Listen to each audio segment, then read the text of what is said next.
The Mind and Its Education by George Herbert Betts. Preface of the Revised Edition. Authors, no doubt, are always gratified when their works find favorable acceptance. The writer of this text has been doubly gratified, however, at the cordial reception and widespread use accorded to the present volume. This feeling does not arise from any narrow personal pride or selfish interest, but rather from the fact that the warm approval of the educational public has proved an important point, namely, that the fundamental truths of psychology, when put simply and concretely, can be made of interest and value to students of all ages from high school juniors up, and to the general public as well. More encouraging still, it has been demonstrated that the teachings of psychology can become immediately helpful, not only in study or teaching, but also in business or profession, in the control and guidance of the personal life, and in the problems met in the routine of the day's work or its play. In effect, in the present revision, the salient features of the original edition have been kept. The truths presented are the most fundamental and important in the field of psychology. Disputed theories and unsettled opinions are excluded. The subject matter is made concrete and practical by the use of many illustrations and through application to real problems. The style has been kept easy and familiar to facilitate the reading. In short, there has been, while seeking to improve the volume, a conscious purpose to omit none of the characteristics which secured acceptance for the former edition. On the other hand, certain changes and additions have been made which, it is believed, will add to the strength of the work. First of all, the later psychological studies and investigations have been drawn upon to ensure that the matter shall at all points be abreast of the times in scientific accuracy. Because of the wide use of text in the training of teachers, a more specific educational application to the schoolroom problems has been made in various chapters. Exercises for the guidance of observation work and personal introspection are freely used. The chapter on sensation and perception has been separated into 2 chapters, and each subject given more extensive treatment. A new chapter has been added on association. The various chapters have been subdivided into numbered sections, and cut-in paragraph topics have been used to facilitate the study and teaching of the text. Minor changes and additions occur throughout the volume, thus adding some 40 pages to the number in the original edition. Many of the modifications made in the revision are due to valuable suggestions and kindly criticisms received from many teachers of the text in various types of schools. To all who have thus helped so generously by freely giving the author the fruits of their judgment and experience, he gladly renders grateful thanks. Chapter 1. The Mind or Consciousness. We are to study the mind in its education, but how? It is easy to understand how we may investigate the great world of material things about us, for we can see it, touch it, weigh it, or measure it. But how are we to discover the nature of the mind, or come to know the processes by which consciousness works? For mind is intangible. We cannot see it, feel it, taste it, or handle it. Mind belongs not to the realm of matter, which is known to the senses, but to the realm of spirit, which the senses can never grasp. And yet the mind can be known and studied as truly and as scientifically as can the world of matter. Let us first of all see how this can be done. 1. How mind is to be known. The personal character of consciousness. Mind can be observed and known, but each one can know directly only his own mind, and not another's. You and I may look into each other's face, and there guess the meaning that lies back of the smile, or frown, or flash of the eye, and so read something of the mind's activity. But neither directly meets the other's mind. I may learn to recognize your features, know your voice, respond to the clasp of your hand, but the mind, the consciousness, which does your thinking and feels your joys and sorrows, I can never know completely. Indeed, I can never know your mind at all except through your bodily acts and expressions. Nor is there any way in which you can reveal your mind, your spiritual self, to me except through these means. It follows, therefore, that only you can ever know you, and only I can ever know I, in any first-hand and immediate way. Between your consciousness and mine, there exists a wide gap that cannot be bridged. Each of us lives apart. We are like ships that pass and hail each other in passing but do not touch. We may work together, live together, come to love or hate each other, and yet our inmost selves forever stand alone. They must live their own lives, think their own thoughts, and arrive at their own destiny. Introspection the only means of discovering nature of consciousness. What then is mind? What is the thing that we call consciousness? No mere definition can ever make it clearer than it is at this moment to each of us. The only way to know what mind is to look in upon our own consciousness and observe what is transpiring there. In the language of the psychologists, we must introspect. For one can never come to understand the nature of mind and its laws of working by listening to lectures or reading textbooks alone. There is no psychology in the text, but only in your living, flowing stream of thought and mind. True, the lecture in the book may tell us what to look for when we introspect, and how to understand what we find. But the statements and descriptions about our minds must be verified by our own observation and experience before they become vital truth to us. How we introspect. Introspection is something of an art. It has to be learned. Some master it easily, some with more difficulty, and some, it is to be feared, never become skilled in its use. In order to introspect, one must catch himself unawares, so to speak, in the very act of thinking, remembering, deciding, loving, hating, and all the rest. These fleeting phases of consciousness are ever on the wing. They never pause in their restless flight, and we must catch them as they go. This is not so easy as it appears, for the moment we turn to look in upon the mind, that moment consciousness changes. The thing we meant to examine is gone, and something else has taken its place. All that is left us, then, is to view the mental object while it is still fresh in the memory, or to catch it again when it returns. Studying mental states of others through expression.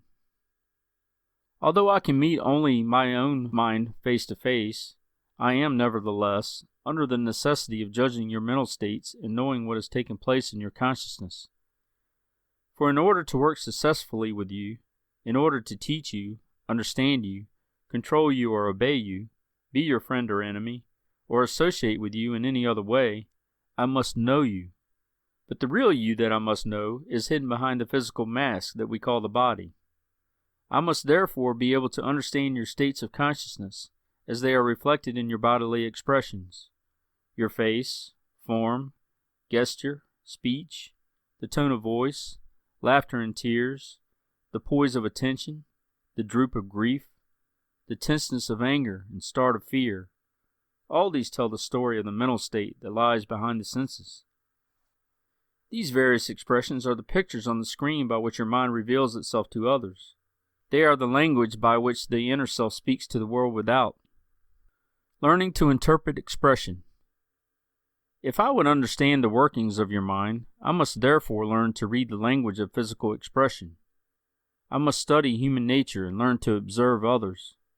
I must apply the information found in the text to an interpretation of those about me. This study of others may be uncritical, as in the mere intelligent observation of those I meet, or it may be scientific, as when I conduct carefully planned psychological experiments. But in either case, it consists in judging the inner states of consciousness by their physical manifestations. The three methods by which mind may be studied are then: 1. Textbook description and explanation. 2. Introspection of my own conscious processes. And 3. Observation of others, either uncritical or scientific. 2. The nature of consciousness. Inner nature of the mind not revealed by introspection. We are not to be too greatly discouraged if, even by introspection, we cannot discover exactly what the mind is. No one knows what electricity is, though nearly everyone uses it in one form or another. We study the dynamo, the motor, and the conductors through which electricity manifests itself. We observe its effects in light, heat, mechanical power, and so learn the laws which govern its operations. But we are almost as far from understanding its true nature as were the ancients who knew nothing of its uses. The dynamo does not create the electricity. but only furnishes the conditions which make it possible for electricity to manifest itself in doing the world's work. Likewise, the brain or nervous system does not create the mind, but it furnishes the machine through which the mind works. We may study the nervous system and learn something of the conditions and limitations under which the mind operates, but this is not studying the mind itself. As in the case of electricity, what we know about the mind, we must learn through the activities in which it manifests itself. These we can know, for they are in the experience of all.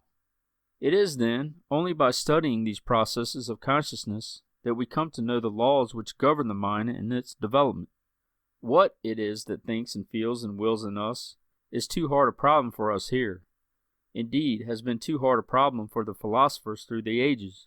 But the thinking and feeling and willing we can watch as they occur, and hence come to know. Consciousness as a process or stream. In looking upon the mind, we must expect to discover, then, not a thing, but a process. The thing forever eludes us, but the process is always present.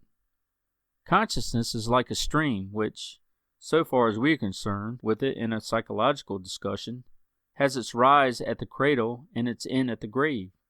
It begins with the babe's first faint gropings after light in his new world as he enters it, and ends with the man's last blind gropings after light in his old world as he leaves it.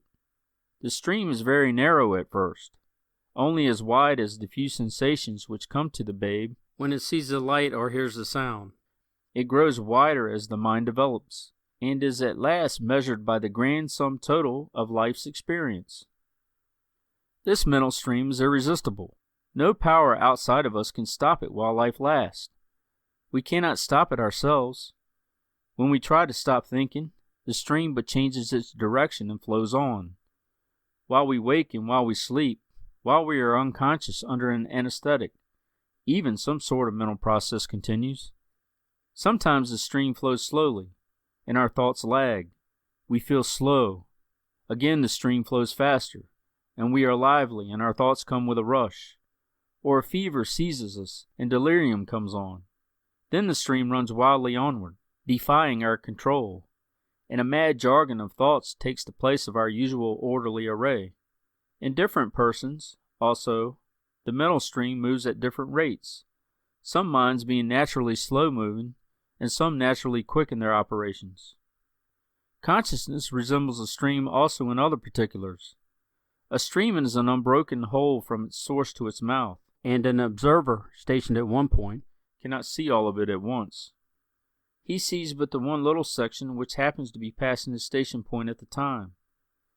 The current may look much the same from moment to moment, but the component particles which constitute the stream are constantly changing. So it is with our thought. Its stream is continuous from birth till death, but we cannot see any considerable portion of it at one time. When we turn about quickly and look in upon our minds, we see but the little present moment. That of a few seconds ago is gone and will never return. The thought which occupied us a moment since can no more be recalled, just as it was. Then can the particles composing the stream be recollected and made to pass a given point in its course in precisely the same order in relation to one another as before. This means, then, that we can never have precisely the same mental state twice, that the thought of the moment cannot have the same associates that it had the first time, that the thought of this moment will never be ours again, that all we can know of our minds at any one time is the part of the process present in consciousness at that moment. The wave in the stream of consciousness. The surface of our mental stream is not level, but is broken by a wave which stands above the rest, which is but another way of saying that some one thing is always more prominent in our thought than the rest. Only when we are in a sleepy reverie, or not thinking about much of anything, does the stream approximate a level. At all other times, some one object occupies the highest point in our thought, to the more or less complete exclusion of other things which we might think about. 1,001 objects are possible to our thought at any moment, but all except one thing occupy a secondary place, or are not present to our consciousness at all. They exist on the margin, or else are clear off the edge of consciousness, while the one thing occupies the center. We may be reading a fascinating book late at night in a cold room. The charm of the writer, the beauty of the heroine, or the bravery of the hero so occupies the mind that the weary eyes and chattering teeth are unnoticed. Consciousness is piled up in a high wave on the points of interest in the book, and the bodily sensations are for the moment on a much lower level. But let the book grow dull for a moment, and the makeup of the stream changes in a flash. Hero, heroine, or literary style no longer occupies the wave. They forfeit their place. The wave is taken by the bodily sensations, and we are conscious of the smarting eyes and shivering body, while these in turn give way to the next object which occupies the wave. Figures 1 through 3 illustrate these changes. Consciousness likened to a field. The consciousness of any moment has been less happily likened to a field, in the center of which there is an elevation higher than the surrounding level. This center is where consciousness is piled up on the object which is for the moment foremost in our thought. The other objects of our consciousness are on the margin of the field for the time being, but any of them may the next moment claim the center and drive the former object to the margin, or it may drop entirely out of consciousness. This moment a noble resolve may occupy the center of the field, while a troublesome tooth begets sensations of discomfort which linger dimly on the outskirts of our consciousness. But a shooting pain from the tooth or a random thought crossing the mind, and lo, the tooth holds sway, and the resolve dimly fades to the margin of our consciousness and is gone. The piling up of consciousness is attention. This figure is not so true as the one which likens our mind to a stream with its ever onward current answering to the flow of our thought, but whichever figure we employ, the truth remains the same. Our mental energy is always piled up higher at one point than at others, either because our interest leads us or because the will dictates. The mind is withdrawn from the 1,001 things we might think about and directed to this one thing, which for the time occupies chief place. In other words, we attend, for this piling up of consciousness is nothing, after all, but attention. 3. Content of the mental stream. We have seen that our mental life may be likened to a stream flowing now faster, now slower, ever shifting, never ceasing. We have yet to inquire what constitutes the material of the stream, or what is the stuff that makes up the current of our thought. What is the content of consciousness? The question cannot be fully answered at this point, but a general notion can be gained which will be of service. Why we need minds.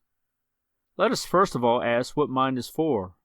Why do animals, including men, have minds? The biologist would say, in order that they may adapt themselves to their environment. Each individual, from mollusks to man, needs the amount and type of mind that serves to fit its possessor into its particular world of activity. Too little mind leaves the animal helpless in the struggle for existence. On the other hand, a mind far above its possessor's station would prove useless if not a handicap. A mollusk could not use the mind of a man. Content of consciousness determined by function. How much mind does man need? What range and type of consciousness will best serve to adjust us to our world of opportunity and responsibility? First of all, we must know our world. Hence, our mind must be capable of gathering knowledge. Second, we must be able to feel its values and respond to the great motives for action arising from the emotions.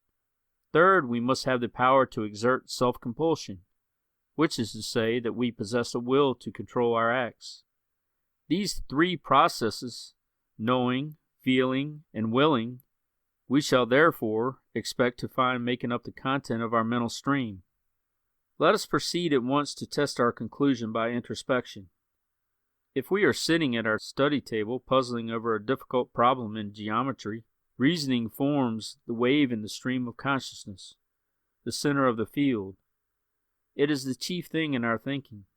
The fringe of our consciousness is made up of various sensations of the light from the lamp, the contact of our clothing, the sounds going on in the next room, some bit of memory seeking recognition, a tramp thought which comes along, and a dozen other experiences not strong enough to occupy the center of the field. But instead of the study table and the problem, give us a bright fireside, an easy chair, and nothing to do.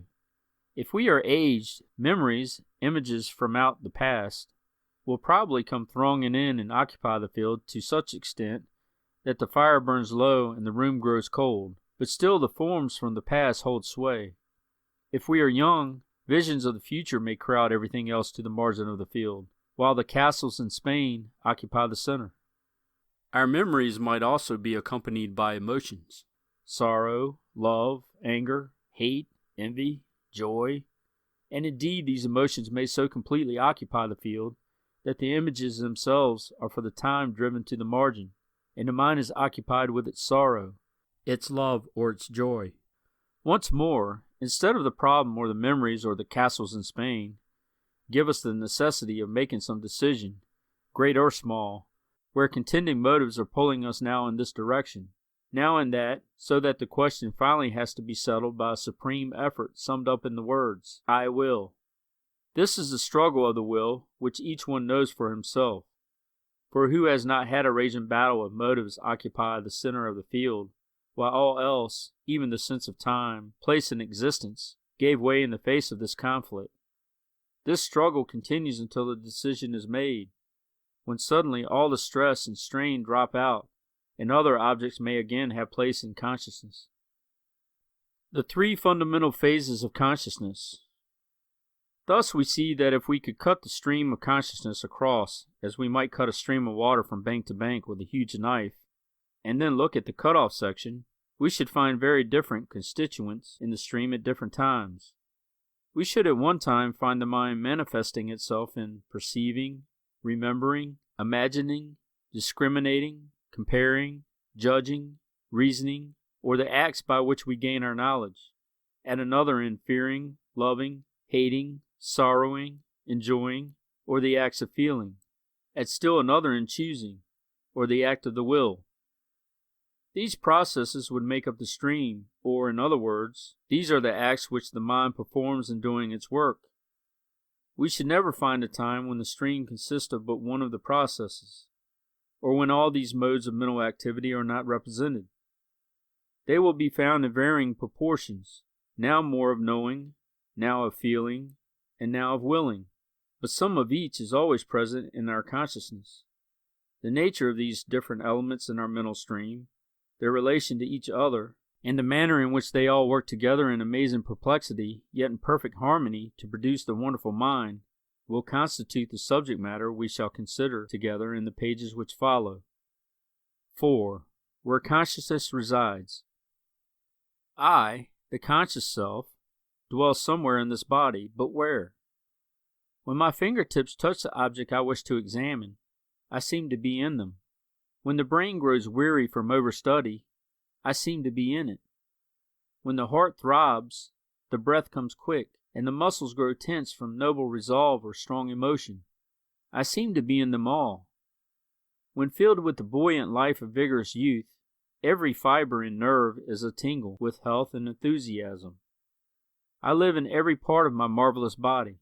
Small wonder that the ancients located the soul at one time in the heart, at another in the pineal gland of the brain, and at another made it coextensive with the body. Consciousness works through the nervous system. Later science has taught that the mind resides in and works through the nervous system, which has its central office in the brain. And the reason why I seem to be in every part of my body is because the nervous system extends to every part, carrying messages of sight or sound or touch to the brain, and bearing in return orders for movements, which set the feet a-dancing, or the fingers a-tingling. But more of this later. This partnership between mind and body is very close. Just how it happens that spirit may inhabit matter we may not know, but certain it is that they interact on each other. What will hinder the growth of one will handicap the other, and what favors the development of either will help both.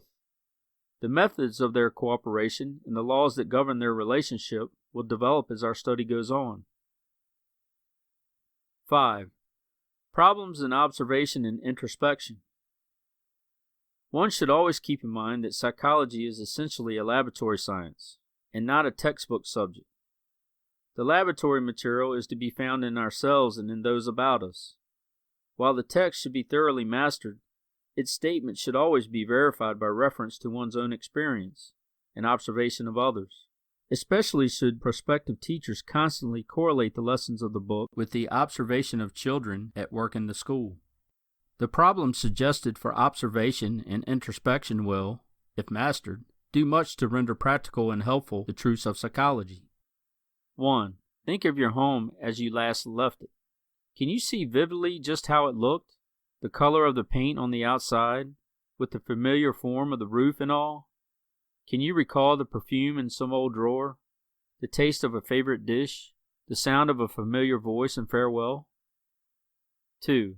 What illustrations have you observed where the mental content of the moment seemed chiefly thinking, knowledge process, chiefly emotion, feeling process, chiefly choosing or self-compulsion, willing process? 3. When you say that you remember a circumstance that occurred yesterday, how do you remember it? That is, do you see in your mind things just as they were, and hear again sounds which occurred, or feel again movements which you performed? Do you experience once more the emotions you then felt? 4. What forms of expression most commonly reveal thought? What reveal emotions? i.e., can you tell what a child is thinking about by the expression on his face? Can you tell whether he is angry, frightened, sorry, by his face? Is speech as necessary in expressing feeling as in expressing thought? 5. Try occasionally during the next 24 hours to turn quickly about mentally and see whether you can observe your thinking, feeling, or willing in the very act of taking place. 6. What becomes of our mind or consciousness while we are asleep? How are we able to wake up at a certain hour previously determined? Can a person have absolutely nothing in his mind? 7. Have you noticed any children especially adept in expression? Have you noticed any very backward? If so, in what form of expression in each case? 8. Have you observed any instances of expression which you were at a loss to interpret? Remember that expression includes every form of physical action, voice, speech, face, form, hand, etc. Chapter 2. Attention. How do you rank in mental ability, and how effective are your mind's grasp and power? The answer that must be given to these questions will depend not more on your native endowment than on your skill in using attention. 1. Nature of attention. It is by attention that we gather and mass our mental energy upon the critical and important points in our thinking. In the last chapter we saw that consciousness is not distributed evenly over the whole field, but piled up now on this object of thought, now on that, in obedience to interest or necessity. The concentration of the mind's energy on one object of thought is attention. The nature of attention.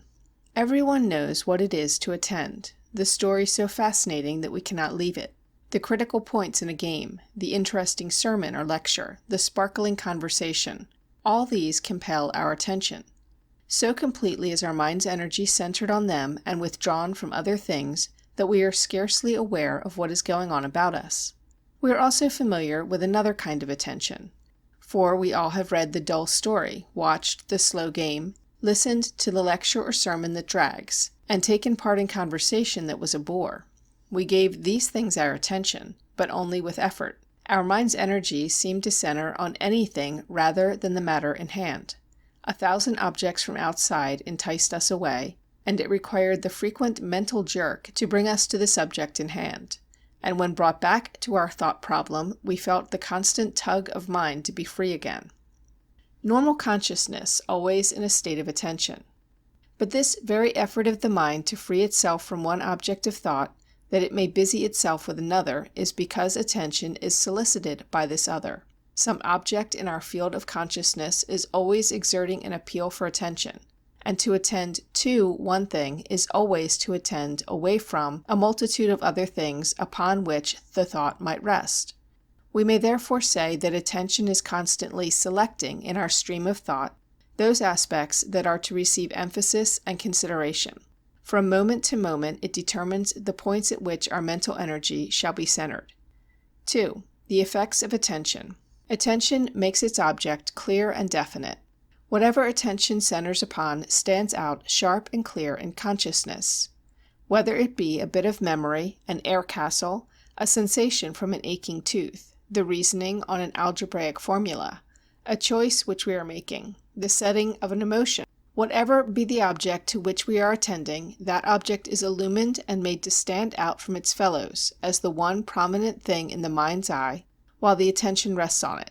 It is like the one building which the searchlight picks out among a city full of buildings and lights up, while the remainder are left in the semi-light or in darkness. Attention measures mental efficiency.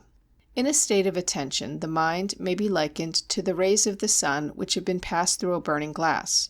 You may let all the rays which can pass through your window pane fall hour after hour upon the paper lying on your desk, and no marked effects follow. But let the same amount of sunlight be passed through a lens and converged to a point the size of your pencil point, and the paper will at once burst into flame. What the diffused rays could not do in hours or in ages is now accomplished in seconds. Likewise the mind, allowed to scatter over many objects, can accomplish but little.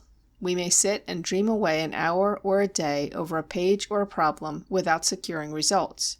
But let us call in our wits from their wool-gathering and buckle down to it with all our might, withdrawing our thoughts from everything else but this one thing, and concentrating our mind on it. More can now be accomplished in minutes than before in hours. Nay, things which could not be accomplished at all before now become possible. Again, the mind may be compared to a steam engine which is constructed to run at a certain pressure of steam, say 150 pounds to the square inch of boiler surface. Once I ran such an engine, and well I remember a morning during my early apprenticeship when the foreman called for power to run some of the lighter machinery, while my steam gauge registered but 75 pounds. Surely, I thought, if 150 pounds will run all this machinery, 75 pounds should run half of it, so I opened the valve. But the powerful engine could do but little more than turn its own wheels, and refused to do the required work. Not until the pressure had risen above 100 pounds could the engine perform half the work which it could at 150 pounds. And so with our mind. If it is meant to do its best work under a certain degree of concentration, it cannot in a given time do half the work with half the attention. Further, there will be much which it cannot do at all unless working under full pressure. We shall not be overstating the case if we say that as attention increases in arithmetical ratio, mental efficiency increases in geometrical ratio. It is in large measure a difference in the power of attention which makes one man a master in thought and achievement, and another his humble follower. One often hears it said that genius is but the power of sustained attention, and this statement possesses a large element of truth. 3. How we attend. Someone has said that if our attention is properly trained, we should be able to look at the point of a cambric needle for half an hour without winking. But this is a false idea of attention. The ability to look at the point of a cambric needle for half an hour might indicate a very laudable power of concentration, but the process, instead of enlightening us concerning the point of the needle, would result in our passing into a hypnotic state. Voluntary attention to any one object can be sustained for but a brief time, a few seconds at best. It is essential that the object change, that we turn it over and over incessantly, and consider its various aspects and relations. Sustained voluntary attention is thus a repetition of successive efforts to bring back the object to the mind. Then the subject grows and develops. It is living, not dead. Attention a relating activity. When we are attending strongly to one object of thought, it does not mean that consciousness sits staring vacantly at this one object, but rather that it uses it as a central core of thought and thinks into relation with this object the things which belong with it. In working out some mathematical solution, the central core is the principle upon which the solution is based, and concentration in this case consists in thinking the various conditions of the problem in relation to this underlying principle. In the accompanying diagram, Figure 4, let A be the central core of some object of thought, say a patch of cloud in a picture, and let A, B, C, D, etc. be the related facts, or the size, shape, color, etc. of the cloud. The arrows indicate the passing of our thoughts from cloud to related fact, or from fact to cloud, and from related fact to related fact. As long as these related facts lead back to the cloud each time, that long we are attending to the cloud and thinking about it. It is when our thought fails to go back that we wander in our attention. Then we leave A, B, C, D, etc., which are related to the cloud, and, flying off to X, Y, and Z, finally bring up heaven knows where. The rhythms of attention. Attention works in rhythms. This is to say that it never maintains a constant level of concentration for any considerable length of time, but regularly ebbs and flows. The explanation of this rhythmic action would take us too far afield at this point. When we remember, however, our entire organism works within a great system of rhythms, hunger, thirst, sleep, fatigue, and many others, it is easy to see that the same law may apply to attention. The rhythms of attention vary greatly, the fluctuations often being only a few seconds apart for certain simple sensations, and probably a much greater distance apart for the more complex process of thinking. The seeming variation in the sound of a distant waterfall, now loud and now faint, is caused by the rhythm of attention, and easily allows us to measure the rhythm for this particular sensation. 4. Points of failure in attention. Lack of concentration. There are two chief types of inattention whose danger threatens every person. First, we may be thinking about the right things, but not thinking hard enough. We lack mental pressure. Outside thoughts which have no relation to the subject in hand may not trouble us much, but we do not attack our problem with vim. The current in our stream of consciousness is moving too slowly. We do not gather up all our mental forces and mass them on the subject before us in a way that means victory. Our thoughts may be sufficiently focused, but they fail to set fire. It is like focusing the sun's rays while an eclipse is on. They lack energy. They will not kindle the paper after they have passed through the lens. This kind of attention means mental dawdling. It means inefficiency. For the individual, it means defeat in life's battles. For the nation, it means mediocrity and stagnation. A college professor said to his faithful but poorly prepared class, "Judging from your worn and tired appearance, young people, you are putting in twice too many hours on study." At this commendation the class brightened up visibly. "But," he continued, "judging from your preparation, you do not study quite half hard enough."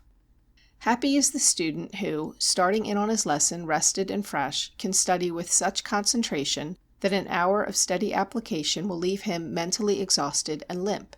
That is 1 hour of triumph for him, no matter what else he may have accomplished or failed to accomplish during the time. He can afford an occasional pause for rest, for difficulties will melt rapidly away before him. He possesses one key to successful achievement. Mental wandering. Second, we may have good mental power, and be able to think hard and efficiently on any one point, but lack the power to think in a straight line. Every stray thought that comes along is a will-o'-the-wisp to lead us away from the subject in hand and into lines of thought not relating to it. Who has not started in to think on some problem, and after a few moments been surprised to find himself miles away from the topic upon which he started? Or who has not read down a page, and turning to the next, found that he did not know a word on the preceding page, his thoughts having wandered away, his eyes only going through the process of reading? Instead of sticking to the A, B, C, D, etc. of our topic, and relating them all up to A, thereby reaching a solution of the problem, we often jump at once to X, Y, Z, and find ourselves far afield, with all possibility of a solution gone. We may have brilliant thoughts about X, Y, Z, but they are not related to anything in particular, and so they pass from us and are gone, lost in oblivion, because they are not attached to something permanent. Such a thinker is at the mercy of circumstances, following blindly the leadings of trains of thought which are his master instead of his servant, and which lead him anywhere or nowhere without let or hindrance from him. His consciousness moves rapidly enough and with enough force, but it is like a ship without a helm. Starting for the intellectual port A by way of A, B, C, D, he is mentally shipwrecked at last on the rocks X, Y, Z, and never reaches harbor. Fortunate is he who can shut out intruding thoughts and think in a straight line.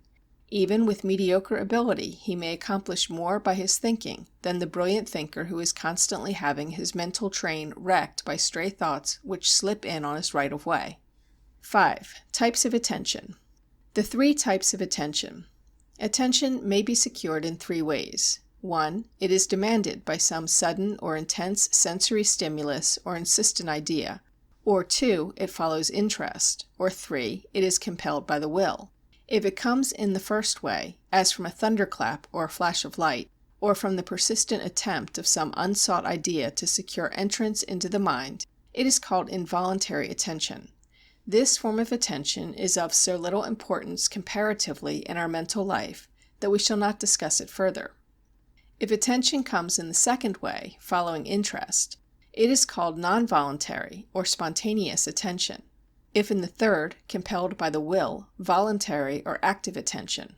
Non-voluntary attention has its motive in some object external to consciousness, or else follows a more or less uncontrolled current of thought which interests us.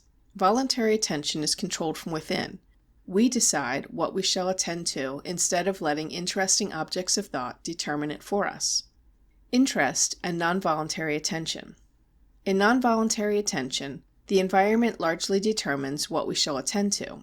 All that we have to do with directing this kind of attention is in developing certain lines of interest, and then the interesting things attract attention.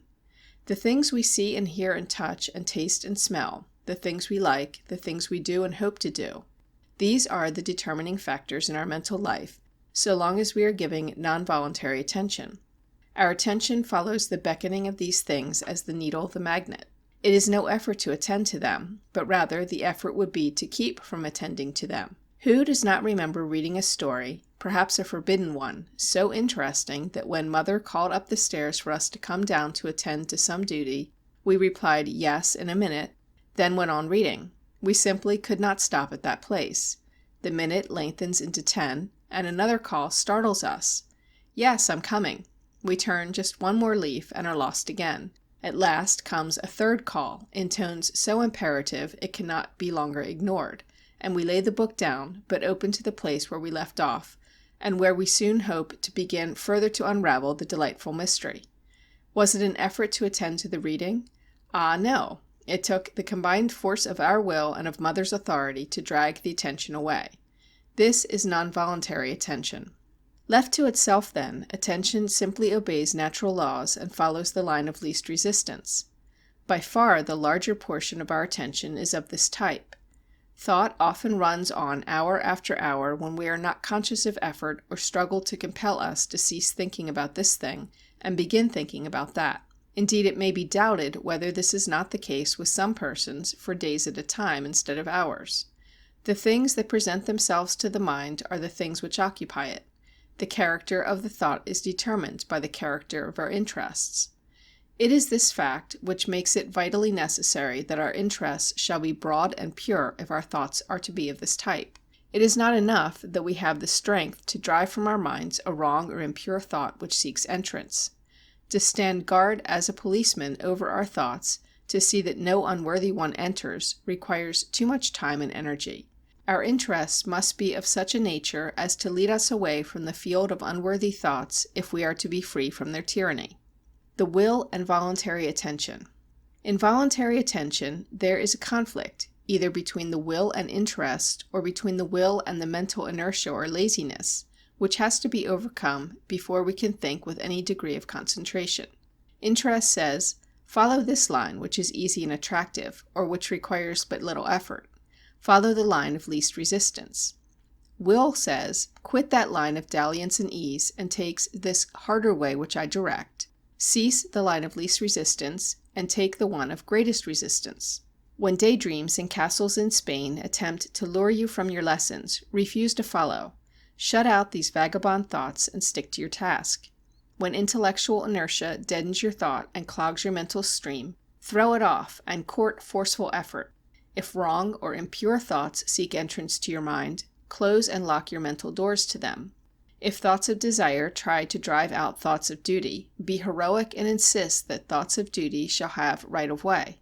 In short, see that you are the master of your thinking, and do not let it always be directed without your consent by influences outside of yourself. It is just at this point that the strong will wins victory and the weak will breaks down. Between the ability to control one's thoughts and the inability to control them lies all the difference between right actions and wrong actions, between withstanding temptation and yielding to it, between an inefficient, purposeless life and a life of purpose and endeavor, between success and failure. For we act in accordance with those things which our thought rests upon. Suppose two lines of thought represented by A and B respectively lie before you. That A leads to a course of action difficult or unpleasant, but necessary to success or duty, and that B leads to a course of action easy or pleasant, but fatal to success or duty. Which course will you follow, the rugged path of duty or the easier one of pleasure? The answer depends almost wholly, if not entirely, on your power of attention. If your will is strong enough to pull your thoughts away from the fatal but attractive B, and hold them resolutely on the less attractive A, then A will dictate your course of action, and you will respond to the call for endeavor, self-denial, and duty. But if your thoughts break away from the domination of your will, and allow the beckoning of your interests alone, then B will dictate your course of action, and you will follow the leading of ease and pleasure. For our actions are finally and irrevocably dictated by the things we think about. Not really different kinds of attention. It is not to be understood, however, from what has been said, that there are really different kinds of attention. All attention denotes an active or dynamic phase of consciousness. The difference is rather in the way we secure attention, whether it is demanded by sudden stimulus, coaxed from us by interesting objects of thought without effort on our part, or compelled by force of will to desert the more interesting and take the direction which we dictate. 6. Improving the power of attention. While attention is no doubt partly a natural gift, yet there is probably no power of the mind more susceptible to training than is attention. And with attention, as with every other power of body and mind, the secret of its development lies in its use. Stated briefly, the only way to train attention is by attending. No amount of theorizing or resolving can take the place of practice in the actual process of attending. Making different kinds of attention reinforce each other. A very close relationship and interdependence exists between non-voluntary and voluntary attention. It would be impossible to hold our attention by sheer force of will on objects which were forever devoid of interest. Likewise, the blind following of our interests and desires would finally lead to shipwreck in all our lives. Each kind of attention must support and reinforce the other. The lessons, the sermons, the lectures, and the books in which we are most interested, and hence to which we attend non-voluntarily and with the least effort and fatigue, are the ones out of which, other things being equal, we get the most and remember the best and longest. On the other hand, there are sometimes lessons and lectures and books, and many things besides, which are not intensely interesting, but which should be attended to nevertheless. It is at this point that the will must step in and take command. If it has not the strength to do this, it is in so far a weak will, and steps should be taken to develop it. We are to keep the faculty of effort alive in us by a little gratuitous exercise every day. We are to be systematically heroic to the little points of everyday life and experience. We are not to shrink from tasks because they are difficult or unpleasant. Then, when the test comes, we shall not find ourselves unnerved and untrained, but shall be able to stand in the evil day. The habit of attention. Finally, one of the chief things in training the attention is to form the habit of attending. This habit is to be formed only by attending whenever and wherever the proper thing to do is to attend, whether in work, in play, in making fishing flies, in preparing for an examination, in courting a sweetheart, in reading a book. The lesson or the sermon or the lecture may not be very interesting, but if they are to be attended to at all, our rule should be to attend to them completely and absolutely, not by fits and starts, now drifting away and now jerking ourselves back, but all the time.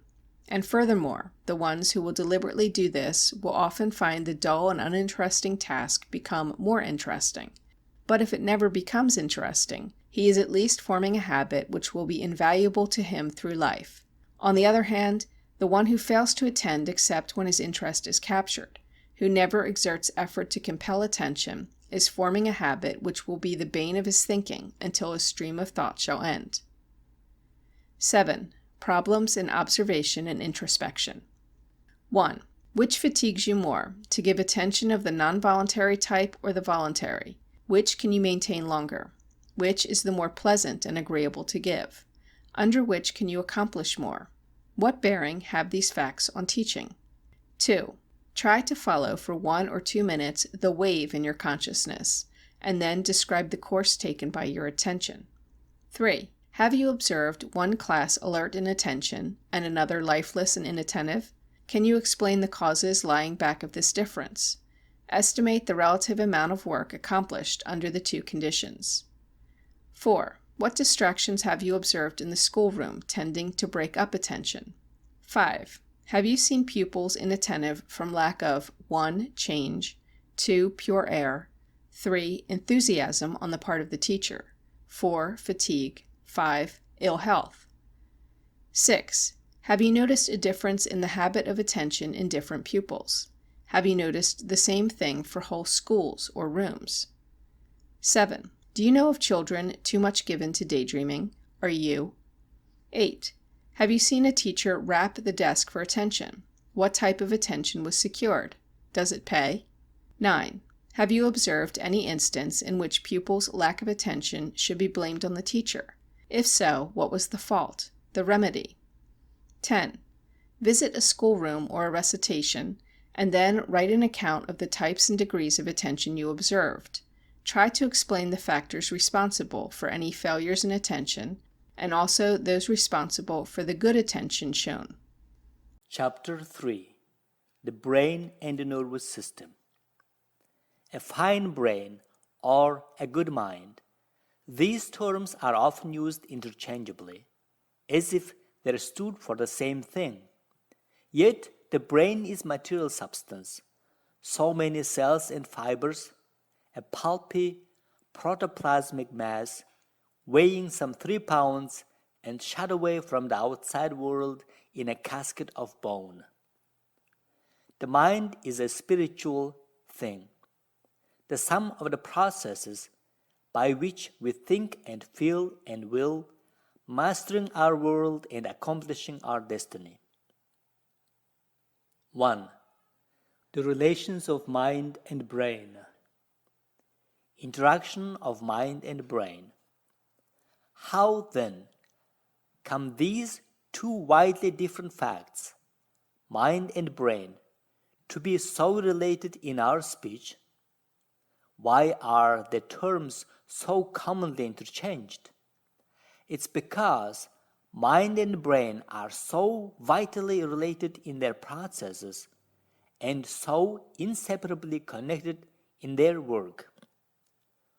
No movement of our thought, no bit of sensation, no memory, no feeling, no act of decision, but is accompanied by its own particular activity in the cells of the brain. It is this that the psychologist has in mind when he says, no psychosis without its corresponding neurosis.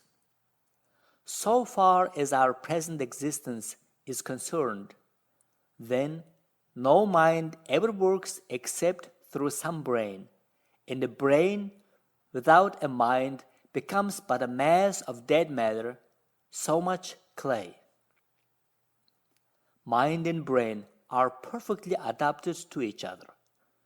Nor is this mere accident, for through the ages of man's past history, each has grown up and developed into its present state of efficiency by working in conjunction with the other. Each has helped form the other and determine its qualities. Not only is this true for the race in its evolution, but for every individual as he passes from infancy to maturity. The brain as the mind's machine. In the first chapter, we saw that the brain does not create the mind, but that the mind works through the brain. No one can believe that the brain secretes mind as the liver secretes bile, or that it grinds it out as a mill does flour. Indeed, just what their exact relation is has not yet been settled. Yet it is easy to see that if the mind must use the brain as a machine and work through it, then the mind must be subject to the limitations of its machine, or, in other words, the mind cannot be better than the brain through which it operates. A brain and nervous system that are poorly developed or insufficiently nourished mean low grade of efficiency in our mental processes, just as a poorly constructed or wrongly adjusted motor means loss of power in applying the electric current to its work. We will, then, look upon the mind and the brain as counterparts of each other, each performing activities which correspond to activities in the other, both inextricably bound together, at least so far as this life is concerned, and each getting its significance by its union with the other. This view will lend interest to a brief study of the brain and nervous system. 2. The mind's dependence on the external world. But can we see how in general way the brain and the nervous system are primarily related to our thinking? Let's go back to the beginning and consider the babe, when it first opens its eyes on the scenes of its new existence. What is in its mind? What does it think about? Nothing. Imagine, if you can, a person born blind and deaf, and without the sense of touch, taste, or smell. Let such a person live on for a year, for 5 years, for a lifetime. What would he know? What ray of intelligence would enter his mind? What would he think about? All would be dark to his eyes, all silent to his ears, all tasteless to his mouth, all odorless to his nostrils, all touchless to his skin. His mind would be a blank. He would have no mind. He could not get started to think. He could not get started to act. He would belong to a lower scale of life than the tiny animal that floats with the waves in the tide in the ocean without power to direct its own course. He would be but an inert mass of flesh without sense or intelligence. The mind at birth. Yet, this is the condition of the babe at birth. It is born practically blind and deaf, without definite sense of taste or smell, born without anything to think about, and in no way to get anything to think about until the senses wake up and furnish some material from the outside world. Born with all the mechanism of muscle and nerve, ready to perform the countless complex movements of arms and legs and the body which characterize every child. He could not successfully start these activities without a message from the senses to set them going. At birth, the child probably has only the senses of contact and temperature, present with any degree of clearness. Taste soon follows. Vision of an imperfect sort in a few days. Hearing about the same time, and smell a little later. The senses are waking up and beginning their acquaintance with the outside world. The work of the senses. And what a problem the senses have to solve. On the one hand, the great universe of sights and sounds, of tastes and smells, of contacts and temperatures, and whatever else may belong to the material world in which we live. And on the other hand, the little shapeless mass of gray and white pulpy matter called the brain, incapable of sustaining its own shape, shut away in the darkness of a bone case with no possibility of contact with the outside world, and possessing no means of communicating with it except through the senses. And yet, this universe of external things must be brought into communication with a seemingly insignificant but really wonderful brain, else the mind could never be. Here we discover, then, the two great factors which first require our study if we would understand the growth of the mind, the material world without and the brain within. For it is the action and interaction of these which lie at the bottom of the mind's development. Let's first look a little more closely at the brain and the accompanying nervous system. 3. Structural elements of the nervous system. It will help in understanding both the structure and the working of the nervous system to keep in mind that it contains but one fundamental unit of structure. This is the neuron.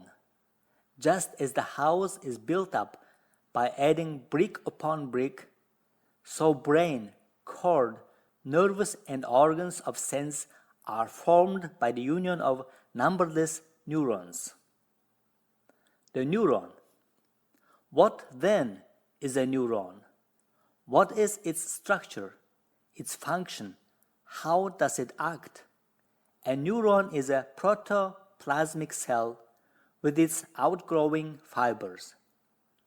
The cell part of the neuron is of a variety of shapes: triangular, pyramidal, cylindrical, and regular. The cells vary in size from 1/250th to 1/3500th of an inch in diameter. In general, the function of the cell is thought to be to generate the nervous energy responsible for our consciousness, sensation, memory, reasoning, feeling, and all the rest, and for our movements. The cell also provides for the nutrition of the fibers. Neuron fibers. The neuron fibers are of two kinds, dendrites and axons. The dendrites are comparatively large in diameter, branch freely, like the branches of a tree, and extend but a relatively short distance from the parent cell. Axons are slender and branch but little, and then approximately at right angles. They reach a much greater distance from the cell body than the dendrites. Neurons vary greatly in length. Some of those found in the spinal cord and brain are not more than 1/12 of an inch long, while others, which reach from the extremities to the cord, measure several feet. Both dendrites and axons are of diameter so small as to be invisible except under the microscope. Neuroglia. Out of this simple structural element, the neuron, the entire nervous system is built. True, the neurons are held in place and perhaps insulated by a kind of soft cement called neuroglia, but this seems to possess no strictly nervous function. The number of the microscopic neurons required to make up the mass of the brain, cord, and peripheral nervous system is far beyond our mental grasp. It's computed that the brain and cord contain some 3,000 millions of them. Complexity of the brain. Something of the complexity of the brain structure can best be understood by an illustration. Professor Stratton estimates that if we were to make a model of the human brain using for the neuron fibers wires so small as to be barely visible to the eye, in order to find room for all the wires, the model would need to be size of a city block on the base and correspondingly high. Imagine a telephone system of this complexity operating from one switchboard. Gray and white matter. The gray matter of the brain and cord is made up of nerve cells and their dendrites, and the terminations of axons, which enter from the adjoining white matter. A part of the mass of gray matter also consists of the neuroglia, which surrounds the nerve cells and fibers, and a network of blood vessels. The white matter of the central system consists chiefly of axons with their enveloping or medullary sheath and neuroglia. The white matter contains no nerve cells or dendrites. The difference in color of the gray and the white matter is caused chiefly by the fact that in the gray masses the medullary sheath, which is white, is lacking, thus revealing the ashen gray of the nerve threads. In the white masses, the medullary sheath is present. 4. Gross structure of the nervous system. Divisions of the nervous system. The nervous system may be considered in two divisions. 1. The central system, which consists of the brain and spinal cord, and 2. The peripheral system, which comprises the sensory and motor neurons, connecting the periphery and the internal organs with the central system, and the specialized end organs of the senses. The sympathetic system, which is bound as a double chain of nerve connections, joining the roots of sensory and motor nerves, just outside the spinal column, does not seem to be directly related to consciousness, and so will not be discussed here. A brief description of the nervous system will help us better to understand how its parts all work together in so wonderful a way to accomplish their great result. The central system. In the brain, we easily distinguish three major divisions: the cerebrum, the cerebellum, and the medulla oblongata. The medulla is but the enlarged upper part of the cord where it connects with the brain. It's about 1.25 inches long and is composed of both metallated and unmetallated fibers, that's of both white and gray matter. In the medulla, the unmetallated neurons, which comprise the center of the cord, are passing to the outside, and the metallated to the inside, thus taking the positions they occupy in the cerebrum.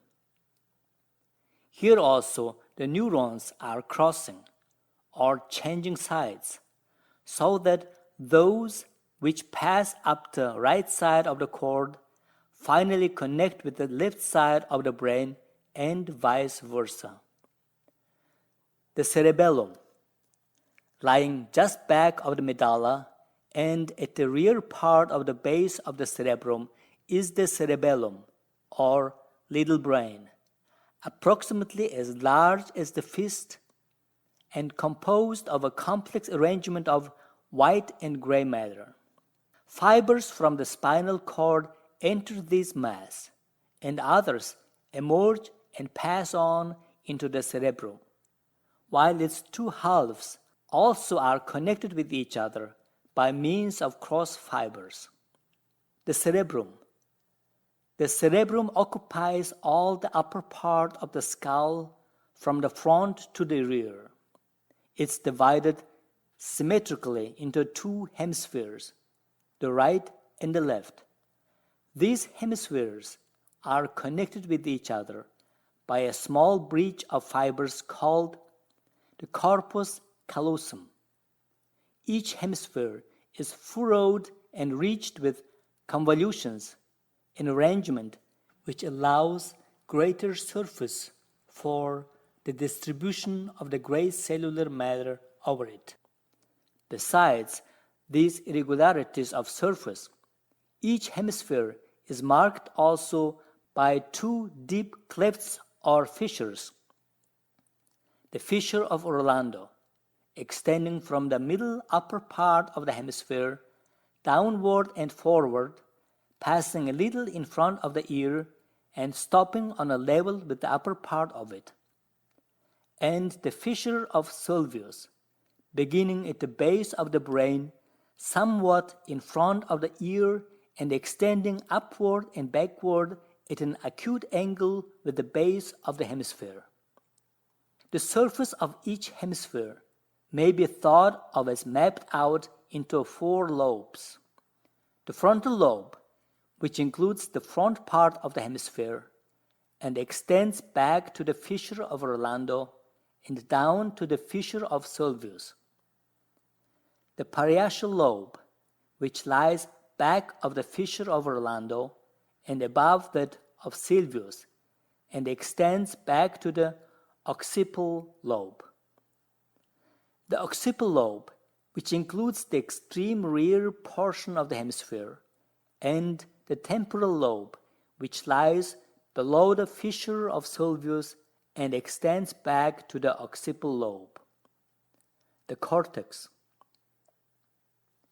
The gray matter of the hemispheres, unlike that of the cord, lies on the surface. This gray exterior portion of the cerebrum is called the cortex and varies from 1/12 to 1/8 of an inch in thickness. The cortex is the seat of all consciousness and of the control of voluntary movement. The spinal cord. The spinal cord proceeds from the base of the brain downward about 18 inches through a canal provided for it in the vertebra of the spinal column. It is composed of white matter on the outside and gray matter within. A deep fissure on the anterior side and another on the posterior cleave the cord nearly in twain, resembling the brain in this particular. The gray matter on the interior is in the form of 2 crescents connected by a narrow bar. The peripheral nervous system consists of 31 pairs of nerves with their end organs branching off from the cord and 12 pairs that have their roots in the brain. Branches of these 43 pairs of nerves reach to every part of the periphery of the body and to all the internal organs. It will help in understanding the peripheral system to remember that a nerve consists of a bundle of neuron fibers, each wrapped in its medullary sheath and sheath of Schwann. Around this bundle of neurons, that is around the nerve, is still another wrapping, silvery white, called the neurolema.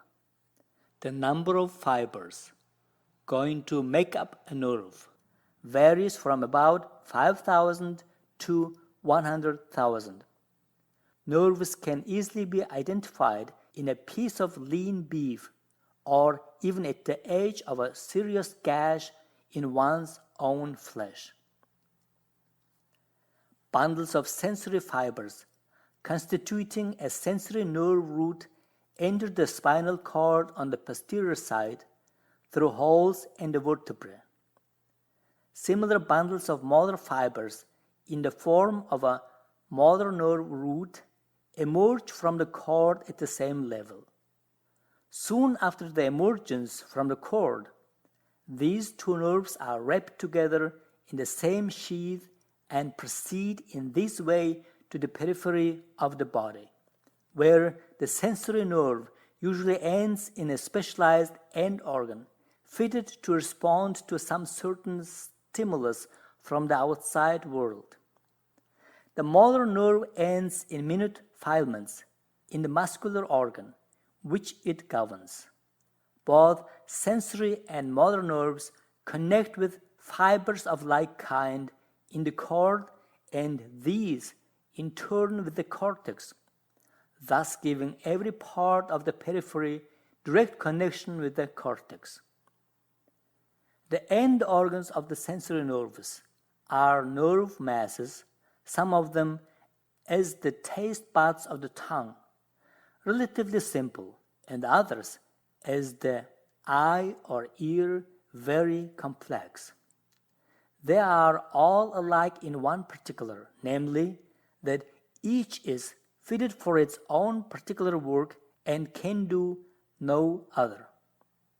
Thus, the eye is the end organ of sight and is a wonderfully complex arrangement of nerve structure combined with retracting media and arranged to respond to the rapid ether waves of light. The ear has, for its essential part, the specialized endings of the auditory nerve and is fitted to respond to the waves carried to it in the air, giving the sensation of sound. The end organs of touch, found in greatest perfection in the fingertips, are of several kinds, all very complicated in structure, and so on with each of the senses. Each particular sense has some form of end organ specially adapted to respond to the kind of stimulus upon which its sensation depends, and each is insensible to the stimuli of the others, much as the receiver of a telephone will respond to the tones of our voice, but not to the touch of our fingers as will the telegraph instrument, and vice versa. Thus, the eye is not affected by sounds, nor touched by light, yet by means of all the senses together we are able to come in contact with the material world in a variety of ways. 5. Localization of function in the nervous system. Division of labor. Division of labor is the law in the organic world as in the industrial. Animals of the lowest type, such as the amoeba, do not have separate organs for perspiration, digestion, assimilation, elimination, etc. The one tissue performing all of these functions. But in the higher forms, each organ not only has its own specific work, but even with the same organ, each part has its own particular function assigned. Thus, we have seen that the two parts of the neuron probably perform different functions. The cells generating energy and the fibers transmitting it. It will not seem strange, then, that there is also a division of labor in the cellular matter itself in the nervous system. For example, the little masses of ganglia, which are distributed at intervals along the nerves, are probably for the purpose of reinforcing the nerve current, much as the battery cells in the local telegraph office reinforce the current from the central office. The cellular matter in the spinal cord and lower parts of the brain has a very important work to perform in receiving messages from the senses and responding to them, in directing the simpler reflex acts and movements which we learn to execute without our consciousness being called upon, thus leaving the mind free from these petty things to busy itself in higher ways. The cellular matter of the cortex performs the highest functions of all, for Through its activity, we have consciousness. The gray matter of the cerebellum, the medulla, and the cord may receive impressions from the senses and respond to them with movements, but their responses is in all cases wholly automatic and unconscious. A person whose hemispheres had been injured in such a way as to interfere with the activity of the cortex might still continue to perform most, if not all, of the habitual movements of his life, but they would be mechanical and not intelligent. He would lack all higher consciousness. It's through the activity of this thin covering of cellular matter of the cerebrum, the cortex, that our minds operate. Here are received stimuli from the different senses, and here sensations are experienced. Here all our movements, which are consciously directed, have their origin. And here all our thinking, feeling, and willing are done. Division of labor in the cortex. Nor does the division of labor in the nervous system end with this assignment of work. The cortex itself probably works essentially as a unit, yet it is through a shifting of tensions from one area to another that it acts, now giving us a sensation, now directing a movement, and now thinking a thought or feeling an emotion. Localization of function is the rule here also. Certain areas of the cortex are devoted chiefly to sensations, others to motor impulses, and others to the higher thought activities, yet in such a way that all work together in perfect harmony, each reinforcing the other and making its work significant. Thus, the front portion of the cortex seems to be devoted to the higher thought activities, the region on both sides of the fissure of Orlando to motor activities, and the rear and lower parts to sensory activities, and all are bound together and made to work together by the association fibers of the brain.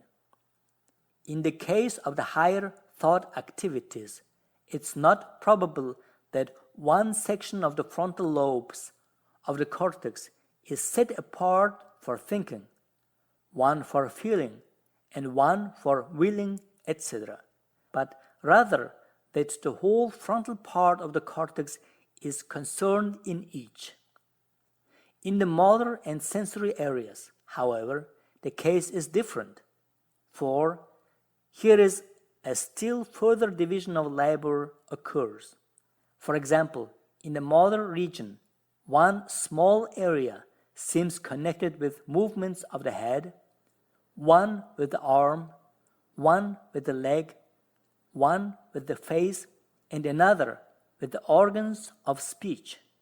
Likewise, in the sensory region, one area is devoted to vision, one to hearing, one to taste and smell, and one to touch, etc.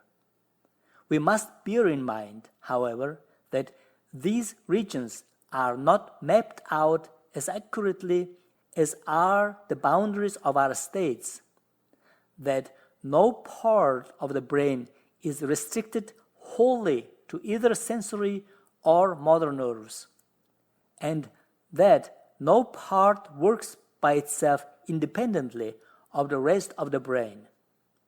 We name a tract from the predominance of nerves which end there, or from the chief functions which the area performs. The motor localization seems to be the most perfect. Indeed, experimentation of the brains of the monkeys has been successful in mapping out motor areas so accurately that such small centers as those connected with the bending of one particular leg or a flexing of a thumb have been located. Yet, each area of the cortex is so connected with every other area by the millions of association fibers that the whole brain is capable of working together as a unit, thus unifying and harmonizing our thoughts, emotions, and acts. 6. Forms of sensory stimuli.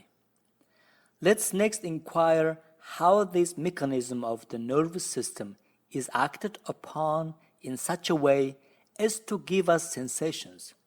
In order to understand this, we must first know that all forms of matter are composed of minute atoms which are in constant motion, and by imparting this motion to the air or the ether which surrounds them, are constantly radiating energy in the form of minute waves throughout space.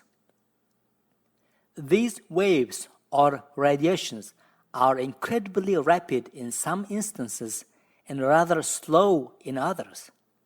In sending out its energy in the form of these waves, the physical world is doing its part to permit us to form its acquaintance.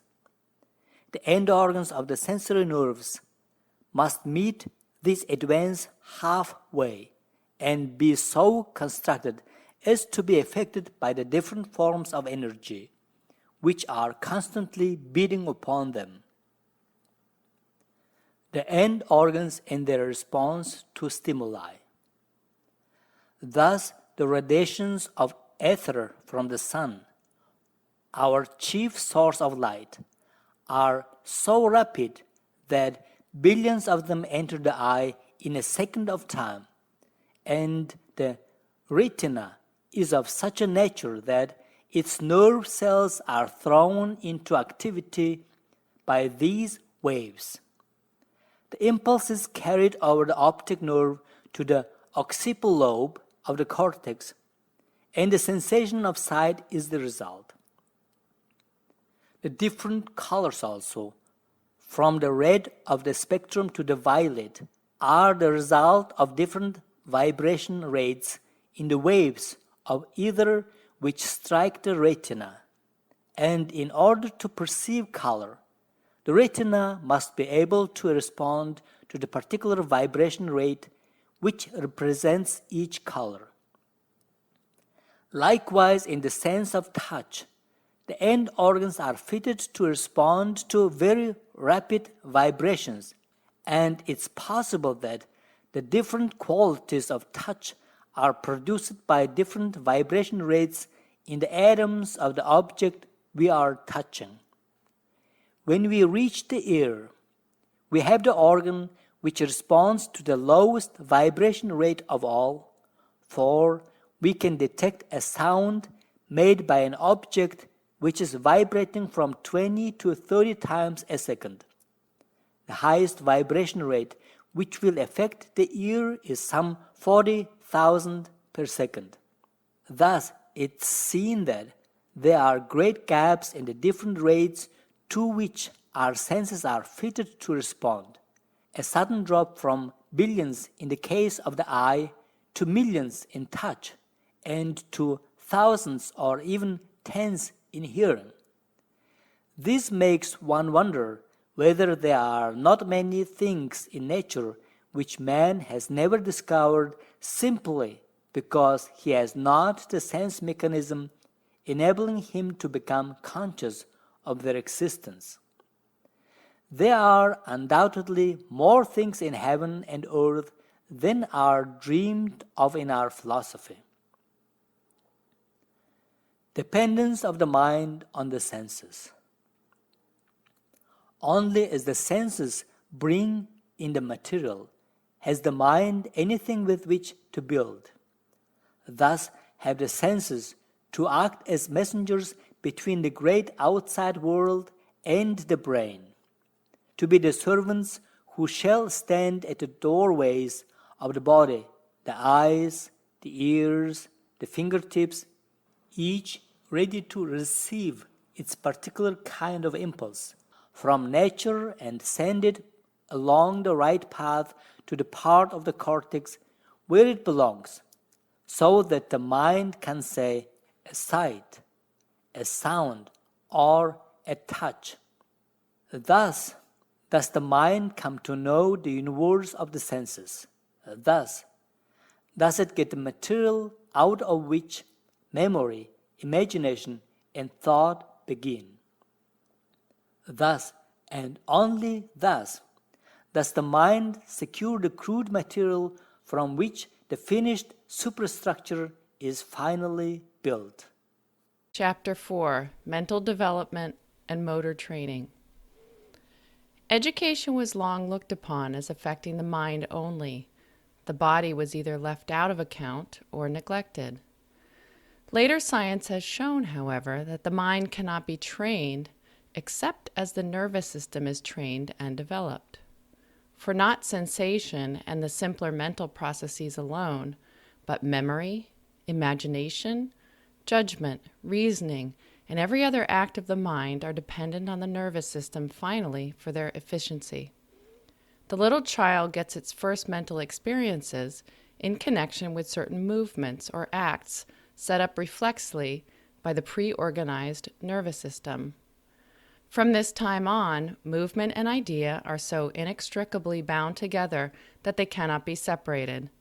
The mind and the brain are so vitally related that it is impossible to educate one without performing a like office for the other, and it is likewise impossible to neglect the one without causing the other to suffer in its development.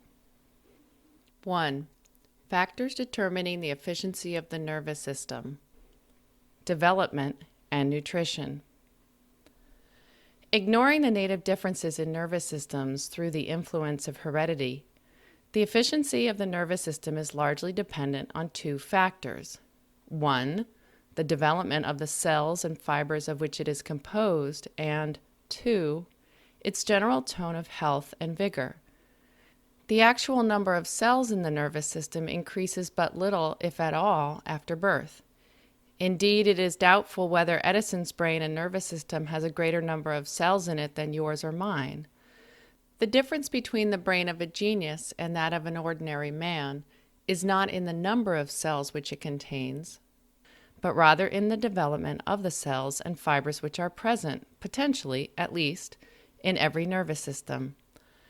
The histologist tells us that in the nervous system of every child there are tens of thousands of cells which are so immature and undeveloped that they are useless. Indeed, this is the case to some degree in every adult person's nervous system as well. Thus, each individual has inherent in his nervous system potentialities of which he has never taken advantage, the utilizing of which may make him a genius, and the neglecting of which will certainly leave him on the plane of mediocrity. The first problem in education, then, is to take the unripe and inefficient nervous system and so develop it in connection with the growing mind that the possibilities which nature has stored in it shall become actualities. Undeveloped cells. Professor Donaldson tells us on this point that at birth and for a long time after, many nervous systems contain cell elements which are more or less immature, not forming a functional part of the tissue, and yet under some conditions capable of further development. For the cells which are continually appearing in the developing cortex, no other source is known than the nuclei or granules found there in its earliest stages. These elements are metamorphosed neuroblasts, that is, elementary cells out of which the nervous matter is developed, which have shrunk into a volume less than that which they had at first, and which remain small until, in the subsequent process of enlargement necessary for their full development, they expand into well-marked cells. Elements intermediate between these granules and the fully developed cells are always found, even in mature brains, and therefore it is inferred that the latter are derived from the former. The appearances there also lead to the conclusion that many elements which might possibly develop in any given case are far beyond the number that actually does so. The possible number of cells latent and functional in the central system is early fixed. At any age, this number is accordingly represented by the granules as well as by the cells which have already undergone further development. During growth, the proportion of developed cells increases, and sometimes, owing to the failure to recognize potential nerve cells in the granules, the impression is carried away that this increase implies the formation of new elements. As has been shown, such is not the case. Development of nerve fibers. The nerve fibers, no less than the cells, must go through a process of development. It has already been shown that the fibers are the result of a branching of cells. At birth, many of the cells have not yet thrown out branches, and hence the fibers are lacking, while many of those which are already grown out are not sufficiently developed to transmit impulses accurately. Thus it has been found that most children at birth are able to support the weight of the body for several seconds by clasping the fingers around a small rod, but it takes about a year for the child to become able to stand. It is evident that it requires more actual strength to cling to a rod than to stand. Hence, the conclusion is that the difference is in the earlier development of the nerve centers which have to do with clasping than of those concerned in standing. Likewise, the child's first attempts to feed himself, or do any one of the 1,000 little things about which he is so awkward, are partial failures not so much because he has not had practice as because his nervous machinery connected with these movements is not yet developed sufficiently to enable him to be accurate. His brain is in a condition which Fleischig calls unripe. How then shall the undeveloped cells and system ripen? How shall the undeveloped cells and fibers grow to full maturity and efficiency? 2. Development of nervous system through use. Importance of stimulus and response. Like all other tissues of the body, the nerve cells and fibers are developed by judicious use. The sensory and association centers require the constant stimulus of nerve currents running in from the various end organs, and the motor centers require the constant stimulus of currents running from them out to the muscles. In other words, the conditions upon which both motor and sensory development depend are 1. A rich environment of sights and sounds, and tastes and smells, and everything else which serves as proper stimulus to the sense organs, and to every form of intellectual and social interest. And 2. No less important, an opportunity for the freest and most complete forms of response and motor activity. An illustration of the effects of the lack of sensory stimuli on the cortex is well shown in the case of Laura Bridgman, whose brain was studied by Professor Donaldson after her death. Laura Bridgman was born a normal child and developed as other children do up to the age of nearly 3 years. At this time, through an attack of scarlet fever, she lost her hearing completely and also the sight of her left eye. Her right eye was so badly affected that she could see but little, and it too became entirely blind when she was 8. She lived in this condition until she was 60 years old, when she died. Professor Donaldson submitted the cortex of her brain to a most careful examination, also comparing the corresponding areas on the 2 hemispheres with each other. He found that as a whole the cortex was thinner than in the case of normal individuals. He found also that the cortical area connected with the left eye, namely the right occipital region, was much thinner than that for the right eye, which had retained its sight longer than the other.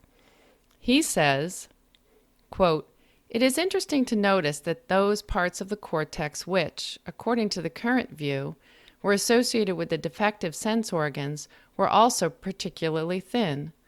The cause of this thinness was found to be due, at least in part, to the small size of the nerve cells there present. Not only were the large and medium-sized cells smaller, but the impression made on the observer was that they were also less numerous than in the normal cortex." End quote. Effect of sensory stimuli. No doubt, if we could examine the brain of a person who has grown up in an environment rich in stimuli to the eye, where nature, earth, and sky have presented a changing panorama of color and form to attract the eye, where all the sounds of nature, from the chirp of the insect to the roar of the waves and the murmur of the breeze, and from the softest tones of the voice to the mightiest sweep of the great orchestra, have challenged the ear, where many and varied odors and perfumes have assailed the nostrils, where a great range of tastes have tempted the palate, where many varieties of touch and temperature sensations have been experienced. No doubt, if we could examine such a brain, we would find the sensory areas of the cortex excelling in thickness because its cells were well developed and full-sized from the currents which had been pouring into them from the outside world. On the other hand, if we could examine a cortex which had lacked any one of these stimuli, we should find some area in it undeveloped because of this deficiency. Its owner therefore possesses but the fraction of a brain, and would in a corresponding degree find his mind incomplete. Necessity for motor activity. Likewise, in the case of the motor areas, pity the boy or girl who has been deprived of the opportunity to use every muscle to the fullest extent in the unrestricted plays and games of childhood. For where such activities are not wide in their scope, there some areas of the cortex will remain undeveloped, because unused, and the person will be handicapped later in his life from lack of skill in the activities depending on these centers. Halleck says in this connection, quote, "If we could examine the developing motor region with a microscope of sufficient magnifying power, it is conceivable that we might learn wherein the modification due to exercise consists. We might also, under such conditions, be able to say, 'This is the motor region of a piano player. The modifications here correspond precisely to those necessary for controlling such movements of the hand.' Or, 'This is the motor tract of a blacksmith, this of an engraver, and these must be the cells which govern the vocal organs of an orator.' Whether or not the microscope will ever reveal such things to us, there is no doubt that the conditions suggested exist, and that back of every inefficient and awkward attempt at physical control lies a motor area with its cells undeveloped by use. No wonder that our process of learning physical adjustment and control are slow, for they are a growth in the brain rather than a simple learning how." End quote. The training of the nervous system consists finally, then, in the development and coordination of the neurons of which it is composed. We have seen that the sensory cells are to be developed by the sensory stimuli pouring in upon them, and the motor cells by the motor impulses which they send out to the muscles. The sensory and the motor fibers, likewise, being an outgrowth of their respective cells, find their development in carrying the impulses which result in sensation and movement. Thus it is seen that the neuron is, in its development as in its work, a unit. Development of the association centers. To this simpler type of sensory and motor development which we have been considering, we must add that which comes from the more complex mental process, such as memory, thought, and imagination. For it is in connection with these that the association fibers are developed, and the brain areas so connected that they can work together as a unit. A simple illustration will enable us to see more clearly how the nervous mechanism acts to bring this about. Suppose that I am walking along a country road, deeply engaged in meditation, and that I come to a puddle of water in my pathway. I may turn aside and avoid the obstruction without my attention being called to it, and without interruption of my train of thought. The act has been automatic. In this case, the nerve current has passed from the eye over an afferent fiber to a sensory center in the nervous system below the cortex. From there, it has been forwarded to a motor center in the same region, and on out over a motor fiber to the proper muscles, which are to execute the required act. The act having been completed, the sensory nerves connected with the muscles employed report the fact back that the work is done, thus completing the circuit. This event may be taken as an illustration of literally thousands of acts which we perform daily without the intervention of consciousness and hence without involving the hemispheres. If, however, instead of avoiding the puddle unconsciously, I do so from consideration of the danger of wet feet and the disagreeableness of soiled shoes and the ridiculous appearance I shall make, then the current cannot take the short circuit, but must pass on up to the cortex. Here it awakens consciousness to take notice of the obstruction and calls forth the images which aid in directing the necessary movements. This simple illustration may be greatly complicated, substituting for it one of the more complex problems which are continually presenting themselves to us for solution, or the associated trains of thought that are constantly occupying our minds. But the truth of the illustration still holds. Whether in the simple or the complex act, there is always a forward passing of the nerve current through the sensory and thought centers and on out through the motor centers to the organs which are to be concerned in the motor response. The factors involved in a simple action. Thus it will be seen that in the simplest act which can be considered, there are the following factors. 1. The stimulus which acts on the end organ. 2. The ingoing current over an afferent nerve. 3. The sensory or interpreting cells. 4. The fibers connecting the sensory with a motor center. 5. The motor cells. 6. The efferent nerve to carry the direction for the movement outward to the muscle. 7. The motor response, and finally, 8. The report back that the act has been performed. With this in mind, it fairly bewilders one to think of the marvelous complexity of the work that is going on in our nervous mechanism every moment of our life, even without considering the higher thought processes at all. How, with these added, the resulting complexity all works out into beautiful harmony is indeed beyond comprehension. 3. Education and the training of the nervous system. Fortunately, many of the best opportunities for sensory and motor training do not depend on schools or courses of study. The world is full of stimuli to our senses and to our social natures, and our common lives are made up of the responses we make to these stimuli, the movements, acts, and deeds by which we fit ourselves into our world of environment. Undoubtedly, the most rapid and vital progress we make in our development is accomplished in the years before we have reached the age to go to school. Yet it is the business of education to see that we do not lack any essential opportunity, to make sure that necessary lines of stimuli or of motor training have not been omitted from our development. Education to supply opportunities for stimulus and response. The great problem of education is, on the physical side, it would seem, then, to provide for ourselves and those we seek to educate as rich an environment of sensory and social stimuli as possible, one whose impressions will be full of suggestions to response in motor activity and the higher thought processes, and then to give opportunity for thought and for expression in acts and deeds in the largest possible number of lines.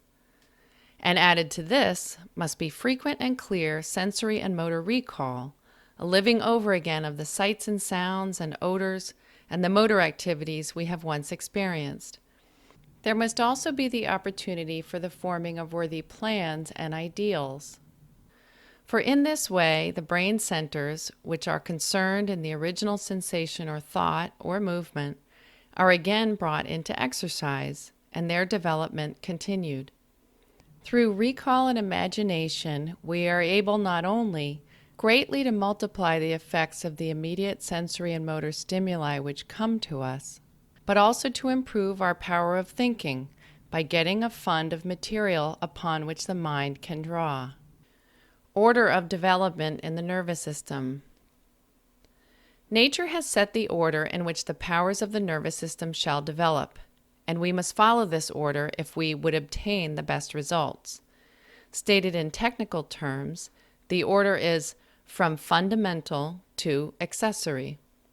This is to say that the nerve centers controlling the larger and more general movements of the body ripen first, and those governing the finer motor adjustments later.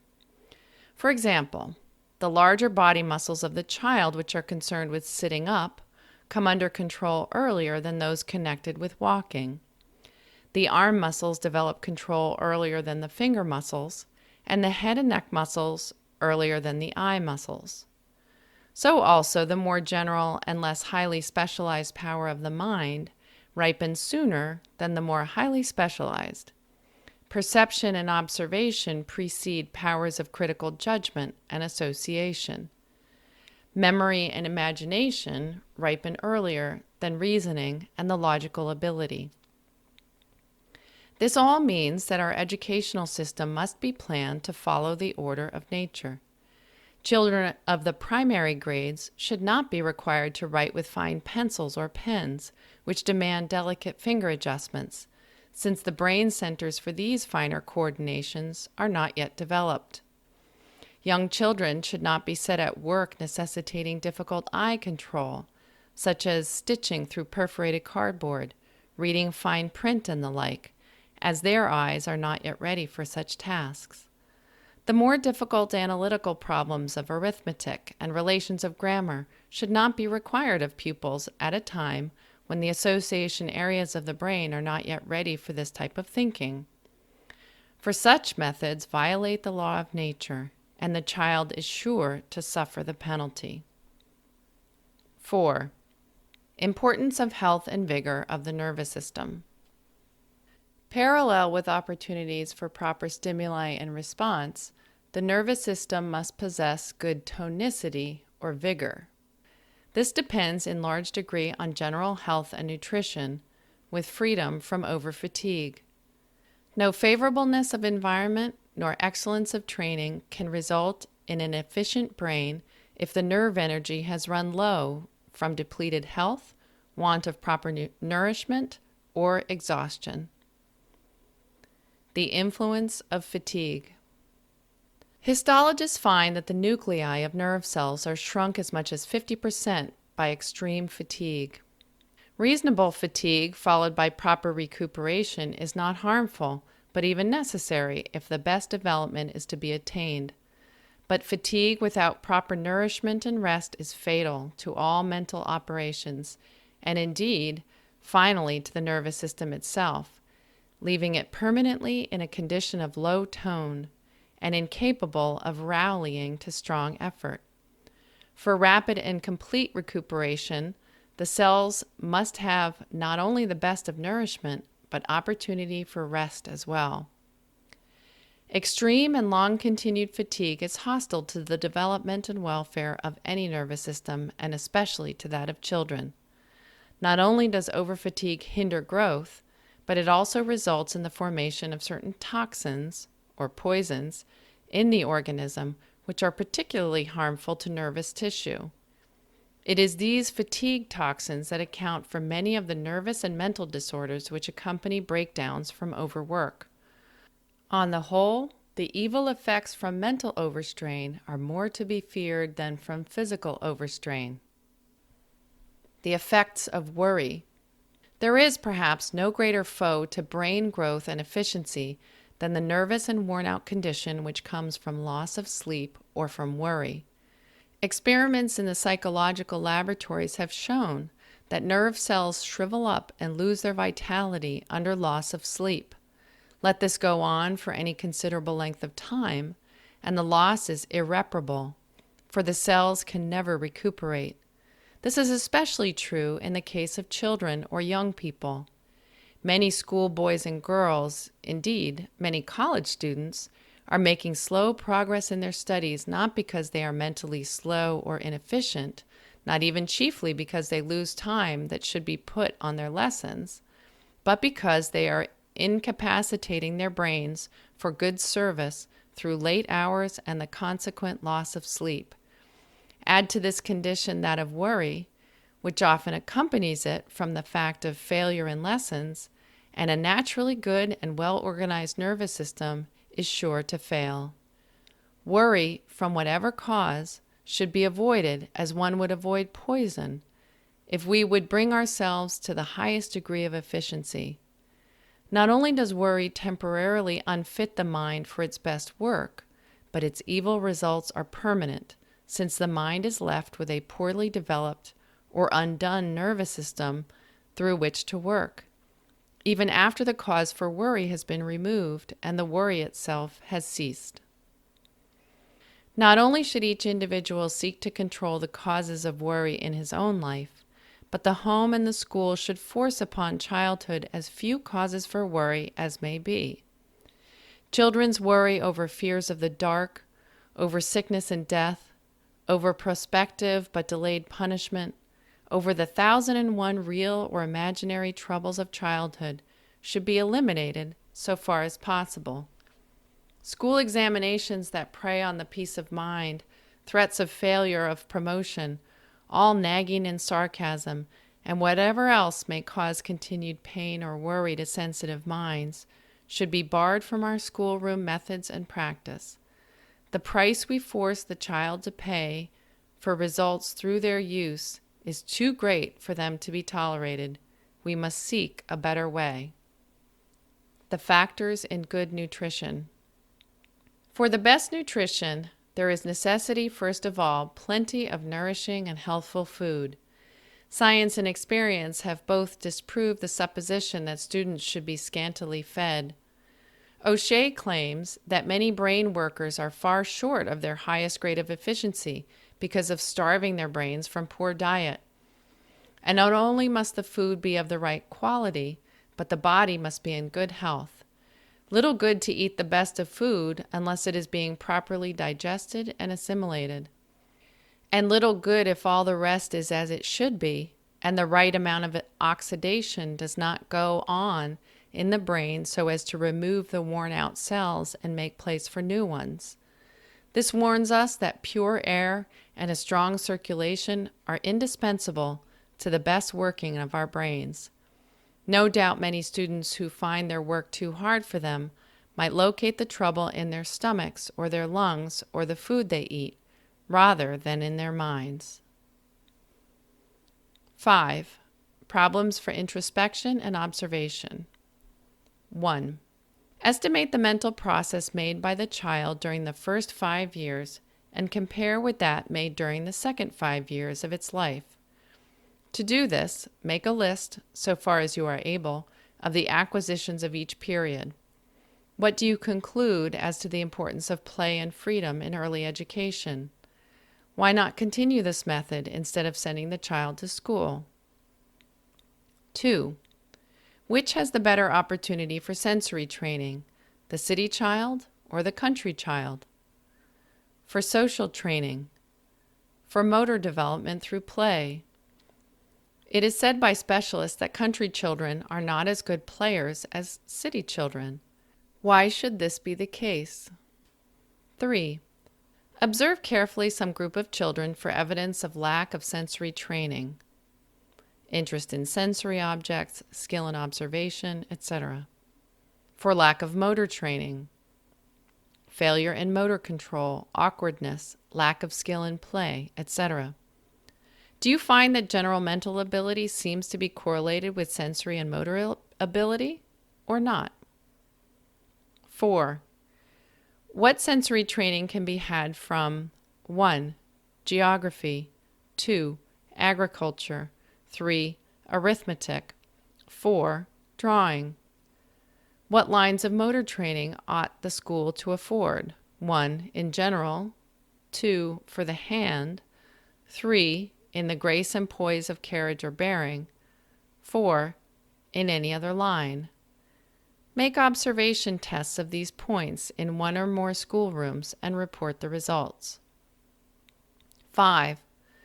Describe what you think must be the type of mental life of Helen Keller.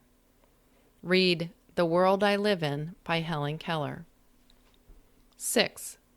Study groups of children for signs of deficiency in brain power from lack of nutrition, from fatigue, from worry, from lack of sleep. Chapter 5. Habit. Habit is our best friend or worst enemy. We are walking bundles of habits. Habit is the flywheel of society, keeping men patient and docile in the hard or disagreeable lot which some must fill. Habit is a cable which we cannot break. So say the wise men. Let me know your habits of life, and you have revealed your moral standards and conduct. Let me discover your intellectual habits, and I understand your type of mind and methods of thought. In short, our lives are largely a daily round of activities dictated by our habits in this line or that. Most of our movements and acts are habitual. We think as we have formed the habit of thinking. We decide as we are in the habit of deciding. We sleep or eat or speak as we have grown into the habit of doing these things. We may even say our prayers or perform other religious exercises as matters of habit. But while habit is the veriest tyrant, yet its good offices far exceed the bad even in the most fruitless or depraved life. 1. The nature of habit. Many people, when they speak or think of habit, give the term a very narrow or limited meaning. They have in mind only certain moral or personal tendencies usually spoken of as one's habits. But in order to understand habit in any thorough and complete way, we must, as suggested by the preceding paragraph, broaden our concept to include every possible line of physical and mental activity. Habit may be defined as the tendency of the nervous system to repeat any action that has been performed once or many times. The physical basis of habit. Habit is to be explained from the standpoint of its physical basis. Habits are formed because the tissues of our brains are capable of being modified by use, and of so retaining the effects of this modification that the same act is easier of performance each succeeding time. This results in the old act being repeated instead of a new one being selected, and hence the old act is perpetuated. Even dead and inert matter obeys the same principles in this regard as does living matter. Says M. Léon Dumont, quote, "Everyone knows how a garment, having been worn a certain time, clings to the shape of the body better than when it was new. There has been a change in the tissue, and this change is a new habit of cohesion. A lock works better after having been used some time. At the outset, more force was required to overcome certain roughness in the mechanism. The overcoming of this resistance is a phenomenon of habituation. It costs less trouble to fold a paper when it has been folded already. This saving of trouble is due to the essential nature of habit, which brings it about that to reproduce the effect a less amount of the outward cause is required. The sounds of a violin improve by use in the hands of an able artist, because the fibers of the wood at last contract habits of vibration conformed to harmonic relations. This is what gives such inestimable value to instruments that have belonged to great masters. Water in flowing hollows out for itself a channel, which grows broader and deeper, and after having ceased to flow, it resumes when it flows again the path traced for itself before. Just so, the impressions of outer objects fashion for themselves in the nervous system more and more appropriate paths, and these vital phenomena recur under similar excitements from without, when they have been interrupted for a certain time. All living tissue plastic. What is true of inanimate matter is doubly true of living tissue. The tissues of the human body can be molded into almost any form you choose if taken in time. A child may be placed on his feet at too early an age, and the bones of his legs form the habit of remaining bent. The Flathead Indian binds a board on the skull of his child, and its head forms the habit of remaining flat on the top. Wrong bodily postures produce curvature of the spine, and pernicious modes of dress deform the bones of the chest. The muscles may be trained into the habit of keeping the shoulders straight or letting them droop, those of the back to keep the body well up on the hips or to let it sag, those of locomotion to give us a light, springy step or to allow a shuffling carriage, those of speech to give us a clear-cut, accurate articulation or a careless, halting one, and those of the face to give us a cheerful cast of countenance or a glum and morose expression. Habit a modification of brain tissue. But the nervous tissue is the most sensitive and easily molded of all bodily tissues. In fact, it is probable that the real habit of our characteristic walk, gesture, or speech resides in the brain rather than in the muscles which it controls. So delicate is the organization of the brain structure, and so unstable its molecules, that even the perfume of the flower, which assails the nose of a child, the song of a bird which strikes his ear, or the fleeting dream which lingers but for a second in his sleep, has so modified his brain that it will never again be as if these things had not been experienced. Every sensory current which runs in from the outside world, every motor current which runs out to command a muscle, every thought that we think, has so modified the nerve structure through which it acts that a tendency remains for a like act to be repeated. Our brain and nervous system is daily being molded into fixed habits of acting by our thoughts and deeds, and thus becomes the automatic register of all we do. The old Chinese fairy story hits upon a fundamental and vital truth. These celestials tell their children that each child is accompanied by day and by night, every moment of his life, by an invisible fairy, who is provided with a pencil and tablet. It is the duty of this fairy to put down every deed of the child, both good and evil, in an indelible record which will one day rise as a witness against him. So it is in very truth with our brains. The wrong act may have been performed in secret. No living being may ever know that we performed it, and a merciful Providence may forgive it, but the inexorable monitor of our deeds was all the time beside us writing the record, and the history of that act is inscribed forever in the tissues of our brain. It may be repented of bitterly in sackcloth and ashes, and be discontinued, but its effects can never be quite effaced. They will remain with us a handicap till our dying day, and in some critical moment in a great emergency we shall be in danger of defeat from that long past and forgotten act. We must form habits. We must, then, form habits. It is not at all in our power to say whether we will form habits or not, for once started they go on forming themselves by day and night, steadily and relentlessly. Habit is, therefore, one of the great factors to be reckoned with in our lives, and the question becomes not, shall we form habits, but what habits we shall form. And we have the determining of this question largely in our own power, for habits do not just happen, nor do they come to us ready-made. We ourselves make them from day to day through the acts we perform, and in so far as we have control over our acts, in that far we can determine our habits. 2. The place of habit in the economy of our lives. Habit is one of nature's methods of economizing time and effort, while at the same time securing greater skill and efficiency. This is easily seen when it is remembered that habit tends towards automatic action, that is, towards action governed by the lower nerve centers and taking care of itself, so to speak, without the interference of consciousness. Everyone has observed how much easier in the performance and more skillful in its execution is the act, be it playing a piano, painting a picture, or driving a nail, when the movements involved have ceased to be consciously directed and become automatic. Habit increases skill and efficiency.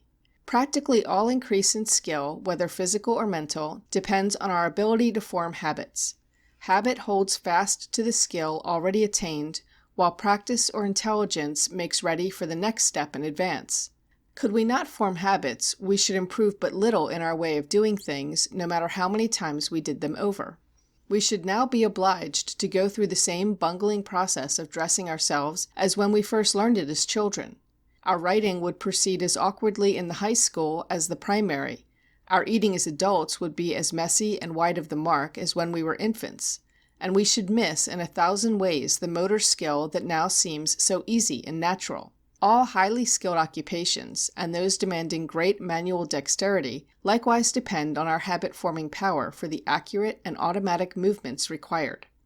So with mental skill. A great portion of the fundamentals of our education must be made automatic, must become matters of habit. We set out to learn the symbols of speech. We hear words and see them on the printed page.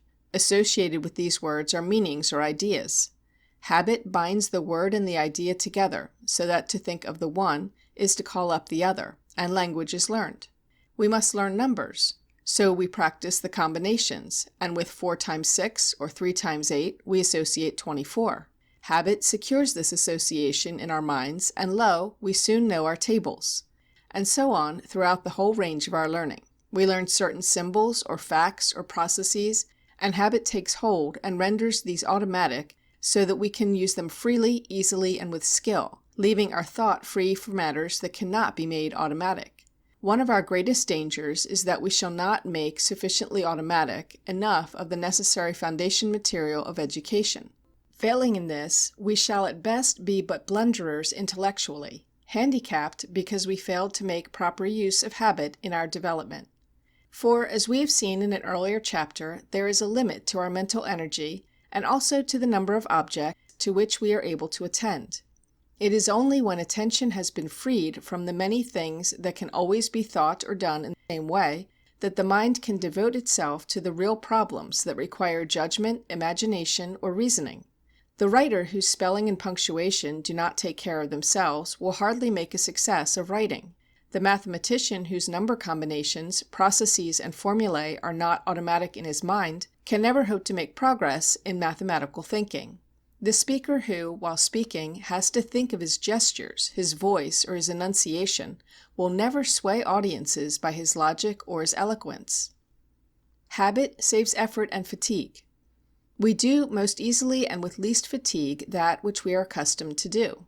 It is the new act or the strange task that tires us. The horse that is used to the farm wearies if put on the road, while the roadster tires easily when hitched to the plow.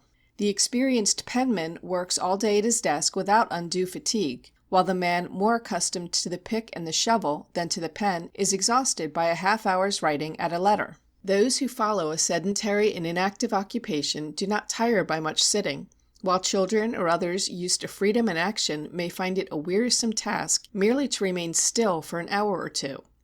Not only would the skill and speed demanded by modern industry be impossible without the aid of habit, but without its help none could stand the fatigue and strain. The new workman placed at a high-speed machine is ready to fall from weariness at the end of his first day, but little by little he learns to omit the unnecessary movements, the necessary movements become easier and more automatic through habit, and he finds the work easier.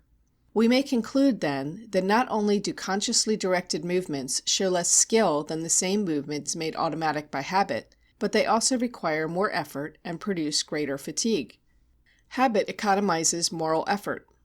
To have to decide each time the question comes up whether we will attend to this lecture or sermon or lesson, whether we will persevere and go through this piece of disagreeable work which we have begun, whether we will go to the trouble of being courteous and kind to this or that poor or unlovely or dirty fellow mortal, whether we will take this road because it looks easy, or that one because we know it to be the one we ought to take, whether we will be strictly fair and honest when we might just as well be the opposite, whether we will resist the temptation which dares us, whether we will do this duty, hard though it is, which confronts us. To have to decide each of these questions every time it presents itself is to put too large a proportion of our thought and energy on things which should take care of themselves. For all these things should early become so nearly habitual that they can be settled with the very minimum of expenditure of energy when they arise. The habit of attention. It is a noble thing to be able to attend by sheer force of will when the interest lags, or some more attractive thing appears, but far better is it so to have formed the habit of attention that we naturally fall into that attitude when this is the desirable thing. To understand what I mean, you only have to look over a class or an audience and note the different ways which people have of finally settling down to listening. Some with an attitude which says, "Now here I am, ready to listen to you if you will interest me, otherwise not." Others with a manner that says, "I did not really come here expecting to listen, and you will have a large task if you interest me. I never listen unless I am compelled to, and the responsibility rests on you." Others plainly say, "I really mean to listen, but I have hard work to control my thoughts, and if I wander I shall not blame you altogether. It is just my way." And still others say, "When I am expected to listen, I always listen, whether there is anything much to listen to or not. I have formed that habit, and so have no quarrel with myself about it. You can depend on me to be attentive, for I cannot afford to weaken my habit of attention whether you do well or not." Every speaker will clasp these last listeners to his heart and feed them on the choicest thoughts of his soul. They are the ones to whom he speaks and to whom his address will appeal. Habit enables us to meet the disagreeable.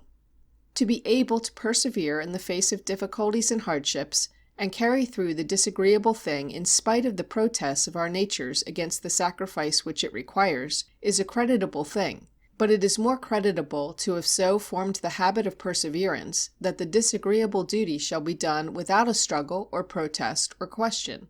Horace Mann testifies of himself that whatever success he was able to attain was made possible through the early habit which he formed of never stopping to inquire whether he liked to do a thing which needed doing, but of doing everything equally well and without question, both the pleasant and the unpleasant. The youth who can fight out a moral battle and win against the allurements of some attractive temptation is worthy the highest honor and praise. But so long as he has to fight the same battle over and over again, he is on dangerous ground morally. For good morals must finally become habits, so ingrained in us that the right decision comes largely without effort and without struggle.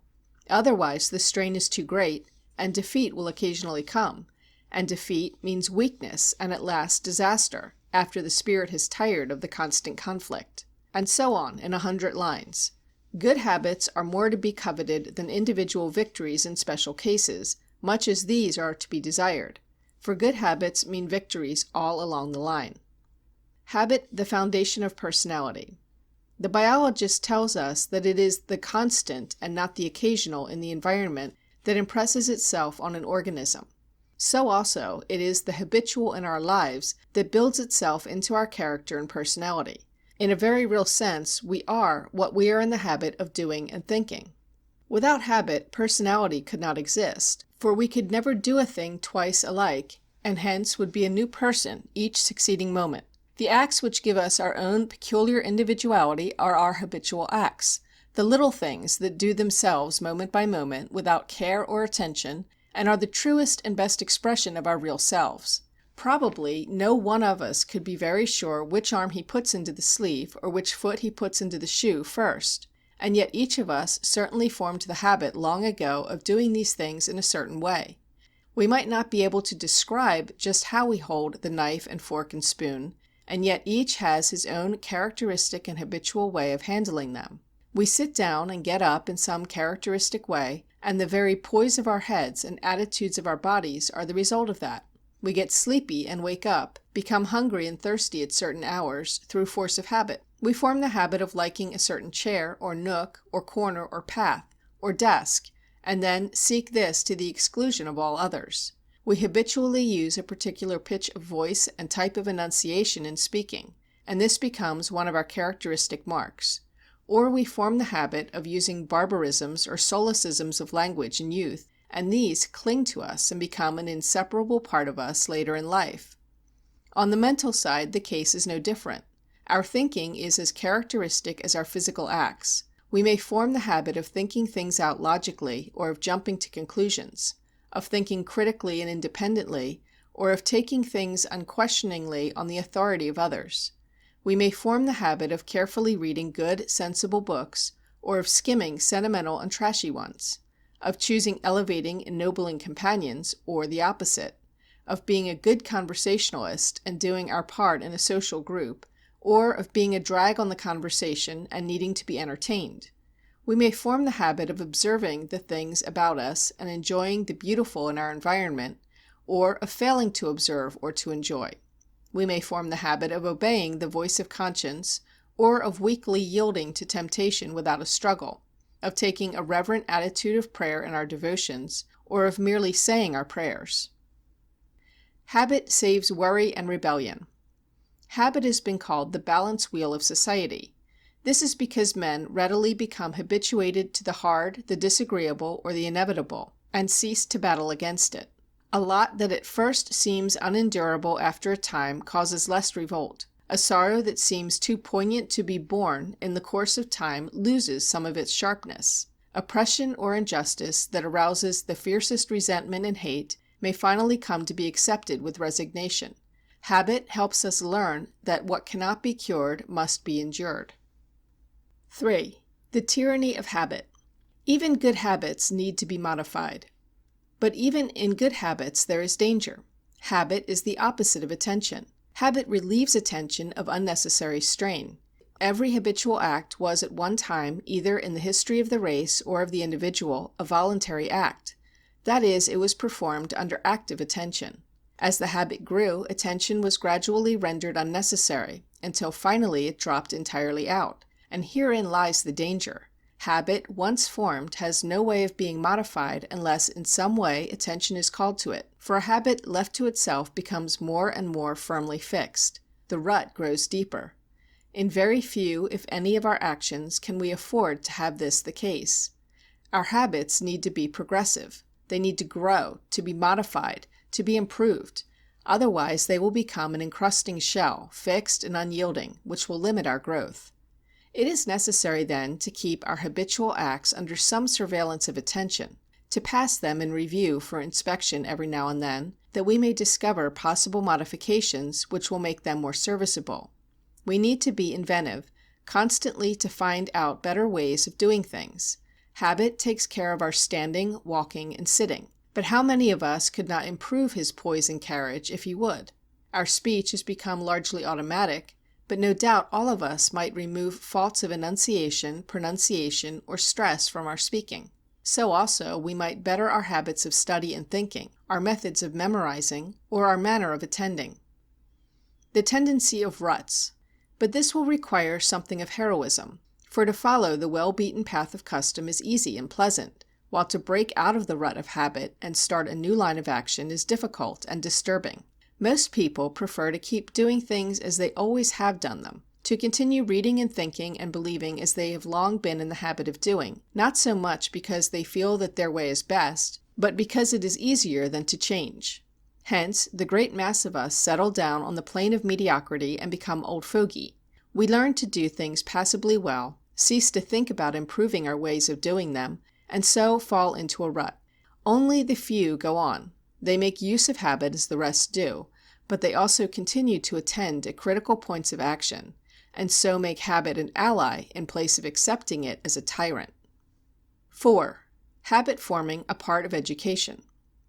It follows from the importance of habit in our lives that no small part of education should be concerned with the development of serviceable habits. Says James, quote, "Could the young but realize how soon they will become mere walking bundles of habits, they would give more heed to their conduct while in the plastic state. We are spinning our own fates, good or evil, and never to be undone. Every smallest stroke of virtue or of vice leaves its never so little scar." End of quote.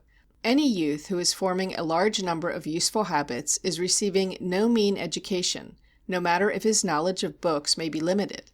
On the other hand, no one who is forming a large number of bad habits is being well educated, no matter how brilliant his knowledge may be. Youth the time for habit forming. Childhood and youth is the great time for habit forming. Then the brain is plastic and easily molded, and it retains its impressions more indelibly. Later it is hard to modify, and the impressions made are less permanent. It is hard to teach an old dog new tricks, nor would he remember them if you could teach them to him, nor be able to perform them well even if he could remember them. The young child will, within the first few weeks of its life, form habits of sleeping and feeding. It may in a few days be led into the habit of sleeping in the dark, or requiring a light, of going to sleep lying quietly, or of insisting upon being rocked, of getting hungry by the clock, or of wanting its food at all times when it finds nothing else to do, and so on. It is wholly outside the power of the mother or the nurse to determine whether the child shall form habits, but largely within their power to say what habits shall be formed, since they control his acts. As the child grows older, the range of his habits increases, and by the time he has reached his middle teens, the greater number of his personal habits are formed. It is very doubtful whether a boy who has not formed habits of punctuality before the age of 15 will ever be entirely trustworthy in matters requiring precision in this line. The girl who has not, before this age, formed habits of neatness and order, will hardly make a tidy housekeeper later in her life. Those who in youth have no opportunity to habituate themselves to the usages of society may study books on etiquette and employ private instructors in the art of polite behavior all they please later in life, but they will never cease to be awkward and ill at ease. None are at a greater disadvantage than the suddenly grown rich who attempt late in life to surround themselves with articles of art and luxury, though their habits were all formed amid barrenness and want during their earlier years. The habit of achievement. What youth does not dream of being great or noble or a celebrated scholar? And how few there are who finally achieve their ideals. Where does the cause of failure lie? Surely not in the lack of high ideals. Multitudes of young people have Excelsior as their motto, and yet never get started up the mountain slope, let alone toiling on to its top. They've put in hours dreaming of the glory farther up, and have never begun to climb. The difficulty comes in not realizing that the only way to become what we wish or dream that we may become is to form the habit of being that thing. To form the habit of achievement, of effort, of self-sacrifice if need be. To form the habit of deeds along with dreams. To form the habit of doing. Who of us has not at this moment lying in wait for his convenience in the dim future a number of things which he means to do just as soon as this term of school is finished, or this job of work is completed, or when he is not so busy as now? And how seldom does he ever get at those things at all? Darwin tells that in his youth he loved poetry, art, and music, but was so busy with his scientific work that he could ill spare the time to indulge these tastes. So he promised himself that he would devote his time to scientific work and make his mark in this. Then he would have time for the things that he loved, and would cultivate his taste for the fine arts. He made his mark in the field of science, and then turned again to poetry, to music, to art. But alas, they were all dead and dry bones to him, without life or interest. He had passed the time when he could ever form the taste for them. He had formed his habits in another direction, and now it was forever too late to form new habits. His own conclusion is, that if he had his life to live over again, he would each week listen to some musical concert and visit some art gallery, and that each day he would read some poetry, and thereby keep alive and active the love for them. So every school and home should be a species of habit factory, a place where children develop habits of neatness, punctuality, obedience, politeness, dependability, and the other graces of character. 5. Rules for habit forming.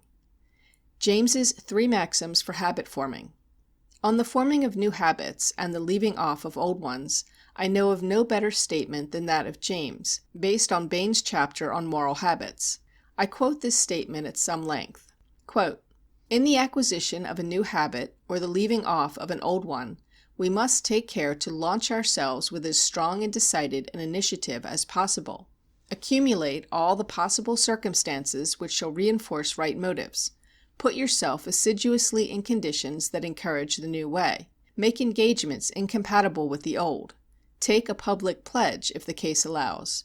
In short, develop your resolution with every aid you know. This will give your new beginning such a momentum that the temptation to break down will not occur as soon as it otherwise might, and every day during which a breakdown is postponed adds to the chances of its not occurring at all. The second maxim is, never suffer an exception to occur until the new habit is securely rooted in your life. Each lapse is like letting fall a ball of string which one is carefully winding up. A single slip undoes more than a great many turns will wind again. Continuity of training is the great means of making the nervous system act infallibly right. The need of securing success nerves one to future vigor. A third maxim may be added to the preceding pair. Seize the very first possible opportunity to act on every resolution you make, and on every emotional prompting you may experience in the direction of the habits you aspire to gain. It is not in the moment of their forming, but in the moment of their producing motor effects, that resolves and aspirations communicate the new set to the brain." End of quote. The preponderance of good habits over bad. And finally, let no one be disturbed or afraid because in a little time you become a walking bundle of habits, for insofar as your good actions predominate over your bad ones, that much will your good habits outweigh your bad habits. Silently, moment by moment, efficiency is growing out of all worthy acts done. Every bit of heroic self-sacrifice, every battle fought and won, every good deed performed is being irradicably credited to you in your nervous system, and will finally add its might toward achieving the success of your ambitions. 6. Problems in observation and introspection. 1. Select some act which you have recently begun to perform and watch it grow more and more habitual. Notice carefully for a week and see whether you do not discover some habits which you did not know you had. Make a catalogue of your bad habits, of the most important of your good ones. 2. Set out to form some new habits which you desire to possess. Also to break some undesirable habit, watching carefully what takes place in both cases and how long it requires. 3. Try the following experiment and relate the results to the matter of automatic control brought about by habit. Draw a star on a sheet of cardboard. Place this on a table before you, with a hand mirror so arranged that you can see the star in the mirror. Now trace the outline of the star with a pencil, looking steadily in the mirror to guide your hand. Do not lift the pencil from the paper from the time you start until you finish. Have others try this experiment. 4. Study some group of pupils for their habits: 1. Of attention, 2. Of speech, 3. Of standing, sitting, and walking, 4. Of study. Report on your observations and suggest methods of curing bad habits observed. 5. Make a list of mannerisms you have observed and suggest how they may be cured. 6. Make a list of from 10 to 20 habits which you think the school and its work should especially cultivate. What ones of these are the schools you know least successful in cultivating? Where does the trouble lie? Chapter 6. Sensation. We can best understand the problems of sensation and perception if we first think of the existence of two great worlds: the world of physical nature without, and the world of mind within. On the one hand is our material environment, the things we see and hear and touch and taste and handle, and on the other hand our consciousness, the means by which we come to know this outer world and adjust ourselves to it. These two worlds seem, in a sense, to belong to and require each other. For what would be the meaning or use of the physical world with no mind to know how to use it? And what would be the use of a mind with nothing to be known or thought about? 1. How we come to know the external world. There is a marvel about our coming to know the external world, which we shall never be able to fully understand. We have come by this knowledge so gradually and unconsciously that it now appears to us as commonplace, and we take for granted many things that would puzzle us to explain. Knowledge through the senses. For example, if we say, "Of course I see yonder green tree. It is about 10 rods distant." But why "of course"? Why should objects at a distance from us and with no evident connection between us and them be known to us at all merely by turning our eyes in their direction when there is light? Why not rather say with the blind son of Professor Prézu of Paris, who, when asked if he would like to be restored to sight, answered, "If it were not for curiosity, I would rather have long arms. It seems to me that my hands would teach me better what is passing in the moon than your eyes or telescopes." We listen and then say, "Yes, that is a certain bell ringing in the neighboring village," as if this were the most simple thing in the world. But why should one piece of metal striking against another a mile or two away make us aware that there is a bell there at all, let alone that it be a certain bell whose tone we recognize? Or we pass our fingers over a piece of cloth and decide, that is silk. But why merely by placing our skin in contact with a bit of material should we be able to know its quality, much less that it is cloth and that its threads were originally spun by an insect? Or we take a sip of liquid and say, "This milk is sour." But why should we be able to, by taking the liquid into the mouth and bringing it into contact with the mucous membrane, to tell that it is milk, and that it possesses the quality which we call sour? Or, once more, we get a whiff of air through the open window, and in the springtime, and say, "There is a lilac bush in bloom on the lawn." Yet why, from inhaling air containing particles of lilac, should we be able to know that there is anything outside, much less that it is a flower, and of a particular variety which we call lilac?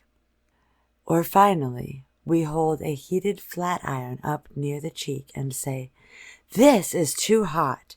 It will burn the cloth." But why, by holding this object a foot away from the face, do we know that it is there, let alone knowing its temperature? The unity of sensory experience.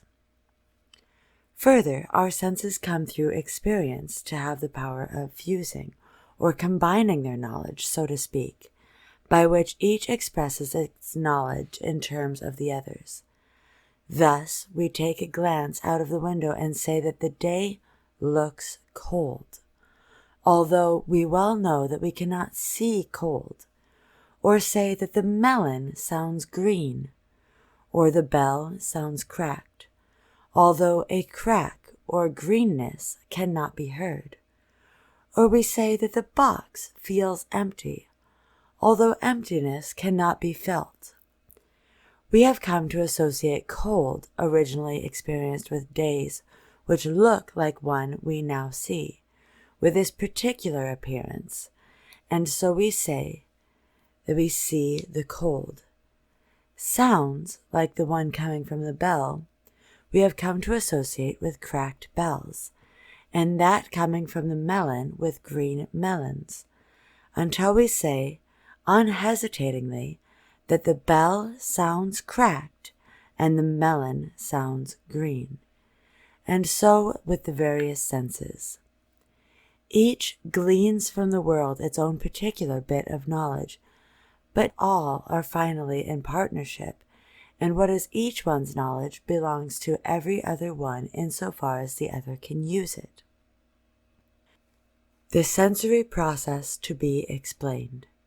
The explanation of ultimate nature of knowledge, and how we reach it through contact with our material environment, we will leave to the philosophers. And battles enough they have over the question, and still others they will have before the matter is settled. The easier and more important problem for us to describe is the process by which the mind comes to know its environment, and to see how it uses this knowledge in thinking. This much we shall be able to do, for it is often possible to describe a process and discover its laws, even when we cannot fully explain its nature and origin. We know the process of digestion and assimilation and the laws which govern them, although we do not understand the ultimate nature or origin of life which makes these possible. The qualities of objects exist in the mind. Yet, even the relatively simple description which we have proposed, many puzzles confront us, and one of them appears at the very outset. This is that the qualities we usually ascribe to objects really exist in our own minds and not in the objects at all. Take, for instance, the common qualities of light and color. The physicist tells us that what we see as light is occasioned by an incredibly rapidly beating of ether waves on the retina of the eye. All space is filled with ether, and when it is light, that is, when some object like the sun or other light-giving body is present, the ether is set in motion by the vibrating molecules of the body, which is the source of light. Its waves strike the retina. A current is produced and carried to the brain, and we see light. This means, then, that space, the medium in which we see objects, is not filled with light, the sensation, but with very rapid waves of ether, and that the light which we see really occurs in our own minds as the mental response to the physical stimulus of ether waves. Likewise with color. Color is produced by ether waves of different lengths and degrees of rapidity. Thus, ether waves at the rate of 450 billions a second gives us the sensation of red, 472 billions a second, orange, of 526 billions a second, yellow, of 589 billions a second, green, of 640 billions a second, blue, of 722 billions a second, indigo, of 790 billions a second, violet. What exists outside of us, then, is these ether waves of different rates, and not the colors as sensations themselves. The beautiful yellow and crimson of a sunset, the variegated colors of a landscape, the delicate pink in the cheek of a child, the blush of a rose, the shimmering green of the lake. These reside not in the objects themselves, but in the consciousness of the one who sees them.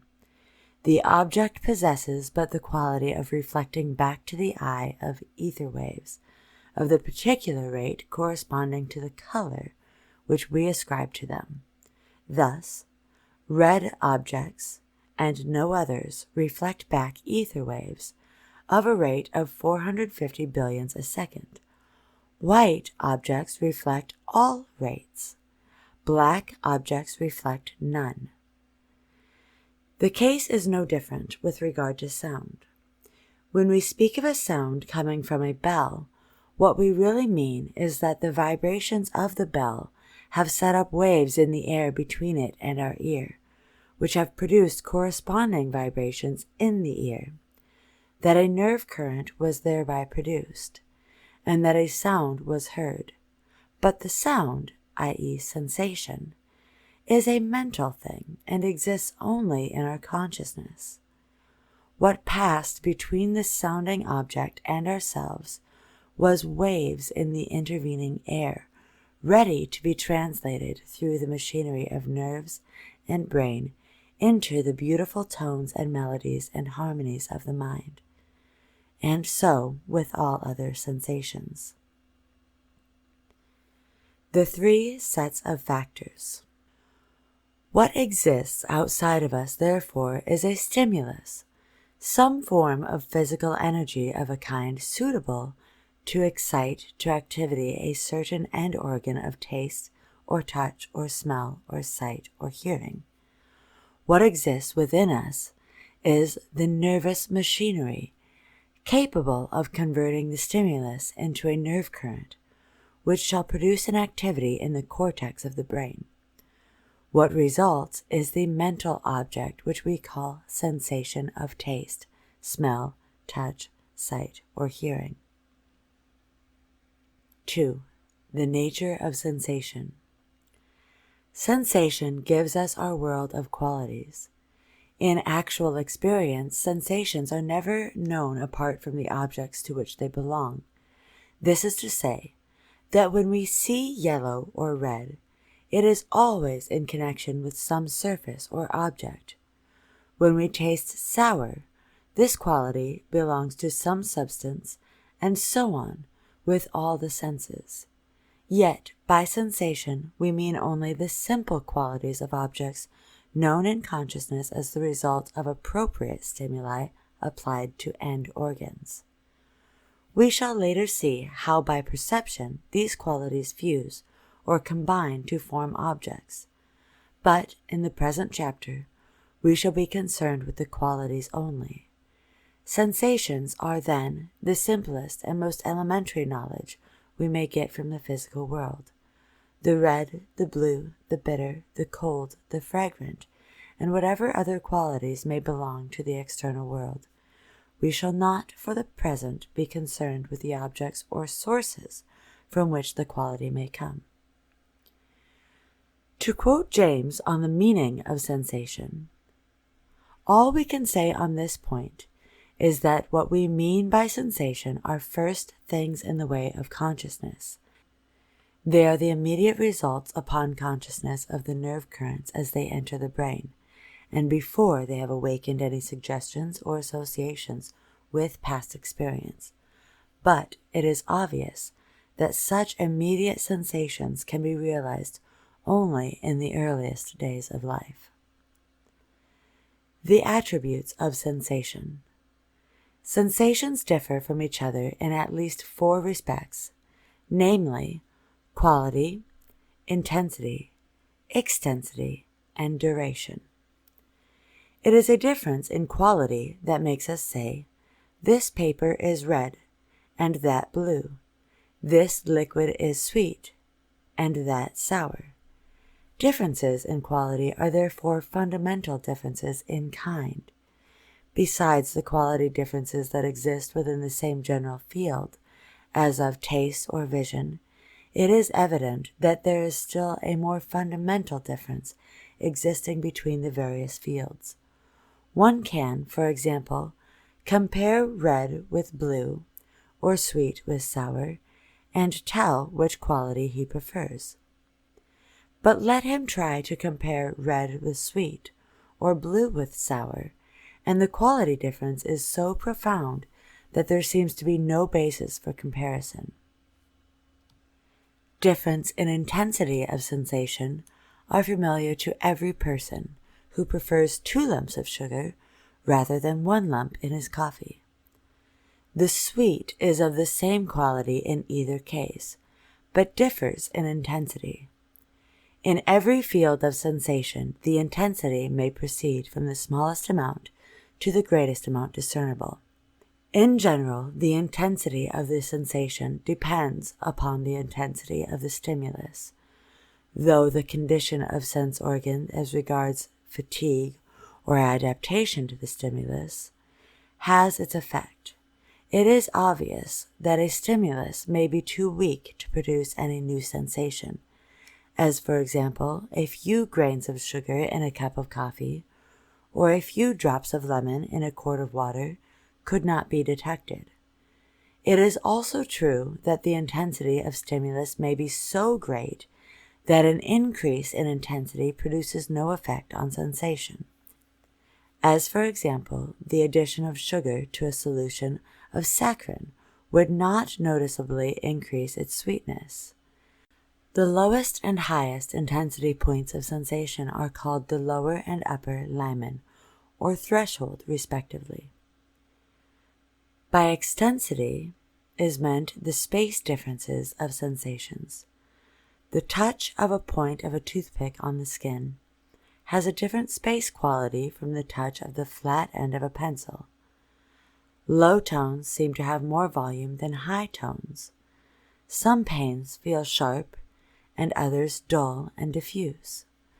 The warmth felt from spreading the palms of the hands out to the fire has a bigness not felt from heating one solitary finger. The extensity of a sensation depends on the number of nerve endings stimulated. The duration of a sensation refers to the time it lasts. This must not be confused with the duration of the stimulus, which may be either longer or shorter than the duration of the sensation. Every sensation must exist for some space of time, long or short, or it would have no part in consciousness. 3. Sensory qualities and their end organs. All are familiar with the 5 senses of our elementary physiologies: sight, hearing, taste, smell, and touch. A more complete study of the sensation reveals nearly 3 times this number, however. This is to say that the body is equipped with more than a dozen different kinds of end organs, each prepared to receive its own particular type of stimulus. It must also be understood that some of the end organs yield more than one sense. The eye, for example, gives not only visual but muscular sensations. The ear, not only auditory but tactical. The tongue, not only gustatory but tactical and cold and warmth sensations. Sight. Vision is a distance sense. We can see afar off. The stimulus is a chemical in its action. This means that the ether waves on striking the retina cause a chemical change which sets up the nerve current responsible for the sensation. The eye, whose general structure is sufficiently described in all standard physiologies, consists of a visual apparatus designed to bring the images of objects to clear focus on the retina in the foeva, or area of clearest vision, near the point of entrance of the optical nerve. The sensation of sight coming from this retinal image, unaided by other sensations, gives us but two qualities, light and color. The eye can distinguish many different grades of light, from purest white on through the various grades to the densest black. The range is greater still in color. We speak of the 7 colors of the spectrum: violet, indigo, blue, green, yellow, orange, and red. But this is not a very serviceable classification, since the average eye can distinguish about 35,000 color effects. It is also somewhat bewildering to find that all these colors seem to be produced from the 4 fundamental hues: red, green, yellow, and blue, plus the various tints.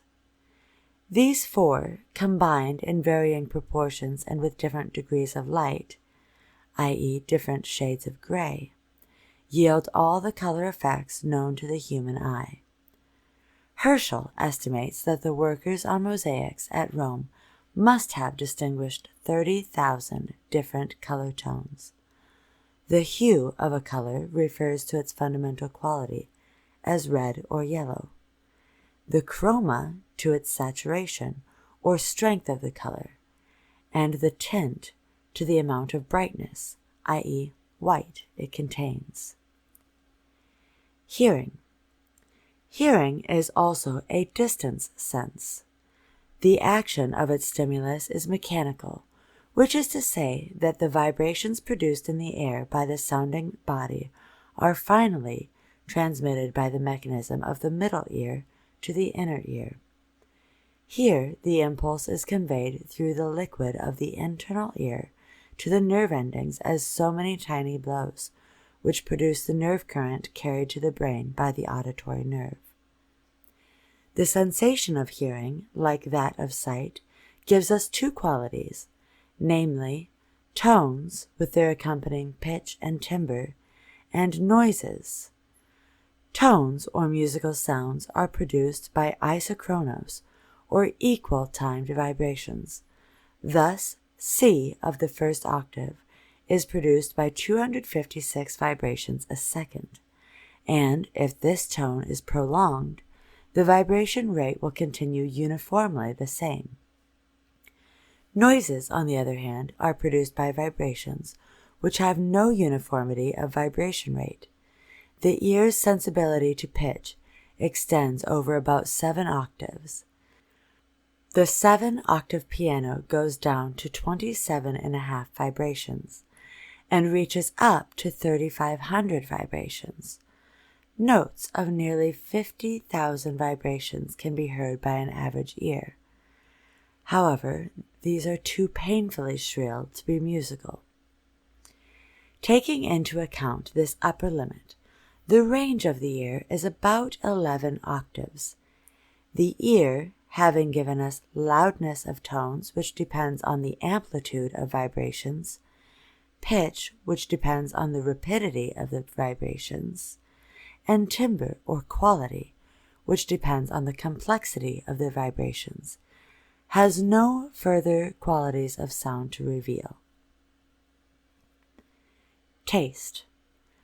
The sense of taste is located chiefly in the tongue, over the surface of which are scattered many minute taste bulbs. These can be seen as small red specks, plentifully distributed along the edges at the tip of the tongue. The substance tasted must be in solution and come in contact with the nerve endings. The action of the stimulus is chemical. The sense of taste recognizes 4 qualities of sour, sweet, salt, and bitter. Many of the qualities which we improperly call tastes are in reality a complex of taste, smell, touch, and temperature. Smell contributes so largely to the sense of taste that many articles of food become tasteless. When we have a catarrh and many nauseating doses of medicine can be taken without discomfort if the nose is held. Probably none of us, if we are careful to exclude all odors by plugging the nostrils with cotton, can, by taste alone, distinguish between scraped apple, potato, turnip, or beet, or can tell hot milk from tea or coffee of the same temperature. Smell. In the upper part of the nasal cavity lies a small brownish patch of mucous membrane. It is here that the olfactory nerve endings are located. The substance smelled must be volatile, that is, it must exist in gaseous form and come in direct contact with the nerve endings. Chemical action results in a nerve current. The sensations of smell have not been classified so well as those of taste, and we have no distinct names for them. Neither do we know how many olfactory qualities the sense of smell is capable of revealing. The only definite classification of smell qualities is that based on their pleasantness or the opposite. We also borrow a few terms and speak of sweet or fragrant odors and fresh or close smells. There is some evidence when we observe animals, or even primitive men, that the human race has been evolving greater sensibility to certain odors, while at the same time there has been a loss of keenness to what we call scent.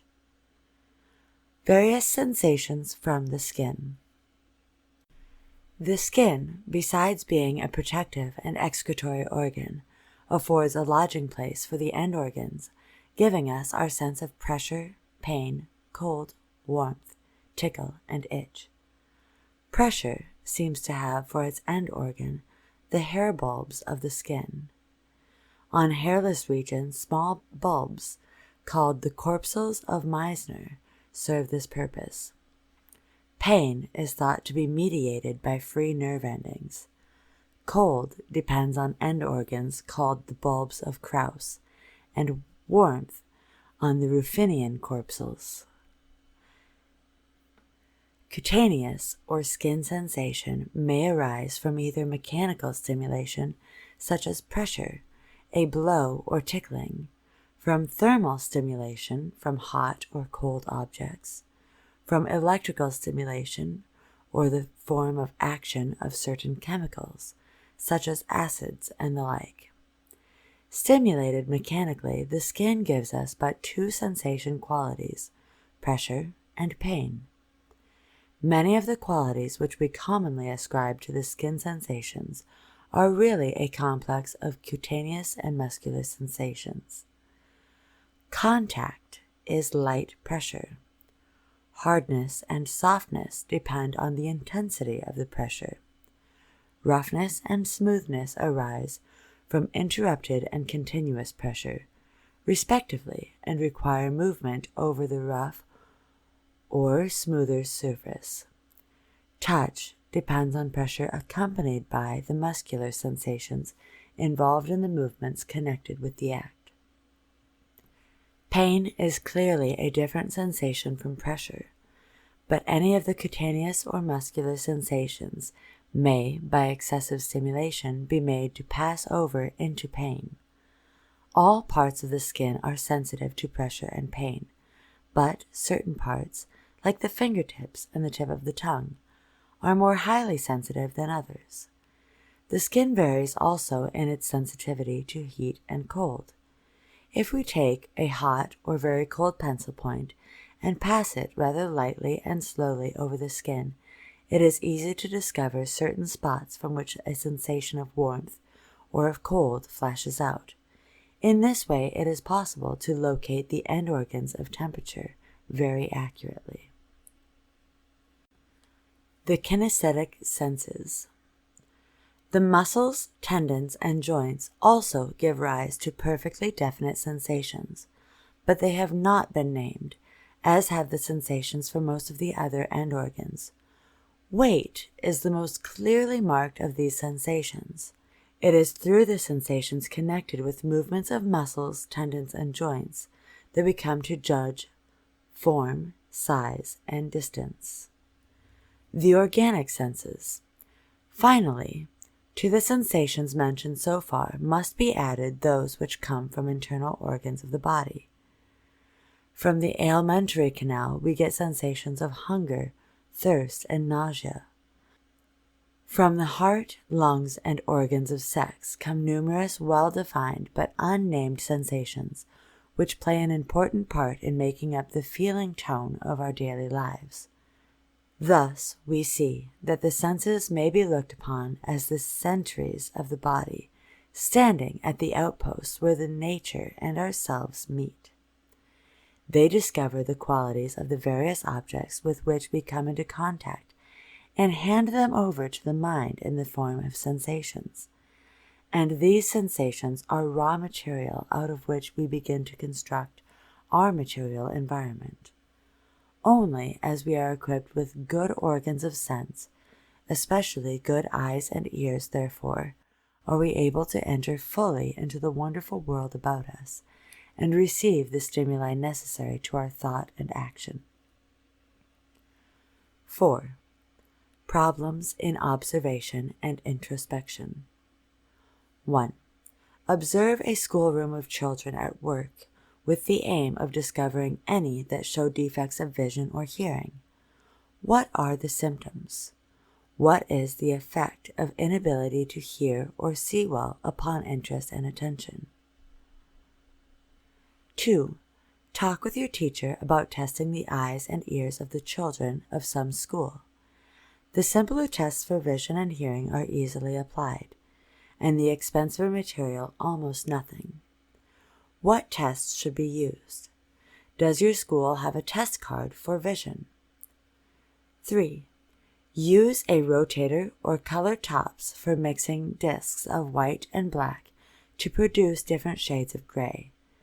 Fix in mind the gray made of half white and half black, 3/4 white and 1/4 black, 1/4 white and 3/4 black. In the very same way, mix two complementaries, yellow and blue, to produce a gray. Mix red and green in the same way. Try various combinations of the 4 fundamental colors and discover how different colors are produced. Seek for the same colors in nature, sky, leaves, flowers, etc. 5. Take a large wire nail and push it through a cork so that it can be handled without touching the metal with the fingers. Now, cool it in ice or very cold water. Then dry it and move the point slowly across the back of the hand. Do you feel occasional thrills of cold as the point passes over a bulb of krauss? Heat the nail with a match flame or over a lamp, and perform the same experiment. Do you feel the thrills of heat from the corpuscles of Ruffini? 6. Try stopping the nostrils with cotton and have someone give you scraped apple, potato, onion, etc., and see whether by taste alone you can distinguish the difference. Why cannot sulfur be tasted? Chapter 7. Perception. No young child at first sees objects as we see them, or hears sounds as we hear them. This power, the power of perception, is a gradual development. It grows day by day out of the learner's experience in his world of sights and sounds, and whatever other fields his senses respond to. 1. The function of perception. Need of knowing the material world. It is the business of perception to give us knowledge of our world of material objects and their relations in space and time.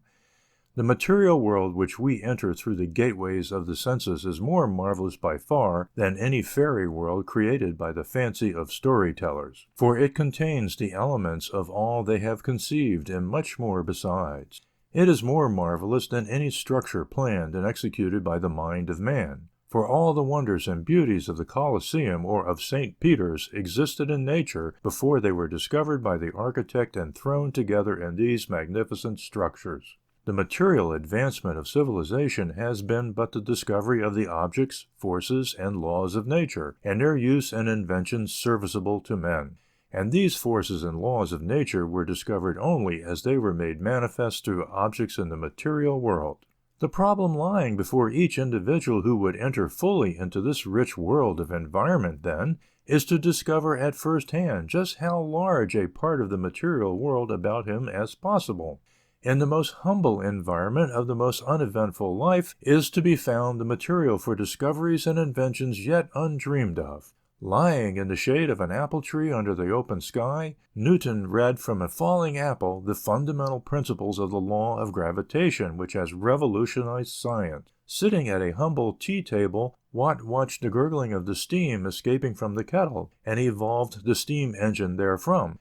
With his simple kite, Franklin drew down the lightning from the clouds, and started the science of electricity. Through studying a ball, the ancient scholars conceived the earth to be a sphere, and Columbus discovered America. The problem which confronts the child. Well, it is that the child, starting his life's journey, cannot see the magnitude of the task before him.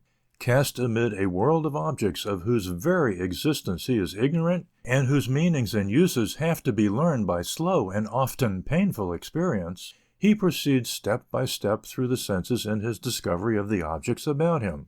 Yet, considered again, we ourselves are after all but a step in advance of the child. Though we are somewhat more familiar with the use of our senses than he, and know a few more objects about us, yet the knowledge of the wisest of us is at best pitifully meager compared with the richness of nature. So impossible is it for us to know all our material environment that men have taken to becoming specialists. One man will spend his life in the study of a certain variety of plants, while there are hundreds of thousands of varieties all about him. Another will study a particular kind of animal life, perhaps too minute to be seen with the naked eye, while the world is teeming with animal forms which he has not time in his short day of life to stop to examine. Another will study the landforms and read the earth's history from the rocks and geological strata. But here again, nature's volume is so large that he has time to read but a small fraction of the whole. Another studies the human body and learns to read from its expressions the signs of health and sickness, and to prescribe remedies for its ills. But in this field also he has found it necessary to divide the work, and so we have specialists for almost every organ of the body. 2. The nature of perception. How a percept is formed. How then do we proceed to the discovery of this world of objects? Let us watch the child and learn the secret from him. Give the babe a ball, and he applies every sense to it to discover its qualities.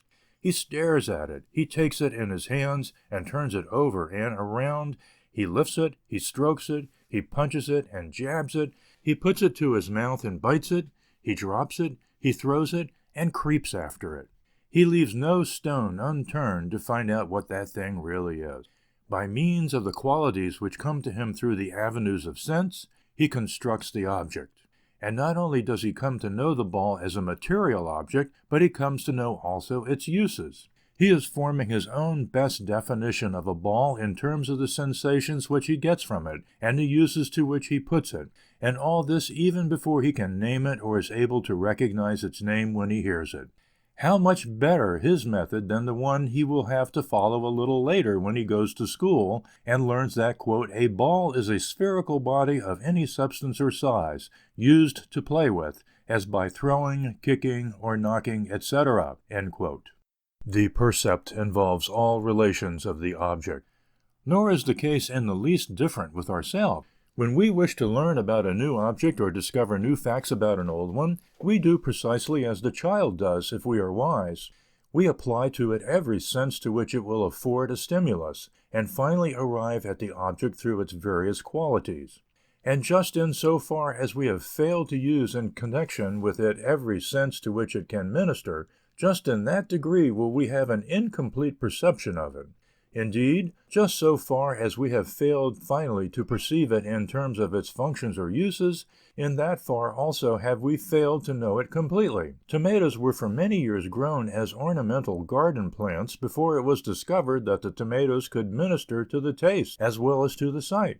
The clothing of civilized man gives the same sensation of texture and color to the savage as it does to his owner, but he is so far from perceiving it in the same way that he packs it away and continues to go naked.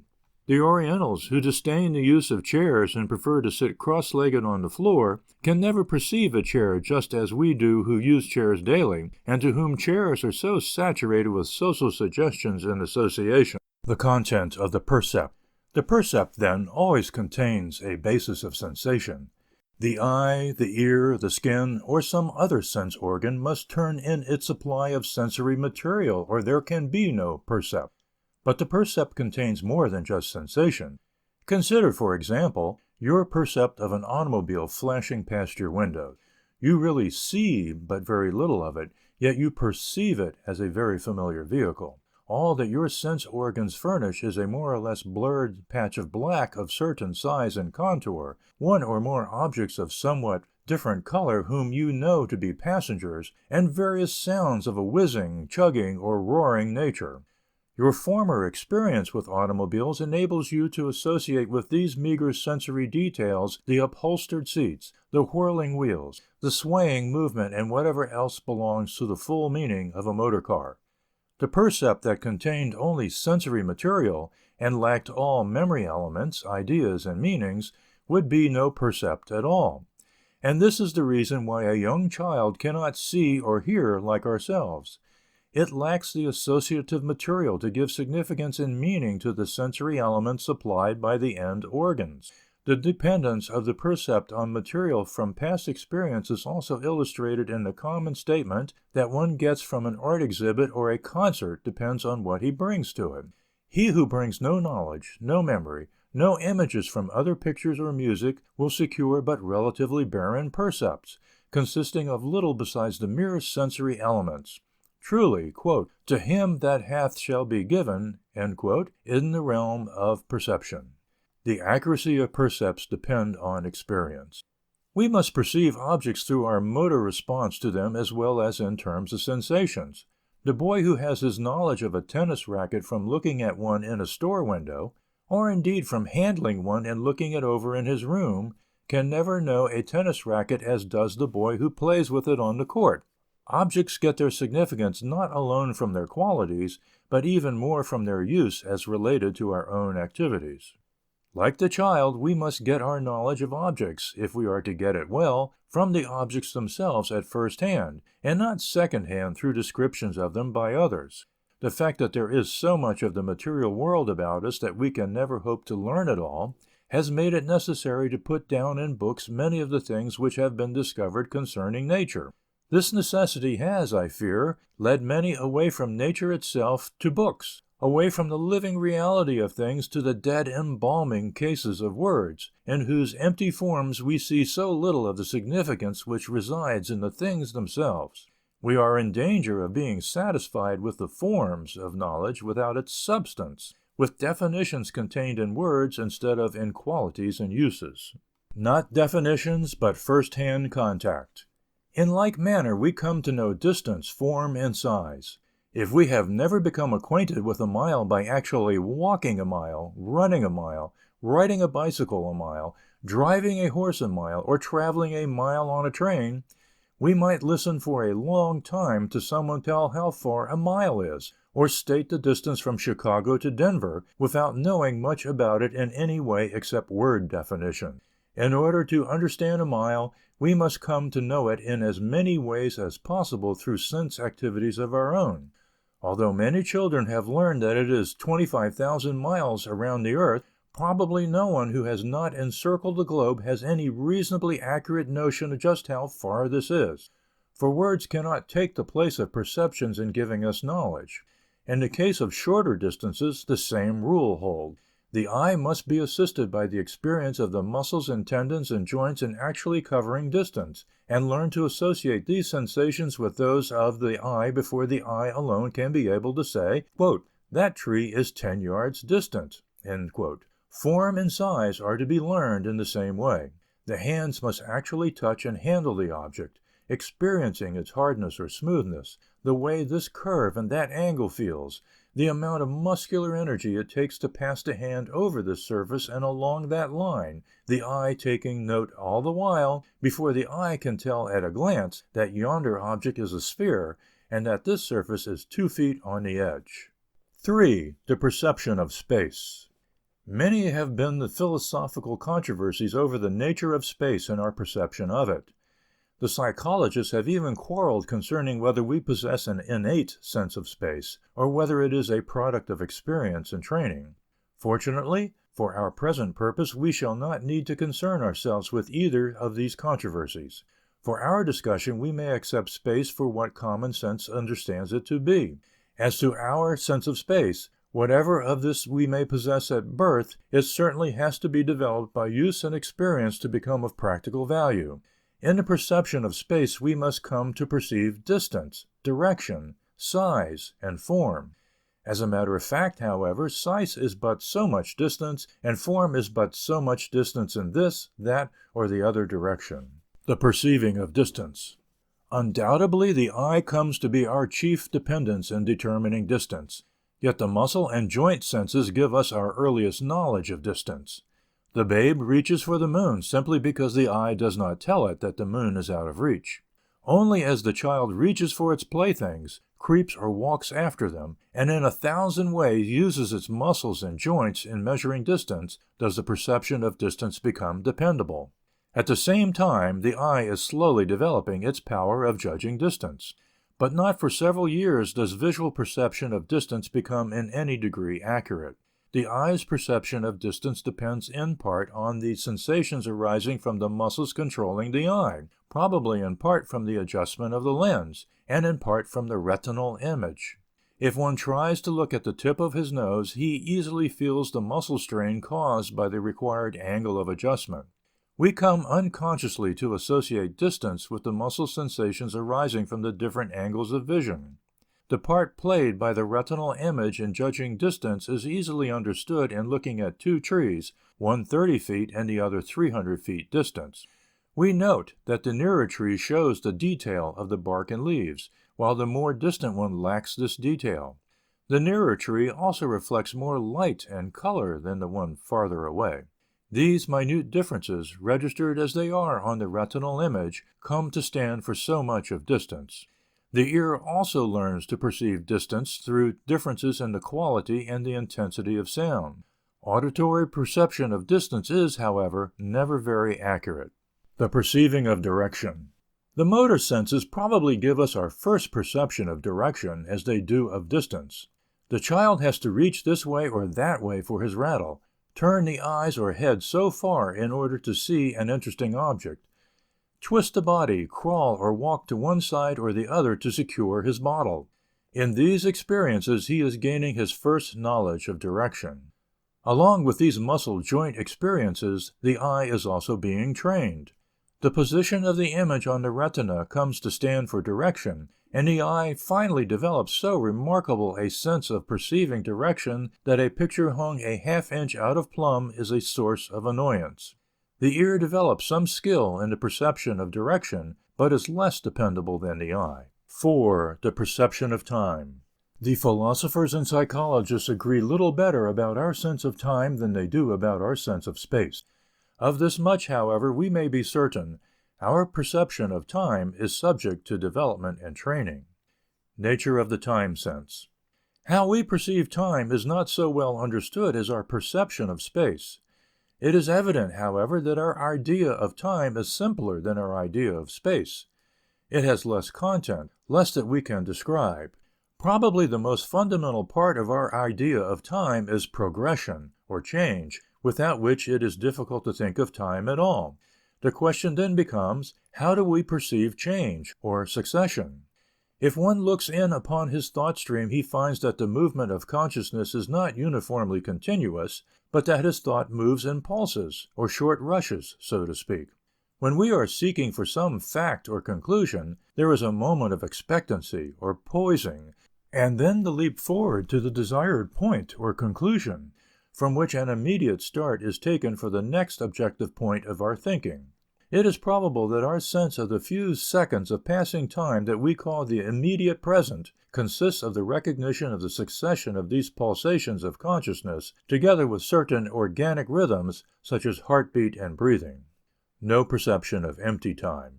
Our perception does not therefore act upon empty time. Time must be filled with a procession of events, whether these be within our own consciousness or in the objective world without. All longer periods of time, such as hours, days, or years, are measured by the events which they contain. Time filled with happenings that interest and attract us seems short while passing, but longer when looked back upon. On the other hand, time relatively empty of interesting experience hangs heavy on our hands in passing, but, viewed in retrospect, seems short. A fortnight of travel passes more quickly than a fortnight of illness, but yields many more events for the memory to review as the "filling" for time. Probably no one has any very accurate feeling of the length, that is, the actual duration of a year, or even of a month. We therefore divide time into convenient units, as weeks, months, years, and centuries. This allows us to think of time in mathematical terms, where immediate perception fails in its grasp. 5. The training of perception. In the physical world as in the spiritual, there are many people who, "having eyes, see not, and ears, hear not." For the ability to perceive accurately and richly in the world of physical objects depends not alone on good sense organs, but also on interest and the habit of observation. It is easy if we are indifferent or untrained to look at a beautiful landscape, a picture or a cathedral without seeing it. It is easy if we lack interest or skill to listen to an orchestra or the myriad sounds of nature without hearing them. Perception needs to be trained. Training in perception does not depend entirely on the work of the school, for the world about us exerts a constant appeal to our senses. 1,000 sights, sounds, contacts, tastes, smells, or other sensations hourly throng in upon us, and the appeal is irresistible. We must in some degree attend, we must observe. Yet it cannot be denied that most of us are relatively unskilled in perception. We do not know how, or take the trouble to observe. For example, a stranger was brought into the classroom and introduced by the instructor to a class of 50 college students in psychology. The class thought the stranger was to address them, and looked at him with mild curiosity. But after standing before them for a few moments, he suddenly withdrew, as had been arranged by the instructor. The class were then asked to write such a description of the stranger as would enable a person who had never seen him to identify him. But so poor had been the observation of the class that they ascribed to him clothes of 4 different colors, eyes and hairs each of 3 different colors, a tie of many different hues, height ranging from 5 feet and 4 inches to over 6 feet, age from 28 to 45 years, and many other details as wide of the mark. Nor is it probable that this particular class was below the average in the power of perception. School training in perception. The school can do much in training the perception, but to accomplish this, the child must constantly be brought into immediate contact with the physical world about him and taught to observe. Books must not be substituted for things.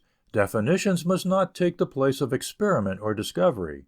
Geography and nature study should be taught largely out of doors, and the lessons assigned should take the child into the open for observation and investigation. All things that live and grow, the sky and clouds, the sunset colors, the brown of upturned soil, the smell of the clover field or the new mown hay, the sounds of a summer night, the distinguishing marks by which to identify each family of common birds or breed of cattle, these and 1,000 other things that appeal to us from the simplest environment afford a rich opportunity for training the perception. And he who has learned to observe, and who is alert to the appeal of nature, has no small part in his education already assured. 6. Problems in observation and introspection. 1. Test your power of observation by walking rapidly past a well-filled store window and then seeing how many of the objects you can name. 2. Suppose a tailor, a bootblack, a physician, and a detective are standing on the street corner as you pass by.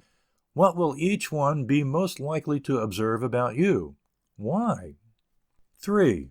Observe carefully green trees at a distance of a few rods, a quarter of a mile, several miles.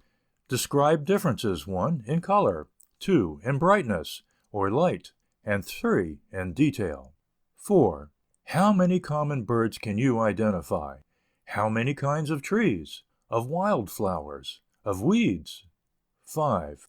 Observe the work of an elementary school for the purpose of determining a. Whether the instruction in geography, nature study, agriculture, etc., calls for the use of the eyes, ears, and fingers. b. Whether definitions are used in place of first-hand information in any subjects. c. Whether the assignment of lessons to pupils includes work that would require the use of the senses, especially out of doors. d. Whether the work offered in arithmetic demands the use of the senses as well as the reason. e. Whether the language lessons make use of the power of observation. Chapter 8. Mental Images and Ideas. As you sit thinking, a company of you together, your thoughts run in many diverse lines. Yet with all this diversity, your minds possess this common characteristic. Though your thinking all takes place in what we call the present moment, it goes on largely in terms of past experiences. 1. The part played by past experience. Present thinking depends on past experience. Image or ideas of things you have seen or heard or felt, of things you have thought of before and which now recur to you, of things you remember such as names, dates, places, events, of things that you do not remember as a part of your past at all, but that belong to it nevertheless. These are the things which form a large part of your mental stream, and which give content to your thinking. You may think of a thing that is going on now, or of one that is to occur in the future, but, after all, you are dependent on your past experience for the material which you put into your thinking of the present moment.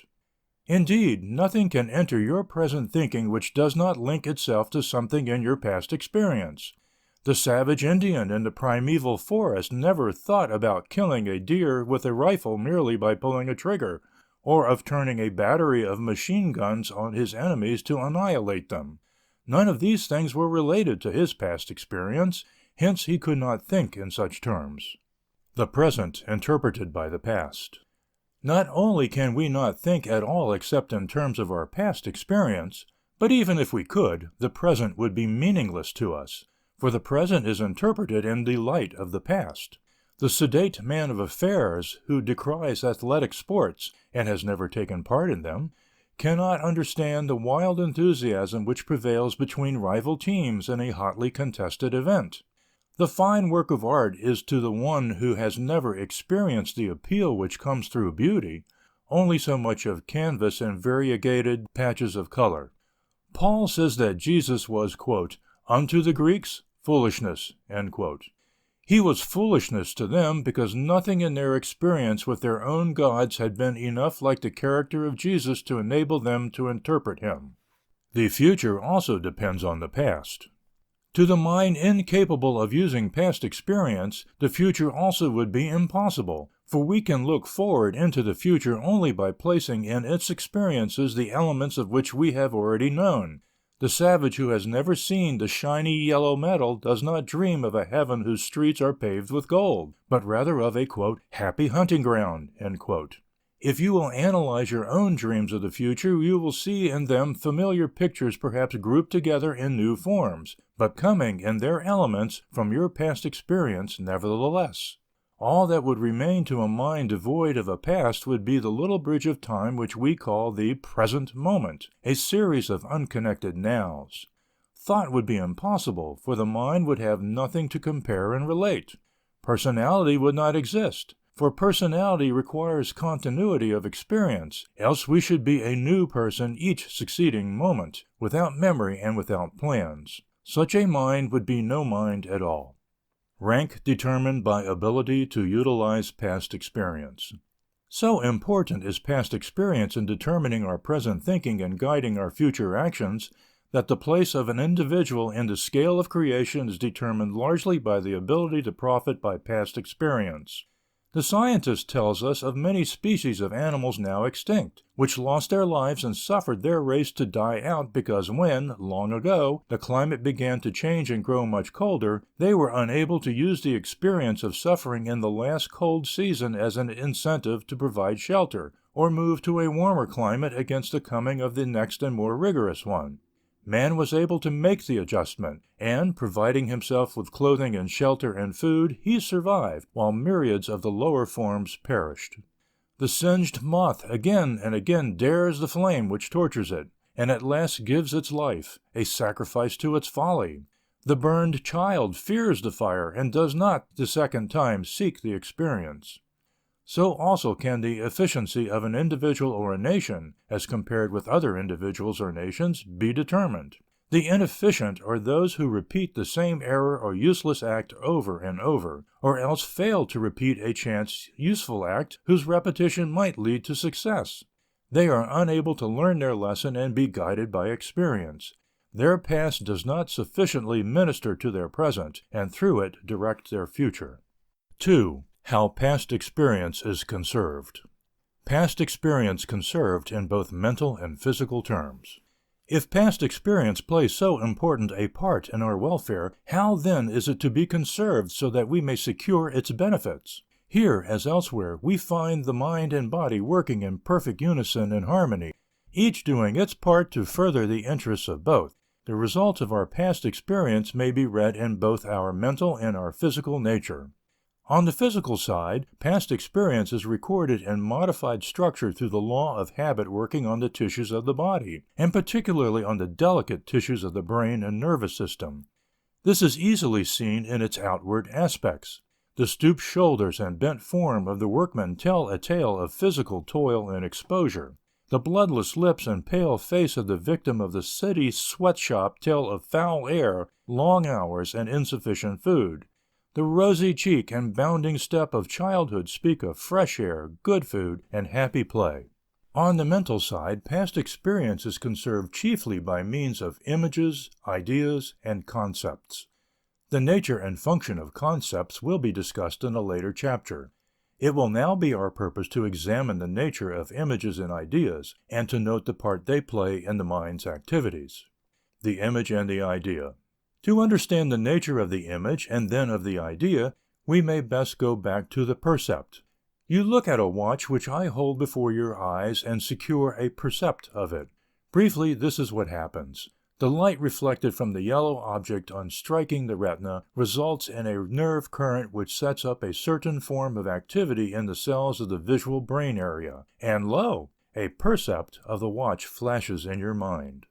Now I put the watch in my pocket, so that the stimulus is no longer present to your eye. Then I ask you to think of my watch just as it appeared as you were looking at it, or you may yourself choose to think of it without my suggesting it to you. In either case, the cellular activity in the visual area of the cortex is reproduced approximately as it occurred in connection with the percept, and lo, an image of the watch flashes in your mind. An image is thus an approximate copy of a former percept or several percepts. It is aroused indirectly by means of a nerve current coming by way of some other brain center, instead of directly by the stimulation of a sense organ, as in the case of a percept.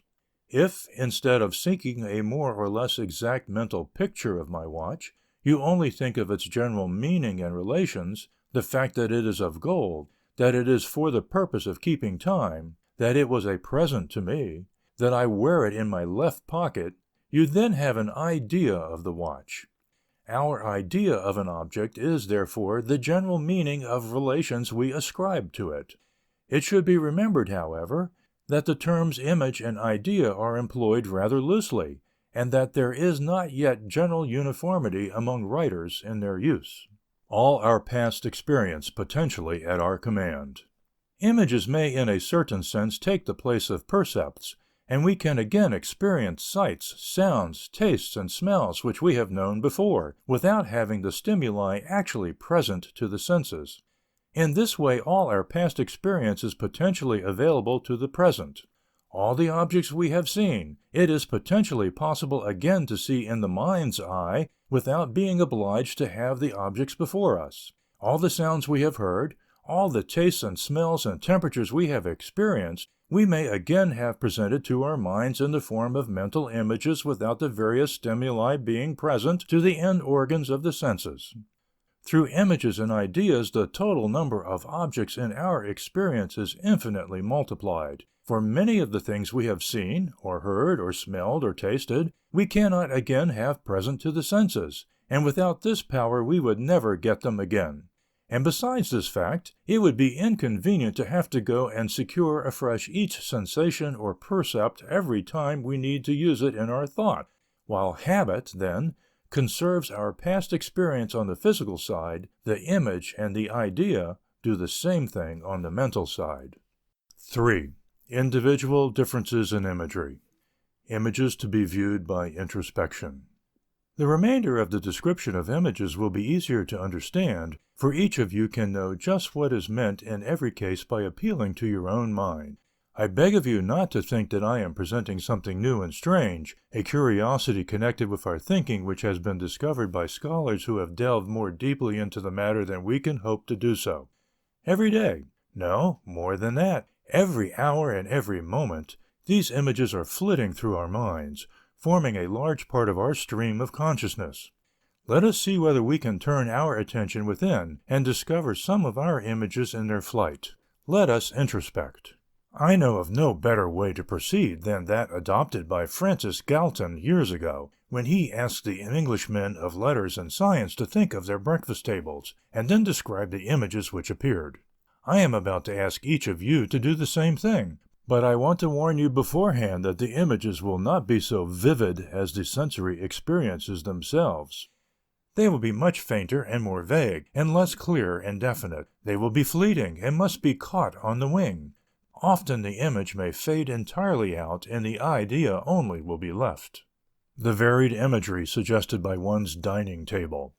Let each one now recall the dining table as you last left it, and then answer questions concerning it like the following. Can I clearly see in my, quote, mind's eye, end quote, the whole table as it stood spread before me? Can I see all parts of it equally clearly? Do I get the snowy white and gloss of the linen, the delicate coloring of the china, so that I can see where the pink shades off into the white, the graceful lines and curves of the dishes, the sheen of the silver, the brown of the toast, the yellow of the cream, the rich red and dark green of the bouquet of roses, the sparkle of the glassware? Can I again hear the rattle of the dishes, the clink of the spoon against the cup, the moving up of the chairs, the clatter of the voices, each with its own peculiar pitch and quality, the twitter of a bird outside the window, the tinkle of a distant bell, the chirp of a neighborly cricket? Can I taste clearly the milk, the coffee, the eggs, the bacon, the rolls, the butter, the jelly, the fruit? Can I get the appetizing odor of the coffee, of the meat, the oranges and bananas, the perfume of the lilac bush outside the door, the perfume from a handkerchief newly treated to a spray of heliotrope? Can I recall the touch of my fingers on the velvety peach, on the smooth skin of an apple, on the fretted glassware, the feel of the fresh linen, the contact of leather-covered or cane-seated chair, of the freshly donned garment? Can I get clearly the temperature of the hot coffee in the mouth, of the hot dish on the hand, of the ice water, of the grateful coolness of the breeze wafted in through the open window? Can I feel again the strain of muscle and joint in passing the heavy dish? Can I feel the movement of the jaws in chewing the beefsteak, of the throat and lips in talking, of the chest and diaphragm in laughing, of the muscles in sitting and rising, in hand and arm in using knife and fork and spoon? Can I get again the sensation of pain which accompanied biting on a tender tooth, from the shooting of a drop of acid from the rind of an orange into the eye, the chance ache in the head, the pleasant feeling connected with the exhilaration of a beautiful morning, the feeling of perfect health, the pleasure connected with partaking of a favorite food? Power of imagery varies in different people. It is more than probable that some of you cannot get perfectly clear images in all these lines, certainly not with equal facility, for the imagery from any one sense varies greatly from person to person. A celebrated painter was able, after placing his subject in a chair and looking at him attentively for a few minutes, to dismiss the subject and paint a perfect likeness of him from the visual image which recurred to the artist every time he turned his eyes to the chair where the sitter had been placed.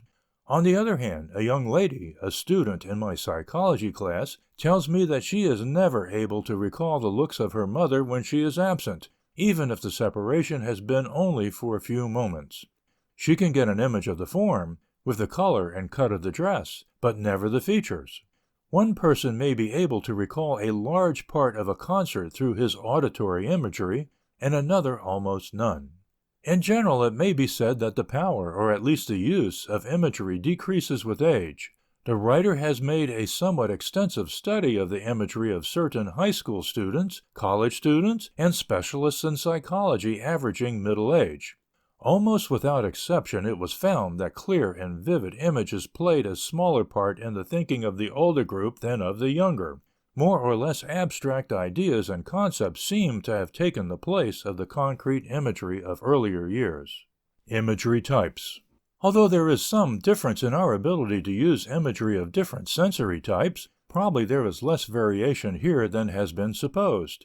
Earlier pedagogical works spoke of the visual type of mind, or the audible type, or the motor type, as if the possession of one kind of imagery necessarily rendered a person short in other types.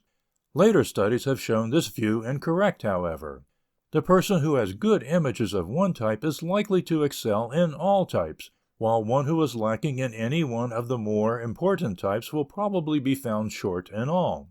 Most of us probably make more use of visual and auditory than of other kinds of imagery, while olfactory and gustatory images seem to play a minor role. 4. The functioning of images. Binet says that the man who has not every type of imagery almost equally well developed is only the fraction of a man.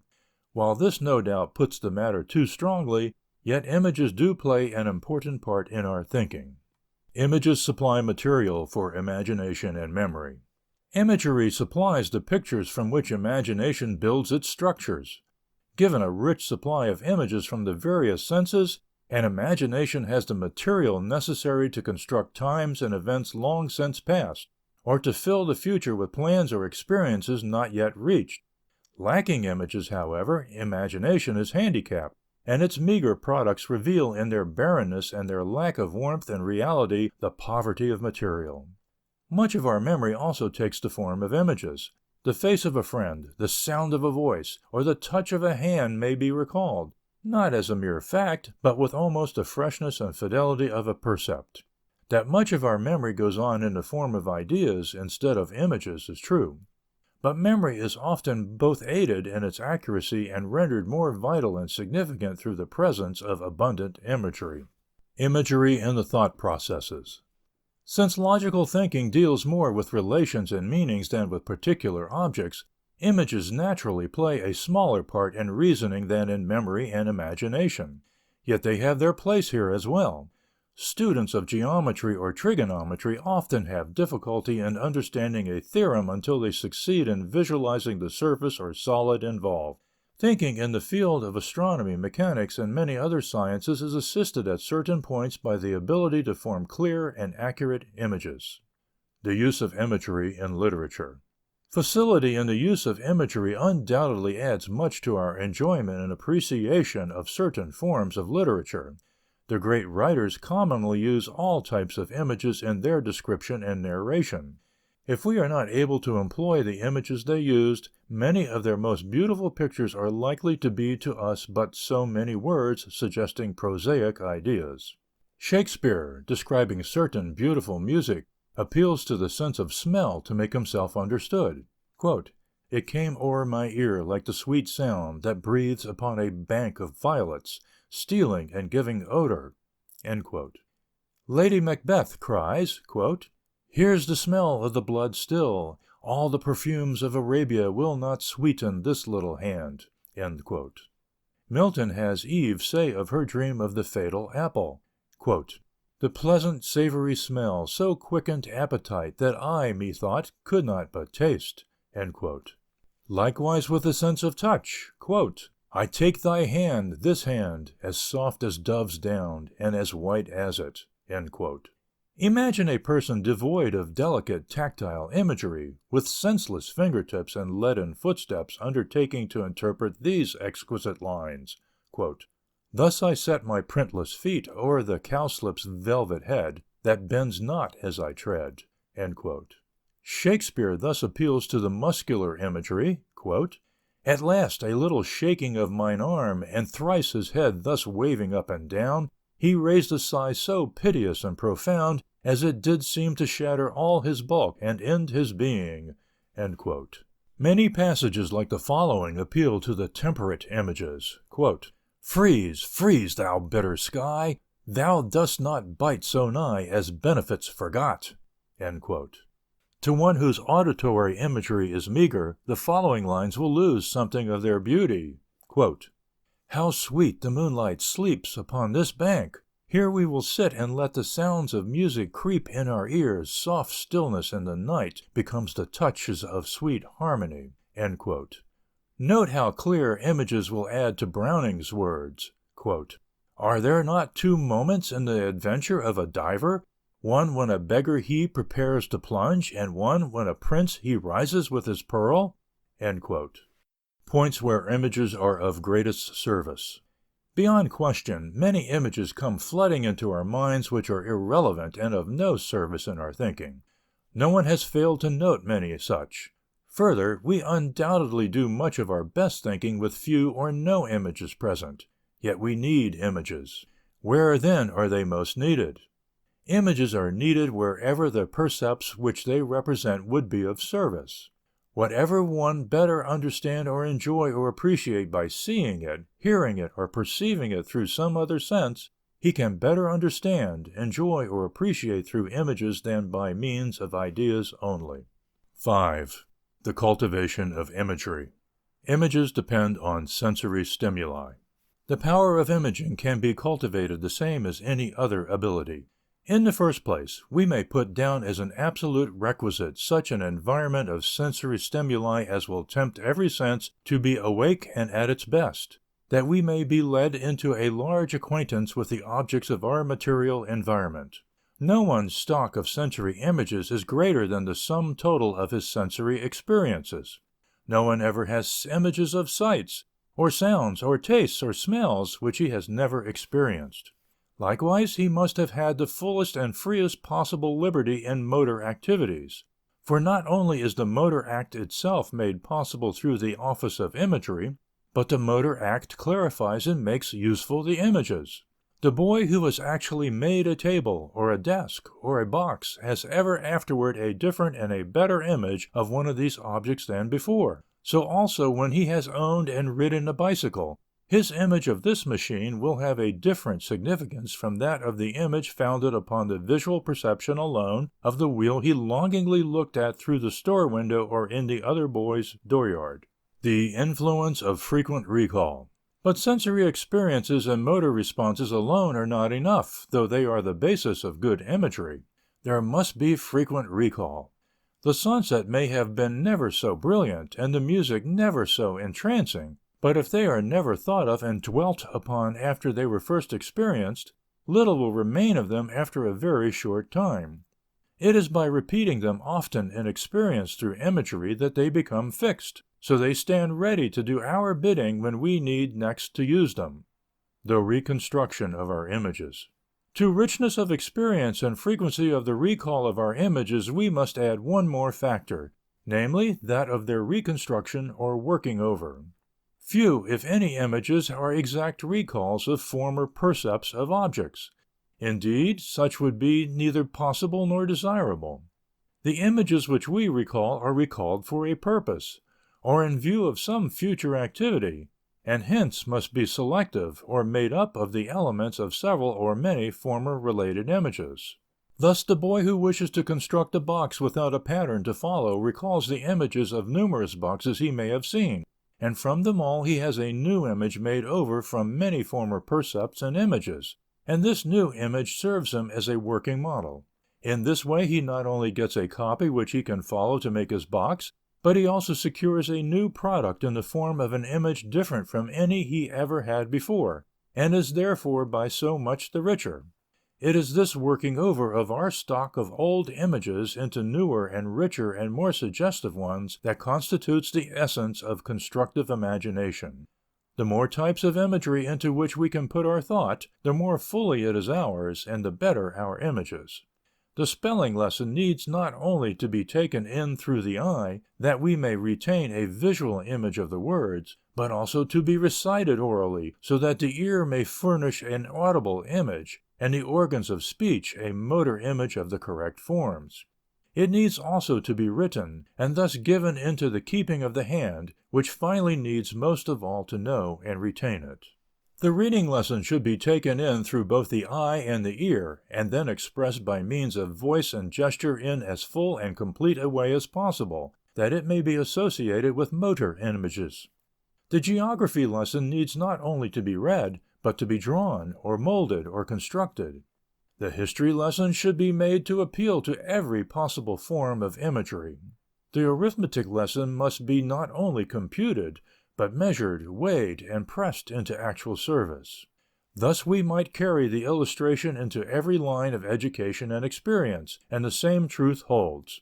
What we desire to comprehend completely and retain well, we must apprehend through all available senses and conserve in every possible type of image and form of expression. 6. Problems in introspection and observation. 1. Observe a reading class and try to determine whether the pupils picture the scenes and events they read about. How can you tell? 2.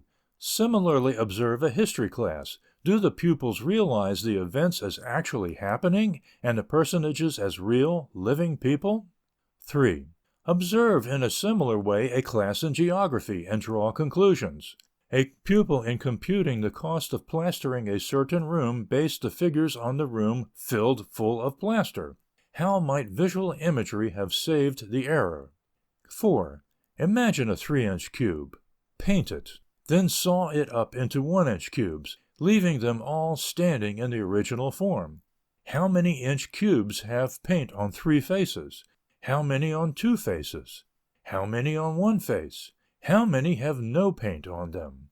Answer all these questions by referring to your imagery alone. 5. Try often to recall images in the various sensory lines. Determine in what classes of images you are least proficient and try to improve in these lines. 6. How is the singing teacher able, after his class has sung through several scores, to tell that they are flatting? 7. Study your imagery carefully for a few days to see whether you can discover your predominating type of imagery. Chapter 9. Imagination. Everyone desires to have a good imagination, yet not all would agree as to what constitutes a good imagination.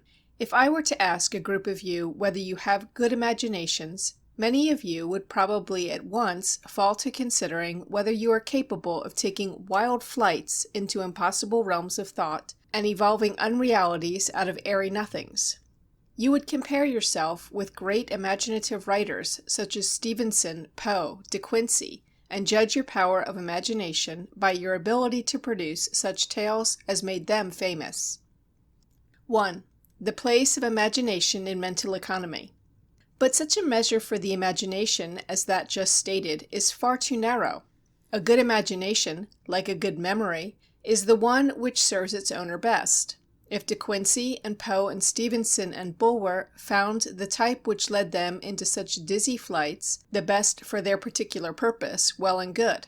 But that is not saying that their type is the best for you, or that you may not rank as high in some other field of imaginative power as they in theirs. While you may lack in their particular type of imagination, they may have been short in the type which will one day make you famous. The artisan, the architect, the merchant, the artist, the farmer, the teacher, the professional man, all need imagination in their vocations not less than the writers need it in theirs, but each needs a specialized kind adapted to the particular work which he has to do. Practical nature of imagination.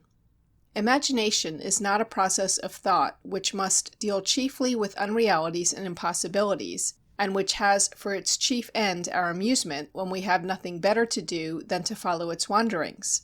It is, rather, a commonplace, necessary process which illumines the way for our everyday thinking and acting, a process without which we think and act by haphazard chance or blind imitation. It is the process by which the images from our past experiences are marshaled and made to serve our present. Imagination looks into the future and constructs our patterns and lays our plans. It sets up our ideals and pictures us in the acts of achieving them. It enables us to live our joys and our sorrows, our victories and our defeats before we reach them. It looks into the past and allows us to live with the kings and seers of old, or it goes back to the beginning and we see things in the process of the making. It comes into our present and plays a part in every act, from the simplest to the most complex. It is to the mental stream what the light is to the traveler who carries it as he passes through the darkness, while it casts its beams in all directions around him, lighting up what otherwise would be intolerable gloom. Imagination in the interpretation of history, literature, and art. Let us see some of the most common uses of the imagination. Suppose I describe to you the Battle of the Marne. Unless you can take the images which my words suggest and build them into struggling, shouting, bleeding soldiers, into forts and entanglements and breastworks, into roaring cannon and whistling bullet and screaming shell, unless you can take all these separate images and out of them get one great unified complex, then my description will be to you only so many words, largely without content, and you will lack the power to comprehend the historical event in any complete way. Unless you can read the poem and out of the images suggested by the words reconstruct the picture which was in the mind of the author as he wrote The Village Blacksmith or Snowbound, the significance will have dropped out, and the throbbing scenes of life and action become only so many dead words, like the shell of the chrysalis after the butterfly has left its shroud. Without the power of imagination, the history of Washington's winter at Valley Forge becomes a mere formal recital, and you can never get a view of the snow-covered tents, the wind-swept landscape, the tracks in the snow marked by the telltale drops of blood, or the form of the heartbroken commander as he kneels in the silent wood to pray for his army. Without the power to construct this picture as you read, you may commit the words and be able to recite them and to pass examination upon them, but the living reality of it will forever escape you. Your power of imagination determines your ability to interpret literature of all kinds, for the interpretation of literature is nothing, after all, but the reconstruction on our part of the pictures with their meanings which were in the mind of the writer as he penned the words, and the experiencing of the emotions which moved him as he wrote. Small use, indeed, to read the history of the centuries unless we can see in it living, acting people, and real events occurring in actual environments. Small use to read the world's great books unless their characters are to us real men and women, our brothers and sisters, interpreted to us by the master minds of the ages. Anything less than this, and we are no longer dealing with literature, but with words, like musical sounds which deal with no theme, or like picture frames in which no picture has been set. Nor is the case different in listening to a speaker. His words are to you only so many sensations of sounds of such and such pitches and intensities and quality, unless your mind keeps pace with his and continually builds the pictures which fill his thought as he speaks. Lacking imagination, the sculptures of Michelangelo and the pictures of Raphael are to you so many pieces of curiously shaped marble and ingeniously colored canvas. What the sculptor and the painter have placed before you must suggest to you images and thoughts from your own experience to fill out and make alive the marble and the canvas, else to you they are dead. Imagination and science. Nor is imagination less necessary in other lines of study. Without this power of building living, moving pictures out of images, there is small use to study science beyond what is immediately present to our senses. For some of the most fundamental laws of science rest upon conceptions which can be grasped only as we have the power of imagination. The student who cannot get a picture of the molecules of matter, infinitely close to each other and yet never touching, all in vibratory motion, yet each within its own orbit, each a complete unit in itself, yet capable of still further division into smaller particles. The student who cannot see all this in a clear visual image can never at best have more than a most hazy notion of the theory of matter. And this means, finally, that the explanations of light and heat and sound and much besides will be to him largely a jumble of words which linger in his memory perchance, but which never vitally become a possession of his mind. So with the world of the telescope. You may have at your disposal all the magnificent lenses and the accurate machinery owned by modern observatories. But if you have not within yourself the power to build what these reveal to you, and what the books tell you, into the solar system and still larger systems, you can never study astronomy except in a blind and piecemeal sort of way, and all the planets and satellites and suns will never for you form themselves into a system, no matter what the books may say about it. Everyday uses of imagination. But we may consider a still more practical phase of imagination, or at least one which has more to do with the humdrum daily life of most of us. Suppose you go to your milliner and tell her how you want your spring hat shaped and trimmed. And suppose you have never been able to see this hat in toto in your mind, so as to get an idea of how it will look when completed, but have only a general notion, because you like red velvet, white plumes, and a turned-up rim, that this combination will look well together. Suppose you have never been able to see how you would look in this particular hat with your hair done in this or that way. If you are in this helpless state, shall you not have to depend finally on the taste of the milliner, or accept the model, and so fail to reveal any taste or individuality on your own part? How many times have you been disappointed in some article of dress, because when you planned it you were unable to see it all at once so as to get the full effect, or else you could not see yourself in it, and so be able to judge whether it suited you?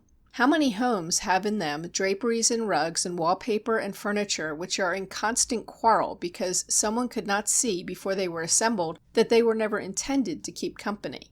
How many people who plan their own houses would build them just the same again after seeing them completed? The man who can see a building complete before a brick has been laid or a timber put in place, who can see it not only in its details, one by one as he runs them over in his mind, but can see the building in its entirety, is the only one who is safe to plan the structure. And this is the man who is drawing a large salary as an architect, for imaginations of this kind are in demand.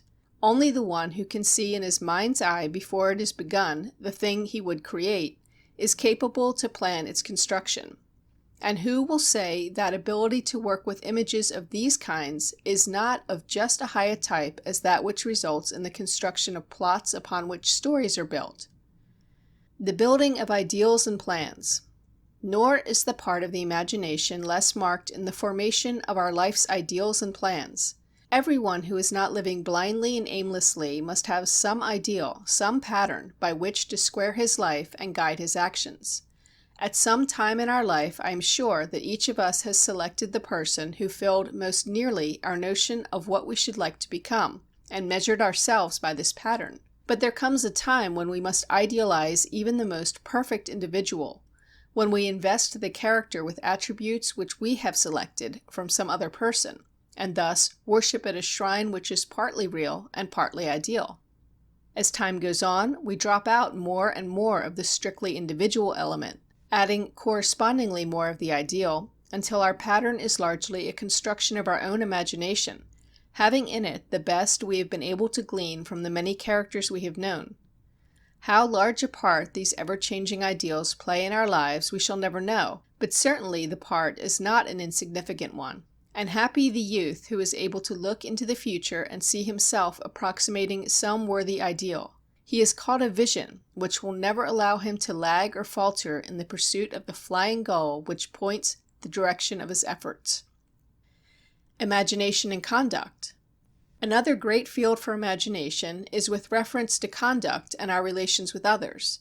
Over and over again the thoughtless person has to say, "I am sorry, I did not think." The "did not think" simply means that he failed to realize through his imagination what would be the consequences of his rash or unkind words. He would not be unkind, but he did not imagine how the other would feel. He did not put himself in the other's place. Likewise with reference to the effects of our conduct on ourselves. What youth, taking his first drink of liquor, would continue if he could see a clear picture of himself in the gutter with a bloated face and bloodshot eyes a decade hence? Or what boy, slyly smoking one of his early cigarettes, would proceed if he could see his haggard face and nerveless hand a few years farther along? What spendthrift would throw away his money on vanities, could he vividly see himself in penury and want in old age? What prodigal anywhere who, if he could take a good look at himself, sin-stained and broken as he returns to his father's house after the years of debauchery in the far country, would not hesitate long before he entered upon his downward career? Imagination and thinking. We have already considered the use of imagination in interpreting the thoughts, feelings, and handiwork of others. Let us now look a little more closely into the part it plays in our own thinking. Suppose that instead of reading a poem, we are writing one. Instead of listening to a description of a battle, we are describing it. Instead of looking at the picture, we are painting it. Then our object is to make others who may read our language, or listen to our words, or view our handiwork, construct the mental images of the situation which furnished the material for our thought. Our words and other modes of expression are but the description of the flow of images in our minds, and our problem is to make a similar stream flow through the mind of the listener. But strange indeed would it be to make others see a situation which we ourselves cannot see. Strange if we could draw a picture without being able to follow its outlines as we draw. Or suppose we are teaching science, and our object is to explain the composition of matter to someone, and make him understand how light, heat, etc. depend on the theory of matter. Strange if the listener should get a picture if we ourselves are unable to get it. Or, once more, suppose we are to describe some incident, and our aim is to make its every detail stand out so clearly that no one can miss a single one. Is it not evident that we can never make any of these images more clear to those who listen to us or read our words than they are to ourselves? 2. The material used by imagination. What is the material, the mental content, out of which imagination builds its structures? Images, the stuff of imagination. Nothing can enter the imagination, the elements of which have not been in our past experience and then been conserved in the form of images. The Indians never dreamed of a heaven whose streets are paved with gold, and in whose center stands a great white throne. Their experience had given them no knowledge of these things, and so, perforce, they must build their heaven out of the images which they had at command, namely, those connected with the chase and the forest. So their heaven was the happy hunting ground, inhabited by game and enemies over whom the blessed forever triumphed.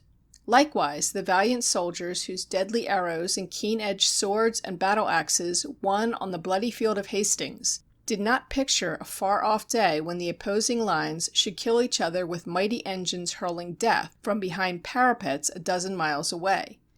Firearms and the explosive powder were yet unknown, hence there were no images out of which to build such a picture.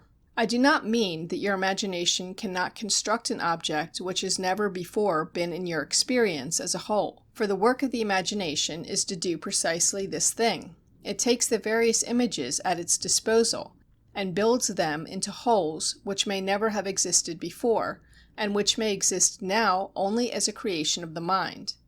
And yet we have put into this new product not a single element which was not familiar to us in the form of an image of one kind or another. It is the form which is new. The material is old. This is exemplified every time an inventor takes the two fundamental parts of a machine, the lever and the inclined plane, and puts them together in relations new to each other, and so evolves a machine whose complexity fairly bewilders us. And with other lines of thinking, as in mechanics, inventive power consists in being able to see the old in new relations, and so constantly build new constructions out of old material. It is this power which gives us the daring and original thinker, the Newton whose falling apple suggested to him the planets falling toward the sun in their orbits, the Darwin who out of the thigh bone of an animal was able to construct in his imagination the whole animal and the environment in which it must have lived, and so add another page to the earth's history. The two factors in imagination. From the simple facts which we have just been considering, the conclusion is plain that our power of imagination depends on two factors, namely, 1. The materials available in the form of usable images capable of recall, and 2. Our constructive ability, or the power to group these images into new wholes, the process being guided by some purpose or end.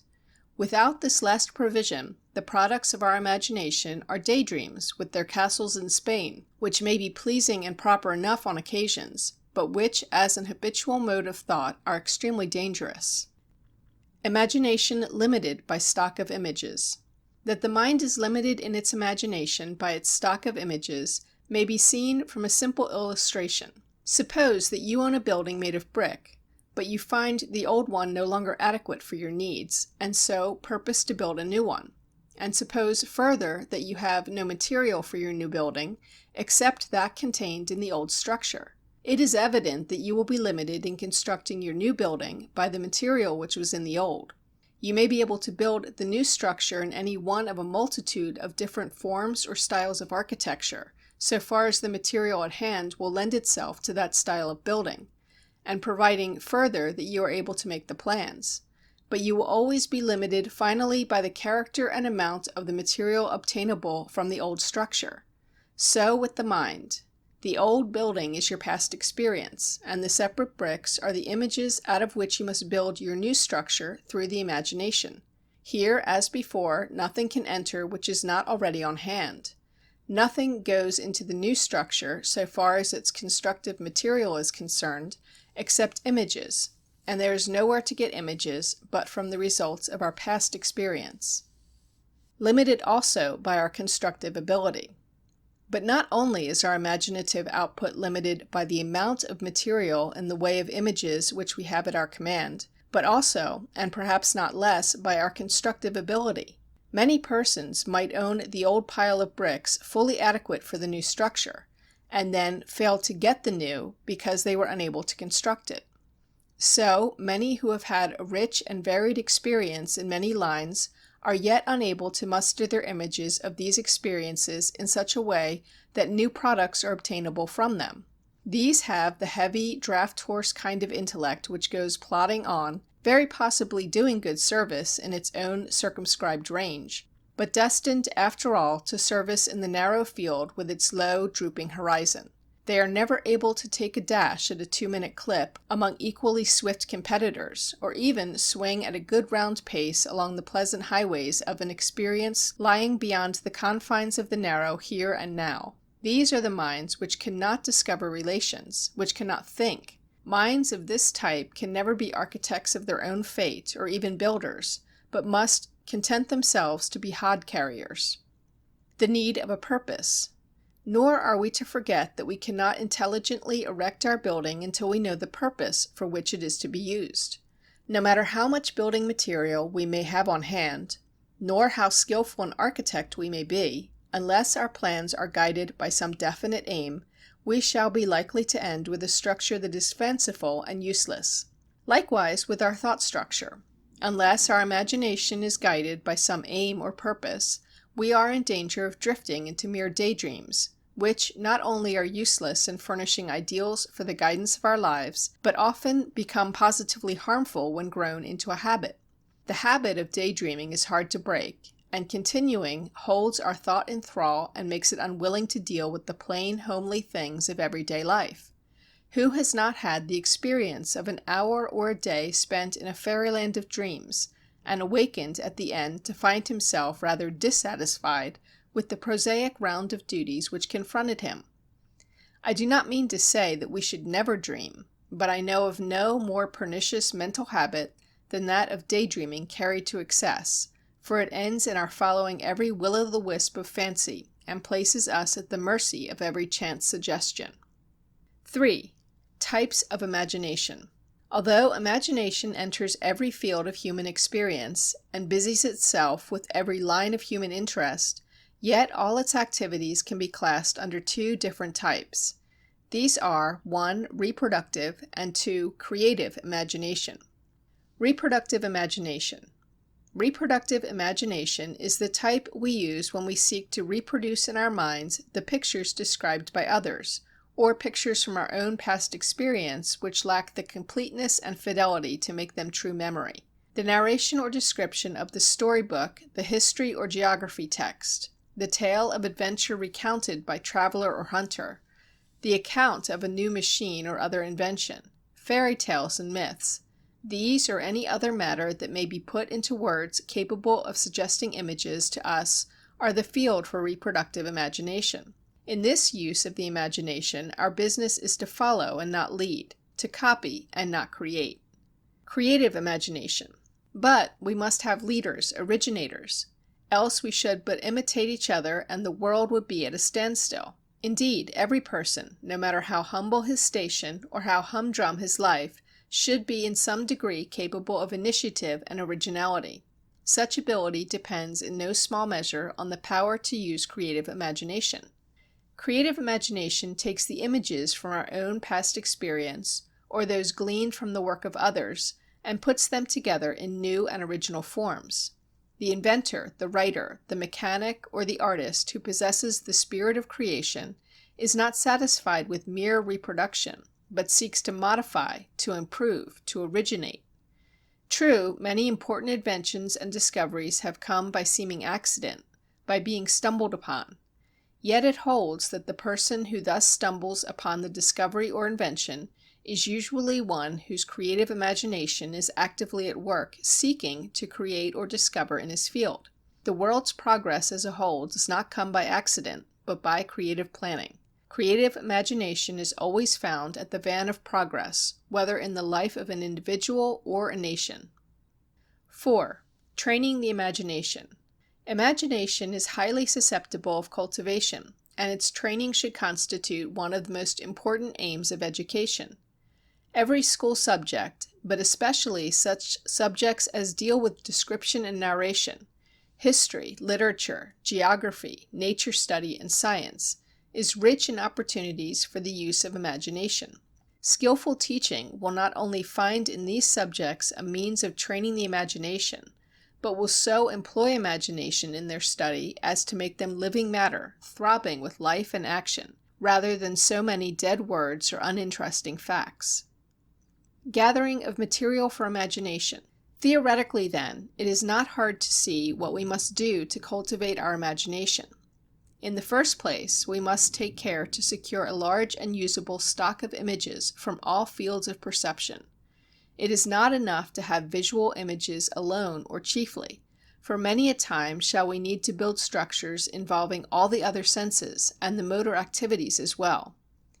This means that we must have a first-hand contact with just as large an environment as possible, large in the world of nature with all her varied forms suited to appeal to every avenue of sense, large in our contact with people in all phases of experience, laughing with those who laugh and weeping with those who weep, large in contact with books, the interpreters of the men and events of the past.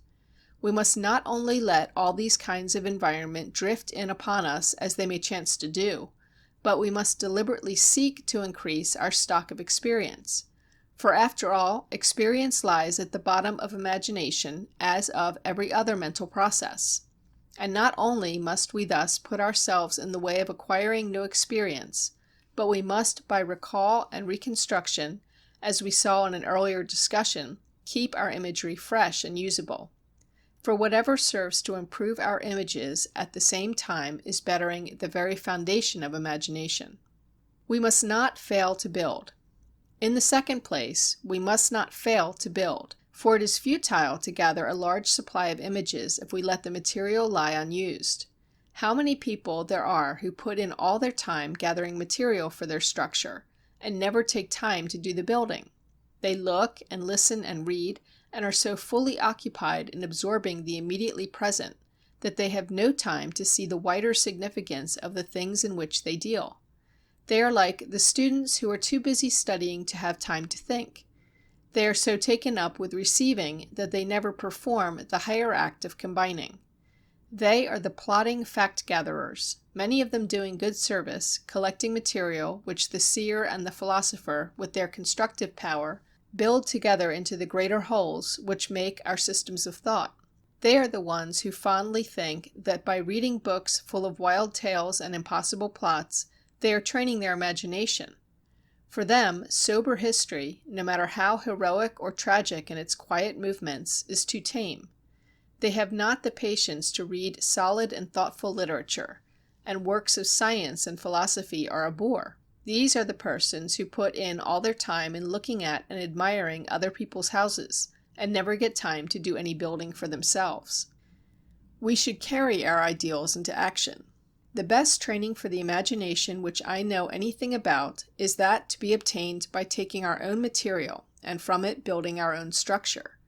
It is true that it will help to look through other people's houses enough to discover their style of building. We should read. But just as it is not necessary for us to put in all the time we devote to looking at houses in inspecting doll houses and Chinese pagodas, so it is not best for us to get all our notions of imaginative structures from the marvelous and the unreal. We get good training for the imagination from reading Hiawatha, but so can we from reading the history of the primitive Indian tribes. The pictures in Snowbound are full of suggestion for the imagination, but so is the history of the Puritans in New England. But even with the best of models before us, it is not enough to follow others building. We must construct stories for ourselves, must work out plots for our own stories. We must have time to meditate and plan and build, not idly in the daydream, but purposefully, and then make our images real by carrying them out in activity, if they are of such a character that this is possible. We must build our ideals and work to them in the common course of our everyday life. We must think for ourselves, instead of forever following the thinking of others. We must initiate as well as imitate. 5. Problems for observation and introspection. 1. Explain the cause and the remedy in the case of such errors as the following. Children who defined mountain as land 1,000 or more feet in height said that the factory smokestack was higher than the mountain because it went straight up and the mountain did not.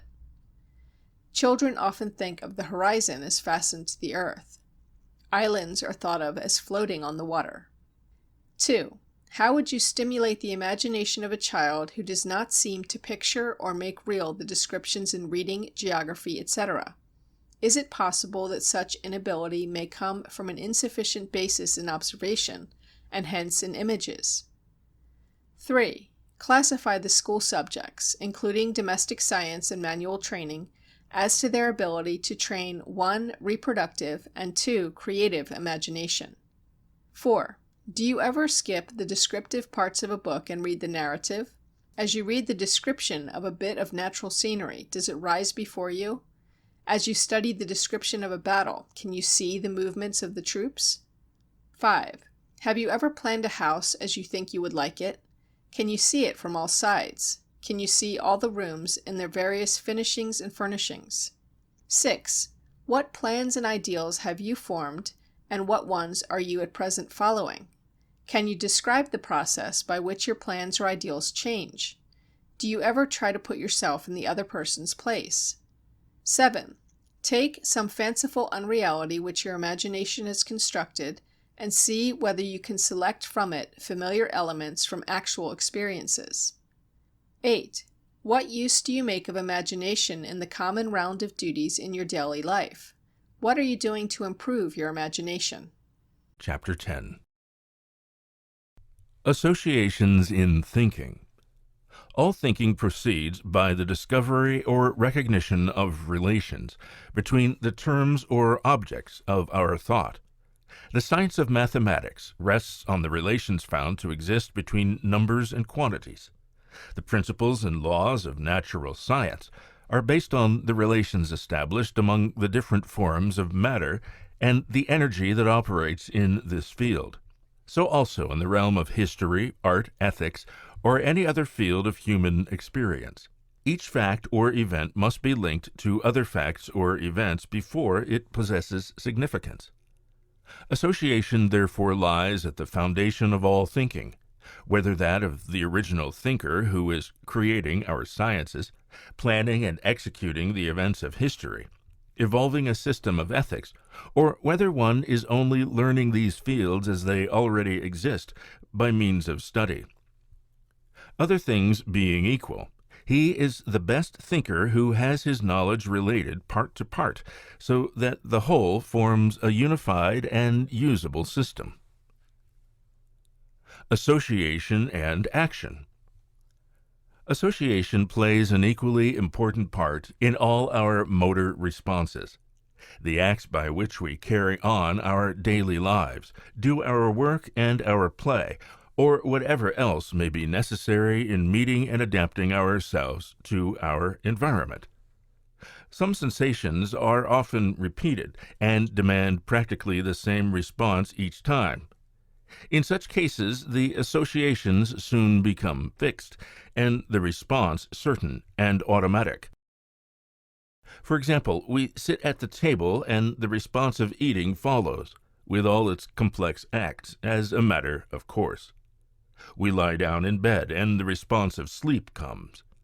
We take our place at the piano, and our fingers produce the accustomed music. It is, of course, obvious that the influence of association extends to moral action as well. In general, our conduct follows the trend of established associations. We are likely to do in great moral crisis about as we are in the habit of doing small ones. 2. The types of association. Fundamental law of association. Stated on the physiological side, the law of habit set forth in the definition of association in the preceding section includes all the laws of association. In different phrasing, we may say, 1. Neuron groups accustomed to acting together have the tendency to work in unison. 2. The more frequently such groups act together, the stronger will be the tendency for one to throw the other into action. Also, 3. The more intense the excitement or tension under which they act together, the stronger will be the tendency for activity in one to bring about the activity in the other. The corresponding facts may be expressed in psychological terms as follows. 1. Facts accustomed to being associated together in the mind have a tendency to reappear together. 2. The more frequently these facts appear together, the stronger the tendency for the presence of one to ensure the presence of the other. 3. The greater the tension, excitement, or concentration when these facts appear in conjunction with each other, the more certain the presence of one is to cause the presence of the other. Several different types of association have been differentiated by psychologists, from Aristotle down. It is to be kept in mind, however, that all association types go back to the elementary law of habit connections among the neurons for their explanation. Association by contiguity. The recurrence in our minds of many of the elements from our past experience is due to the fact that at some time, possibly at many times, the recurring facts were contiguous in consciousness with some other element, or fact, which happens now to be again present.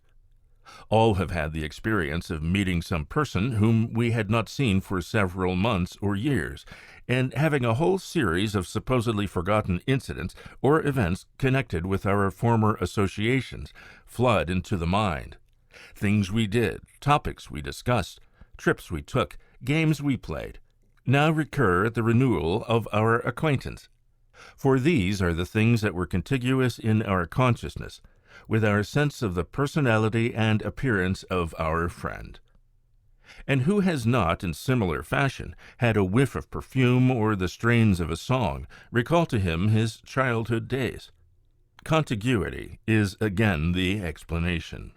At the mercy of our associations. Through the law thus operating, we are in a sense at the mercy of our associations, which may be bad as well as good.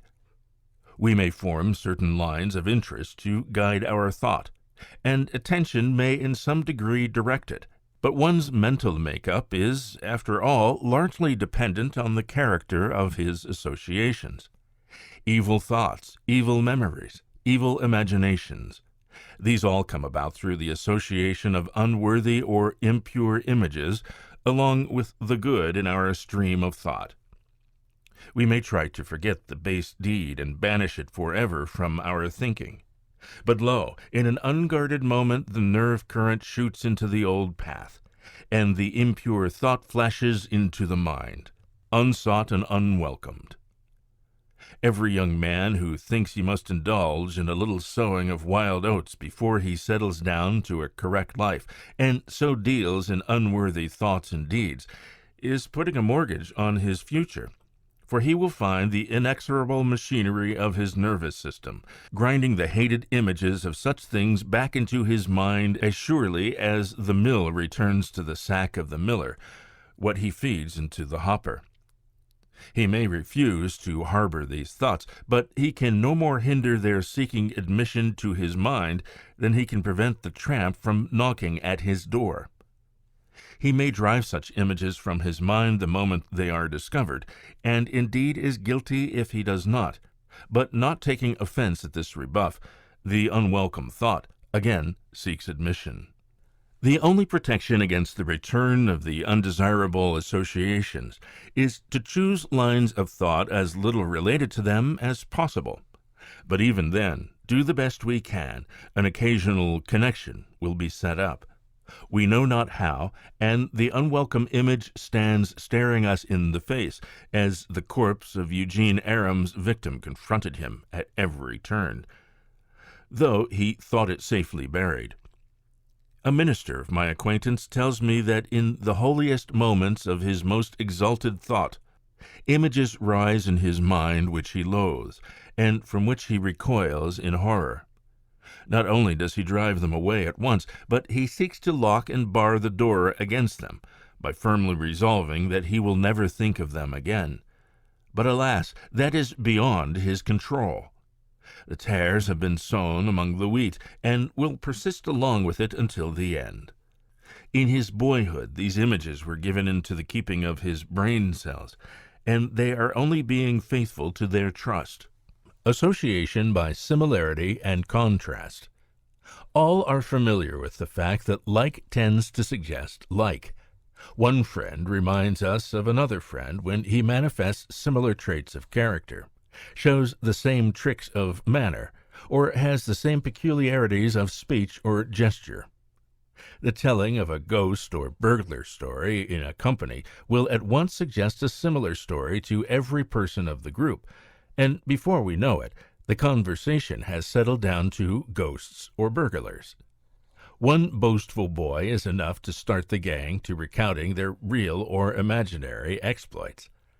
Good and beautiful thoughts tend to call up other good and beautiful thoughts, while evil thoughts are likely to produce after their own kind. Like produces like. Another form of relationship is, however, quite as common as similars in our thinking. In certain directions we naturally think in opposites. Black suggests white. Good suggests bad. Fat suggests lean. Wealth suggests poverty. Happiness suggests sorrow, and so on. The tendency of our thought thus to group in similars and opposites is clear when we go back to the fundamental law of association. The fact is that we more frequently assemble our thoughts in these ways than in haphazard relations. We habitually group similars together or compare opposites in our thinking. Hence, these are the terms between which associative bonds are formed. Partial or selective association.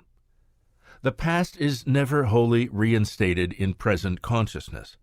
Many elements, because they had formed fewer associations, or because they find some obstacle to recall, are permanently dropped out and forgotten.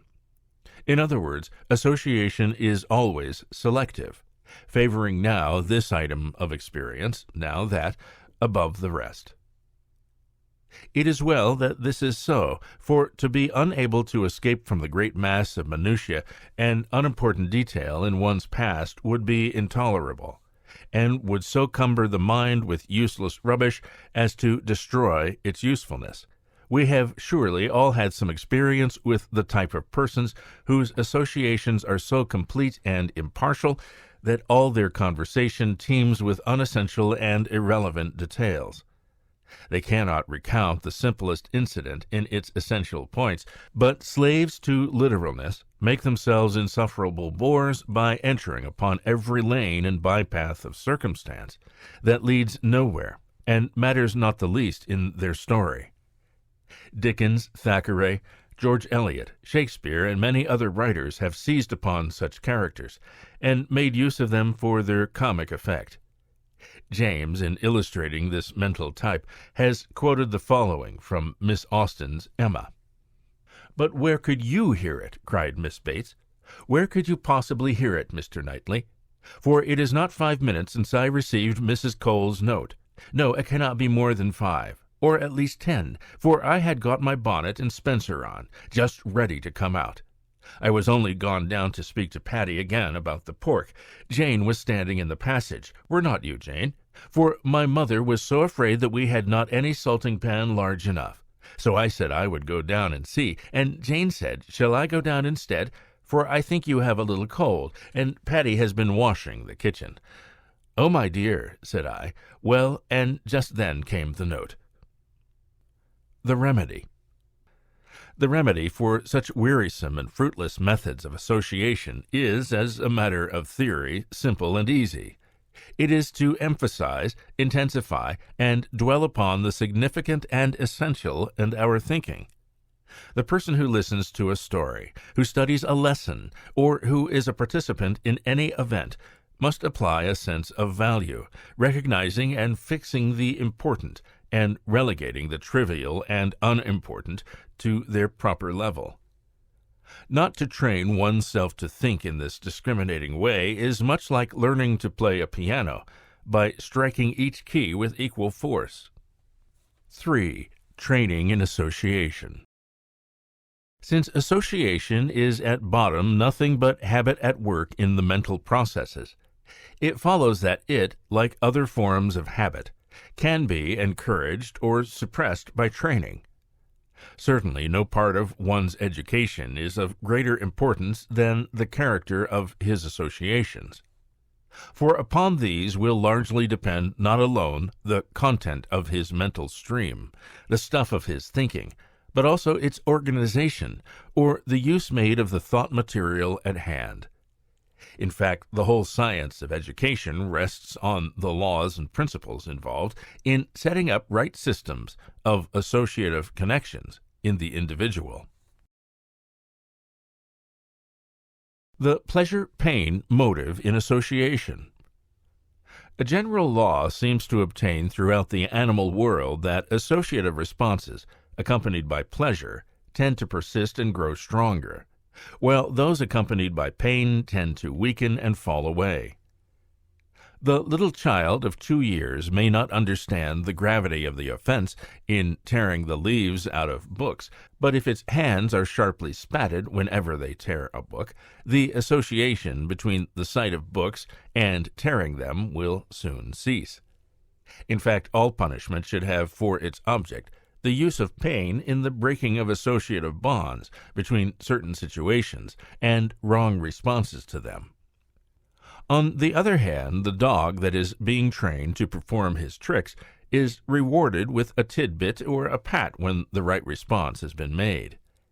In this way, the bond for this particular act is strengthened through the use of pleasure.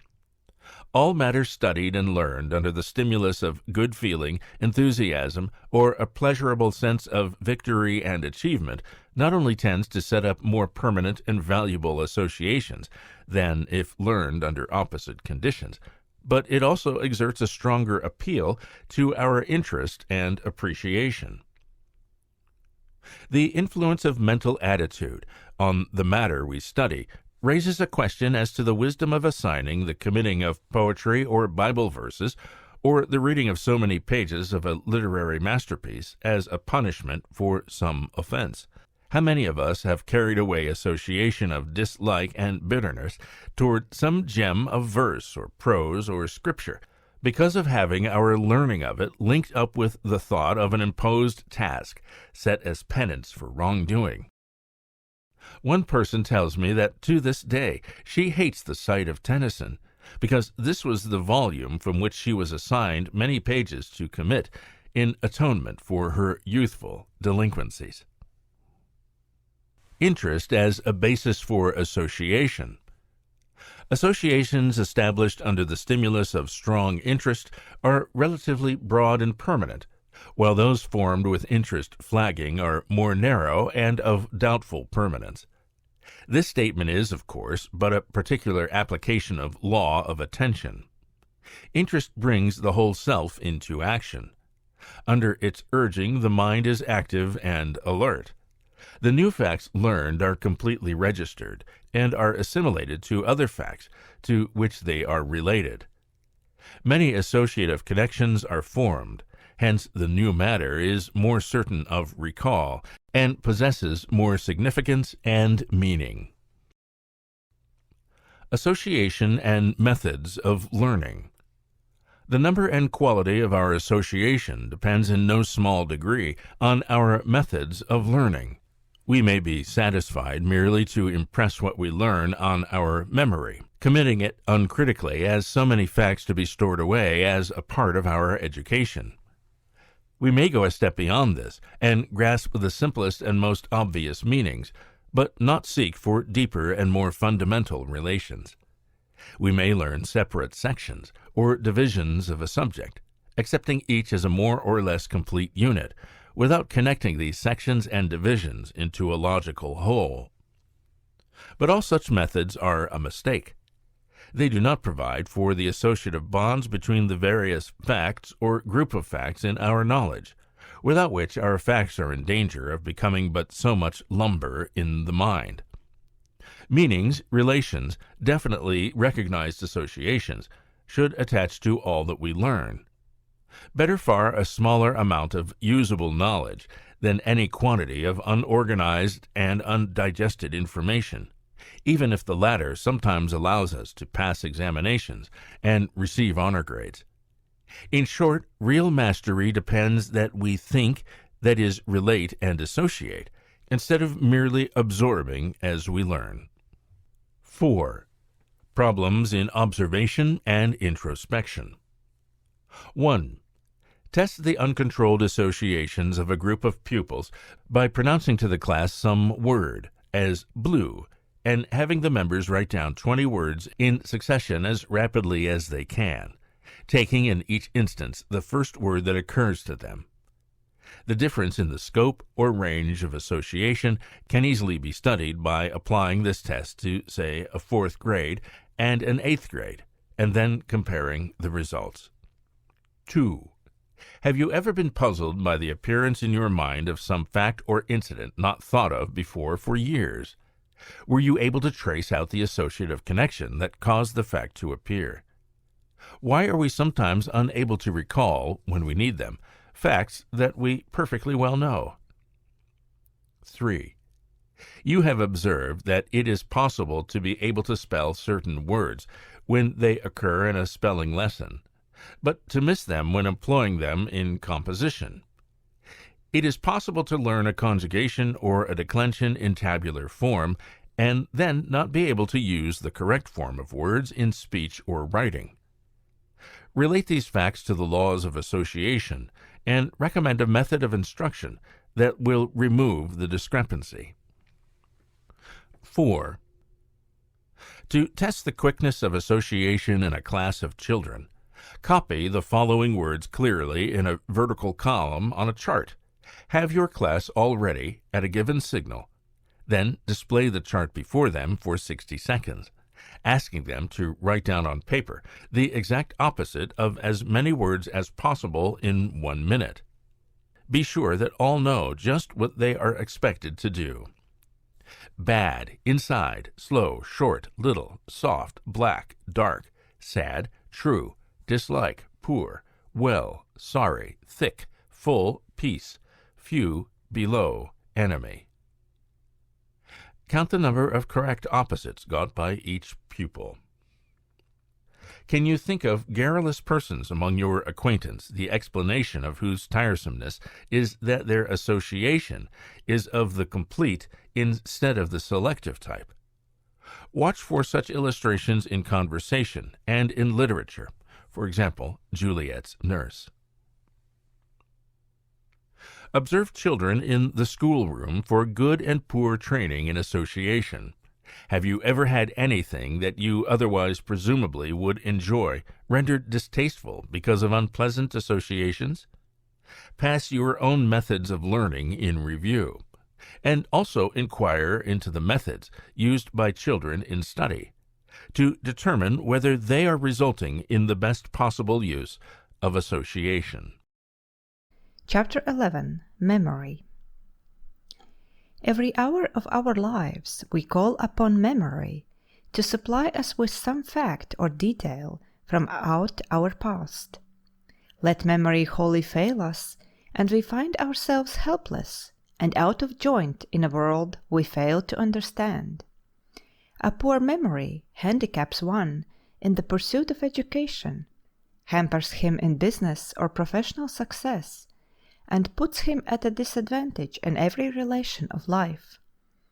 On the other hand, a good memory is an asset on which the owner realizes anew each succeeding day. 1.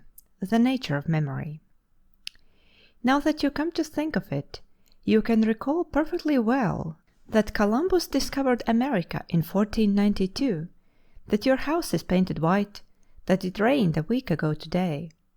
But where were these once known facts, now remembered so easily, while they were out of your mind? Where did they stay while you were not thinking of them? The common answer is stored away in my memory. Yet no one believes that the memory is a warehouse of facts which we pack away there when we for a time have no use of them, as we store away our old furniture. What is retained? The truth is that the simple question I asked you is by no means an easy one, and I will answer it myself by asking you an easier one. As we sit with the sunlight streaming into our room, where is the darkness which filled it last night? And where will all this light be at midnight tonight? Answer these questions, and the ones I asked about your remembered facts will be answered.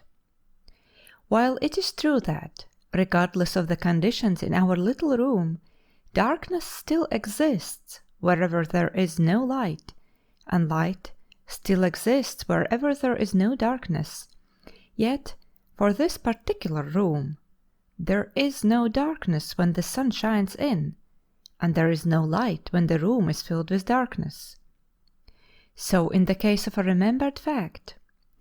Although the fact that Columbus discovered America some 400 years ago, that your house is of a white color, that it rained a week ago today, exists as a fact, regardless of whether your minds think of these things at all, yet the truth remains as before, for the particular mind which remembers these things, the facts did not exist while they were out of the mind.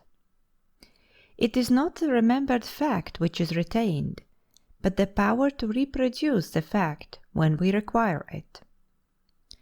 The physical basis of memory. The power to reproduce a once known fact depends ultimately on the brain.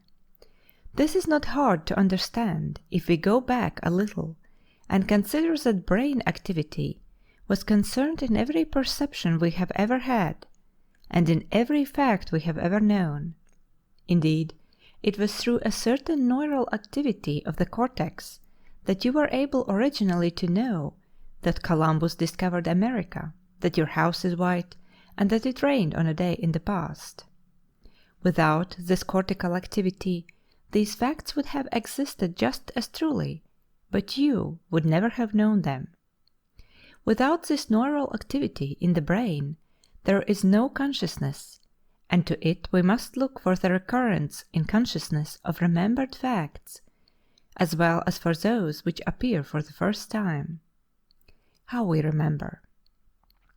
Now, if we are to have a once known fact repeated in consciousness, or in other words, remembered, what we must do on the physiological side is to provide for a repetition of the neural activity which was at first responsible for the facts appearing in consciousness.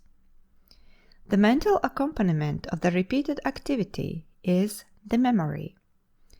Thus, as memory is the approximate repetition of once experienced mental states or facts, together with the recognition of their belonging to our past, so it is accomplished by an approximate repetition of the once performed neural process in the cortex which originally accompanied these states or facts.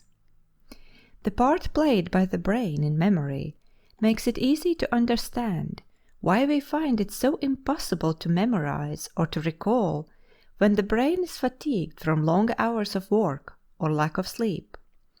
It also explains the dearrangement in memory that often comes from an injury to the brain or from the toxins of alcohol, drugs, or disease. Dependence of memory on brain quality. Differences in memory ability, while depending in part on the training memory receives, rest ultimately on the memory quality of the brain. James tells us that 4 distinct types of brains may be distinguished, and he describes them as follows. Brains that are, first, like marble to receive and like marble to retain. Second, like wax to receive and like wax to retain.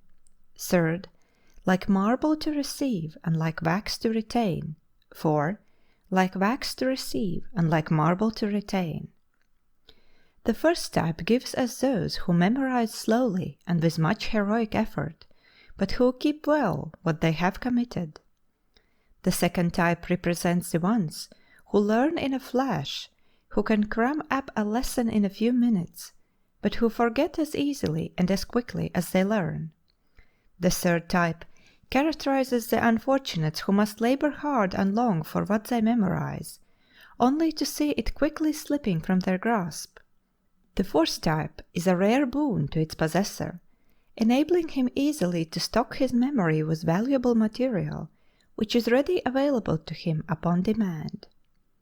The particular type of brain we possess is given us through heredity, and we can do little or nothing to change the type. Whatever our type of brain, however, we can do much to improve our memory by obeying the laws upon which all good memory depends.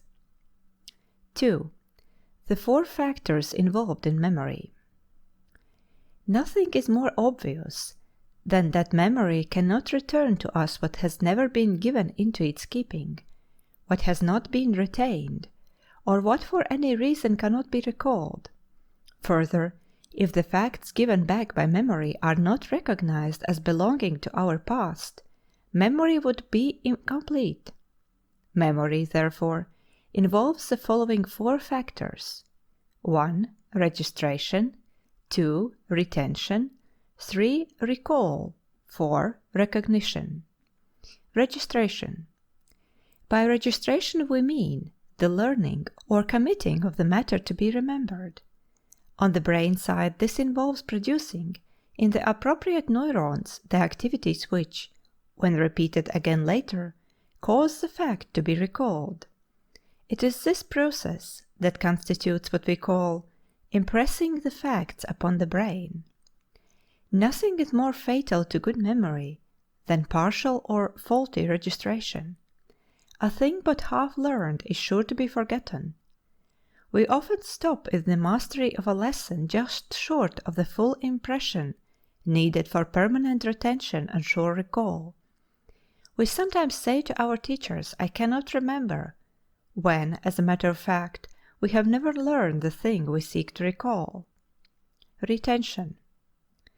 Retention, as we have already seen, resides primarily in the brain.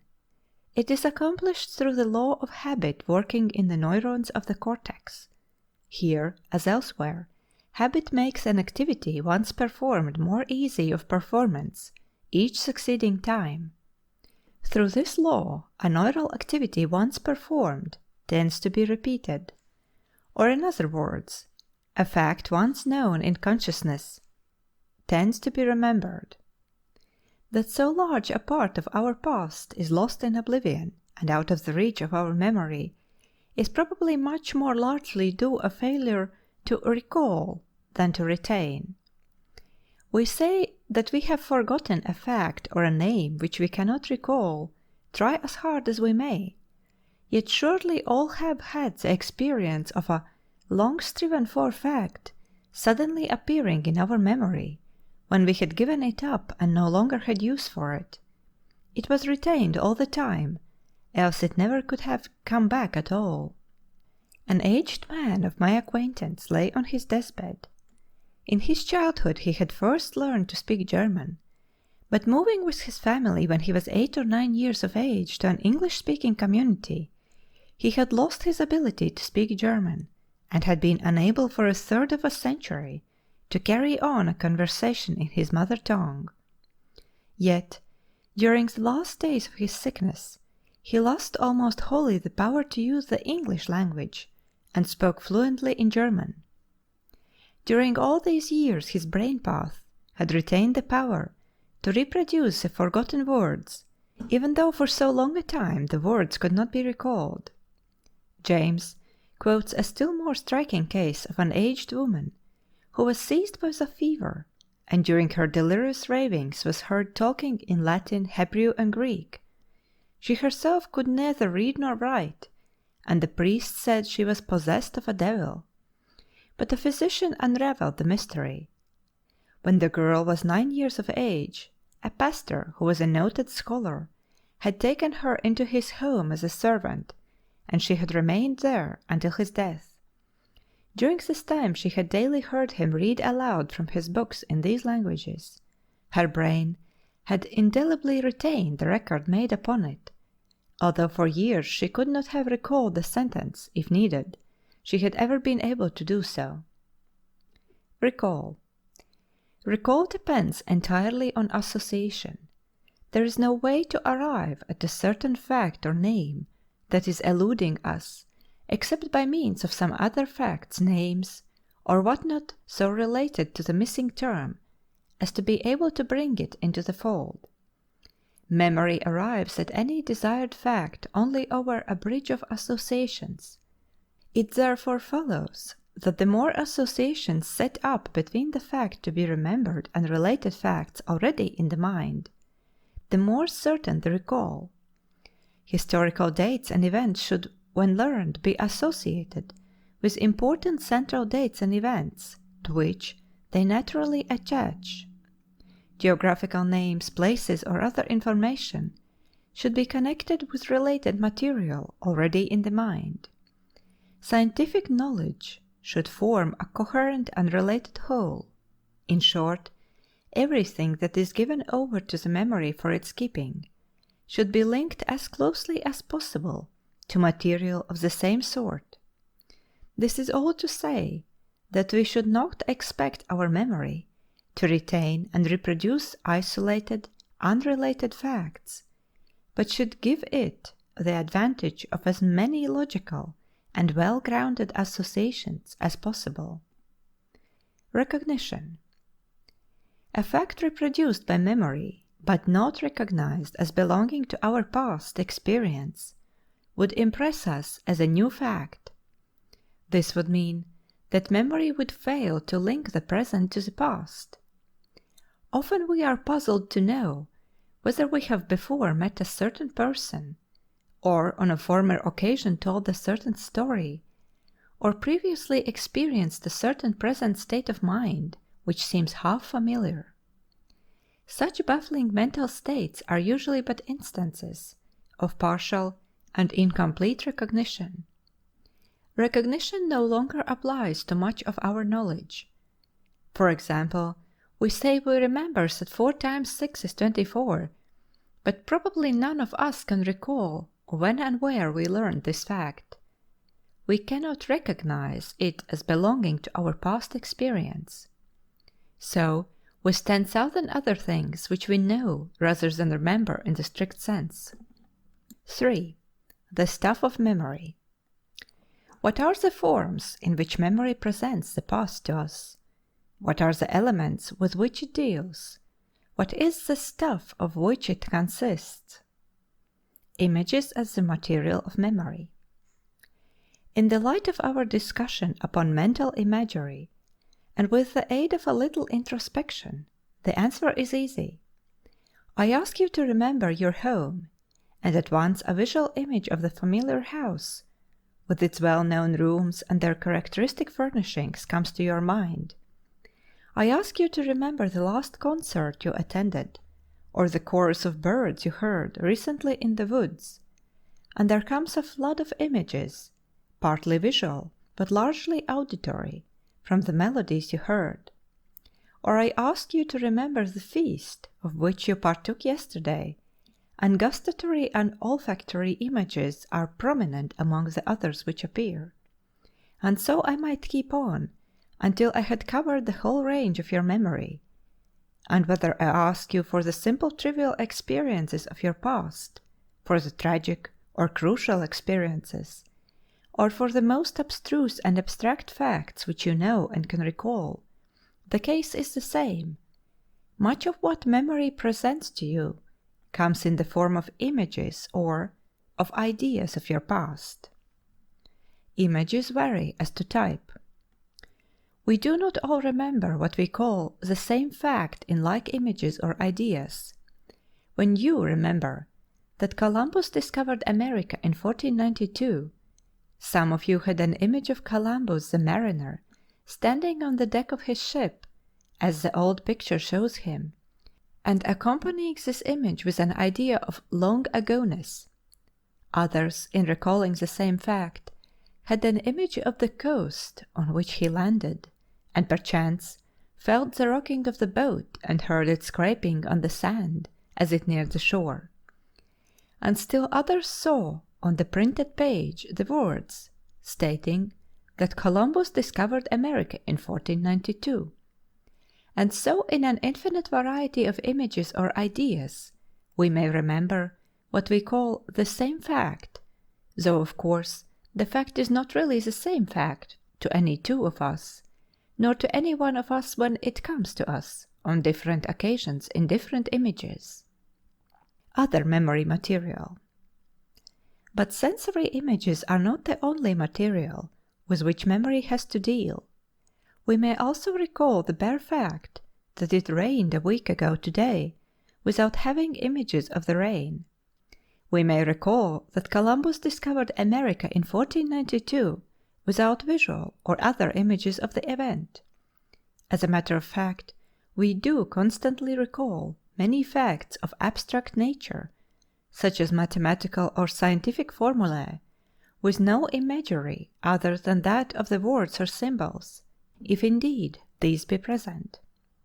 Memory may therefore use as its stuff not only images, but also a wide range of facts, ideas, and meanings of all sorts. 4. Laws underlying memory. The development of a good memory depends in no small degree on the closeness with which we follow certain well-demonstrated laws. The law of association. The law of association, as we have already seen, is fundamental. Upon it the whole structure of memory depends.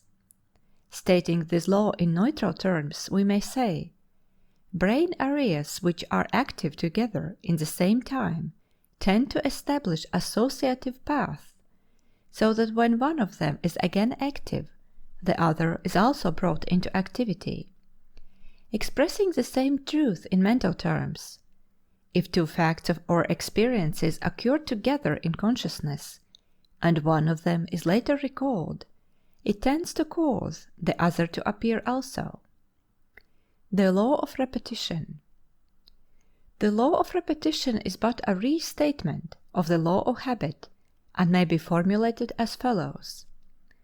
The more frequently a certain cortical activity occurs, the more easily is its repetition brought about. Stating this law in mental terms, we may say, the more often a fact is recalled in consciousness, the easier and more certain the recall becomes. It is upon the law of repetition that reviews and drills to fix things in the memory are based. The law of recency. We may state the law of recency in physiological terms as follows. The more recently brain centers have been employed in a certain activity, the more easily are they thrown into the same activity. This, on the mental side, means the more recently any facts have been present in consciousness, the more easily are they recalled. It is in obedience to this law that we want to rehearse a difficult lesson just before the recitation hour, or cram immediately before an examination. The working of this law also explains the tendency of all memories to fade out as the years pass by. The law of vividness. The law of vividness is of primary importance in memorizing. On the physical side, it may be expressed as follows. The higher the tension, or the more intense the activity of neural centers, the more easily the activity is repeated. The counterpart of this law in mental terms is, the higher the degree of attention or concentration when the fact is registered, the more certain it is of recall. Better far one impression of high degree of vividness than several repetitions with the attention wandering or the brain too fatigued to respond. Not a drill alone, but drill with concentration, is necessary to sure memory, in proof of which witness the futile results on the part of the small boy who studies his spelling lesson over 15 times, the while he is at the same time counting his marbles. 5. Rules for using the memory. Much careful and fruitful experimentation in the field of memory has taken place in recent years. The scientists are now able to give us certain simple rules which we can employ in using our memories, even if we lack the time or opportunity to follow all their technical discussions. Wholes versus parts. Probably most people, in setting to work to commit to memory a poem, oration, or such other material, have a tendency to learn it first by stanzas or sections, and then put the parts together to form the whole. Many tests, however, have shown this to be a less effective method than to go over the whole poem or oration time after time, finally giving special attention to any particularly difficult places. The only exception to this rule would seem to be in the case of very long productions, which may be broken up into sections of reasonable length. The method of committing by wholes instead of parts not only economizes time and effort in the learning, but also gives a better sense of unity and meaning to the matter memorized. Rate of forgetting. The rate of forgetting is found to be very much more rapid immediately following the learning than after a longer time has elapsed. This is to say, that of what one is going to forget of matter committed to memory, approximately 1/2 will fall away within the first 24 hours, and 3/4 within the first 3 days. Since it is always economy to fix afresh matter that is fading out before it has been wholly forgotten, it will manifestly pay to review important memory material within the first day or two after it has once been memorized. Divided practice. If to commit a certain piece of material we must go over it, say, 10 different times, the results are found to be much better when the entire number of repetitions are not had in immediate succession, but with reasonable intervals between. This is due, no doubt, to the well-known fact that associations tend to take form and grow more secure even after we have ceased to think specifically of the matter in hand. The intervals allow time for the associations to form their connections. It is in this sense that James says we learn to swim during the winter and to skate during the summer. Forcing the memory to act. In committing matter by reading it, the memory should be forced into activity just as fast as it is able to carry part of the material. If, after reading a poem over once, parts of it can be repeated without reference to the text, the memory should be compelled to reproduce these parts. So with all other material. Rereading should be applied only at such points as the memory has not yet grasped. Not a memory, but memories. Professor James has emphasized the fact, which has often been demonstrated by experimental tests, that we do not possess a memory, but a collection of memories. Our memory may be very good in one line and poor in another, nor can we train our memory in the sense of practicing it in one line and having the improvement extend equally to other lines. Committing poetry may have little or no effect in strengthening the memory for historical or scientific data. In general, the memory must be trained in the specific lines in which it is to excel. General training will not serve except as it may lead to better modes of learning what is to be memorized. 6. What constitutes a good memory? Let us next inquire, what are the qualities which enter into what we call a good memory? The merchant or politician will say, ability to remember well people's faces and names. The teacher of history, the ability to recall readily dates and events. The teacher of mathematics, the power to recall mathematical formula. The hotel waiter, the ability to keep in mind half a dozen orders at a time. The manager of a corporation, the ability to recall all the necessary details connected with the running of the concern. While these answers are very divergent, yet they may all be true for the particular person testifying. For out of them all there emerges this common truth, that the best memory is the one which best serves its possessor.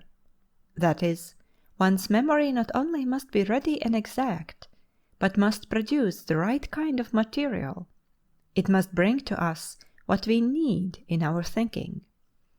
A very easy corollary at once grows out of this fact, namely, that in order to have the memory return to us the right kind of matter, we must store it with the right kind of images and ideas, for the memory cannot give back to us anything which we have not first given into its keeping. A good memory selects its material. The best memory is not necessarily the one which impartially repeats the largest number of facts of past experience. Everyone has many experiences which he never needs to have reproduced in memory.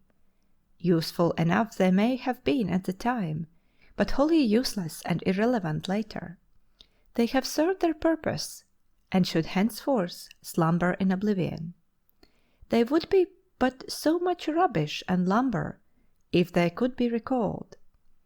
Everyone has surely met that particular type of bore whose memory is so faithful to details that no incident in the story he tells, no matter however trivial, is ever omitted in the recounting.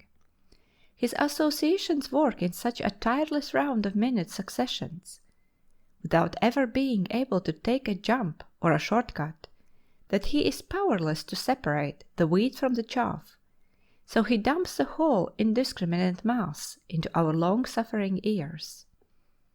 Dr. Carpenter tells of a member of Parliament who could repeat long legal documents and acts of Parliament after one reading. When he was congratulated on his remarkable gift, he replied that instead of being an advantage to him, it was often a source of great inconvenience, because when he wished to recollect anything in a document he had read, he could do it only by repeating the whole from the beginning up to the point which he wished to recall. Maudsley says that the kind of memory which enables a person to read a photographic copy of former impressions with his mind's eye is not, indeed commonly, associated with high intellectual power, and gives as a reason that such a mind is hindered by the very wealth of material furnished by the memory from discerning the relations between separate facts upon which judgment and reasoning depend. It is likewise a common source of surprise among teachers that many of the pupils who could outstrip their classmates in learning and memory do not turn out to be able men. But this, says Whately, is as reasonable as to wonder that a cistern, if filled, should not be a perpetual fountain. It is possible for one to be so lost in a tangle of trees that he cannot see the woods. A good memory requires good thinking. It is not, then, mere representation of facts that constitutes a good memory. The pupil who can reproduce a history lesson by the page has not necessarily as good a memory as the one who remembers fewer facts, but sees the relations between those remembered, and hence is able to choose what he will remember. Memory must be discriminative. It must fasten on that which is important, and keep that for us. Therefore we can agree that the art of remembering is the art of thinking. Discrimination must select the important out of our mental stream, and these images must be associated with as many others as possible which are already well fixed in memory, and hence are sure of recall when needed. In this way, the old will always serve as a cue to call up the new. Memory must be specialized. And not only must memory, if it is to be a good memory, omit the generally worthless or trivial or irrelevant, and supply the generally useful, significant, and relevant, but it must in some degree be a specialized memory. It must minister to the particular needs and requirements of its owner. Small consolation to you if you are a Latin teacher and are able to call up the binomial theorem or the date of the fall of Constantinople, when you are in a dire need of a conjugation or a declension which eludes you. It is much better for the merchant and politician to have a good memory for names and faces than to be able to repeat the succession of English monarchs from Alfred the Great to Edward the Seventh, and not be able to tell John Smith from Tom Brown. It is much more desirable for the lawyer to be able to remember the necessary details of his case than to be able to recall all the various athletic records of the year, and so on. In order to be a good memory for us, our memory must be faithful in dealing with the material which constitutes the needs of our vocations. Our memory may and should bring to us many things outside of our immediate vocations, else our lives will be narrow, but its chief concern and most accurate work must be along the path of our everyday requirements at its hands. And this works out well in connection with the physiological laws which were stated a little while since, providing that our vocations are along the line of our interests. For the things with which we work daily, and in which we are interested, will be often thought of together, and hence will become well associated. They will be frequently recalled, and hence more easily remembered. They will be vividly experienced as an inevitable result of interest, and this goes far to ensure recall. 7. Memory devices. Many devices have been invented for training or using the memory, and not a few worthless systems have been imposed by conscienceless fakers upon uninformed people. All memorizing finally must go back to the fundamental laws of brain activity and the rules growing out of these laws. There is no royal road to a good memory. The effects of cramming. Not a few students depend on cramming for much of their learning. If this method of study would yield as valuable permanent results, it would be by far the most sensible and economical method to use. for under the stress of necessity we often are able to accomplish results much faster than when no pressure is resting upon us. The difficulty is, however, that the results are not permanent. The facts learned do not have time to seek out and link themselves to well-established associates. Learned in an hour, their retention is as ephemeral as the application which gave them to us. Facts which are needed but temporarily, and which cannot become a part of our body of permanent knowledge, might profitably be learned by cramming. The lawyer needs many details for the case he is trying, which not only are valueless to him as soon as the case is decided, but would positively be in his way. He may profitably cram such facts. But those facts which are to become a permanent part of his mental equipment, such as the fundamental principles of law, he cannot cram. These he must have in a logical chain which will not leave their recall dependent upon the chance coup.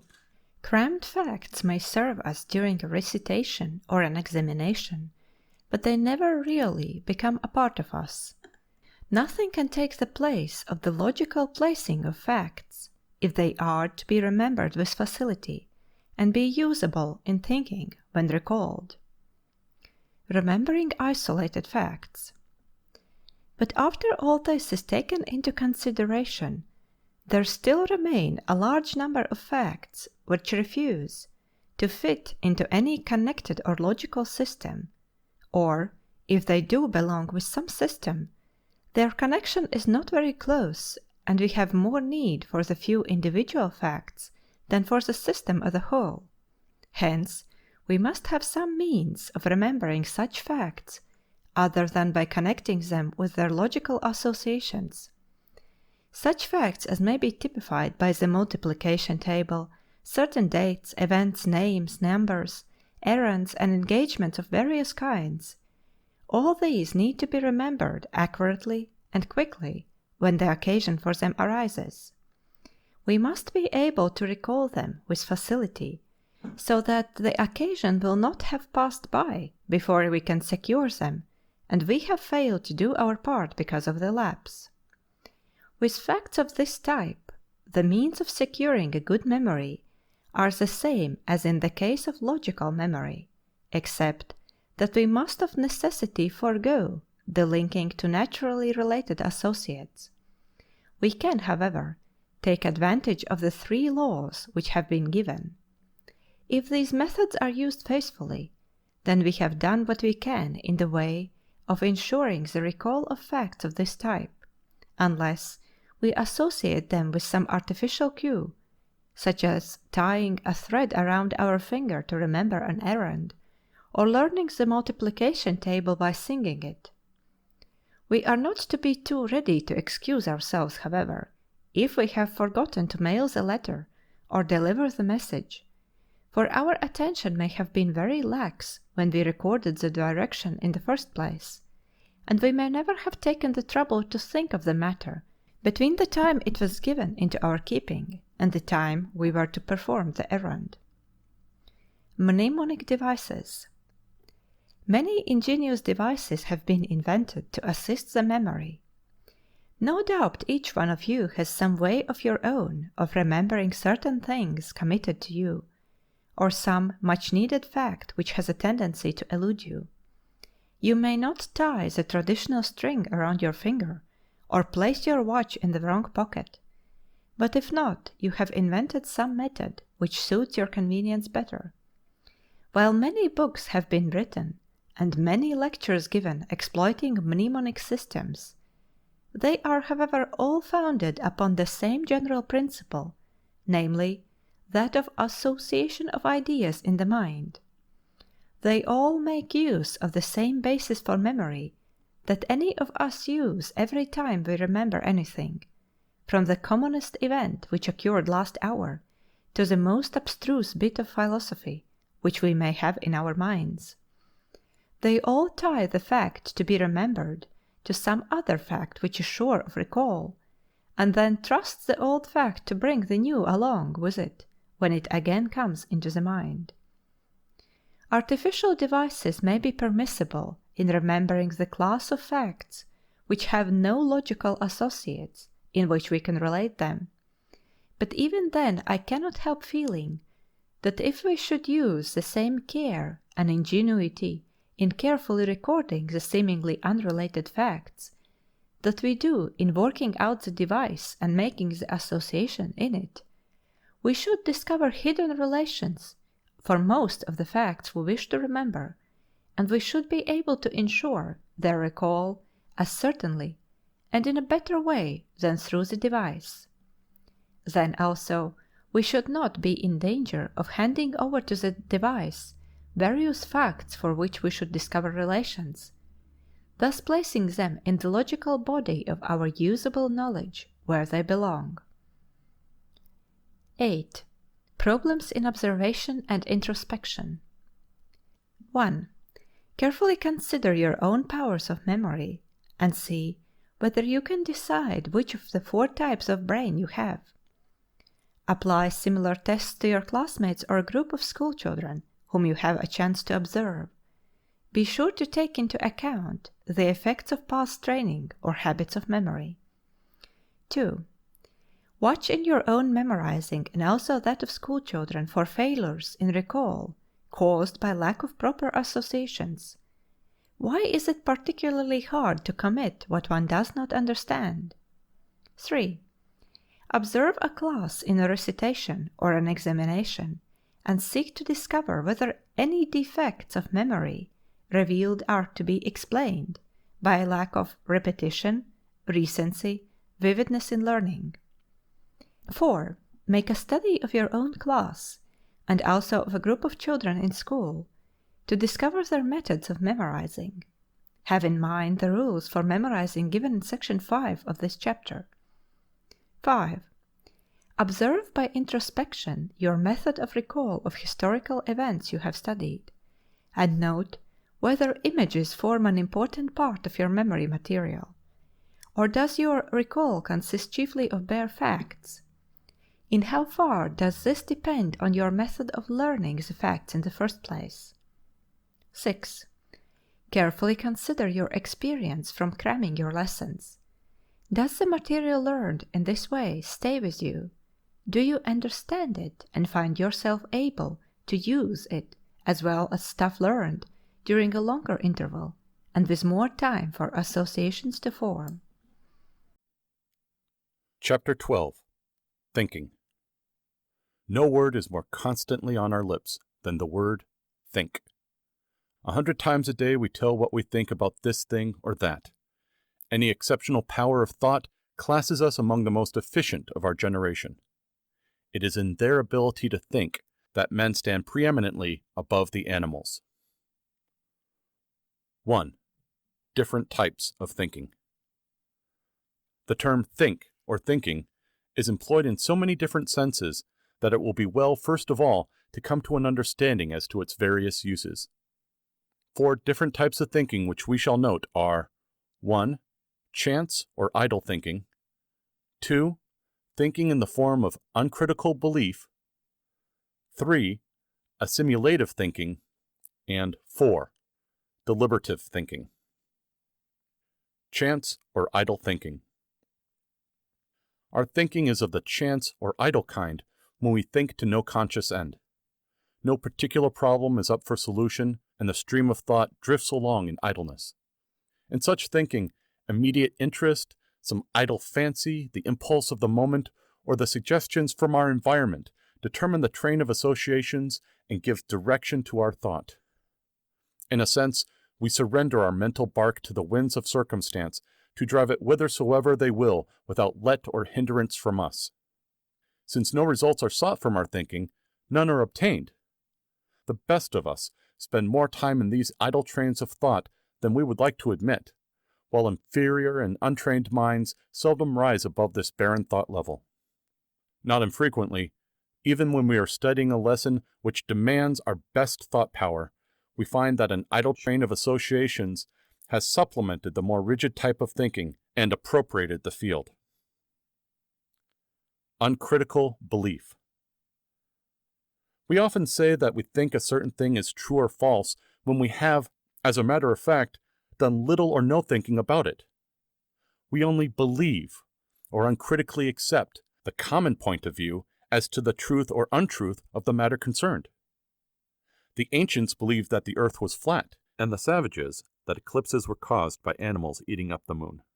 Not a few people today believe that potatoes and other vegetables should be planted at a certain phase of the moon, that sickness is a visitation of providence, and that various charms are potent to bring good fortune or ward off disaster.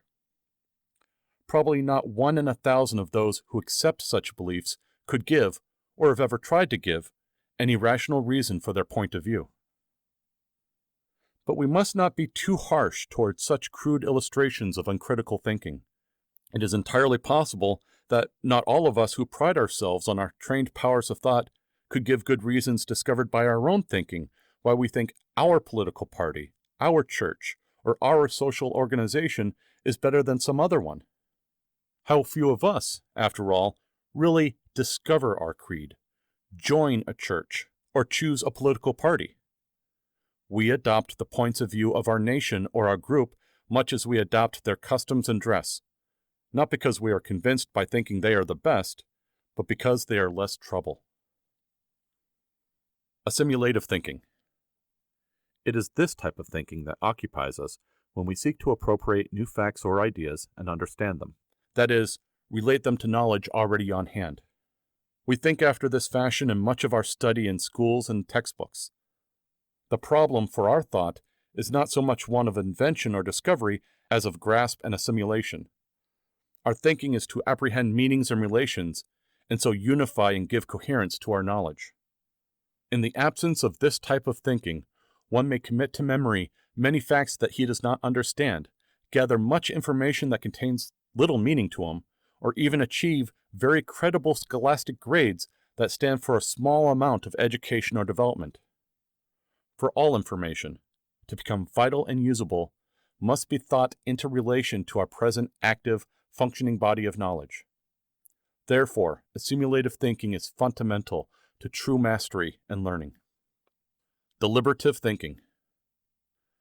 Deliberative thinking constitutes the highest type of thought process.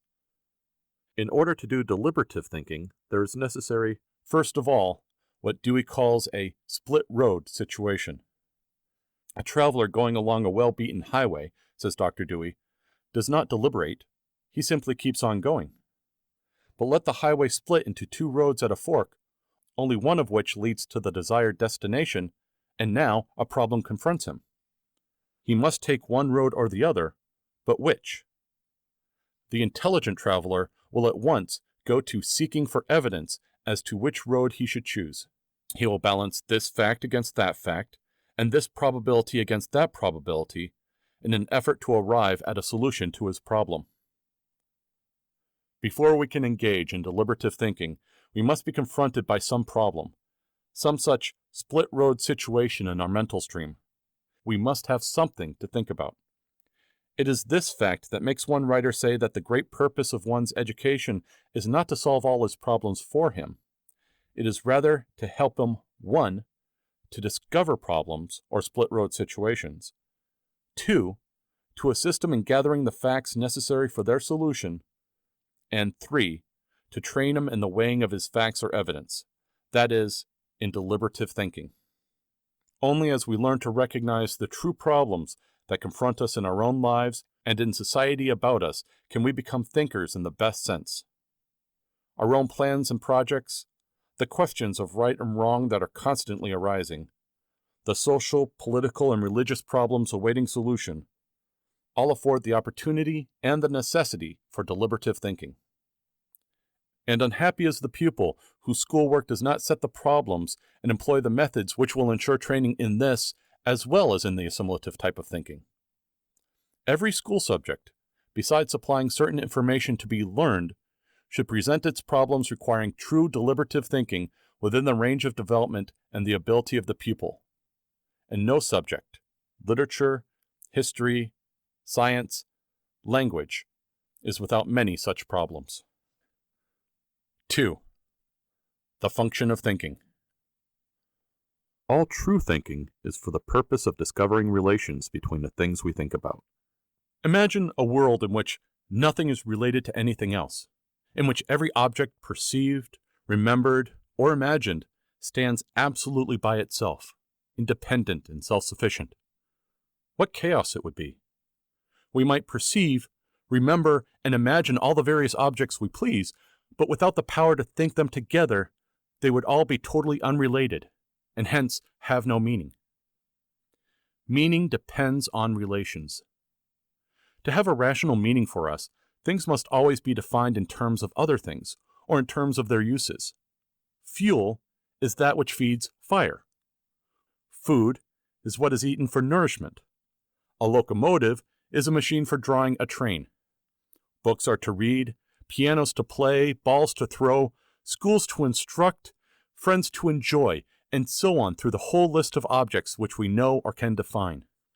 Everything depends for its meaning on its relation to other things, and the more of these relations we can discover, the more fully do we see the meaning.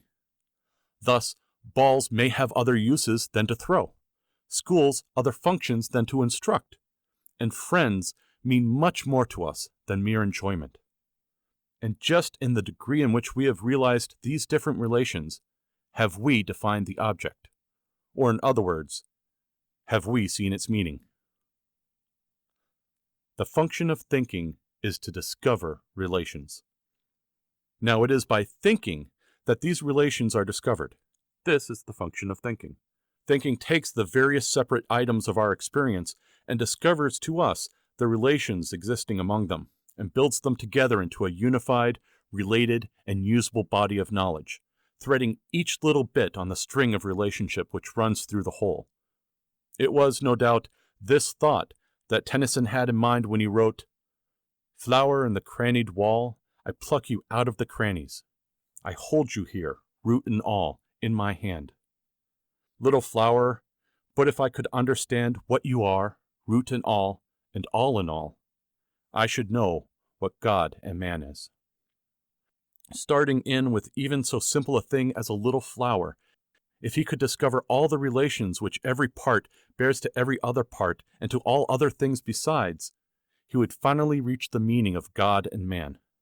For each separate thing, be it large or small, forms a link in an unbroken chain of relationships which binds the universe into an ordered whole. Near and remote relations. The relations discovered through our thinking may be very close and simple ones, as when a child sees the relationship between his bottle and his dinner, or they may be very remote ones, as when Newton saw the relation between the falling of an apple and the motion of the planets in their orbits.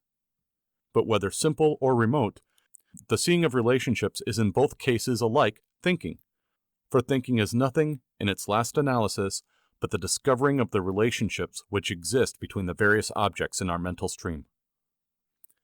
Thinking passes through all grades of complexity, from the first faint drawings in the mind of the babe when it sees the relation between the mother and its feeding, on to the mighty grasp of the sage who is able to think God's thoughts after him. But it all comes to the same end finally, the bringing to light of new meanings through the discovery of new relations. And whatever does this is thinking.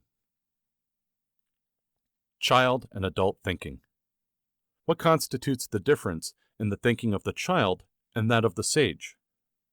Let us see whether we can discover this difference. In the first place, the relations seen by the child are immediate relations. They exist between simple percepts or images. The remote and the general are beyond his reach. He has not had sufficient experience to enable him to discover remote relations. He cannot think things which are absent from him or which he has never known. The child could, by no possibility, have seen in the falling apple what Newton saw, for the child knew nothing of the planets and their orbits, and hence could not see relations in which these formed one of the terms. The sage, on the other hand, is not limited to his immediate percepts or their images. He can see remote relations.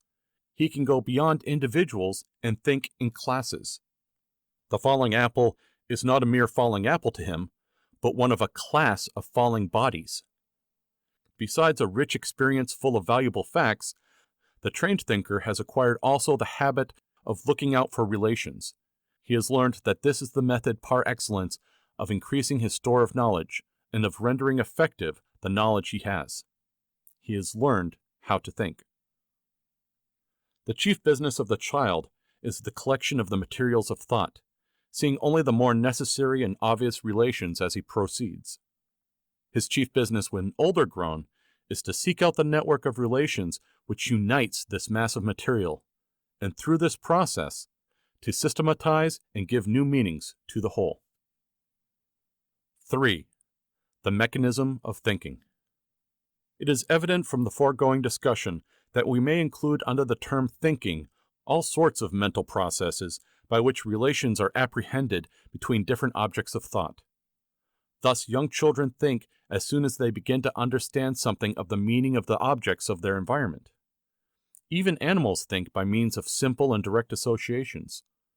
Thinking may therefore go on in terms of the simplest and most immediate, or the most complex and distant relationships. Sensations and percepts as elements of thinking. Relations seen between sensations would mean something, but not much. Relations seen between objects immediately present to the senses would mean much more, but our thinking must go far beyond the present, and likewise far beyond individual objects. It must be able to annihilate both time and space, and to deal with millions of individuals together in one group or class. Only in this way can our thinking go beyond that of the lower animals. For a wise rat even may come to see the relation between a trap and danger, or a horse the relation between pulling with his teeth at the piece of string on the gate latch and securing his liberty. But it takes the farther-reaching mind of man to invent the trap and the latch. Perception alone does not go far enough. It is limited to immediately present objects and their most obvious relations. The perceptual image is likewise subject to similar limitations. While it enables us to dispense with the immediate presence of the object, yet it deals with separate individuals, and the world is too full of individual objects for us to deal with them separately. It is in conception, judgment, and reasoning that true thinking takes place. Our next purpose will therefore be to study these somewhat more closely, and to see how they combine in our thinking. 4. The concept. Fortunately for our thinking, the great external world, with its millions upon millions of individual objects, is so ordered that these objects can be grouped into comparatively few great classes, and for many purposes we can deal with the class as a whole instead of with the separate individuals of the class. Thus, there are an infinite number of individual objects in the world which are comprised of matter. Yet all these myriads of individuals may be classed under the two great heads of inanimate and animate. Taking one of these again, all animate objects may be classed as either plants or animals, and these classes may again be subdivided indefinitely. Animals include mammals, birds, reptiles, insects, mollusks, and many other classes besides, each class of which may still be further separated into its orders, families, genera, species, and individuals. This arrangement economizes our thinking by allowing us to think in large terms. The concepts serve to group and classify. But the somewhat complicated form of classification just described did not come to man ready-made. Someone had to see the relationship existing among the myriads of animals of a certain class and group these together under the general term mammals. Likewise with birds, reptiles, insects, and all the rest. In order to accomplish this, many individuals of each class had to be observed, the qualities common to all members of the class discriminated from those not common, and the common qualities retained as the measure by which to test the admission of other individuals into this class. The process of classification is made possible by what the psychologist calls the concept. The concept enables us to think birds as well as bluebirds, robins, and wrens. It enables us to think men as well as Tom, Dick, and Harry. In other words, the concept lies at the bottom of all thinking, which rises above the seeing of the simplest relations between immediate present objects. Growth of a concept. We can perhaps best understand the nature of the concept if we watch its growth in the thinking of a child. Let us see how the child forms the concept dog, under which he is able finally to class the several hundred or the several thousand different dogs with which his thinking requires him to deal. The child's first acquaintance with a dog is, let us suppose, with a pet poodle, white in color and named Jip. At this stage in the child's experience, dog and Jip are entirely synonymous, including Jip's color, size, and all other qualities which the child has discovered. But now let him see another pet poodle which is like Jip, except that it is black in color. Here comes the first cleavage between Jip and dog as synonyms. Dog no longer means white, but may mean black. Now let the child see a brown spaniel. Not only will white and black now no longer answer to dog, but the roly-poly poodle form has also been lost, for the spaniel is more slender. Let the child go on from this until he has seen many different dogs of all varieties: poodles, bulldogs, setters, shepherds, cockers, and a host of others. What has happened to his dog, which at the beginning meant the one particular little individual with which he played? Dog is no longer white, or black, or brown, or gray. Color is not an essential quality, so it has dropped out. Size is no longer essential except within very broad limits. Shagginess or smoothness of coat is a very inconsistent quality, so this is dropped. Form varies so much from the fat pug to the slender hound that it is discarded except within broad limits. Good nature, playfulness, friendliness, and a dozen other qualities are likewise found not to belong in common to all dogs, and so have had to go. And all that is left to his dog is four-footedness and a certain general form, and a few other dog qualities of habit of life and disposition. As the term dog has been gaining in extent, that is, as more individuals have been observed and classed under it, it has correspondingly been losing in content, or it has been losing in the specific qualities which belong to it. Yet it must not be thought that the process is altogether one of elimination, for new qualities, which are present in all the individuals of a class, but at first overlooked, are continually being discovered as experience grows and built into the developing concept. Definition of concept. A concept, then, is our general idea or notion of a class of individual objects. Its function is to enable us to classify our knowledge and thus deal with classes or universals in our thinking. Often the basis of a concept consists of an image, as when you get a hazy visual image of a mass of people when I suggest mankind to you. Yet the core, or the vital functioning part of a concept, is its meaning. Whether this meaning attaches to an image or a word, or stands relatively or completely independent of either, does not so much matter, but our meanings must be right, else all our thinking is wrong. Language and the concept. We think in words. None has failed to watch the flow of his thought as it is carried along by words like so many little boats moving along the mental stream, each with its freight of meaning. And no one has escaped the temporary balking of his thought by failure to find a suitable word to convey the intended meaning. What the grammarian calls the common nouns of our language are the words by which we name our concepts and are able to speak of them to others. We define a common noun as the name of a class, and we define a concept as the meaning or idea we have of a class. It is easy to see that when we have named these class ideas, we have our list of common nouns. The study of the language of a people may therefore reveal much of their train of thought. The necessity for growing concepts. The development of our concepts constitutes a large part of our education, for it is evident that, since thinking rests so fundamentally on concepts, progress in our mental life must depend on a constant growth in the number and character of our concepts. Not only must we keep on adding new concepts, but the old must not remain static. When our concepts stop growing, our minds have ceased to grow. We no longer learn. This arrest of development is often seen in persons who have settled into a life of narrow routine, where the demands are few and of a simple nature. unless they rise above their routine, they early become old fogies. Their concepts petrify from lack of use and the constant reconstruction which growth necessitates.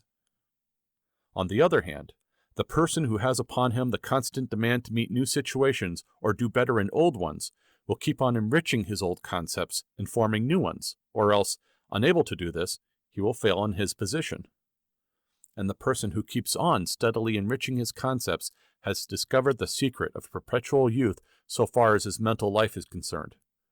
For him, there is no old age. His thought will always be fresh, his experience always accumulating, and his knowledge growing more valuable and usable. 5. Judgment. But in the building up of percepts and concepts, as well as in making use of them after they are formed, another process of thinking enters, namely, the process of judging. Nature of judgment.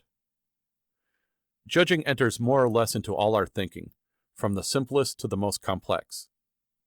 The babe lies staring at his bottle, and finally it dawns on his sluggish mind that this is the object from which he gets his dinner. He has performed a judgment. That is, he has alternately directed his attention to the object before him, and to his image of former nursing, discovered the relation existing between the two, and affirmed to himself, "This is what gives me my dinner." Bottle and "what gives me my dinner" are essentially identical to the child. Judgment is, then, the affirmation of the essential identity of meaning of two objects of thought. Even if the proposition in which we state our judgment has in it a negative, the definition will still hold, for the mental process is the same in either case. It is as much a judgment if we say, "the day is not cold," as if we say, "the day is cold." Judgment used in percepts and concepts. How judgment enters into the forming of our percepts may be seen from the illustration just given. The act by which the child perceived his bottle had in it a large element of judging. He had to compare two objects of thought, the one from past experience in the form of images, and the other from the present object in the form of sensation from the bottle, and then affirm their essential identity. Of course, it is not meant that what I have described consciously takes place in the mind of the child, but some such process lies at the bottom of every perception, whether of the child or anyone else. Likewise, it may be seen that the forming of concepts depends on judgment. Every time that we meet a new object which has to be assigned its place in our classification, judgment is required. Suppose the child, with his immature concept dog, sees for the first time a greyhound. He must compare this new specimen with his concept dog and decide that this is or is not a dog. If he discovers the identity of meaning in the essentials of the two objects of thought, his judgment will be affirmative, and his concept will be modified in whatever extent greyhound will affect it. Judgment leads to general truths.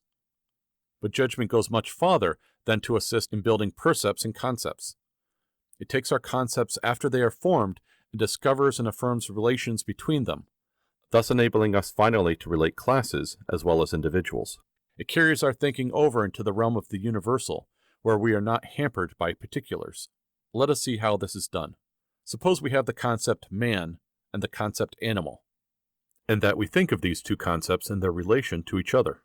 The mind analyzes each into its elements, compares them, and finds the essential identity of meaning in a sufficient number to warrant the judgment, man is an animal. This judgment has given a new bit of knowledge, in that it has discovered to us a new relation between two great classes, and hence given both, insofar, a new meaning and a wider definition. And as this new relation does not pertain to any particular man or any particular animal, but includes all individuals in each class, it has carried us over into universals, so that we have a general truth and will not have to test each individual man henceforth to see whether he fits into this relation. Judgments also, as we will see later, constitute the material for our reasoning. Hence, upon their validity will depend the validity of our reasoning. The validity of judgments.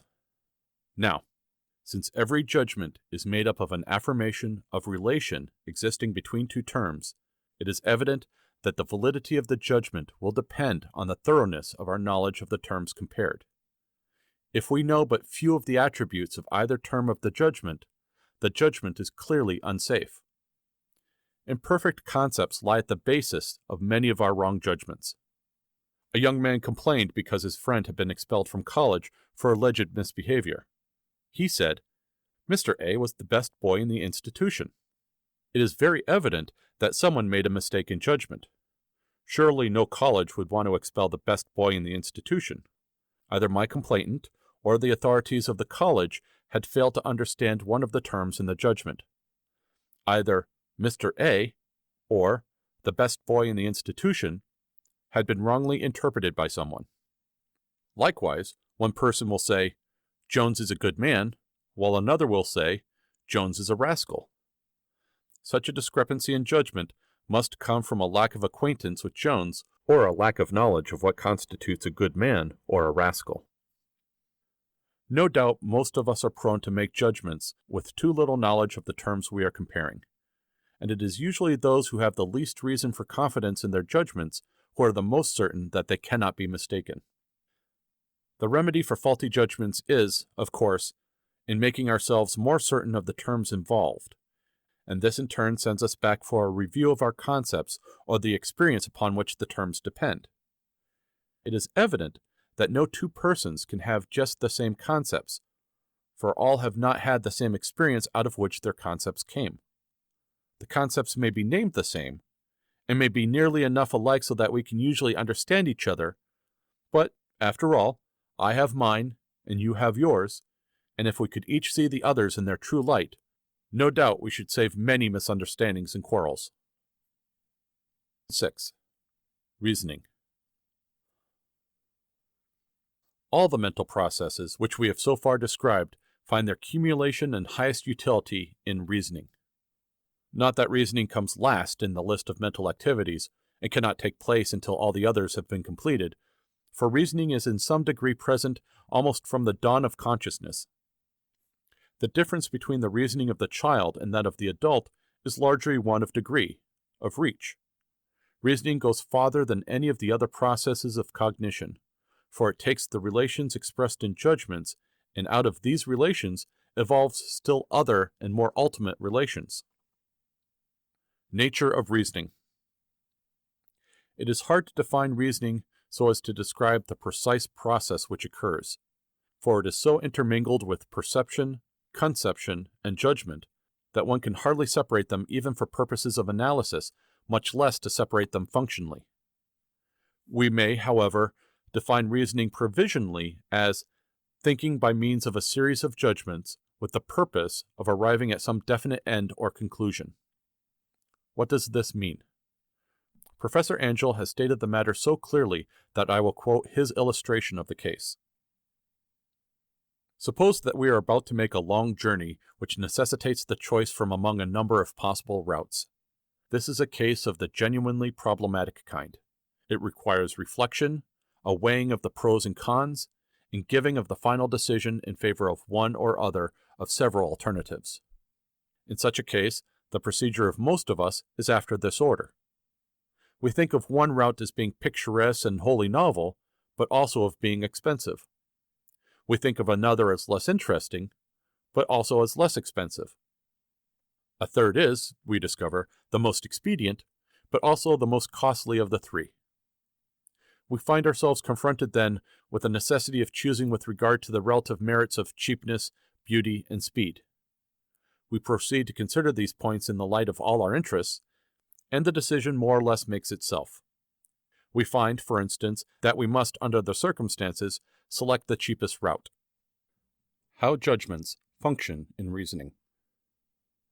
Such a line of thinking is very common to everyone, and one that we carry out in one form or another 1,000 times every day we live. When we come to look closely at the steps involved in arriving at a conclusion, we detect a series of judgments, often not very logically arranged, to be sure, but yet so related that the result is safely reached in the end. We compare our concept of, say, the first route, and our concept of picturesqueness, decide they agree, and affirm the judgment, this route is picturesque. Likewise, we arrive at the judgment, this route is also expensive, it is interesting, etc. Then we take the other routes and form our judgments concerning them. These judgments are all related to each other in some way, some of them being more intimately related than others.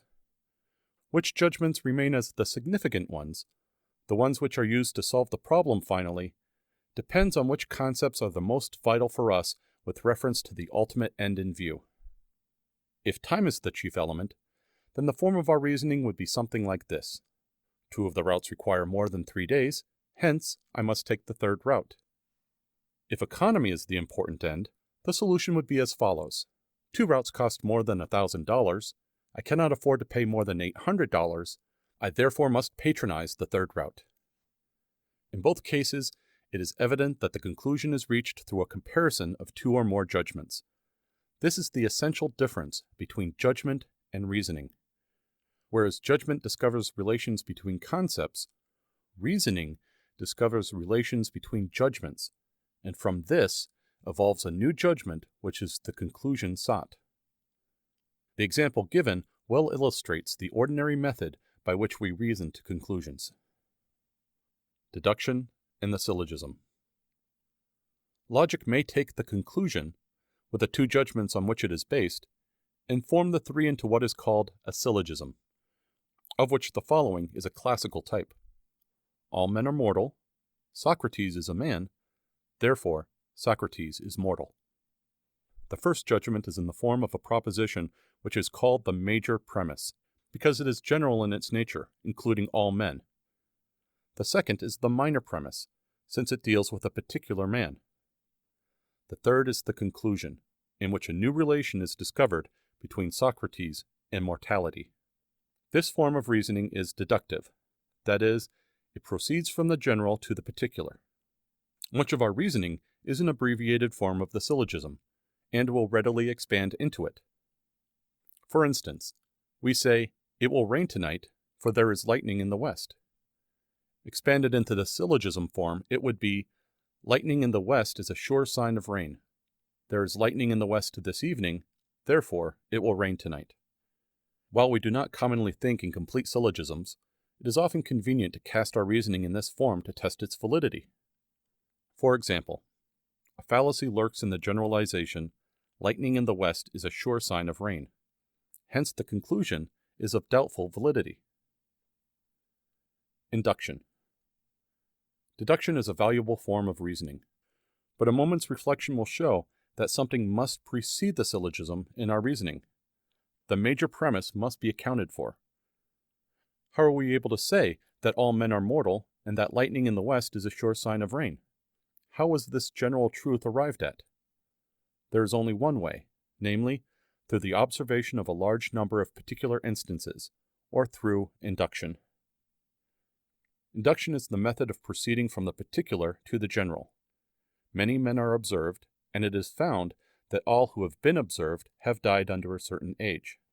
It is true that not all men have been observed to die, since many are now living, and many more will no doubt come and live in the world whom we cannot observe, since mortality will have overtaken us before their advent. To this it may be answered that the men now living have not yet lived up to the limit of their time, and besides, they have within them the causes working whose inevitable effect has always been and will always be death. Likewise with the men yet unborn, they will possess the same organism as we, whose very nature necessitates mortality.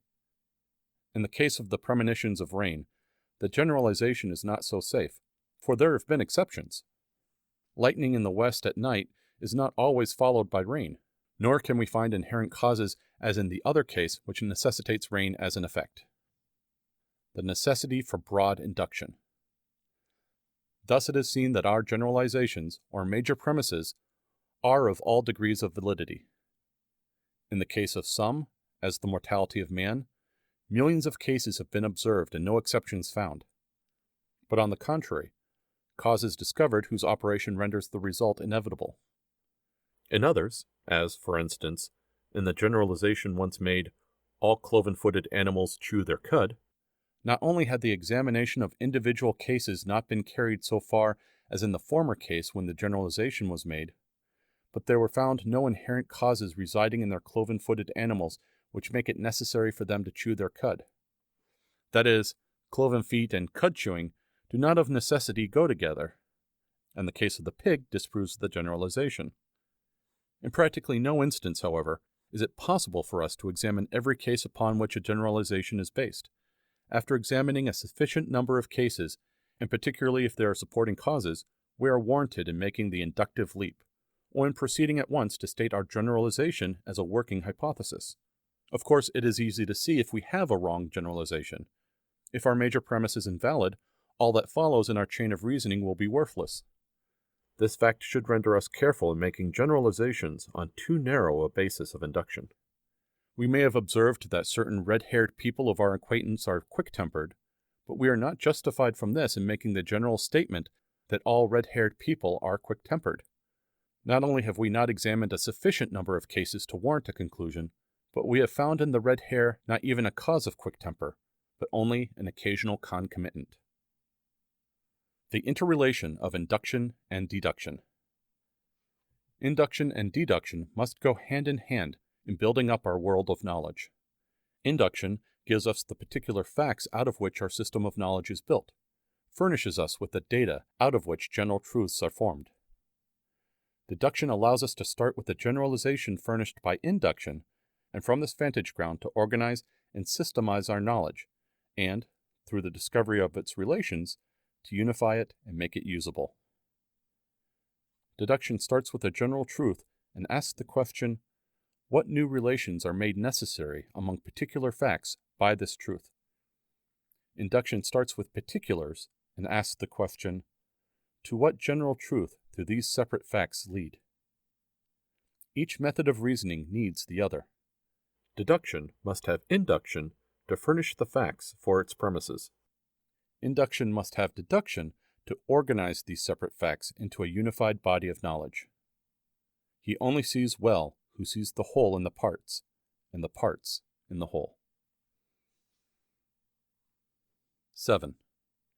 Problems in observation and introspection. 1. Watch your own thinking for examples of each of the 4 types described. Observe a class of children in a recitation or at study, and try to decide which type is being employed by each child. What proportion of the time supposedly given to study is given over to chance or idle thinking, to assimilative thinking, to deliberative thinking? 2. Observe children at work in school with the purpose of determining whether they are being taught to think or only to memorize certain facts. Do you find that definitions whose meanings are not clear are often required of children? Which should come first, the definition or the meaning and application of it? 3. It is of course evident from the relation of induction and deduction that the child's natural mode of learning a subject is by induction. Observe the teaching of children to determine whether inductive methods are commonly used. Outline an inductive lesson in arithmetic, physiology, geography, civics, etc. 4. What concepts have you now which you are aware are very meager? What is your concept of mountain? How many have you seen? Have you any concepts which you are working very hard to enrich? 5. Recall some judgment which you have made, and which proved to be false, and see whether you can now discover what was wrong with it. Do you find the trouble to be an inadequate concept? What constitutes good judgment? Poor judgment? Did you ever make a mistake in an example in, say, percentage, by saying, this is the base, when it proved not to be? What was the cause of the error? 6. Can you recall any instance in which you made too hasty a generalization when you had observed but few cases upon which to base your premise? What of your reasoning which followed? 7. See whether you can show that validity of reasoning rests ultimately on correct perceptions. What are you doing at present to increase your power of thinking? 8. How ought this chapter to help one in making a better teacher, a better student? Chapter 8. Instinct. Nothing is more wonderful than nature's method of endowing each individual at the beginning with all the impulses, tendencies, and capacities that are to control and determine the outcome of the life. The acorn has the perfect oak tree in its heart. The complete butterfly exists in the grub, and man at his highest powers is present in the babe at birth.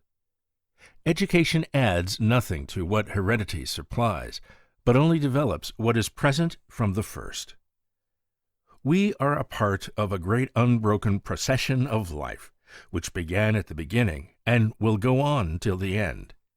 Each generation receives, through heredity, the products of the long experience through which the race has passed. The generation receiving the gift today lives its own brief life, makes its own little contribution to the sum total, and then passes on as millions have done before. Through heredity, the achievements, the passions, the fears, and the tragedies of generations long since moldered to dust stir our blood and tone our nerves for the conflict of today. 1. The nature of instinct.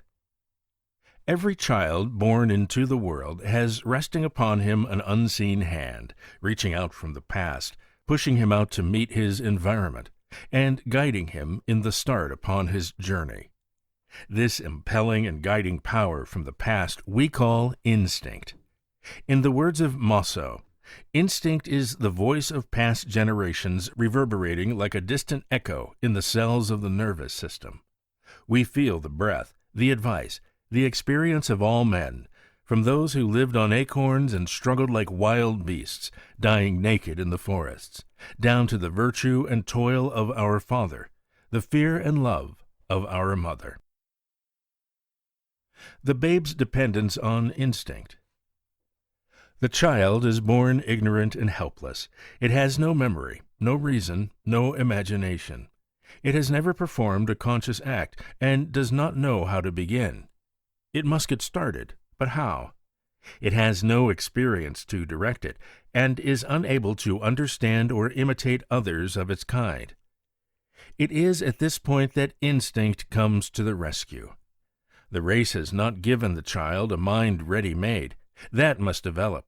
But it has given him a ready-made nervous system, ready to respond with the proper movements when it receives the touch of its environment through the senses. And this nervous system has been so trained during a limitless past that its responses are the ones which are necessary for the welfare of its owner.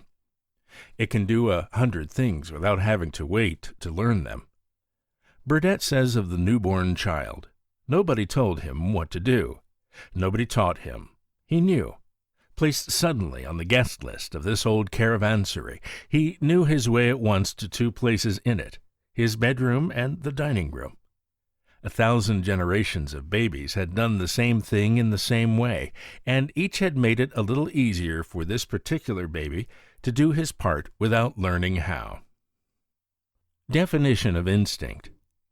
Instincts are the tendency to act in certain definite ways, without previous education and without a conscious end in view.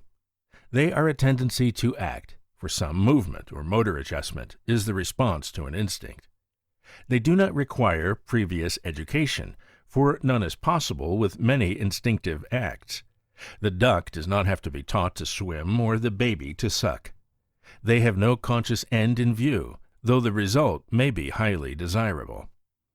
Says James, the cat runs after the mouse, runs or shows fight before the dog, avoids falling from walls and trees, shuns fire and water, etc., not because he has any notion either of life or death, or of self, or of preservation. He has probably attained to no one of these the conceptions in such a way as to react definitely upon it. He acts in each case separately, and simply because he cannot help it, being so framed that when that particular running thing called a mouse appears in his field of vision, he must pursue, and that when particular barking and obstreperous thing called a dog appears, he must retire, if at a distance, and scratch if close by, that he must withdraw his feet from water and his face from flame, etc. His nervous system is to a great extent a pre-organized bundle of such reactions. They are as fatal as sneezing, and exactly correlated to their special excitants as it to its own. You ask, why does the lark rise on the flash of a sunbeam from his meadow to the morning sky, leaving a trail of melody to mark his flight? Why does the beaver build his dam and the oriole hang her nest? Why are myriads of animal forms on the earth today doing what they were countless generations ago? Why does the lover seek the maid, and the mother cherish her young? Because the voice of the past speaks to the present, and the present has no choice but to obey. Instincts are racial habits. Instincts are the habits of the race which it bequeaths to the individual. The individual takes these for his start, and then modifies them through education, and thus adapts himself to his environment.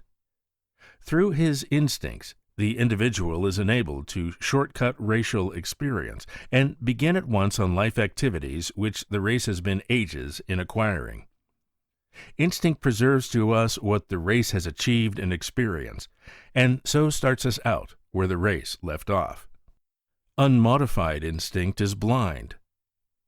Many of the lower animal forms act on instinct blindly, unable to use past experience to guide their acts, incapable of education. Some of them carry out seemingly marvelous activities, yet their acts are as automatic as those of a machine and as devoid of foresight. A species of mud wasp carefully selects clay of just the right consistency, finds a somewhat sheltered nook under the eaves, and builds its nest, leaving one open door. Then it seeks a certain kind of spider, and having stung it so as to benumb without killing, carries it into the new-made nest, lays its eggs on the body of the spider, so that the young wasps may have food immediately upon hatching out, then goes out and plasters the door over carefully to exclude all intruders. Wonderful intelligence? Not intelligence at all. Its acts were dictated not by plans for the future, but by pressure from the past. Let the supply of clay fail, or the race of spiders become extinct, and the wasp is helpless, and its species will perish. Likewise, the race of bees and ants have done wonderful things, but individual bees and ants are very stupid and helpless when confronted by any novel conditions to which their race has not been accustomed. Man starts in as blindly as the lower animals, but thanks to his higher mental powers, this blindness soon gives way to foresight, and he is able to formulate purposeful ends and adapt his activities to their accomplishment. Possessing a larger number of instincts than the lower animals have, man finds possible a greater number of responses to a more complex environment than do they. This advantage, coupled with his ability to reconstruct his experience in such a way that he secures constantly increasing control over his environment, easily makes man the superior of all the animals, and enables him to exploit them for his own further advancement.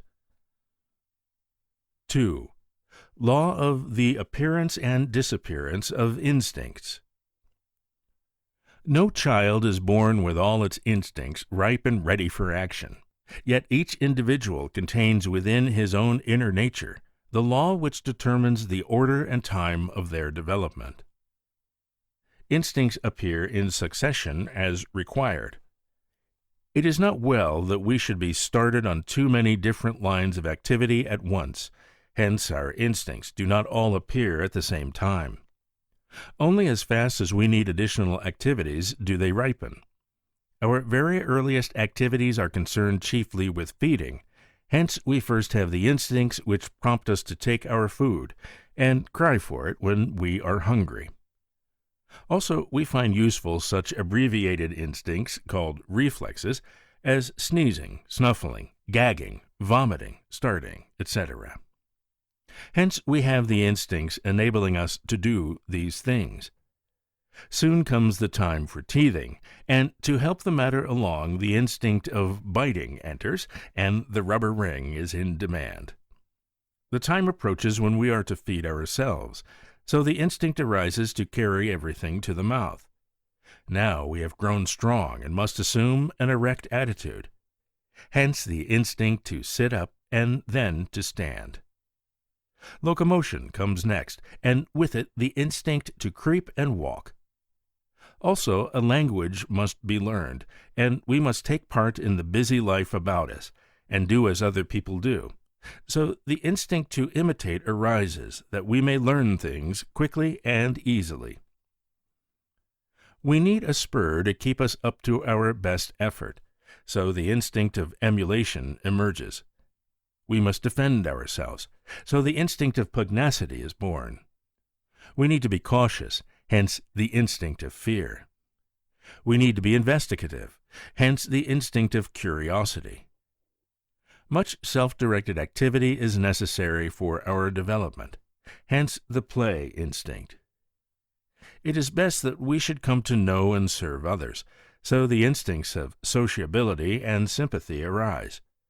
We need to select a mate and care for offspring, hence the instinct of love for the other sex, and the parental instinct. This is far from a complete list of our instincts, and I have not tried to follow the order of their development, but I have given enough to show the origin of many of our life's most important activities. Many instincts are transitory. Not only do instincts ripen by degrees, entering our experience one by one as they are needed, but they drop out when their work is done. Some, like the instinct of self-preservation, are needed our lifetime through, hence they remain to the end. Others, like the play instinct, serve their purpose and disappear or are modified into new forms in a few years, or a few months. The life of the instinct is always as transitory as is the necessity for the activity which it gives rise. No instinct remains wholly unaltered in man, for it is constantly being made over in the light of each new experience. The instinct of self-preservation is modified by knowledge and experience, so that the defense of the man against threatened danger would be very different from that of the child. Yet the instinct to protect oneself in some way remains. On the other hand, the instinct to romp and play is less permanent. It may last into adult life, but few middle-aged or old people care to race about as do children. Their activities are occupied in other lines, and they require less physical exertion. Contrast with these two examples such instincts as sucking, creeping, and crying, which are much more fleeting than the play instinct even. With dentition comes another mode of eating, and sucking is no more serviceable.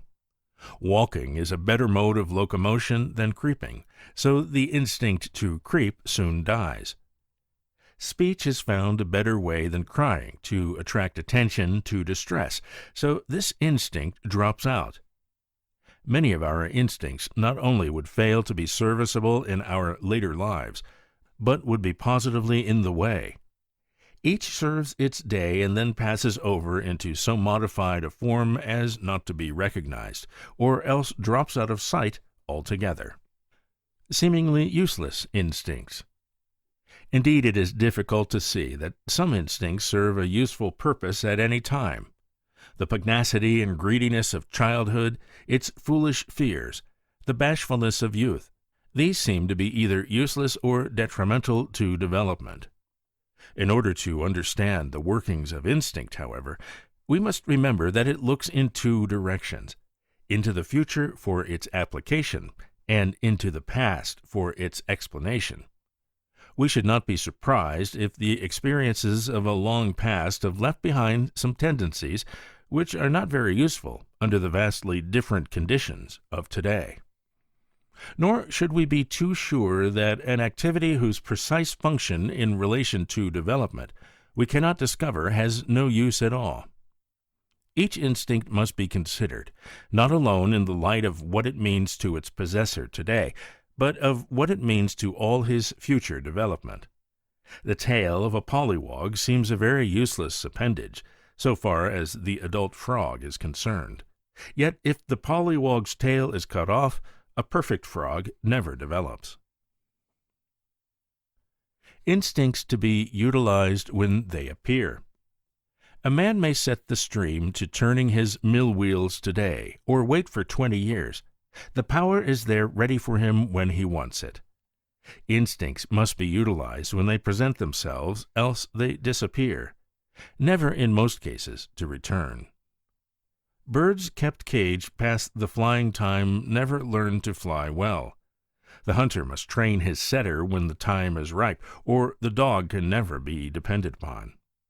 Ducks kept from the water until full grown have almost as little inclination for it as chickens. The child whom the pressure of circumstances or unwise authority of parents keeps from mingling with playmates and participating in their plays and games when the social instinct is strong upon him, will in later life find himself a hopeless recluse, to whom social duties are a bore. The boy who does not hunt and fish and race and climb at the proper time for these things will find his taste for them fade away, and he will become wedded to a sedentary life. The youth and maiden must be permitted to dress up when the impulse comes to them, or they are likely ever after to be careless in their attire. Instincts as starting points. Many of our habits have their rise in instincts, and all desirable instincts should be seized upon and transformed into habits before they fade away. Says James in his remarkable chapter on instinct, "In all pedagogy, the great thing is to strike while the iron is hot, and to seize the wave of the pupil's interest in each successive subject before its ebb has come, so that knowledge may be got and a habit of skill acquired. A headway of interest, in short, secured on which afterwards the individual may float. There is a happy moment for fixing skill in drawing, for making boys collectors in natural history, and presently dissectors and botanists, then for initiating them into the harmonies of mechanics and the wonders of physical and chemical law. Later, introspective psychology and the metaphysical and religious mysteries take their turn, and last of all, the drama of human affairs and worldly wisdom in the widest sense of the term. In each of us, a saturation point is soon reached in all these things. The impetus of our purely intellectual zeal expires, and unless the topic is associated with some urgent personal need that keeps our wits constantly whetted about it, we settle into an equilibrium, and live on what we've learned when our interest was fresh and instinctive, without adding to the store. There is a tide in the affairs of men, which taken at the flood leads on to fortune. Omitted all the voyage of their life, is bound in shallows and in miseries. The more important instincts. It will be impossible in this brief statement to give a complete catalogue of the human instincts, much less to discuss each in detail. We must content ourselves, therefore, with naming the more important instincts, and finally discussing a few of them: sucking, biting, chewing, clasping objects with the fingers, carrying to the mouth, crying, smiling, sitting up, standing, locomotion, vocalization, imitation, emulation, pugnacity, resentment, anger, sympathy, hunting and fighting, fear, acquisitiveness, play, curiosity, sociability, modesty, secretiveness, shame, love, and jealousy may be said to head the list of our instincts. It will be impossible in our brief space to discuss all of this list. Only a few of the more important will be noticed. 3. The instinct of imitation. No individual enters the world with a large enough stock of instincts to start him doing all the things necessary for his welfare. Instinct prompts him to eat when he is hungry, but does not tell him to use a knife and fork and spoon. It prompts him to use vocal speech, but does not say whether he shall use English, French, or German. It prompts him to be social in his nature, but does not specify that he shall say please and thank you, and take off his hat to ladies. The race did not find the specific modes in which these and many other things are to be done of sufficient importance to crystallize them in instincts. Hence the individual must learn them as he needs them.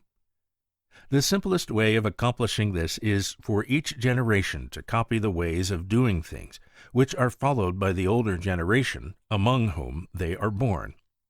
This is done largely through imitation. Nature of imitation. Imitation is the instinct to respond to a suggestion from another by repeating his act. The instinct of imitation is active in the year-old child. It requires another year or two to reach its height. Then it gradually grows less marked, but continues in some degree throughout life. The young child is practically helpless in the matter of imitation. Instinct demands that he shall imitate, and he has no choice but to obey. His environment furnishes the models which he must imitate, whether they are good or bad. Before he is old enough for intelligent choice, he has imitated a multitude of acts about him, and habit has seized upon these acts and is weaving them into conduct and character. Older grown, we may choose what we will imitate, but in our earlier years we are at the mercy of the models which are placed before us. If our mother tongue is the first we hear spoken, that will be our language. But if we first hear Chinese, we will learn that with almost equal facility. If whatever speech we hear is well spoken, correct, and beautiful, so will our language be. If it is vulgar or incorrect or slangy, our speech will be of this kind. If the first manners which serve us as models are coarse and boorish, ours will resemble them. If they are cultivated and refined, ours will be like them. If our models of conduct and morals are questionable, our conduct and morals will be of like type. Our manner of walking, of dressing, of thinking, of saying our prayers, even originates in imitation. By imitation we adopt ready-made our social standards, our political faith, and our religious creeds. Our views of life and the values we set on its attainments are largely a matter of imitation. Individuality in imitation. Yet, given the same model, no two of us will imitate precisely alike.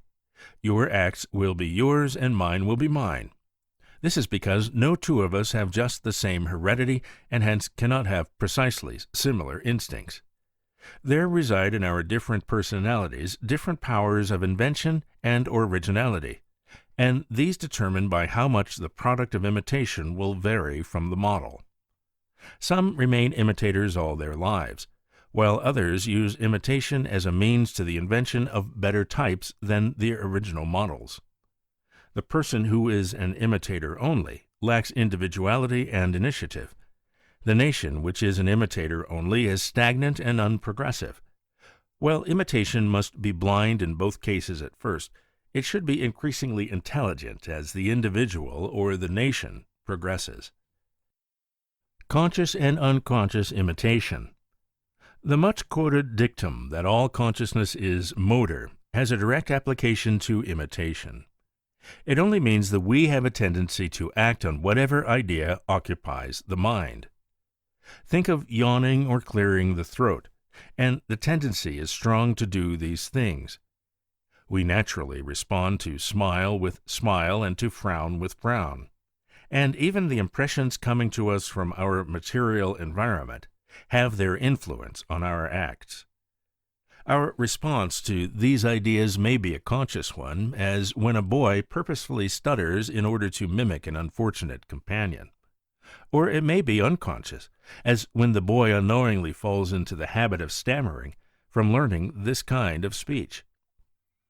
The child may consciously seek to keep himself neat and clean so as to harmonize with a pleasant and well-kept home, or he may unconsciously become slovenly and cross-tempered from living in an ill-kept home where constant bickering is the rule.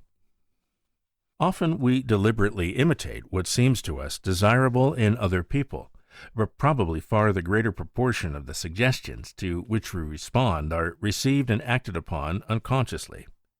In conscious imitation we can select what models we shall imitate, and therefore protect ourselves in so far as our judgment of good and bad models is valid. In unconscious imitation, however, we are constantly responding to a stream of suggestions, pouring in upon us hour after hour and day after day, with no protection but the leadings of our interests as they direct our attention, now to this phase of our environment and now to that. Influence of environment. No small part of the influences which mold our lives comes from our material environment. Good clothes, artistic homes, beautiful pictures and decoration, attractive parks and lawns, well-kept streets, well-bound books, all these have a direct moral and educative value. On the other hand, squalor, disorder, and ugliness are an incentive to ignorance and crime. Hawthorne tells us in The Great Stone-Faced of the boy Ernest, listening to the tradition of a coming wise man, who one day is to rule over the valley. The story sinks deep into the boy's heart, and he thinks and dreams of the great and good man. And as he thinks and dreams, he spends his boyhood days gazing across the valley at a distant mountainside, whose rocks and cliffs nature had formed into the outlines of a human face, remarkable for the nobleness and benignity of its expression. He comes to love this face, and looks upon it as the prototype of the coming wise man, until lo, as he dwells upon it and dreams about it, the beautiful character which its expression typifies grows into his own life, and he himself becomes the long-looked-for wise man. The influence of personality. More powerful than the influence of material environment, however, is that of other personalities upon us, the touch of life upon life. A living personality contains a power which grips hold of us, electrifies us, inspires us, and compels us to new endeavor, or else degrades and debases us. None has failed to feel at some time this life touch, and to bless or curse the day when its influence came upon him. Either consciously or unconsciously, such a personality becomes our ideal and model. We idolize it, idealize it, and imitate it, until it becomes a part of us. Not only do we find these great personalities living in the flesh, but we find them also in books, from whose pages they speak to us, and to whose influence we respond. And not in the great personalities alone does the power to influence reside. From every life which touches ours, a stream of influence, great or small, is entering our life and helping to mold it. Nor are we to forget that this influence is reciprocal, and that we are reacting upon others up to the measure of the powers that are in us. 4. The instinct of play. Small use to be a child unless one can play, says Carl Grews. Perhaps the very existence of youth is due in part to the necessity for play. The animal does not play because he is young, but he is young because he must play. Play is a constant factor in all grades of animal life. The swarming insects, the playful kitten, the frisking lambs, the racing colt, the darting swallows, the maddening aggregation of blackbirds. These are but illustrations of the common impulse of all the animal world to play. Wherever freedom and happiness reside, there play is found. Wherever play is lacking, there the curse has fallen, and sadness and oppression reign. Play is the natural role in the paradise of youth. It is childhood's chief occupation. To toil without play places man on a level with the beasts of burden. The necessity for play. But why is play so necessary? Why is this impulse so deep-rooted in our natures? Why not compel our young to expend their boundless energy on productive labor? Why all this waste? Why have our child labor laws? Why not shut recesses from our schools and so save time for work? Is it true that all work and no play makes Jack a dull boy? Too true. For proof, we need but gaze at the dull and lifeless faces of the prematurely old children as they pour out of the factories where child labor is employed. We need but follow the children who have had a playless childhood into a narrow and barren manhood. We need but to trace back the history of the dull and brutish men of today, and find that they were playless children of yesterday. Play is as necessary to the child as food, as vital as sunshine, as indispensable as air. The keynote of play is freedom, freedom of physical activity and mental initiative. In play, the child makes his own plans. His imagination has free rein. Originality is in demand, and constructive ability is placed under tribute. Here are developed 1,000 tendencies which would never find expression in the narrow treadmill of labor alone. The child needs to learn to work, but along with his work must be the opportunity for free and unrestricted activity, which can come only through play. The boy needs a chance to be a barbarian, a hero, an Indian. He needs to ride his broomstick on a dangerous raid, and to charge with lithe sword the redo of a stubborn enemy. He needs to be a leader as well as a follower. In short, without it in the least being aware of it, he needs to develop himself through his own activity. He needs freedom to play. If the child be a girl, there is no difference except in the character of the activities employed. Play in development and education. And it is precisely out of these play activities that the later and more serious activities of life emerge. Play is the gateway by which we best enter the various fields of the world's work, whether our particular sphere be that of a pupil or teacher in the schoolroom, of man in the busy marts of trade or in the professions, or of farmer or mechanic. Play brings the whole self into the activity. It trains to habits of independence and individual initiative, to strenuous and sustained effort, to endurance of hardship and fatigue, to social participation and the acceptance of victory and defeat. And these are the qualities needed by the man of success in his vocation. These facts make the play instinct one of the most important in education. Froebel was the first to recognize the importance of play, and the kindergarten was an attempt to utilize its activities in the school. The introduction of this new factor into education has been attended, as might be expected, by many mistakes. Some have thought to recast the entire process of education into the form of games and play, and thus lead the child to possess the promised land through aimlessly chasing butterflies in the pleasant fields of knowledge. It is needless to say that they have not succeeded. Others have mistaken the shadow for the substance, and introduced games and plays into the schoolroom which lack the very first element of play, namely freedom of initiative and action on the part of the child. Educational theorists and teachers have invented games and occupations and taught them to the children, who go through with them as much as they would with any other task, enjoying the activity, but missing the development which would come through a larger measure of self-direction. Work and play are complements. Work cannot take the place of play, neither can play be substituted for work. Nor are the two antagonistic, but each is the complement of the other, for the activities of work grow immediately out of those of play, and each lends zest to the other. Those who have never learned to work and those who have never learned to play are equally lacking in their development. Further, it is not the name or character of an activity which determines whether it is play for the participant, but his attitude toward the activity.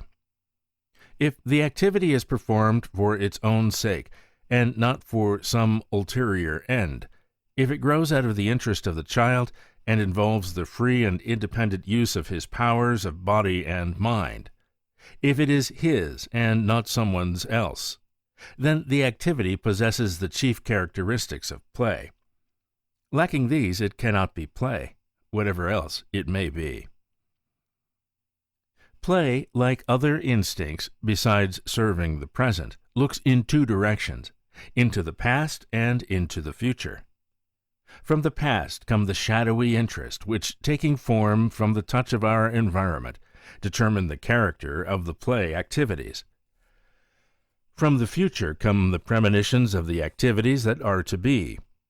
The boy adjusting himself to the requirements of the game, seeking control over his companions or giving in to them, is practicing in miniature the larger game which he will play in business or profession a little later. The girl in her playhouse, surrounded by a nondescript family of dolls and pets, is unconsciously looking forward to a more perfect life, when the responsibilities shall be a little more real. So let us not grudge our children the play day of youth. 5. Other useful instincts. Many other instincts ripen during the stage of youth and play their part in the development of the individual. Curiosity. It is inherent in every normal person to want to investigate and know. The child looks out with wonder and fascination on a world he does not understand, and at once begins to ask questions and try experiments.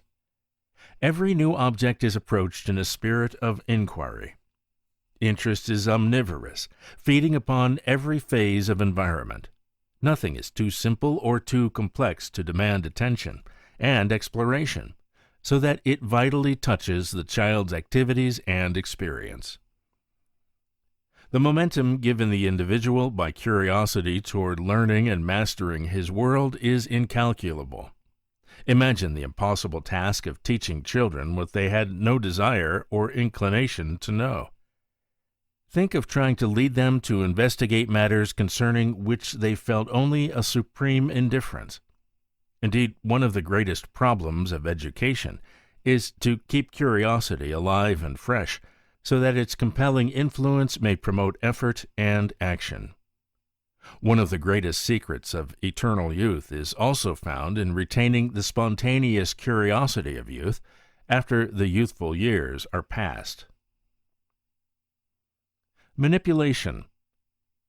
This is the rather unsatisfactory name for the universal tendency to handle, do, or make something. The young child builds with its blocks, constructs fences and pens and caves and houses, and a score of other objects. The older child, supplied with implements and tools, enters upon more ambitious projects, and revels in the joy of creation as he makes boats and boxes, soldiers and swords, kites, playhouses, and what not. Even as adults, we are moved by a desire to express ourselves through making or creating that which will represent our ingenuity and skill. The tendency of children to destroy is not from wantonness, but rather from a desire to manipulate. Education has but recently begun to make serious use of this important impulse. The success of all laboratory methods of teaching, and of such subjects as manual training and domestic science, is abundant proof of the adage that we learn by doing. We would rather construct or manipulate an object than merely learn its verbal description. Our deepest impulses lead to creation rather than simple mental appropriation of facts and descriptions. The collecting instinct. The words my and mine enter the child's vocabulary at a very early age. The sense of property ownership and the impulse to make collections of various kinds go hand in hand. Probably there are few of us who have not at one time or another made collections of autographs, postage stamps, coins, bugs, or some other thing of as little intrinsic value. And most of us, if we have left youth behind, are busy even now in seeking to collect fortunes, works of art, rare volumes, or other objects on which we have set our hearts. The collecting instinct and the impulse to ownership can be made important agents in the school. The child, who in nature study, geography, or agriculture is making a collection of the leaves, plants, soils, fruits, or insects used in the lessons, has an incentive to observation and investigation impossible from book instruction alone. One who, in manual training or domestic science, is allowed to own the article made will give more effort and skill to its construction than if the work be done as a mere school task. The dramatic instinct. Every person is, at one stage of his development, something of an actor. All children like to dress up and impersonate someone else, in proof of which witness the many play scenes in which the character of nurse, doctor, pirate, teacher, merchant, or explorer is taken by children who, under the stimulus of their spontaneous imagery, and as yet untrammeled by self-consciousness, freely enter into the character they portray. The dramatic impulse never wholly dies out. When we no longer aspire to do the acting ourselves, we have others do it for us in the theaters or the movies. Education finds in the dramatic instinct a valuable aid. Progressive teachers are using it freely, especially in the teaching of literature and history. Its application to these fields may be greatly increased, and also extended more generally to include religion, morals, and art. The impulse to form gangs and clubs.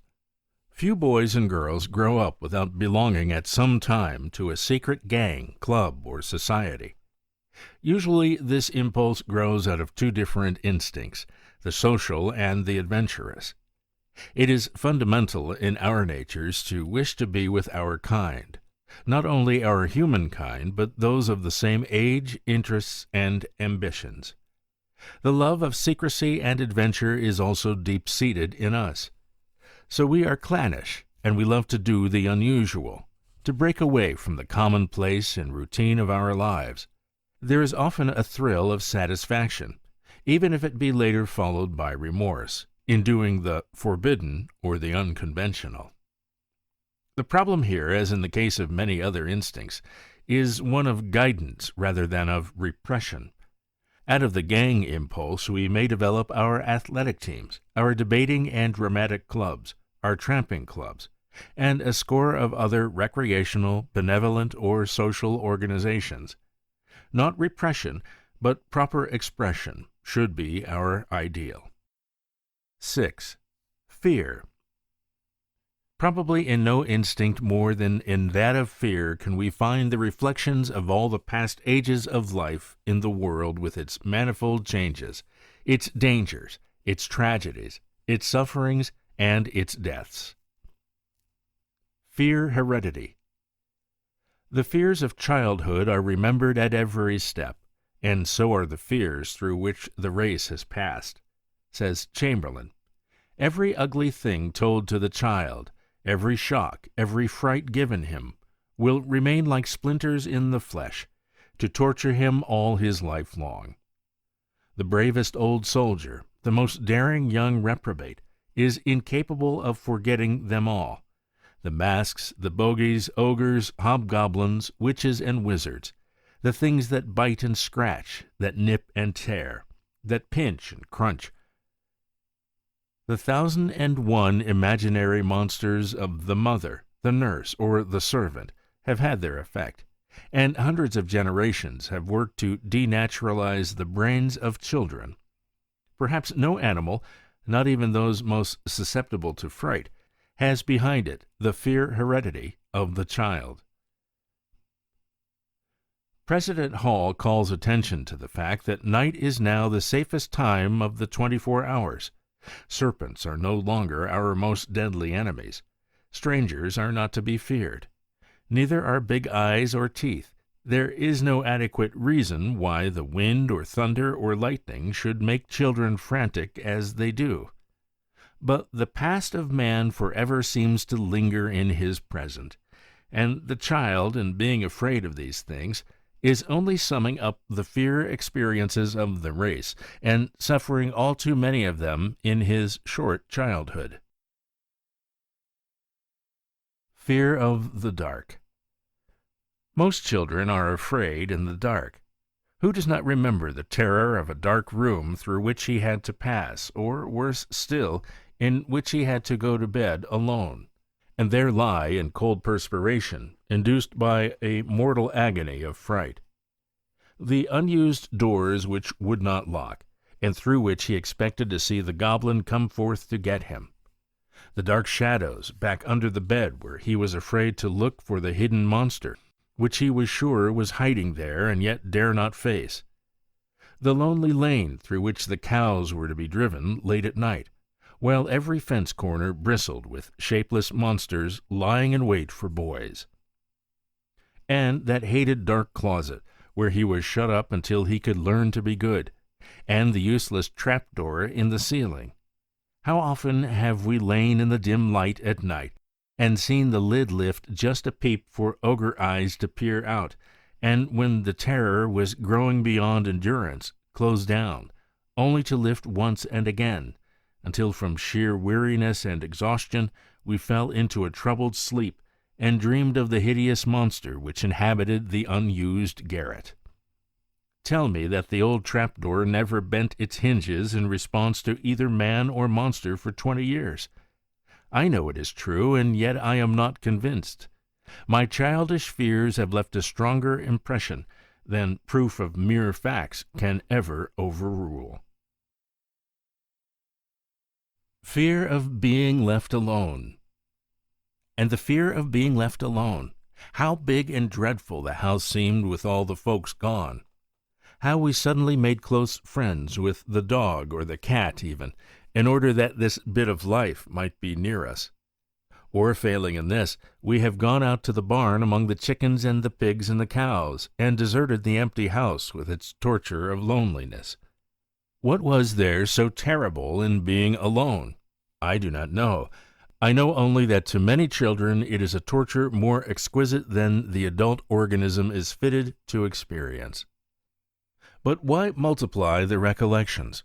They bring a tremor to the strongest of us today. Who of us would choose to live through those childish fears again?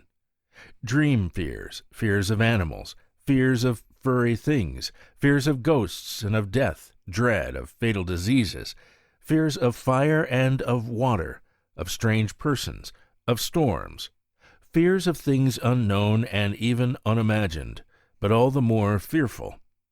Would you all like to relive your childhood for its pleasures, if you had to take along with them its sufferings? Would the race choose to live its evolution over again? I do not know. But for my own part, I should very much hesitate to turn the hands of time backward in either case. Would that the adults at life's noonday, in remembering the childish fears of life's morning, might feel a sympathy for the children of today, who are not yet escaped from the bonds of the fear instinct. Would that all might seek to quiet every foolish childish fear, instead of laughing at it or enhancing it. 7. Other undesirable instincts. We are all provided by nature with some instincts which, while they may serve a good purpose in our development, need to be suppressed or at least modified when they have done their work. Selfishness. All children, and perhaps all adults, are selfish. The little child will appropriate all the candy and give none to his playmate.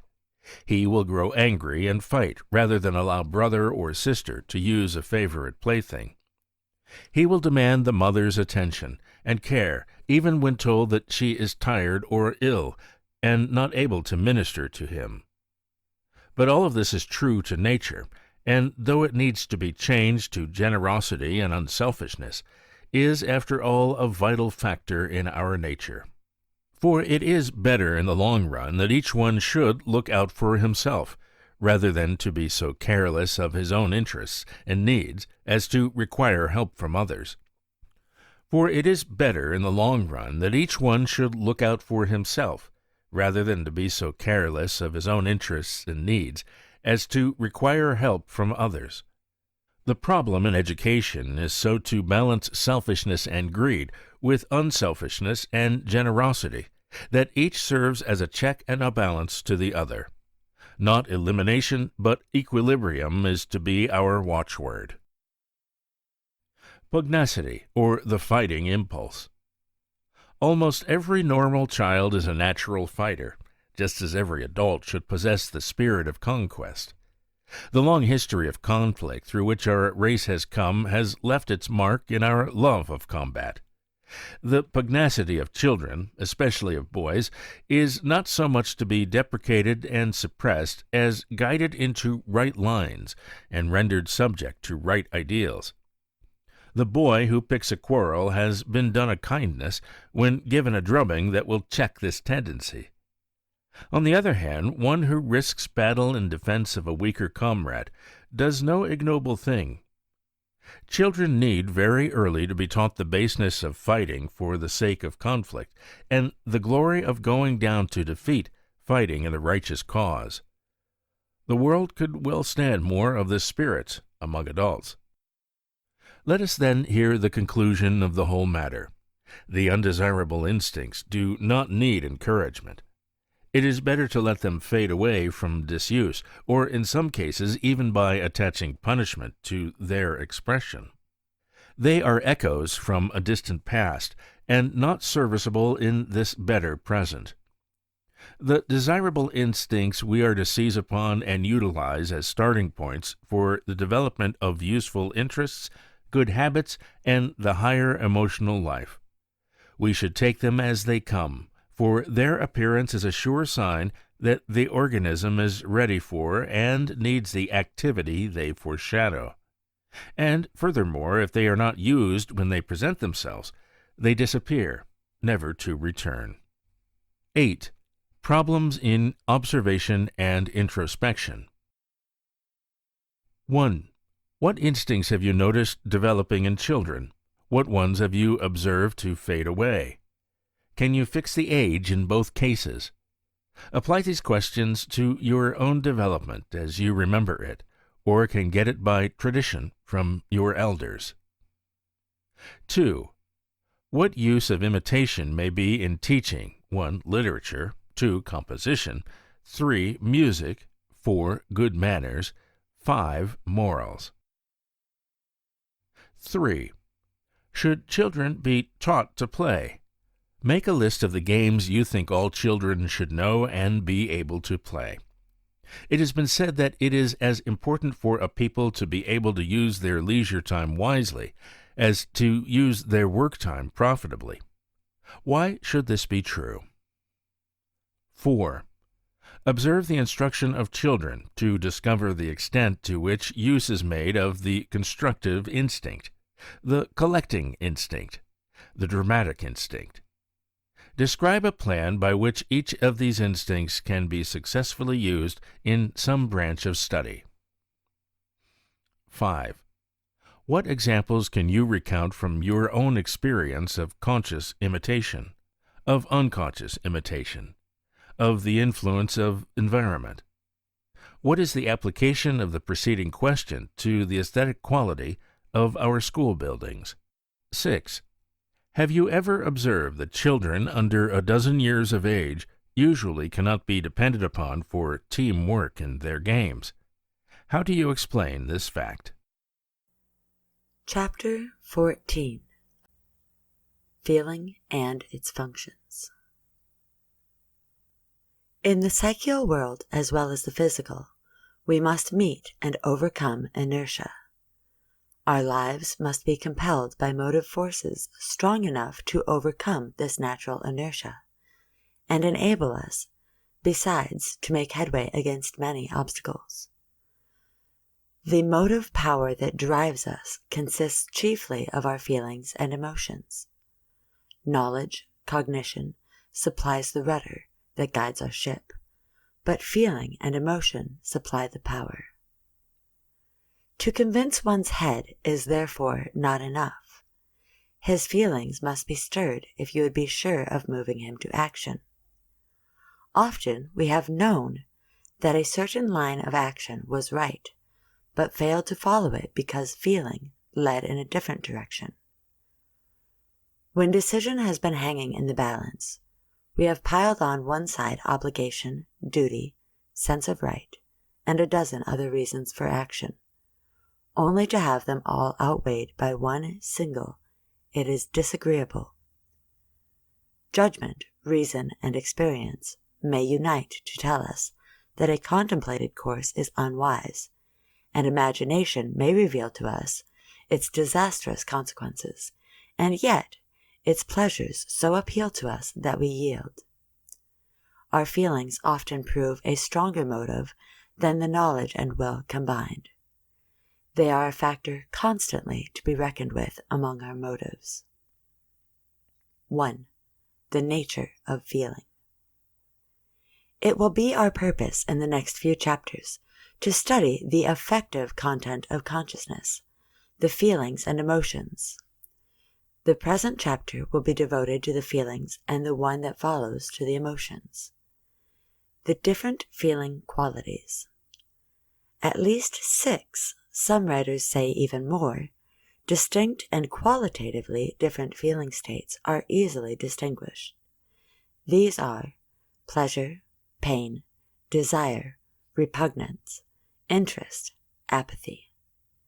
Pleasure and pain and desire and repugnance are directly opposite or anti-agnostic feelings.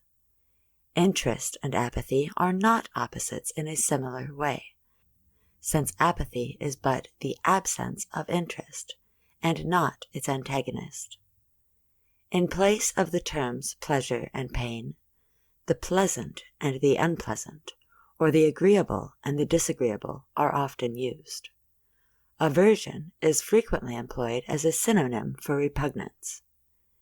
It is somewhat hard to believe on first thought that feeling comprises but these classes given. For have we not often felt the pain from a toothache, from not being able to take a long-planned trip, from the loss of a dear friend? Surely these are very different classes of feelings. Likewise, we have been happy from the very joy of living, from being praised for some well-doing, or from the presence of a friend or lover, and here again we seem to have widely different classes of feelings. We must remember, however, that feeling is always based on something known. It never appears alone in consciousness as mere pleasures or pains. The mind must have something about which to feel. The what must precede the how. What we commonly call a feeling is a complex state of consciousness in which feeling predominates, but which has nevertheless a basis of sensation or memory or some other cognitive process. And what so greatly varies in the different cases of the illustrations just given is precisely this knowledge element, and not the feeling element. A feeling of unpleasantness is a feeling of unpleasantness, whether it comes from an aching tooth or from the loss of a friend. It may differ in degree, and the entire mental states of which the feeling is a part may differ vastly. But the simple feeling itself is of the same quality. Feeling always present in mental content. No phase of our mental life is without the feeling element. We look at the rainbow with its beautiful and harmonious blending of colors, and a feeling of pleasure accompanies the sensation. Then we turn and gaze at the glaring sun, and a disagreeable feeling is the result. A strong feeling of pleasantness accompanies the experience of the voluptuous warmth of a cozy bed on a cold morning. But the plunge between the icy sheets on the preceding evening was accompanied by the opposite feeling. The touch of a hand may occasion a thrill of ecstatic pleasure, or it may be accompanied by a feeling equally disagreeable, and so on through the whole range of sensation. We not only know the various objects about us through sensation and perception, but we also feel while we know. Cognition, or the knowing process, gives us our whats, and feeling, or the affective process, gives us our hows. What is yonder object? A bouquet. How does it affect you? Pleasurably. If instead of the simpler sensory processes which we have just considered, we take the more complex processes, such as memory, imagination, and thinking, the case is no different. Who has not reveled in the pleasures accompanying the memories of past joys? On the other hand, who is free from all unpleasant memories, from regrets, from pangs of remorse? Who has not dreamed away an hour in pleasant anticipation of some desired object, or spent a miserable hour in dreading some calamity which imagination pictured to him? Feeling also accompanies our thought processes.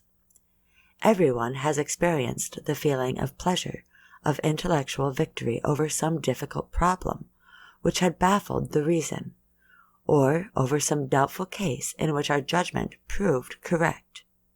And likewise, none has escaped the feeling of unpleasantness which accompanies intellectual defeat. Whatever the contents of our mental stream, we find in them everywhere present a certain color of passing estimate, an immediate sense that they are worth something to us at any given moment, or that they have an interest to us. The seeming neutral feeling zone. It is probable that there is so little feeling connected with many of the humdrum and habitual experiences of our everyday lives, that we are but slightly, if at all, aware of a feeling state in connection with them. Yet, a state of consciousness with absolutely no feeling side to it is as unthinkable as the obverse side of a coin without the reverse. Some sort of feeling tone or mood is always present. The width of the affective neutral zone, that is, of a feeling state so little marked as not to be discriminated as either pleasure or pain, desire or aversion, varies with different persons, and with the same person at different times. It is conditioned largely by the amount of attention given in the direction of feeling, and also on the finesse of the power of feeling discrimination. It is safe to say that the zero range is usually so small as to be negligible. 2. Mood and disposition. The sum total of all the feeling accompanying the various sensory and thought processes at any given time results in what we may call our feeling tone or mood. How mood is produced. During most of our waking hours, and indeed during our sleeping hours as well, a multitude of sensory currents are pouring into our cortical centers. At the present moment we can hear the rumble of a wagon, the chirp of a cricket, the chatter of distant voices, and 100 other sounds besides. At the same time, the eye is appealed to by an infinite variety of stimuli in light, color, and objects. The skin responds to many contacts and temperatures, and every other type of end organ of the body is acting as a sender to telegraph a message into the brain. Add to these the powerful currents which are constantly being sent to the cortex from the visceral organs, those of respiration, of circulation, of digestion, and assimilation. And then finally add the central processes which accompany the flight of images through our minds, our meditations, memories, and imaginations, our cogitations and volitions. Thus, we see what a complex our feelings must be, and how impossible to have any moment in which some feeling is not present as a part of our mental stream. It is this complex, now made up chiefly on the basis of the sensory currents coming in from the end organs or the visceral organs, and now on the basis of those in the cortex connected with our thought life, which constitutes the entire feeling tone or mood. Mood colors all our thinking. Mood depends on the character of the aggregate of nerve currents entering the cortex, and changes as the character of the current varies. If the currents run on much the same from hour to hour, then our mood is correspondingly constant. If the currents are variable, our mood also will be variable. Not only is mood dependent on our sensations and thoughts for its quality, but, in turn, colors our entire mental life. It serves as a background or setting, whose hue is reflected over all our thinking. Let the mood be somber and dark, and all the world looks gloomy. On the other hand, let the mood be bright and cheerful, and the world puts on a smile. It is told of one of the early circuit riders among the New England ministry that he made the following entries in his diary, thus well illustrating the point. Wednesday evening. Arrived at the home of Bro Brown. Late this evening. Hungry and tired after a long day in the saddle. Had a bountiful supper of cold pork and beans, warm bread, bacon, and eggs, coffee, and rich pastry. I go to rest feeling that my witness is clear, the future is bright, I feel called to a great and glorious work in this place. Bro Brown's family are good people. The next entry was as follows. Thursday morning. Awakened late this morning after a troubled night. I am very much depressed in soul. The way looks dark. Far from feeling called to work among this people, I am beginning to doubt the safety of my own soul. I am afraid the desires of Bro Brown and his family are set too much on carnal things. A dyspeptic is usually a pessimist, and an optimist always keeps a bright mood. Mood influences our judgment and decisions. The prattle of children may be grateful music to our ears when we are in one mood, and excruciatingly discordant noise when we are in another. What appeals to us as a good practical joke one day may seem a piece of unwarranted impertinence on another. A proposition which looks entirely plausible under the sanguine mood induced by a persuasive orator may appear wholly untenable a few hours later. Decisions which seemed warranted when we were in an angry mood often appear unwise or unjust when we have become more calm. Motives which easily impel us to action when the world looks bright fail to move us when the mood is somber. The feeling of impending peril and calamity, which are an inevitable accompaniment of the blues, are speedily dissipated when the sun breaks through the clouds and we are ourselves again. Mood influences effort. A bright and hopeful mood quickens every power and enhances every effort, while a hopeless mood limits power and cripples effort. The football team which goes into the game discouraged never plays to the limit. The student who attacks his lesson under the conviction of defeat can hardly hope to succeed, while the one who enters upon his work confident of his power to master it has the battle already half won. The world's best work is done not by those who live in the shadow of discouragement and doubt, but by those in whose breast hope springs eternal. The optimist is a benefactor of the race, if for no other reason than the sheer contagion of his hopeful spirit.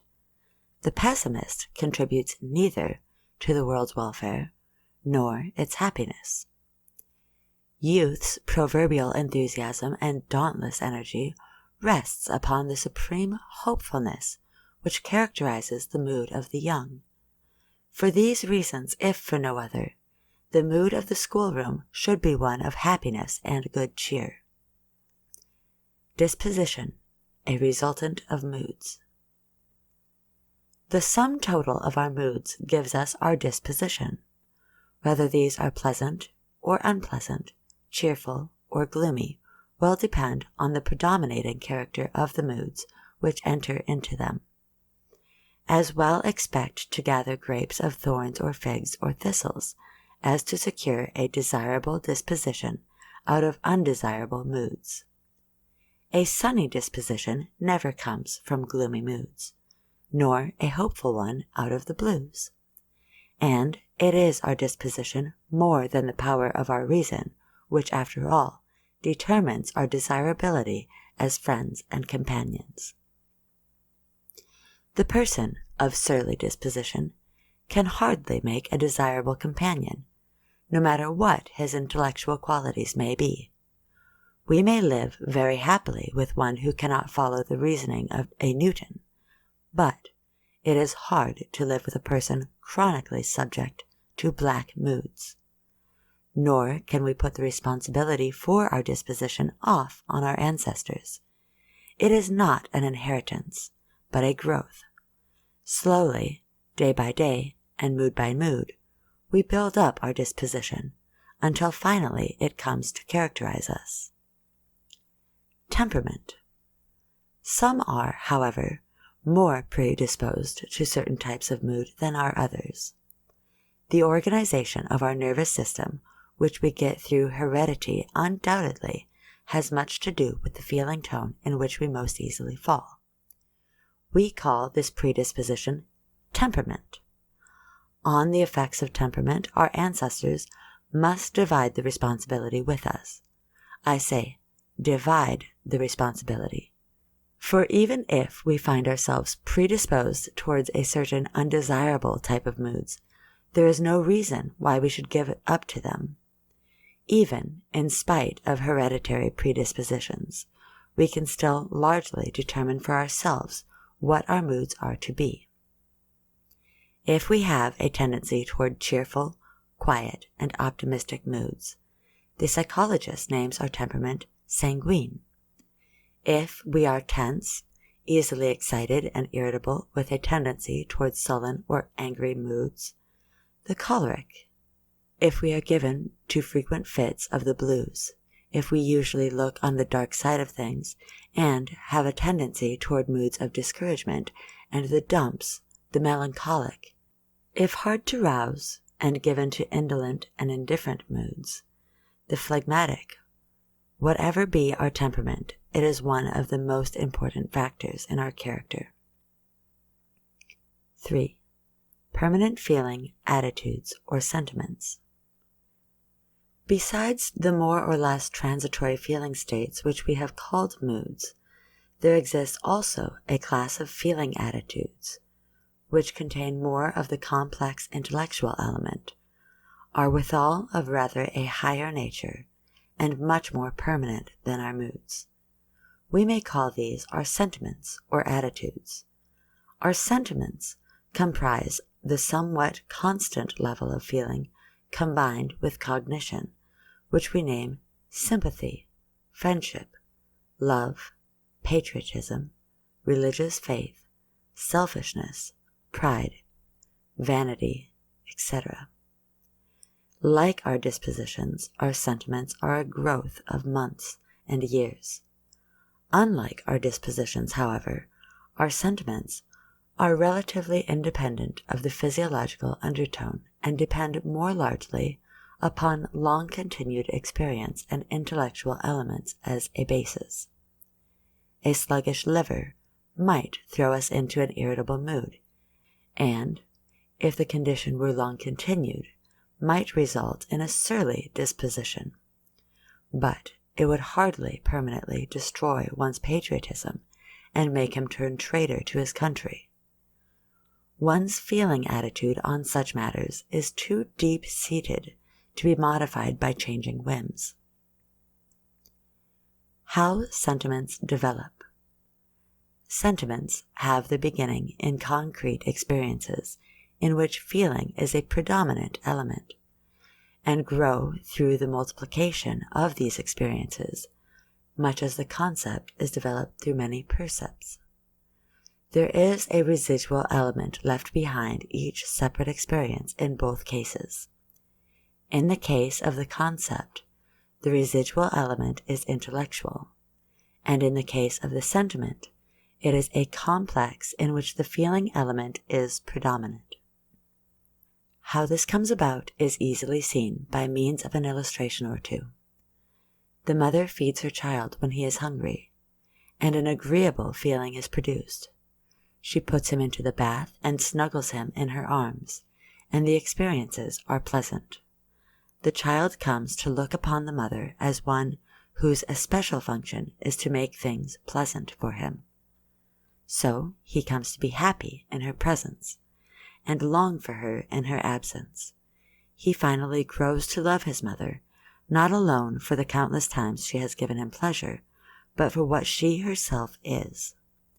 The feelings connected at first wholly with pleasant experiences coming through the ministrations of the mother, strengthened, no doubt, by instinctive tendencies toward affection, and later enhanced by a fuller realization of what a mother's care and sacrifice mean, grow at last into a deep, forceful, abiding sentiment of love for the mother.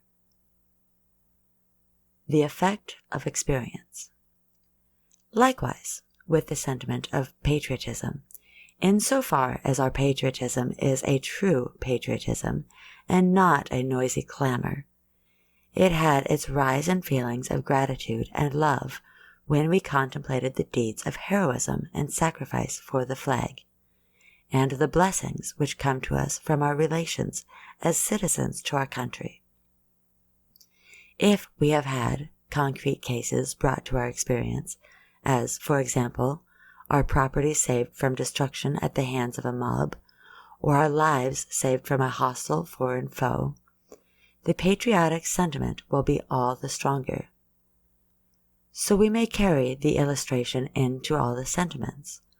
Our religious sentiments of adoration, love, and faith have their origin in our belief in the care, love, and support from a higher being, typified to us as children by the care, love, and support of our parents.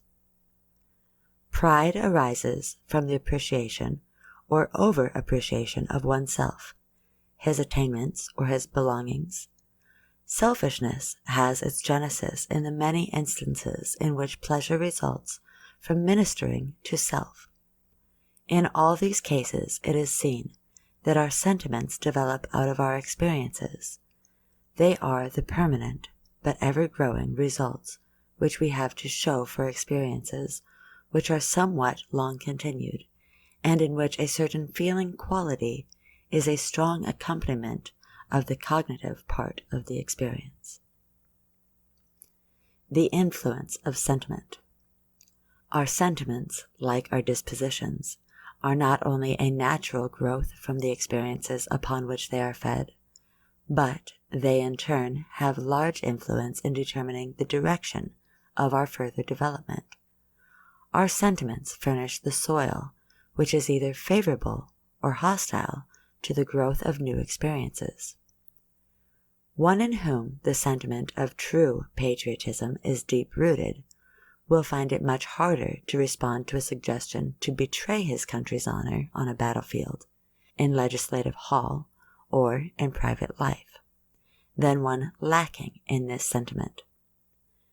The boy who has a strong sentiment of love for his mother will find this a restraining influence in the face of temptation to commit deeds which would wound her feelings. A deep and abiding faith in God is fatal to the growth of pessimism, distrust, and a self-centered life. One's sentiments are a safe gauge of his character. Let us know a man's attitude or sentiments on religion, morality, friendship, honesty, and the other great questions of life, and little remains to be known. If he is right on these, he may well be trusted in other things. If he is wrong on these, then there is little to build upon. Literature has drawn its best inspiration and choicest themes from the field of our sentiments. The sentiment of friendship has given us our David and Jonathan, our Damon and Pythias, and our Tennyson and Hallam. The sentiment of love has inspired countless masterpieces. Without its aid, most of our fiction would lose its plot, and most of our poetry its charm. Religious sentiment inspired Milton to write the world's greatest epic, Paradise Lost. The sentiment of patriotism has furnished an inexhaustible theme for the writer and the orator. Likewise, if we go into the field of music and art, we find that the best efforts of the masters are clustered around some human sentiment which has appealed to them, and which they have immortalized by expressing it on canvas or in marble, that it may appeal to others and cause the sentiment to grow in us. Sentiments as motives.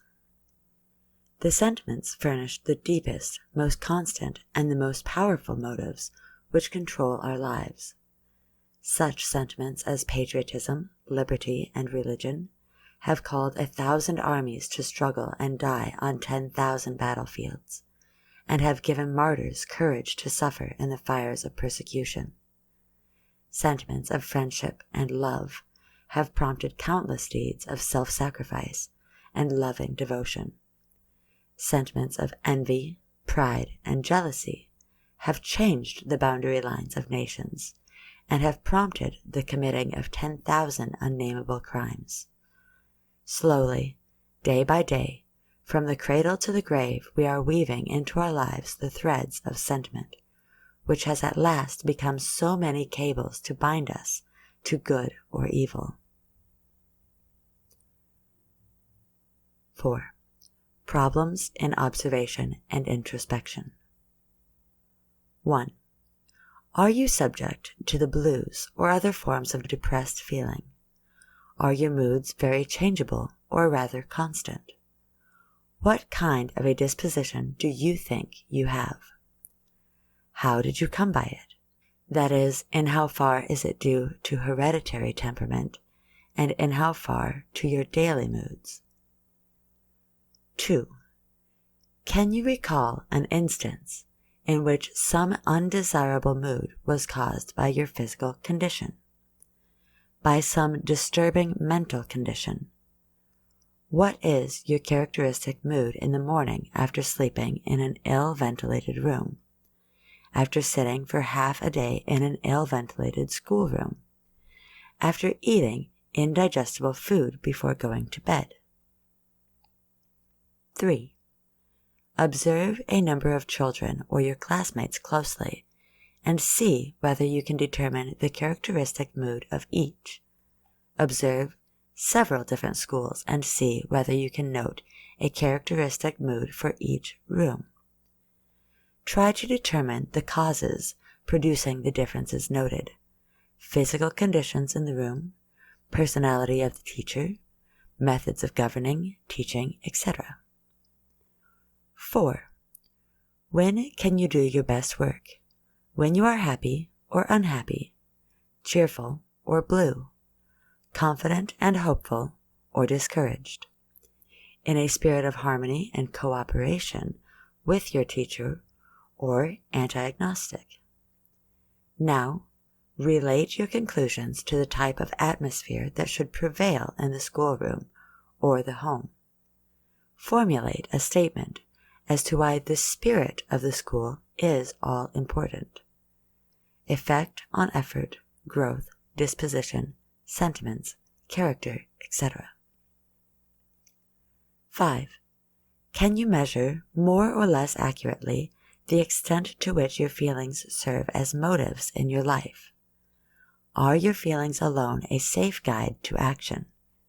Make a list of the important sentiments that should be cultivated in youth. Now, show how the work of the school may be used to strengthen worthy sentiments. Chapter 15. The Emotions. Feeling and emotion are not to be looked upon as two different kinds of mental processes. In fact, emotion is but a feeling state of a high degree of intensity and complexity. Emotion transcends the simpler feeling states whenever the exciting cause is sufficient to throw us out of our regular routine of affective experience. The distinction between emotion and feeling is a purely arbitrary one, since the difference is only one of complexity and degree, and many feelings may rise to the intensity of emotions. A feeling of sadness on hearing the number of fatalities in a railway accident may suddenly become an emotion of grief if we learn that a member of our family is among those killed. A feeling of gladness may develop into an emotion of joy, or a feeling of resentment be kindled into an emotion of rage. 1. The producing and expressing of emotion. Nowhere more than in connection with our emotions are the close interrelations of mind and body seen. All are familiar with the fact that the emotion of anger tends to find expression in the blow, love in the caress, fear in flight, and so on. But just how our organism acts in producing an emotion is less generally understood. Professor James and Professor Lang have shown us that emotion not only tends to produce some characteristic form of response, but that the emotion is itself caused by certain deep-seated physiological reactions. Let us seek to understand this statement a little more fully. Physiological explanation of emotion. We must remember first of all that all changes in mental states are accompanied by corresponding physiological changes. Hard, concentrated thinking quickens the heartbeat. Keen attention is accompanied by muscular tension. Certain sights or sounds increase the rate of breathing. Offensive odors produce nausea, and so on. So complete and perfect is the response of our physical organism to mental changes that one psychologist declares it possible, had we sufficiently delicate apparatus, to measure the reactions caused throughout the body of a sleeping child by the shadow from a passing cloud falling upon the closed eyelids. The order of the entire event resulting in an emotion is as follows. 1. Something is known. Some object enters consciousness coming either from immediate perception or through memory or imagination. This fact or thing known must be of such nature that it will, 2. Set up deep-seated and characteristic organic response. 3. The feeling accompanying and caused by these physiological reactions constitutes the emotion. For example, we may be passing along the street in a perfectly calm and equable state of mind, when we come upon a teamster who is brutally beating an exhausted horse because it is unable to draw an overloaded wagon up a slippery incline. The facts grasped as we take in this situation constitute the first element in an emotional response developing in our consciousness. But instantly our muscles begin to grow tense, the heart beat and breath quicken, the face takes on a different expression, the hands clench, the entire organism is reacting to the disturbing situation.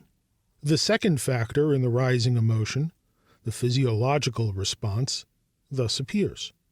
Along with our apprehension of the cruelty and the organic disturbances which result, we feel waves of indignation and anger surging through us. This is the third factor in the emotional event, or the emotion itself. In some such way as this are all of our emotions aroused. Origin of characteristic emotional reactions. Why do certain facts or objects of consciousness always cause certain characteristic organic responses? In order to solve this problem, we shall have first to go beyond the individual and appeal to the history of the race. What the race has found serviceable, the individual repeats. But even then, it is hard to see why the particular type of physical response, such as shrinking, pallor, and trembling, which naturally follows stimuli threatening harm, should be the best. It is easy to see, however, that the feeling which prompts to flight or serves to deter from harm's way might be useful. It is plain that there is an advantage in the tense muscle, the set teeth, the held breath, and the quickened pulse which accompany the emotion of anger. and also in the feeling of anger itself, which prompts to the conflict. But even if we are not able in every case to determine at this day why all the instinctive responses and their correlate of feeling were the best for the life of the race, we may be sure that such was the case. For nature is inexorable in her dictates that only that shall persist which has proved serviceable in the largest number of cases. An interesting question arises at this point as to why we feel emotion accompanying some of our motor responses, and not others. Perceptions are crowding in upon us hour after hour. Memory, thought, and imagination are in constant play, and a continuous motor discharge results each moment in physical expressions, great or small. Yet, in spite of these facts, feeling, which is strong enough to rise to an emotion, is only an occasional thing. If emotion accompanies any form of physical expression, why not all? Let us see whether we can discover any reason. One day I saw a boy leading a dog along the street. All at once the dog slipped the string over its head and ran away. The boy stood looking after the dog for a moment, and then burst into a fit of rage. What all had happened? The moment before the dog broke away, everything was running smoothly in the experience of the boy. There was no obstruction to his thought or his plans. Then in an instant the situation changes. The smooth flow of experience is checked and baffled. The discharge of nerve currents, which meant thought, plans, action, is blocked.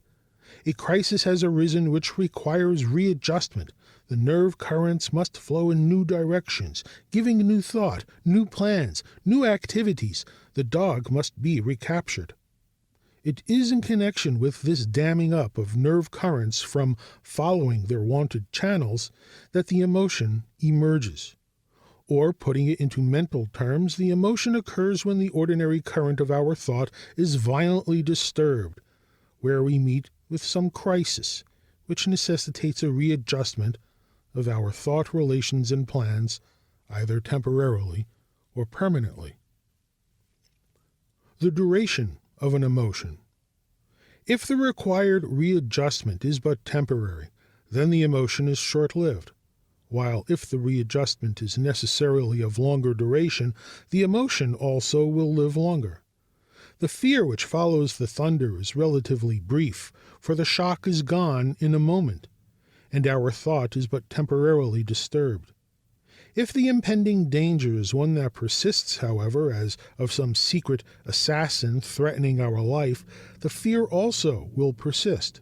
The grief of a child over the loss of someone dear to him is comparatively short because the current of the child's life has not been so closely bound up in a complexity of experiences with the lost object as in the case of an older person, and hence the readjustment is easier. The grief of an adult over the loss of a very dear friend lasts long, for the object grieved over has so become a part of the bereaved one's experience that the loss requires a very complete readjustment of the whole life. In either case, however, as this readjustment is accomplished, the emotion gradually fades away. Emotions accompanying crises in experience. If our description of the feelings has been correct, it will be seen that the simpler and milder feelings are for the common run of our everyday experience. They are the common valuers of our thought and acts from hour to hour. The emotions, or more intense feeling states, are, however, the occasional high tide of feeling which occurs in crises or emergencies. We are angry on some particular provocation. We fear some extraordinary factor in our environment. We are joyful over some unusual good fortune. 2. The control of emotions. Dependence on expression.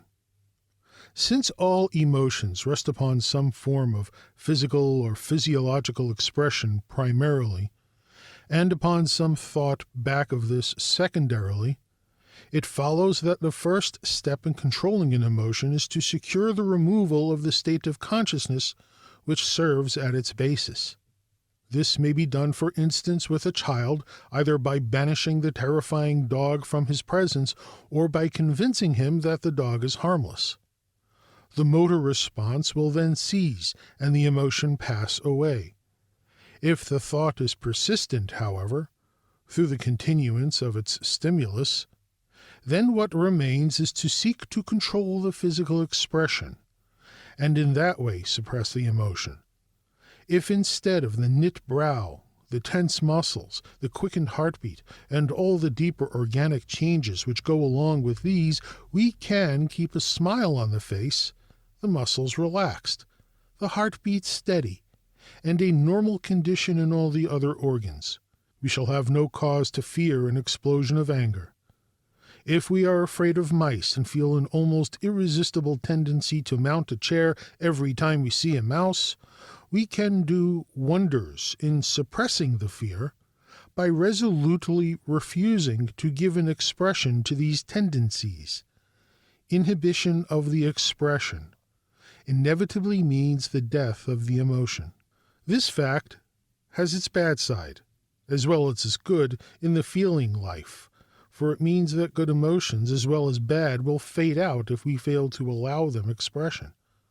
We are all perfectly familiar with the fact in our own experience that an interest which does not find means of expression soon passes away. Sympathy unexpressed ere long passes over into indifference. Even love cannot live without expression. Religious emotion which does not go out in deeds of service cannot persist. The natural end and aim of our emotions is to serve as motives to activity, and missing this opportunity, they have not only failed in their office, but will themselves die of inaction. Relief through expression. Emotional states not only have their rise in organic reactions, but they also tend to result in acts. When we are angry or in love or in fear, we have the impulse to do something about it.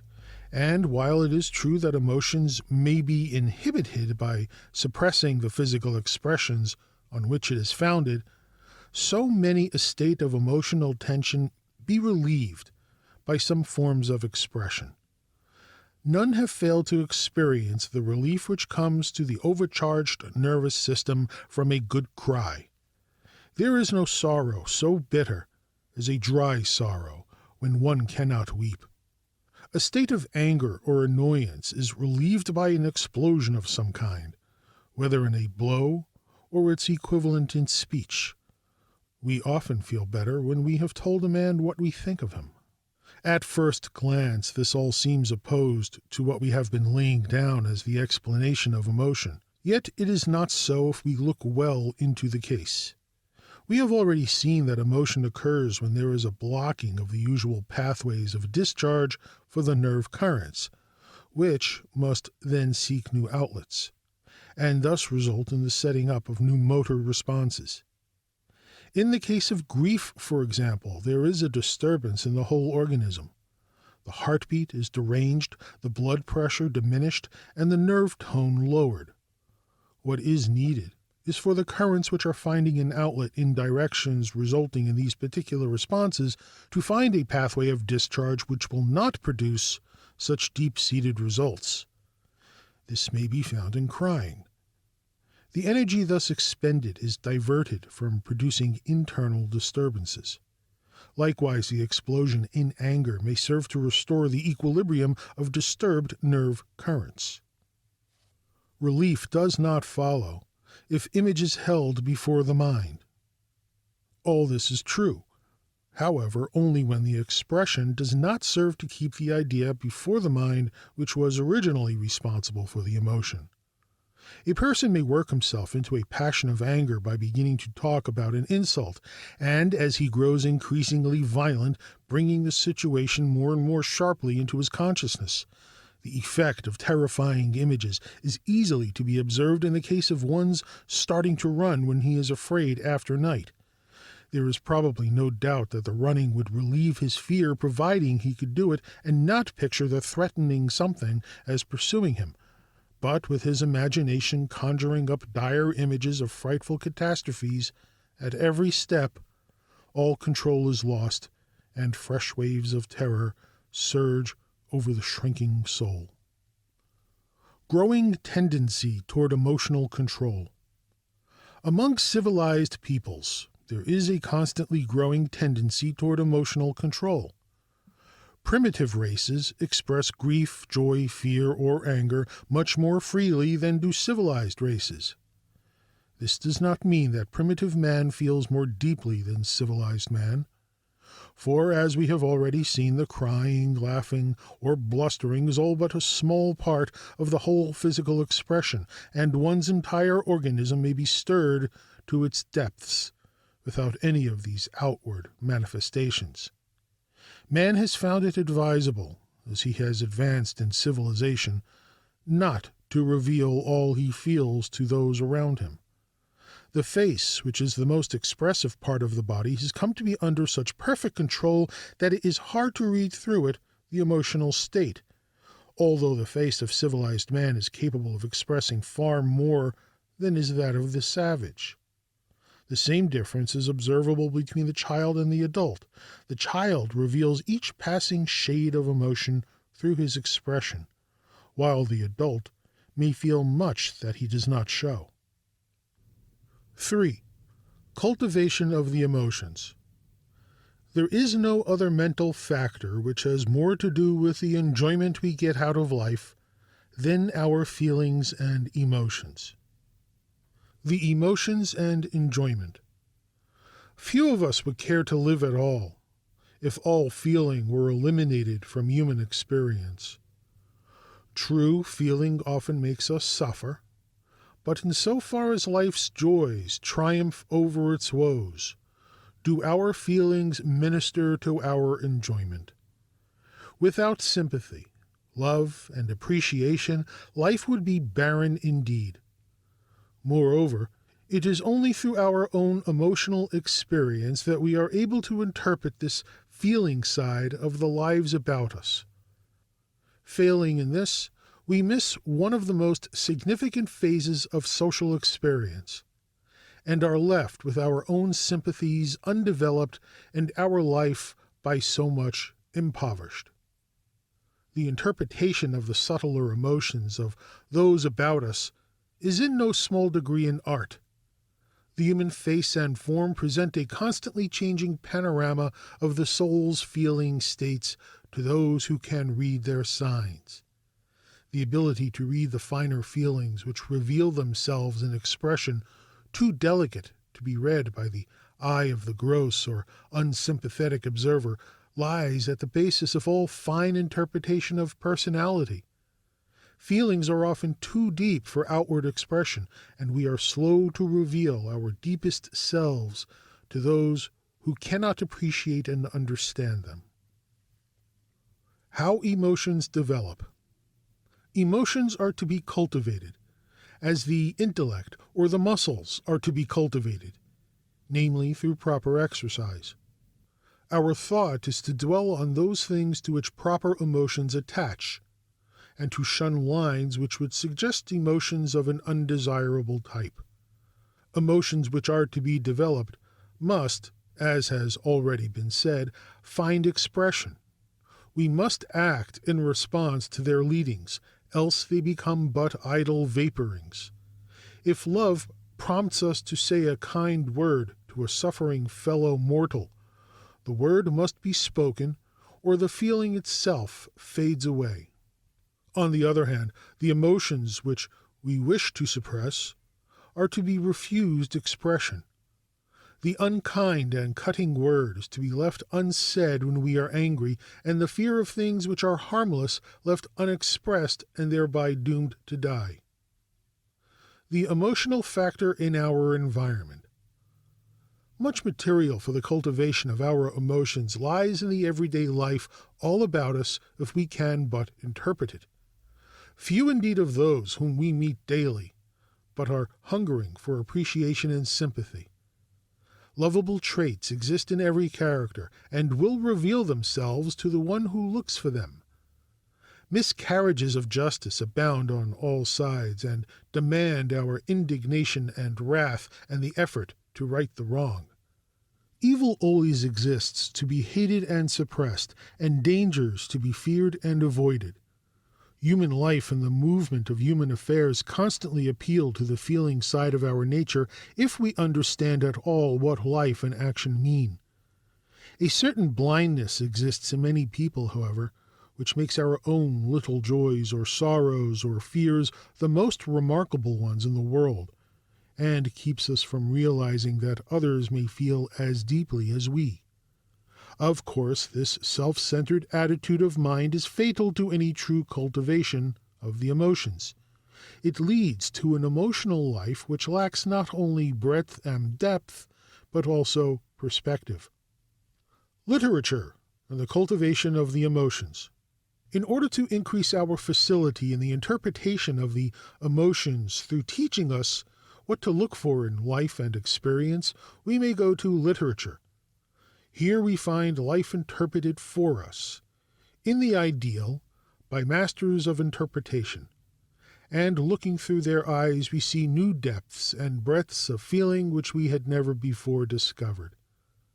Indeed, literature deals far more in the aggregate with the feeling side than with any other aspect of human life, and it is just this which makes literature a universal language.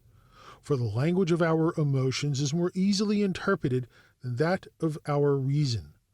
The smile, the cry, the laugh, the frown, the caress are understood all around the world among all peoples. They are universal. There is always this danger to be avoided, however. We may become so taken up with the overwrought descriptions of the emotions as found in literature or on the stage that the common humdrum of everyday life around us seems flat and stale.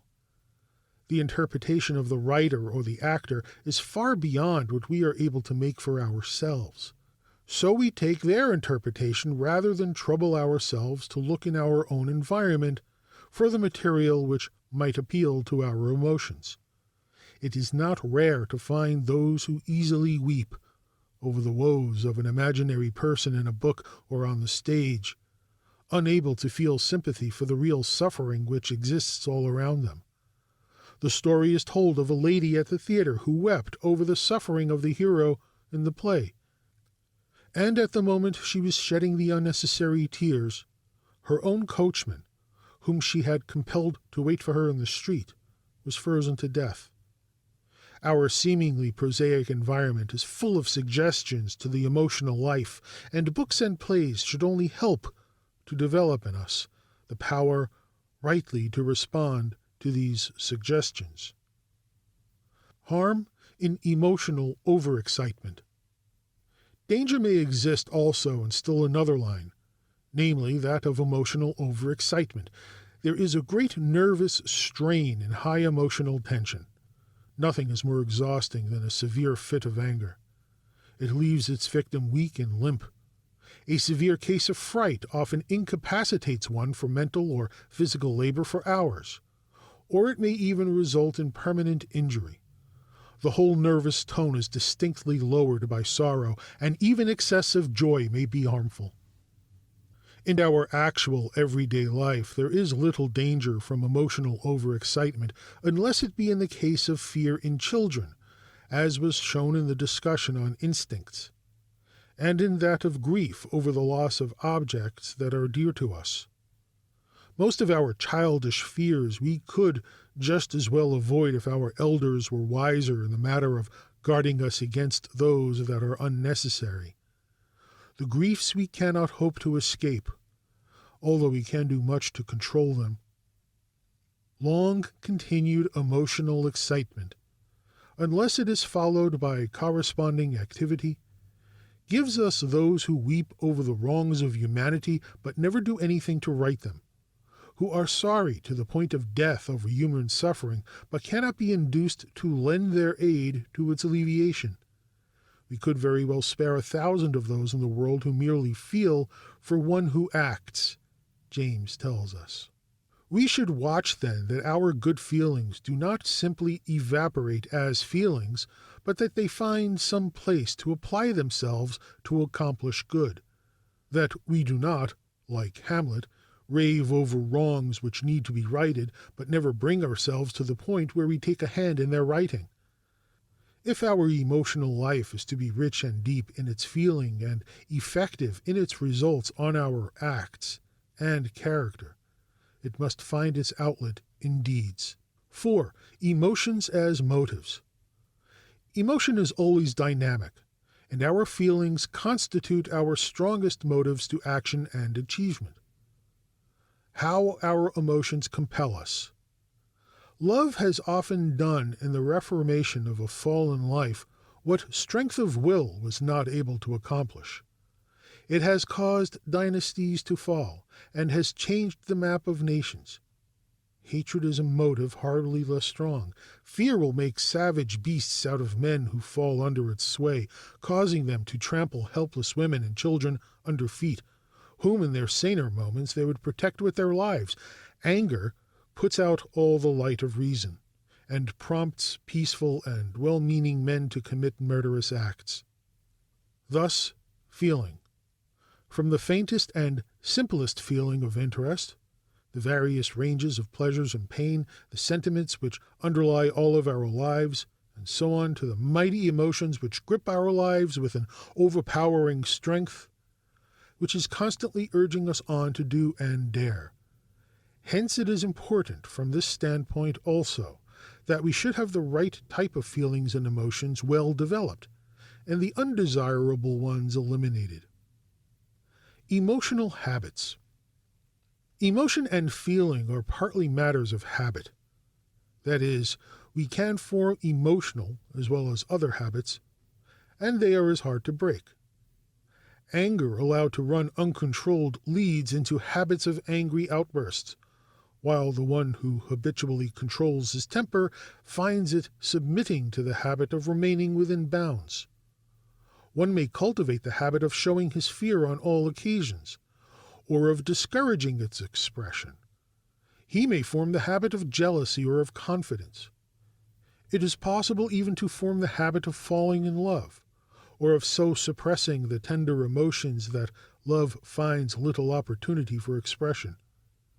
And here as elsewhere, habits are formed through performing the acts upon which the habit rests. If there are emotional habits we are desirous of forming, that we have to do is to indulge the emotional expression of the type we desire, and the habit will follow. If we wish to form the habit of living in a chronic state of the blues, then all we have to do is to be blue and act blue sufficiently, and this form of emotional expression will become a part of us. If we desire to form the habit of living in a happy, cheerful state, we can accomplish this by encouraging the corresponding expression. 5. Problems in observation and introspection. 1. What are the characteristic bodily expressions by which you can recognize a state of anger, fear, jealousy, hatred, love, grief? Do you know persons who are inclined to be too expressive emotionally, who show too little emotional expression? How would you classify yourself in this respect? 2. Are you naturally responsive to the emotional tone of others? That is, are you sympathetic? Are you easily affected by reading emotional books, by emotional plays or other appeals? What is the danger from overexciting the emotions without giving them a proper outlet in some practical activity? 3. Have you observed a tendency among adults not to take seriously the emotions of a child? For example, to look upon childish grief as trivial, or fear as something to be laughed at. Is the child's emotional life as real as that of the adult? Parenthetically, see Chapter 9, Betts, Fathers and Mothers. 4. Have you known children to repress their emotions for fear of being laughed at? Have you known parents or others to remark about childish love affairs to the children themselves in a light or joking way? Ought this ever to be done? 5. Note certain children who give way to fits of anger. What is the remedy? Note other children who cry readily. What would you suggest as a cure? Why should ridicule not be used? 6. Have you observed any teacher using the lesson in literature or history to cultivate the finer emotions? What emotions have you seen appealed to by a lesson in nature study? What emotions have you observed on the playground that needed restraint? Do you think that on the whole the emotional life of the child receives enough consideration in the school, in the home? Chapter 16. Interest. The feeling that we call interest is so important a motive in our lives, and so colors our acts and gives direction to our endeavors that we will do well to devote a chapter to its discussion. 1. The nature of interest. We saw in an earlier chapter that personal habits have their rise in race habits or instincts. Let us now see how interest helps the individual to select from his instinctive acts those which are useful to build into personal habits. Instinct impartially starts the child in the performance of many different activities, but does not dictate what particular acts shall be retained to serve as the basis for habits. Interest comes in at this point and says, "This act is of more value than that act. Continue this act and drop that." Instinct prompts the babe to countless movements of body and limb. Interest picks out those that are most vitally connected with the welfare of the organism, and the child comes to prefer these rather than the others. Thus, it is that out of the random movements of arms and legs and head and body, we finally develop the coordinated activities which are infinitely more useful than the random ones were. And these activities, originating in instincts and selected by interest, are soon crystallized into habits. Interest a selective agent. The same truth holds for mental activities as for physical. 1,000 channels lie open for a stream of thought at this moment, but your interest has beckoned it into the one particular channel which, for the time at least, appears to be of the greatest subjective value, and it is now following that channel unless your will has compelled it to leave that for another. Your thinking as naturally follows your interest as the needle does the magnet. Hence, your thought activities are conditioned largely by your interests. This is equivalent to saying that your mental habits rest back finally upon your interests. Everyone knows what it is to be interested, but interest, like other elementary states of consciousness, cannot be rigidly defined. 1. Subjectively considered, interest may be looked upon as a feeling attitude which assigns our activities their place in a subjective scale of values, and hence selects among them. 2. Objectively considered, an interest is the object which calls forth the feeling. 3. Functionally considered, interest is the dynamic phase of consciousness. Interest supplies a subjective scale of values. If you are interested in driving a horse rather than in riding a bicycle, it is because the former has a greater subjective value to you than the latter. If you are interested in reading these words instead of thinking about the next social function or the last picnic party, it is because at this moment the thought suggested appeals to you as of more value than the other lines of thought. From this, it follows that your standards of values are revealed in the character of your interests. The young man who is interested in the racetrack, in gaming, and in low resorts confesses that the fact that these things occupy a high place among the things which appeal to him as subjectively valuable. The mother, whose interests are chiefly in clubs and other social organizations, places these higher in her scale of values than her home. The reader who can become interested only in light, trashy literature must admit that matter of this type ranks higher in his subjective scale of values than the works of the masters. Teachers and students whose strongest interest is in great marks value these more highly than true attainment. For whatever may be our claims or assertions, interest is finally an infallible barometer of values we assign to our activities. In the case of some of our feelings, it is not always possible to ascribe an objective side to them.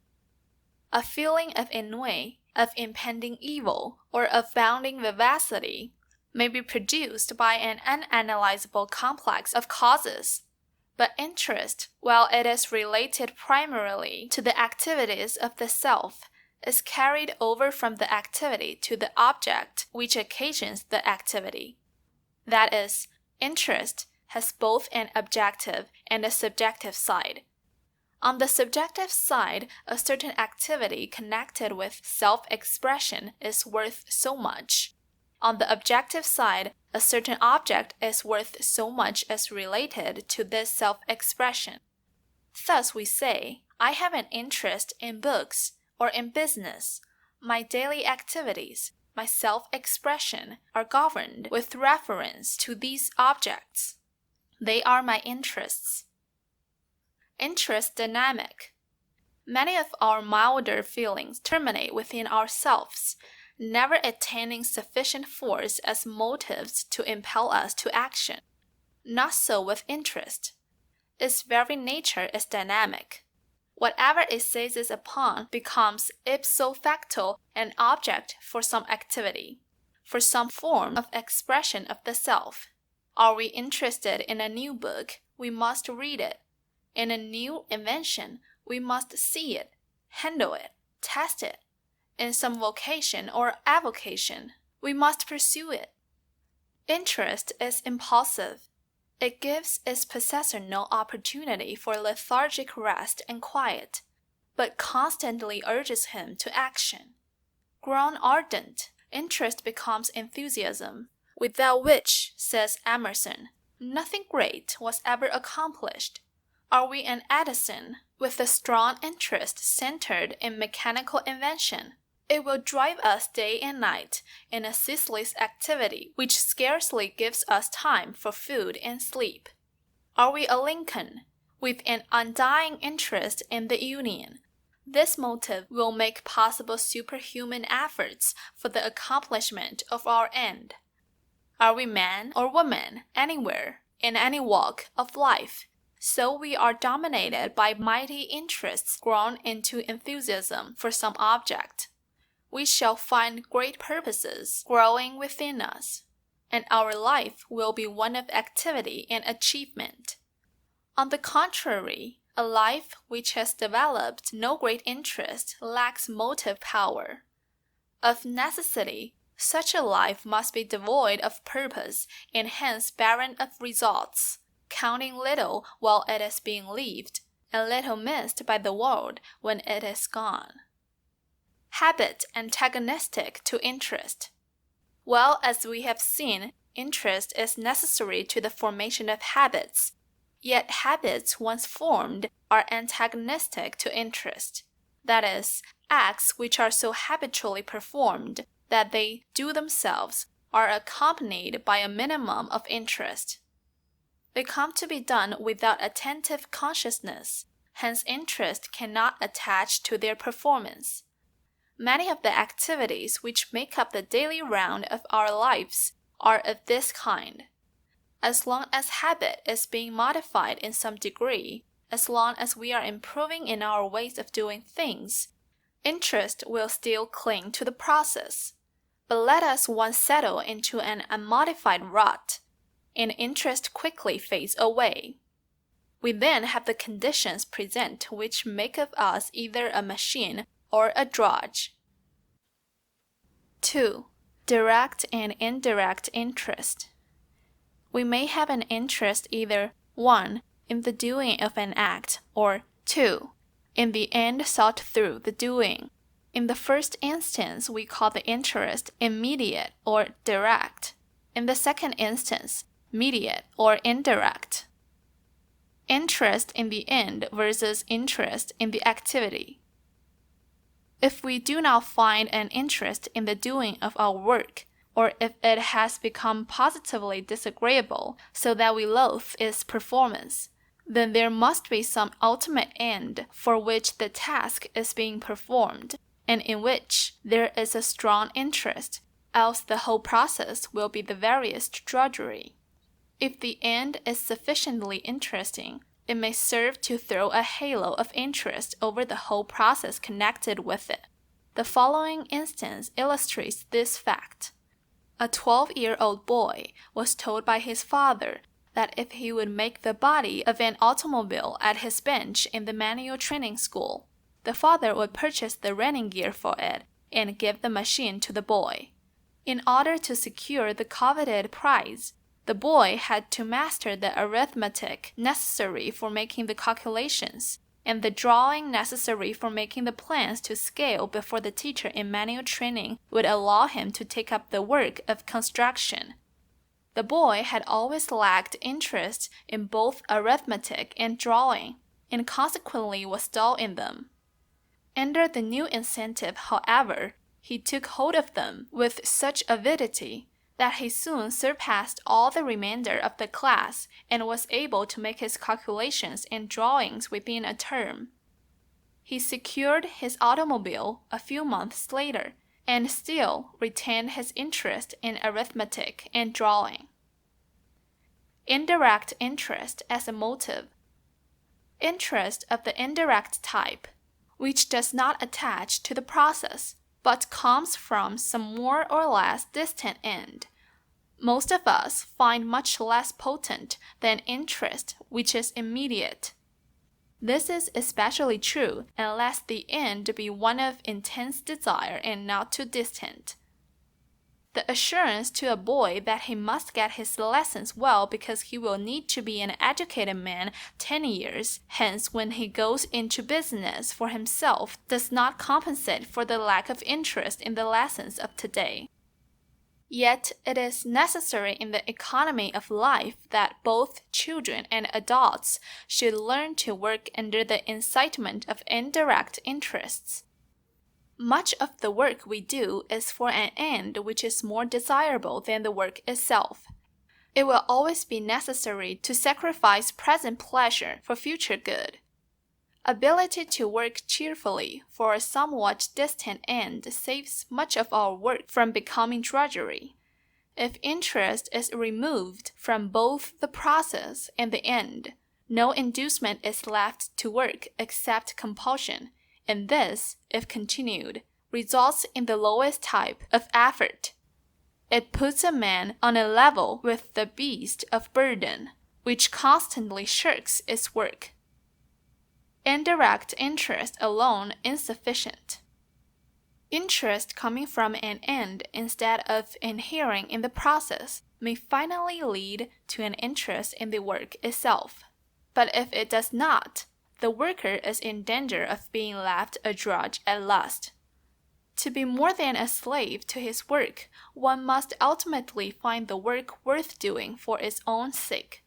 The man who performs his work solely because he has a wife and babies at home will never be an artist in his trade or profession. The student who masters a subject only because he must know it for an examination is not developing the traits of a scholar. The question of interest in the process makes the difference between the one who works because he loves to work and the one who toils because he must. It makes the difference between the artist and the drudge. The drudge does only what he must when he works, the artist all he can. The drudge longs for the end of labor, the artist for it to begin. The drudge studies how he may escape his labor, the artist how he may better his and ennoble it. To labor when there is joy in the work is elevating. To labor under the lash of compulsion is degrading. It matters not so much what a man's occupation as how it is performed. A coachman driving his team down the crowded street better than anyone else could do it, and glorying in that fact, may be a true artist in his occupation, and be ennobled through his work. A statesman molding the affairs of a nation as no one else could do it, or a scholar leading the thought of his generation is subject to the same law. In order to give the best grade of service of which he is capable, man must find a joy in the performance of the work as well as in the end sought through its performance. No matter how high the position or how refined the worker becomes a slave to his labor unless interest in its performance saves him.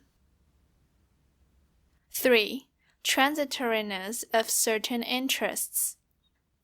Since our interests are always connected with our activities, it follows that many interests will have their birth, grow to full strength, and then fade away as the corresponding instincts which are responsible for the activities pass through these same stages. This only means that interest in play develops at the time when the play activities are seeking expression, that interest in the opposite sex becomes strong when instinctive tendencies are directing the attention to the choice of a mate, and that interest in abstract studies comes when the development of the brain enables us to carry on logical trains of thought.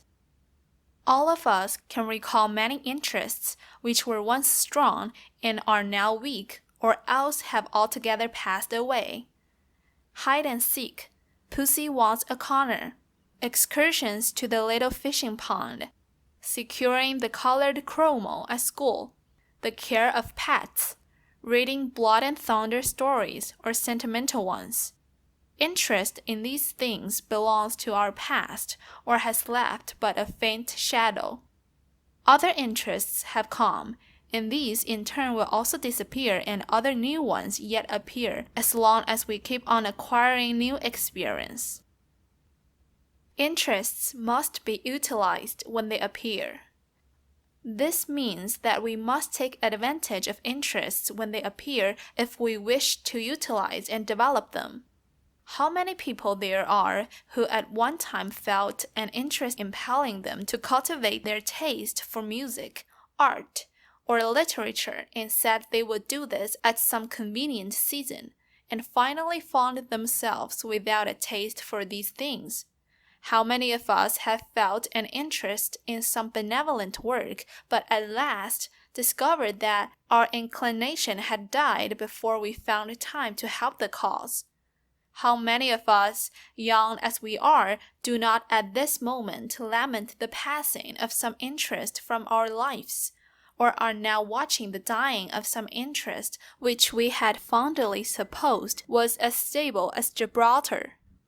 The drawings of every interest which appeals to us is a voice crying, "Now is the appointed time." What impulse urges us today to become or to do? We must begin at once to be or perform if we would attain to the coveted end. The value of a strong interest. Nor are we to look upon these transitory interests as useless. They come to us not only as a race heritage, but they impel us to activities which are immediately useful, or else prepare us for the later battles of life. But even aside from this important fact, it is worth everything just to be interested. For it is only through the impulsion of interest that we first learn to put forth effort in any true sense of the word, and interest furnishes the final foundation upon which volition rests. Without interest, the greatest powers may slumber in us unawakened. In abilities capable of the highest attainment, rest satisfied with commonplace mediocrity. No one will ever know how many Gladstones and Leibnizes the world has lost simply because their interests were never appealed to in such a way as to start them on the road to achievement. It matters less what the interest be, so it be not bad, than that there shall be some great interest to compel endeavor, test the strength of endurance, and lead to habits of achievement. 4. Selection among our interests. I said early in the discussion that interest is selective among our activities, picking out those which appear to be of the most value to us. In the same manner, there must be a selection among our interests themselves. The mistake of following too many interests. It is possible for us to become interested in so many lines of activity that we do none of them well. This leads to a life so full of hurry and stress that we forget life in our busy living. Says James with respect to the necessity of making a choice among our interests. With most objects of desire, physical nature restricts our choice to but one of many represented goods, and even so it is here. I am often confronted by the necessity of standing by one of my empirical selves and relinquishing the rest. Not that I would not, if I could, be both handsome and fat, and well-dressed, and a great athlete, and make $1 million a year, be a wit, a bon vivant, and a lady-killer, as well as a philosopher, a philanthropist, statesman, warrior, and African explorer, as well as a tone poet and saint. But the thing is simply impossible. The millionaire's work would run counter to the saint's. The bon vivant and the philosopher and the lady-killer could not well keep house in the same tenement of clay. Such different characters may conceivably, at the outset of life, be alike possible to man, but to make any one of them actual, the rest must more or less be suppressed. The seeker of his truest, strongest, deepest self must review the least carefully and pick out the one on which to stake his salvation. Interests may be too narrow. On the other hand, it is just as possible for our interests to be too narrow as too broad. The one who has cultivated no interests outside his daily run of humdrum activities does not get enough out of life. It is possible to become so engrossed with making a living that we forget to live, to become so habituated to some narrow treadmill of labor with the limited field of thought suggested by its environment, that we miss the richest experiences of life. Many there are who live a barren, trivial, and self-centered life because they fail to see the significant and the beautiful which lie just beyond where their interests reach. Many there are so taken up with their own petty troubles that they have no heart or sympathy for fellow humanity. Many there are so absorbed with their own little achievements that they fail to catch step with the progress of the age. Specialization should not come too early. It is not well to specialize too early in our interests. We miss too many rich fields which lie ready for the harvesting, and whose gleaning would enrich our lives. The student, who is so buried in books that he has no time for athletic recreations or social diversions, is making a mistake equally with the one who is so enthusiastic an athlete and social devotee that he neglects his studies. Likewise, the youth who is so taken up with the study of one particular line that he applies himself to this at the expense of all other lines is inviting a distorted growth. Youth is the time for pushing the skyline back on all sides. It is the time for cultivating diverse and varied lines of interests if we would grow into a rich experience in our later lives. The physical must be developed, but not at the expense of the mental, and vice versa. The social must not be neglected, but it must not be indulged to such an extent that other interests suffer. Interest in amusements and recreations should be cultivated, but these should never run counter to the moral and religious. Specialization is necessary, but specialization in our interests should rest upon a broad field of fundamental interests, in order that the selection of the special line may be an intelligent one, and that our specialty shall not prove a rut in which we become so deeply buried that we are lost to the best in life. A proper balance to be sought. It behooves us, then, to find a proper balance in cultivating our interests, making them neither too broad nor too narrow. We should deliberately seek to discover those which are strong enough to point the way to a life vocation, but this should not be done until we have had an opportunity to become acquainted with various lines of interests. Otherwise, our decision in this important matter may be based merely on a whim.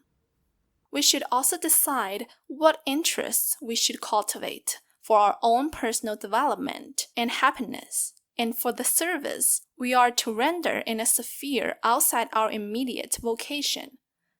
We should consider avocations as well as vocations.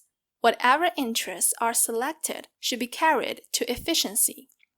Better a reasonable number of carefully selected interests, well developed and resulting in efficiency, than a multitude of interests which lead us into so many fields that we can at best get but a smattering of each, and that by neglecting the things which should mean the most to us.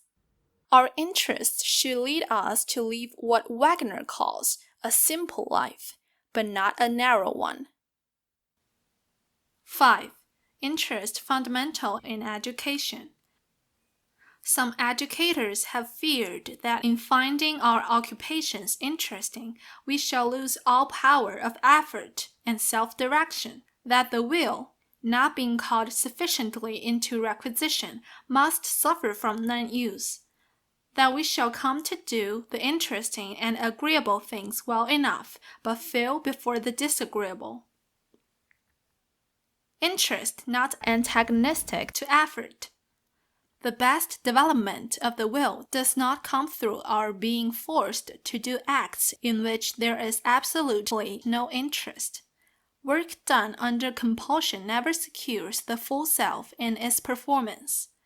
It is done mechanically and usually under such a spirit of rebellion on the part of the doer, that the advantage of such training may well be doubted.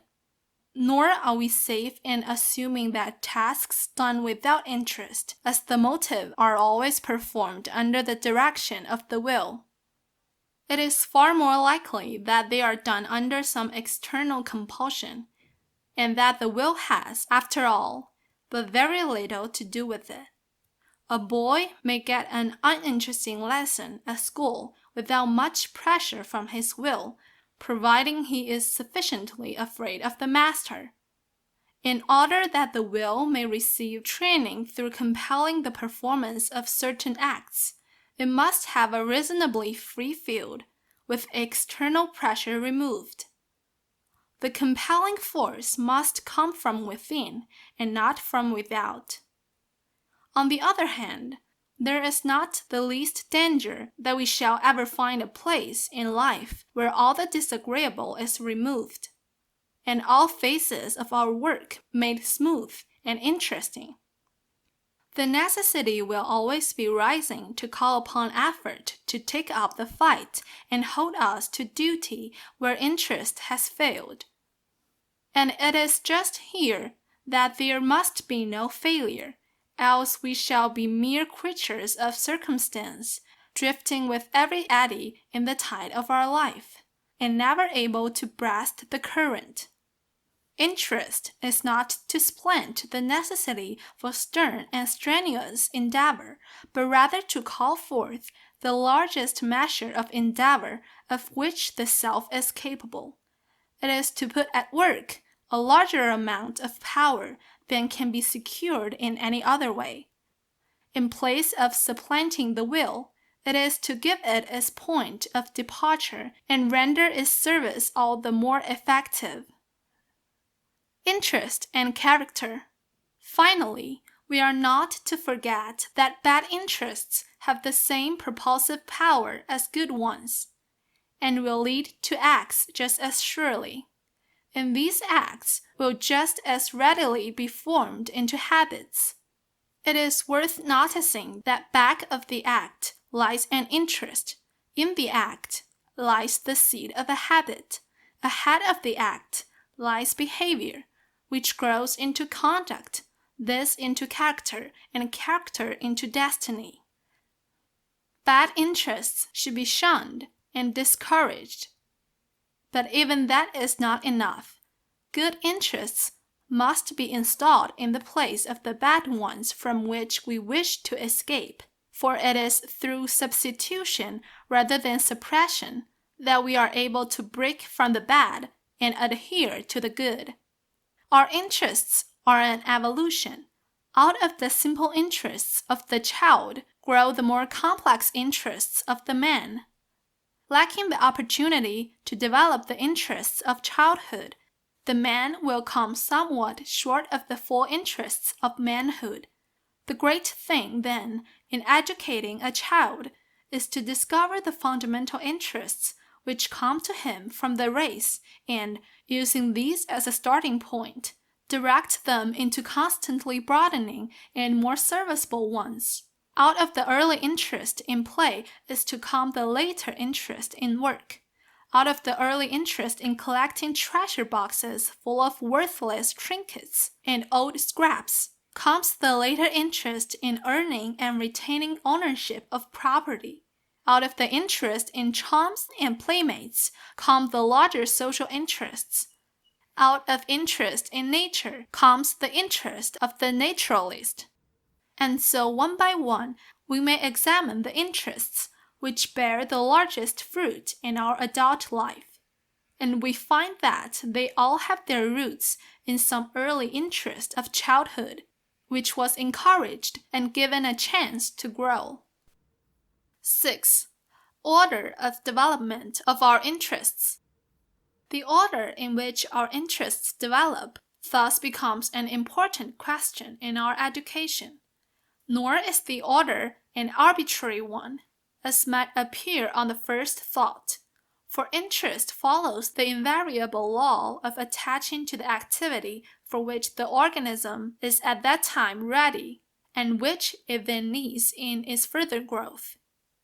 That we are sometimes interested in harmful things does not disprove this assertion.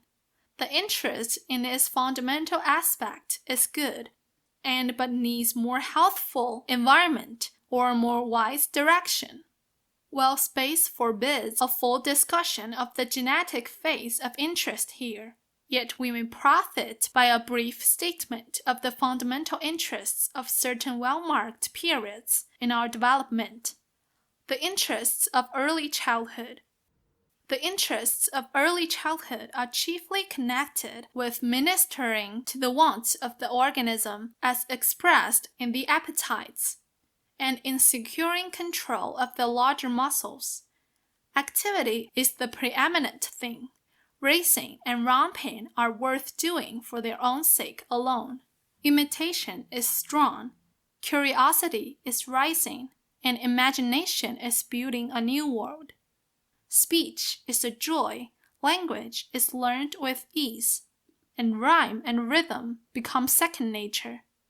The interests of this stage are still very direct and immediate. A distant end does not attract. The thing must be worth doing for the sake of the doing.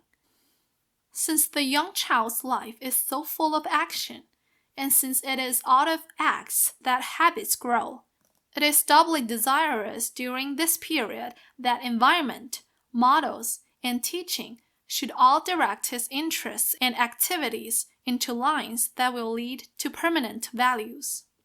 The interests of later childhood. In the period from second dentition to puberty, there is a great widening in the scope of interests, as well as a noticeable change in their character.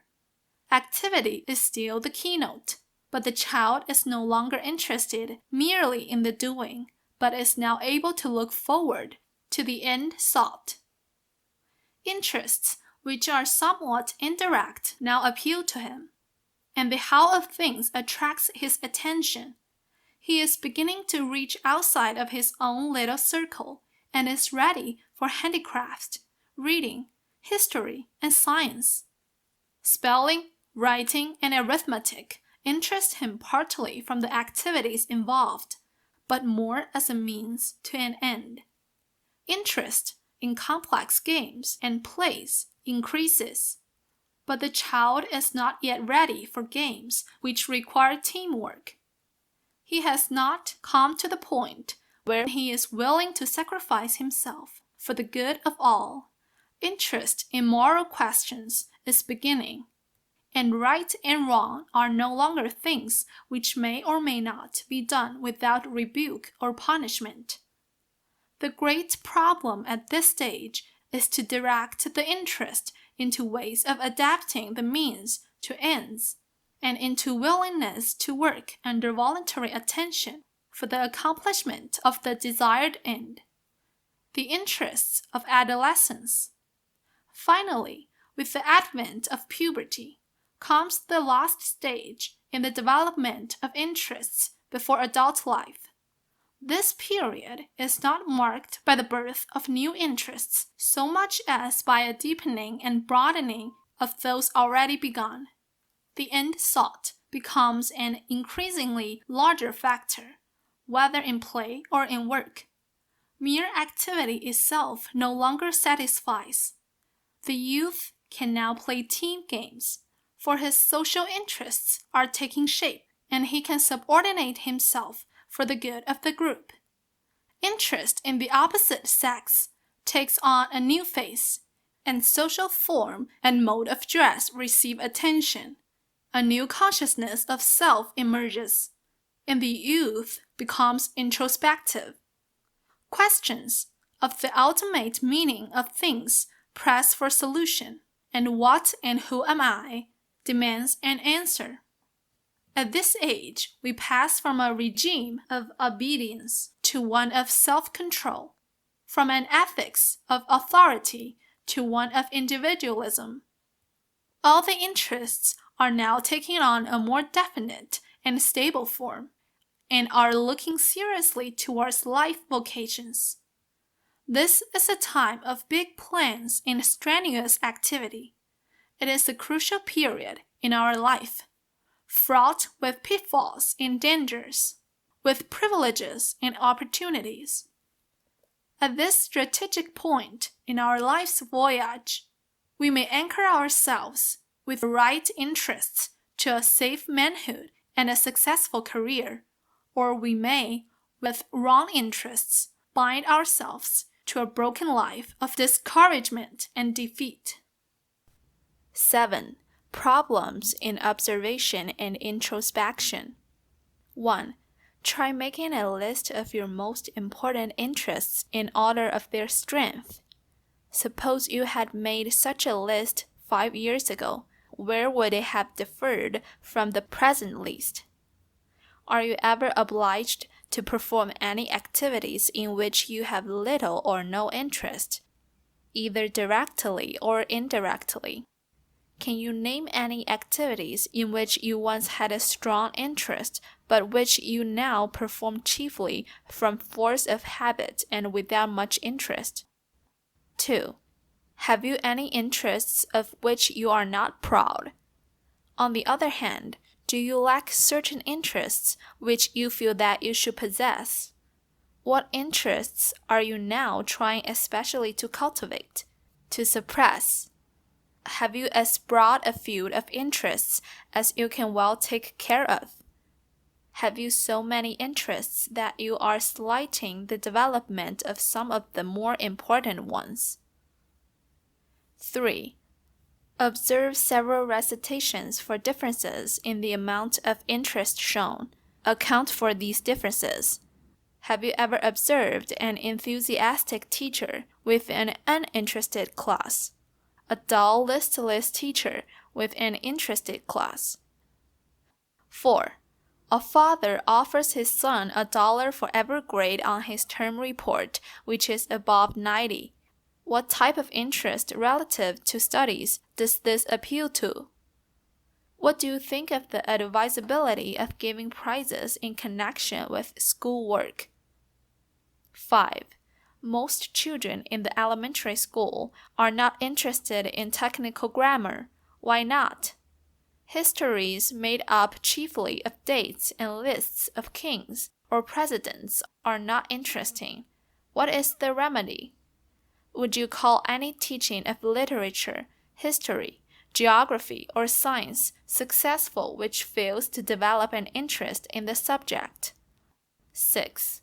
After careful observation, make a statement of the differences in the typical play interests of boys and girls, of children of the 3rd grade and the 8th grade. Chapter 17. The Will. The fundamental fact in all ranges of life, from the lowest to the highest, is activity, doing. Every individual, either animal or man, is constantly meeting situations which demand response. In the lower forms of life, this response is very simple, while in the higher forms, and especially in man, it is very complex. The bird sees a nook favorable for a nest and at once appropriates it. A man sees a house that strikes his fancy and works and plans and saves for months to secure money with which to buy it. It is evident that the larger the possible number of responses and the greater their diversity and complexity, the more difficult it will be to select and compel the right response to any given situation. Man therefore needs some special power of control over his acts. He requires a will. 1. The nature of the will. There has been much discussion and not a little controversy as to the true nature of the will. Just what is the will, and what is the content of our mental stream when we are in the act of willing? Is there, at such times, a new and distinctly different content which we do not find in our processes of knowledge or emotion, such as perception, memory, judgment, interest, desire? Or do we find, when we are engaged in an act of the will, that the mental stream contains only the familiar old elements of attention, perception, judgment, desire, purpose, etc., all organized or set for the purpose of accomplishing or preventing some act? The content of the will. We shall not attempt here to settle the controversy suggested by the foregoing questions, nor, for immediately practical purposes, do we need to settle it. It is perhaps safe to say, however, that whenever we are willing, the mental content consists of elements of cognition and feeling, plus a distinct sense of effort, with which everyone is familiar. Whether this sense of effort is a new and different element, or only a complex of old and familiar mental processes, we need not now decide. The function of the will. Concerning the function of the will, there can be no haziness or doubt. Volition concerns itself wholly with acts, responses. The will always has to do with causing or inhibiting some action, either physical or mental. We need to go to the dentist, tell some friend we were in the wrong, hold our mind to a difficult or uninteresting task, or do some other disagreeable thing from which we shirk. It is at such points that we must call upon the will. Again, we must restrain our tongue from speaking the unkind word, keep from crying out when the dentist drills the tooth, check some unworthy line of thought. We must here also appeal to the will. We may conclude, then, that the will is needed whenever the physical or mental activity must be controlled with effort.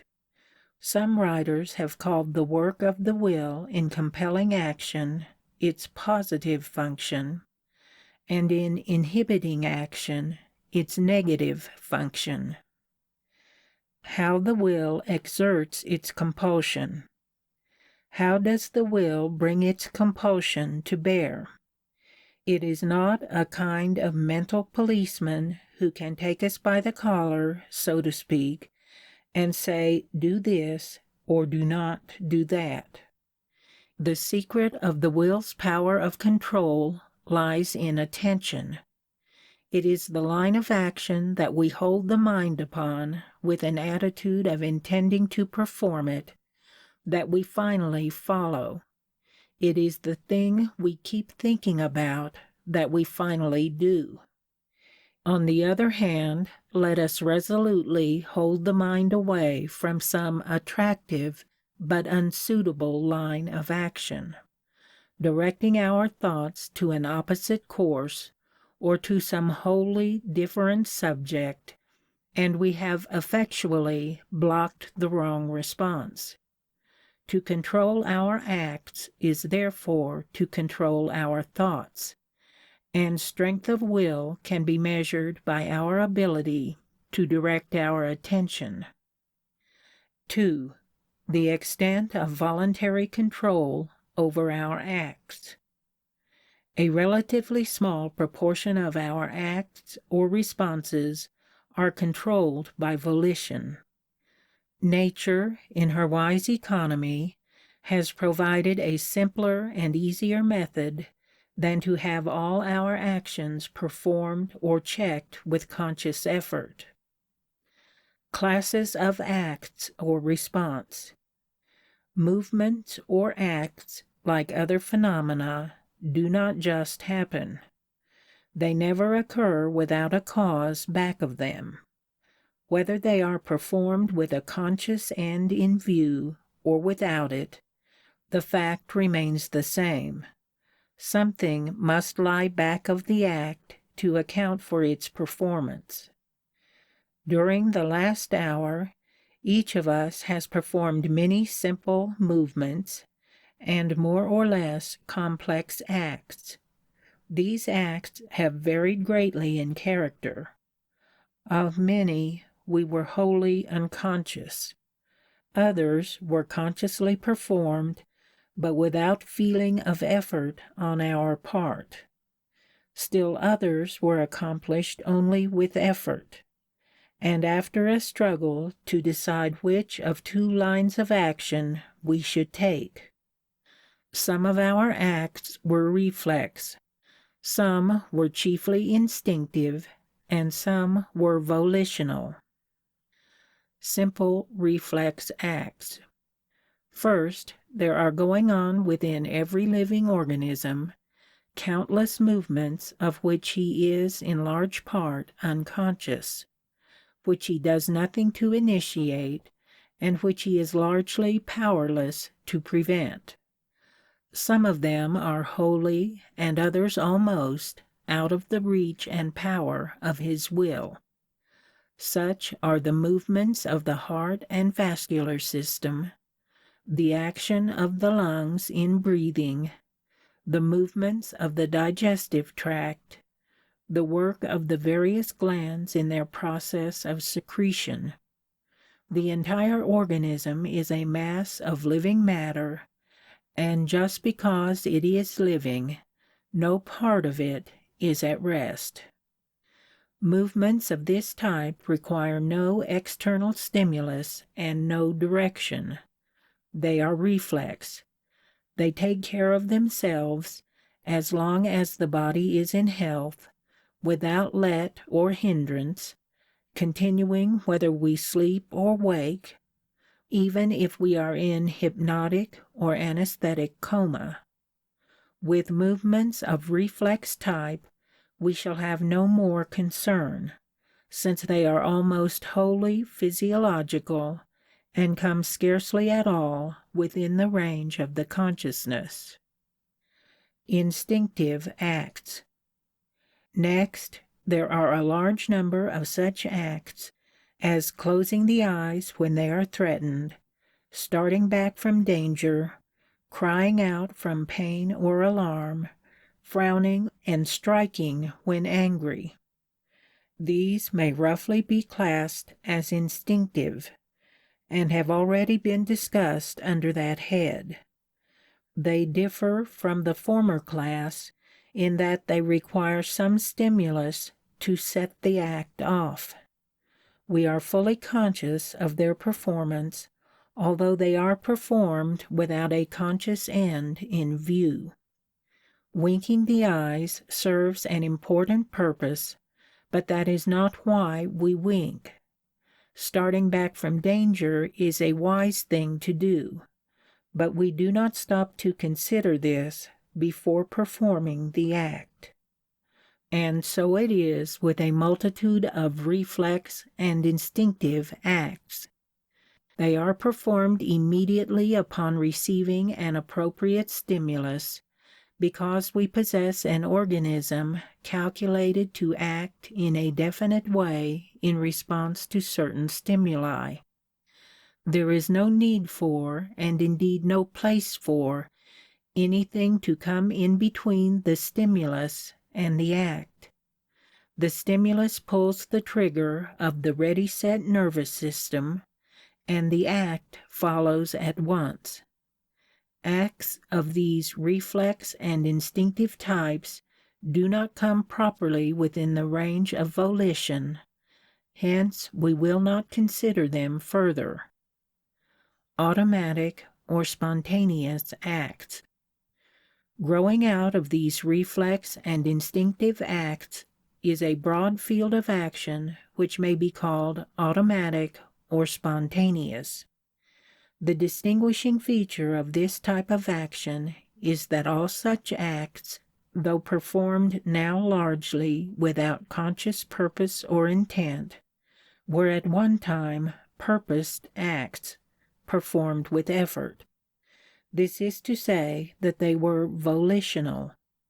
Such acts as writing or fingering the keyboard of a piano were once consciously purposed volitional acts selected from many random or reflex movements.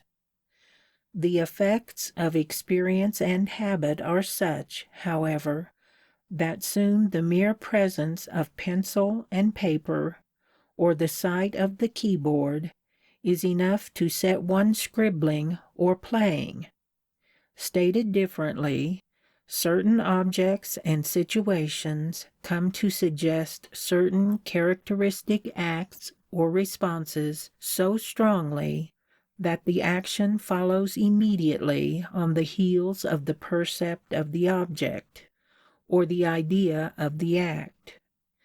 James calls such action idiomotor. Many illustrations of this type of acts will occur to each of us. A door starts to blow shut, and we spring up and avert the slam. The memory of a neglected engagement comes to us, and we have started to our feet on the instant. A dish of nuts stands before us, and we find ourselves nibbling without intending to do so. The cycle from volitional to automatic. It is of course evident that no such acts, though they were at one time in our experience volitional, now require effort or definite intention for their performance. The law covering this point may be stated as follows. All volitional acts, when repeated, tend, through the effects of habit, to become automatic, and thus relieve the will from the necessity of directing them. To illustrate this law, try the following experiment.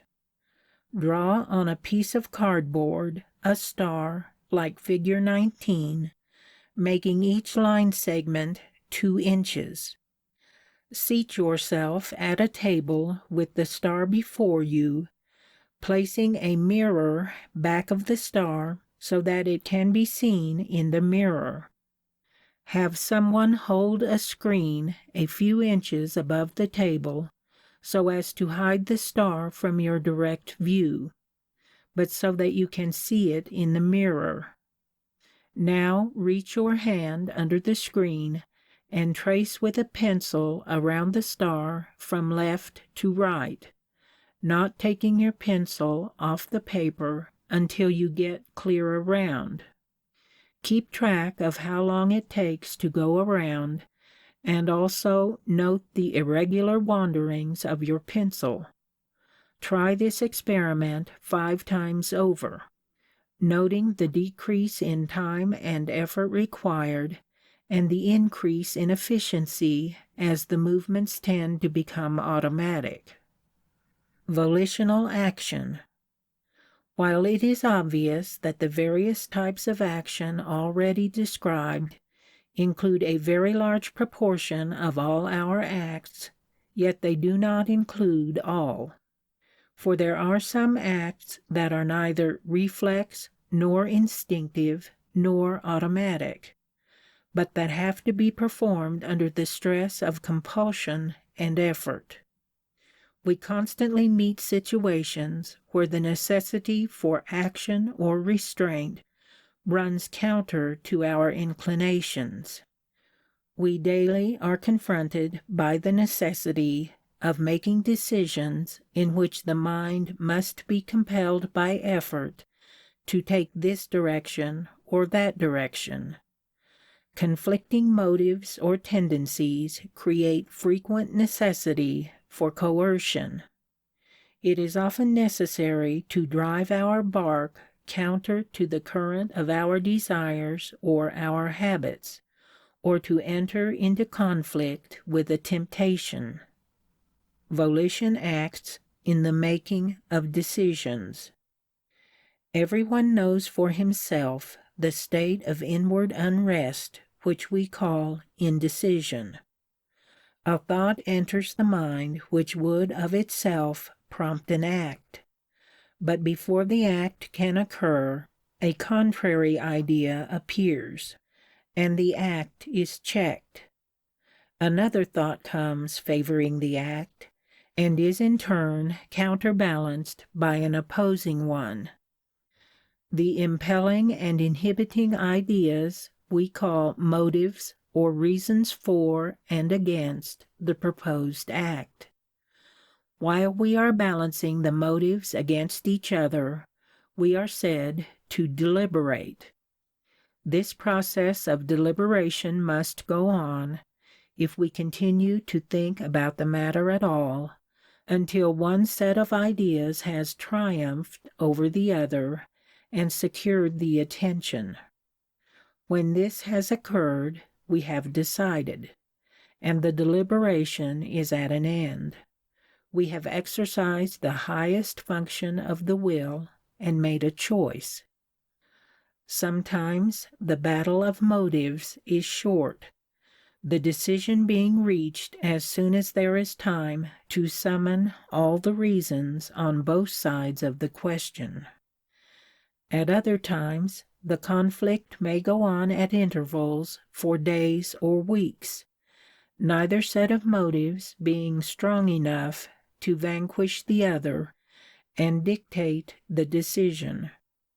When the motives are somewhat evenly balanced, we wisely pause in making a decision, because when one line of action is taken, the other cannot be, and we hesitate to lose either opportunity. A state of indecision is usually highly unpleasant, and no doubt more than one decision has been hastened in our lives simply that we might be done with the unpleasantness attendant on the consideration of two contrary and insistent sets of motives. It is of the highest importance, when making a decision of any consequence, that we should be fair in considering all the reasons on both sides of the question, allowing each its just weight. Nor is this as easy as it might appear. For, as we saw in our study of the emotions, our feeling attitude toward any object that occupies the mind is largely responsible for the subjective value we place upon it.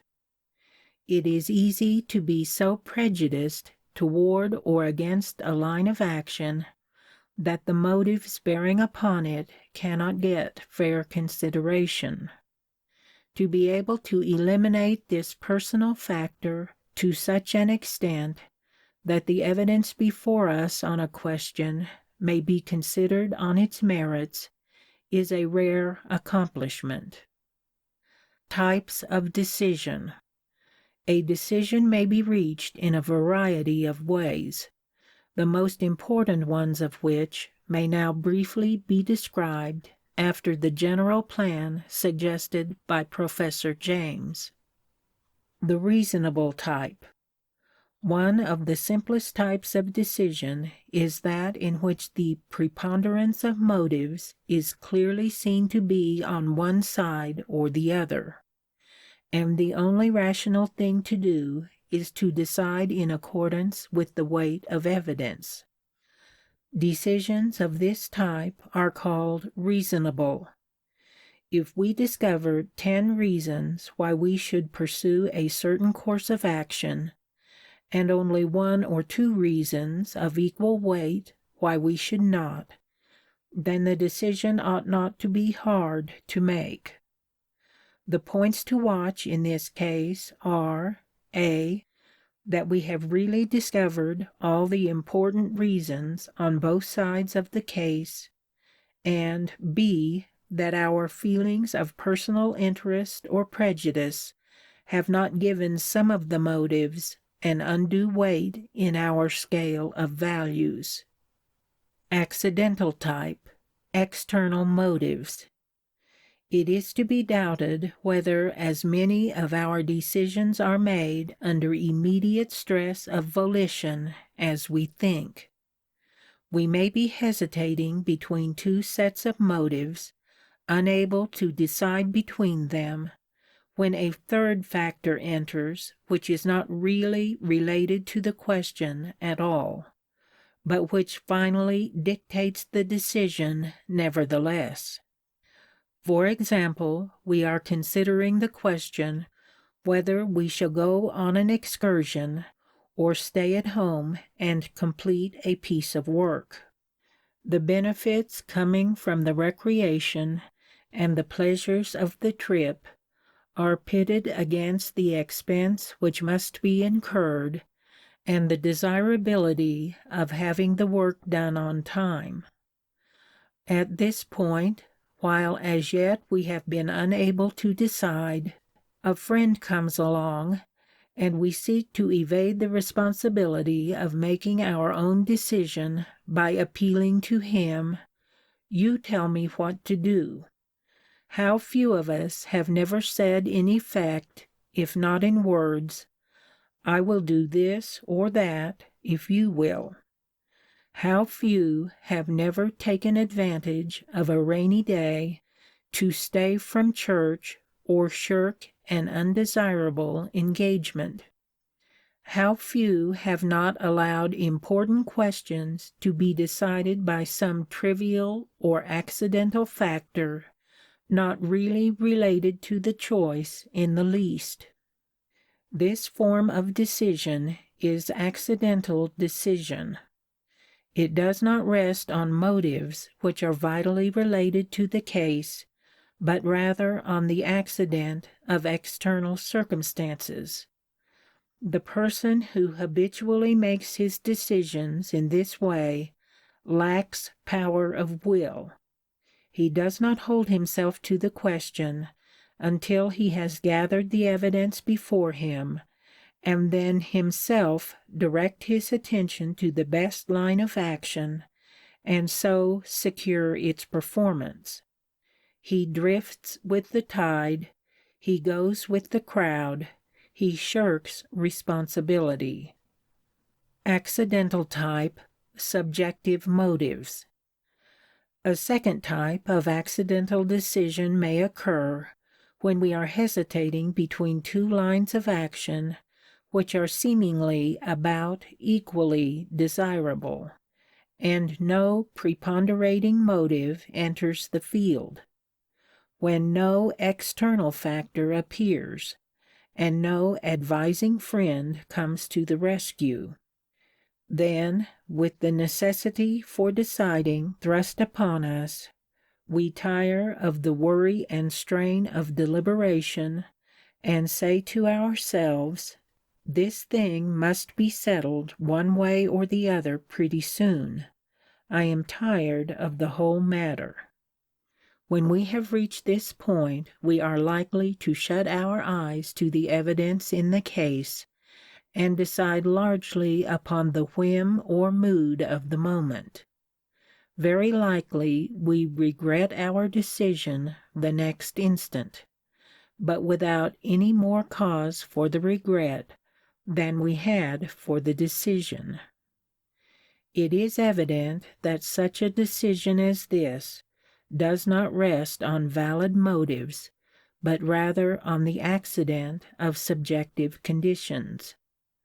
Habitual decisions of this type are an evidence of a mental laziness or a mental incompetence which renders the individual incapable of marshalling the facts bearing on a case. He cannot hold them before his mind and weigh them against each other until one side outweighs the other and dictates the decision.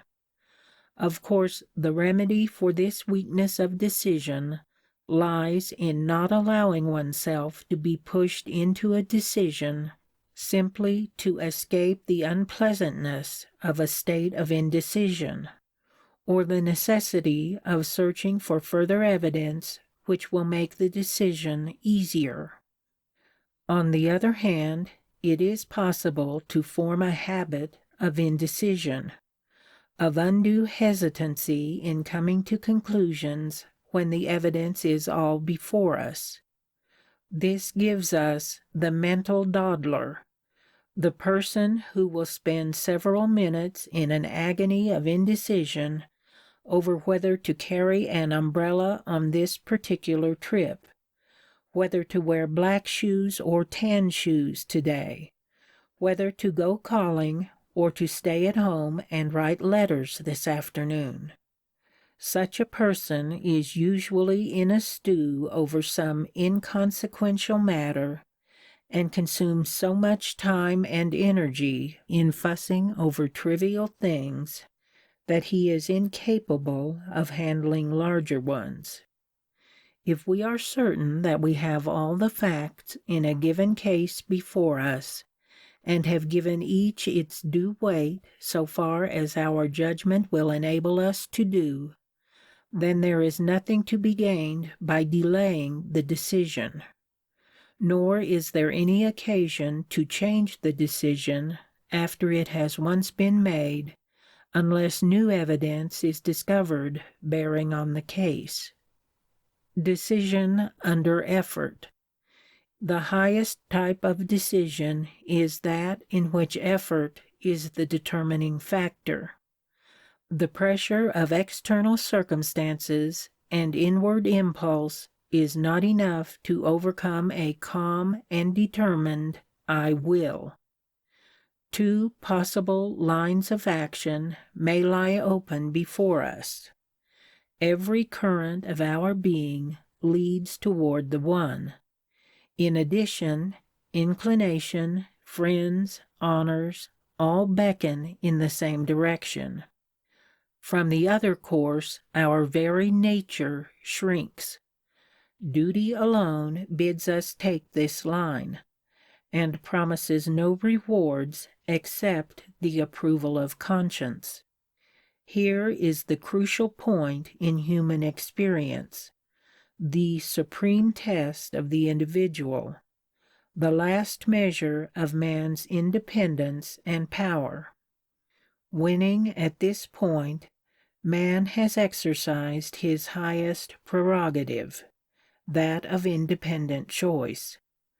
Failing here, he reverts toward the lower forms and is a creature of circumstance, no longer the master of his own destiny, but blown about by the winds of chance.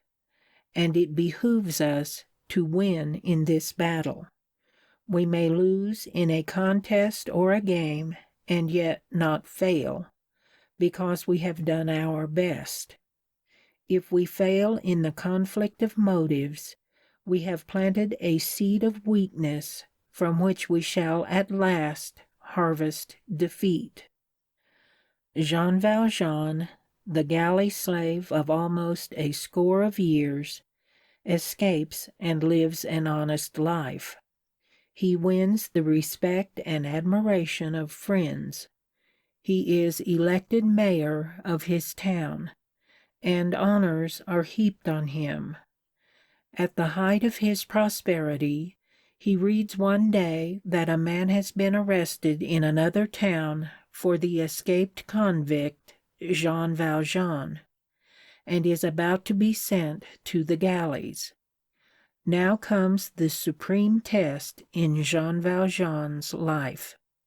Shall he remain the honored, respected citizen, and let an innocent man suffer in his stead, or shall he proclaim himself the long-sought criminal, and again have the collar riveted on his neck, and take his place at the oars?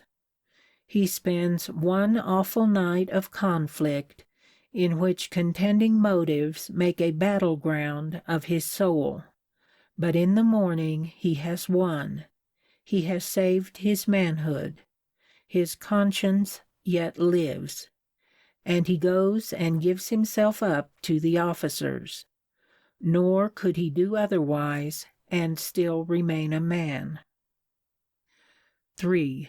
Strong and weak wills.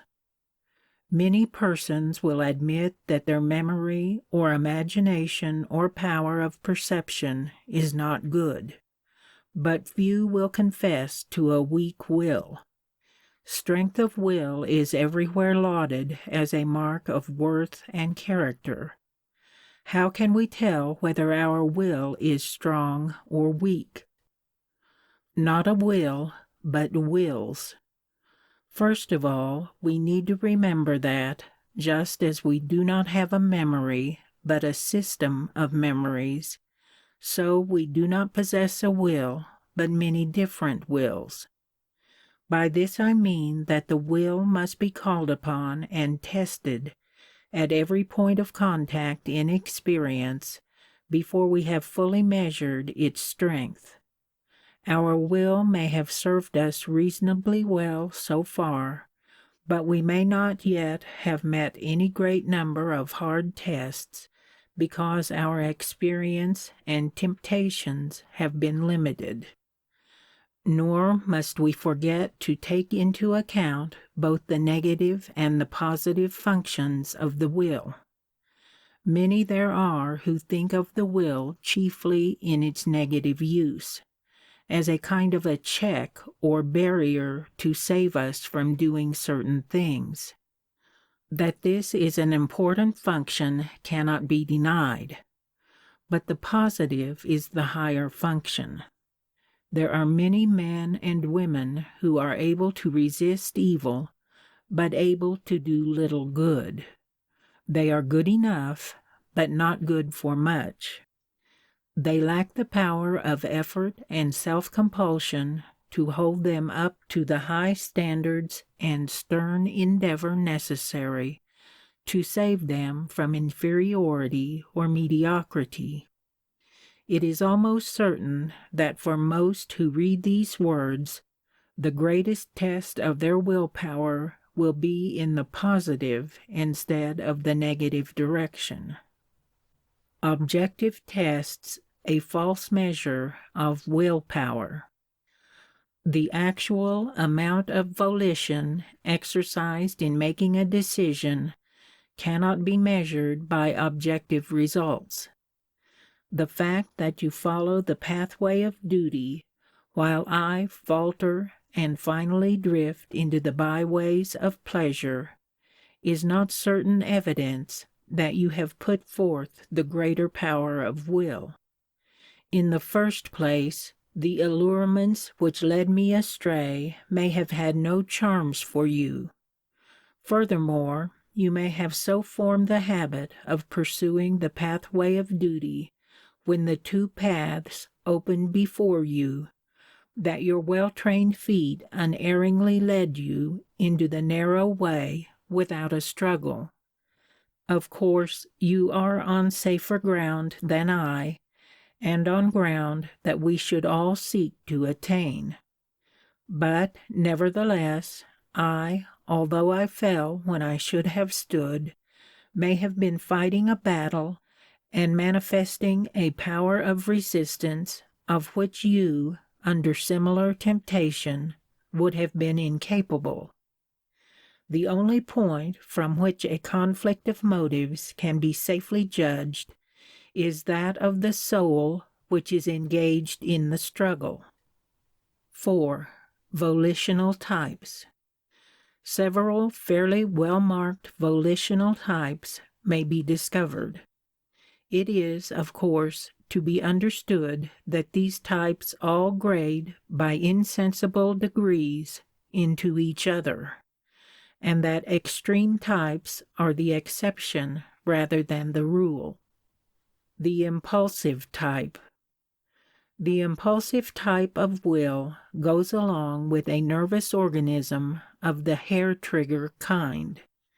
The brain is in a state of highly unstable equilibrium, and a relatively slight current serves to set off the motor centers. Action follows before there is time for a counteracting current to intervene. Putting it in mental terms, we act on an idea which presents itself before an opposing one has an opportunity to enter the mind. Hence, the action is largely or wholly ideomotor, and but slightly or not at all deliberate. It is this type of will which results in the hasty word or deed, or the rash act committed on the impulse of the moment and repented of at leisure, which compels the frequent, "I didn't think," or "I would not have done it." The impulsive person may undoubtedly have credited up to him many kind words and noble deeds. In addition, he usually carries with him an air of spontaneity and wholeheartedness, which goes far to atone for his faults. The fact remains, however, that he is too little the master of his acts, that he is guided too largely by external circumstances or inward caprice. He lacks balance. Impulsive action is not to be confused with quick decision and rapid action. Many of the world's greatest and safest leaders have been noted for quickness of decision and for rapidity of action in carrying out their decisions. It must be remembered, however, that these men were making decisions in fields well known to them. They were specialists in this line of deliberation. The motives for and against certain lines of action had often been dwelt upon. All possible contingencies had been imaged many times over, and a valuation placed upon the different decisions. The various concepts had long been associated with certain definite lines of action. Deliberation under such conditions can be carried on with lightning rapidity, each motive being checked off as worth so much the instant it presents itself, and action can follow immediately when attention settles on the proper motive to govern the decision. This is not impulse, but abbreviated deliberation. These facts suggest to us that we should think much and carefully over matters in which we are required to make quick decisions. Of course, the remedy for the over-impulsive type is to cultivate deliberative action. When the impulse comes to act without consideration, pause to give the other side of the question an opportunity to be heard. Check the motor response to ideas that suggest action until you have reviewed the field to see whether there are contrary reasons to be taken into account. Form the habit of waiting for all evidence before deciding. Think twice before you act. The obstructed will. The opposite of the impulsive type of will is the obstructed or balky will. In this type, there is too much inhibition or else not enough impulsion. Images which should result in action are checkmated by opposing images, or do not possess vitality enough as motives to overcome the dead weight of inertia which clogs mental action. The person knows well enough what he should do, but he cannot get started. He cannot get the consent of his will. It may be the student whose mind is tormented by thoughts of coming failure in recitation or examination, but who yet cannot force himself to the exertion necessary safely to meet the ordeal. It may be the dissolute man who tortures himself in his sober moments with remorse and the thought that he was intended for better things, but who, waking from his meditations, goes on in the same old way. It may be the child undergoing punishment, who is to be released from bondage as soon as he will promise to be good, but who cannot bring himself to say the necessary words.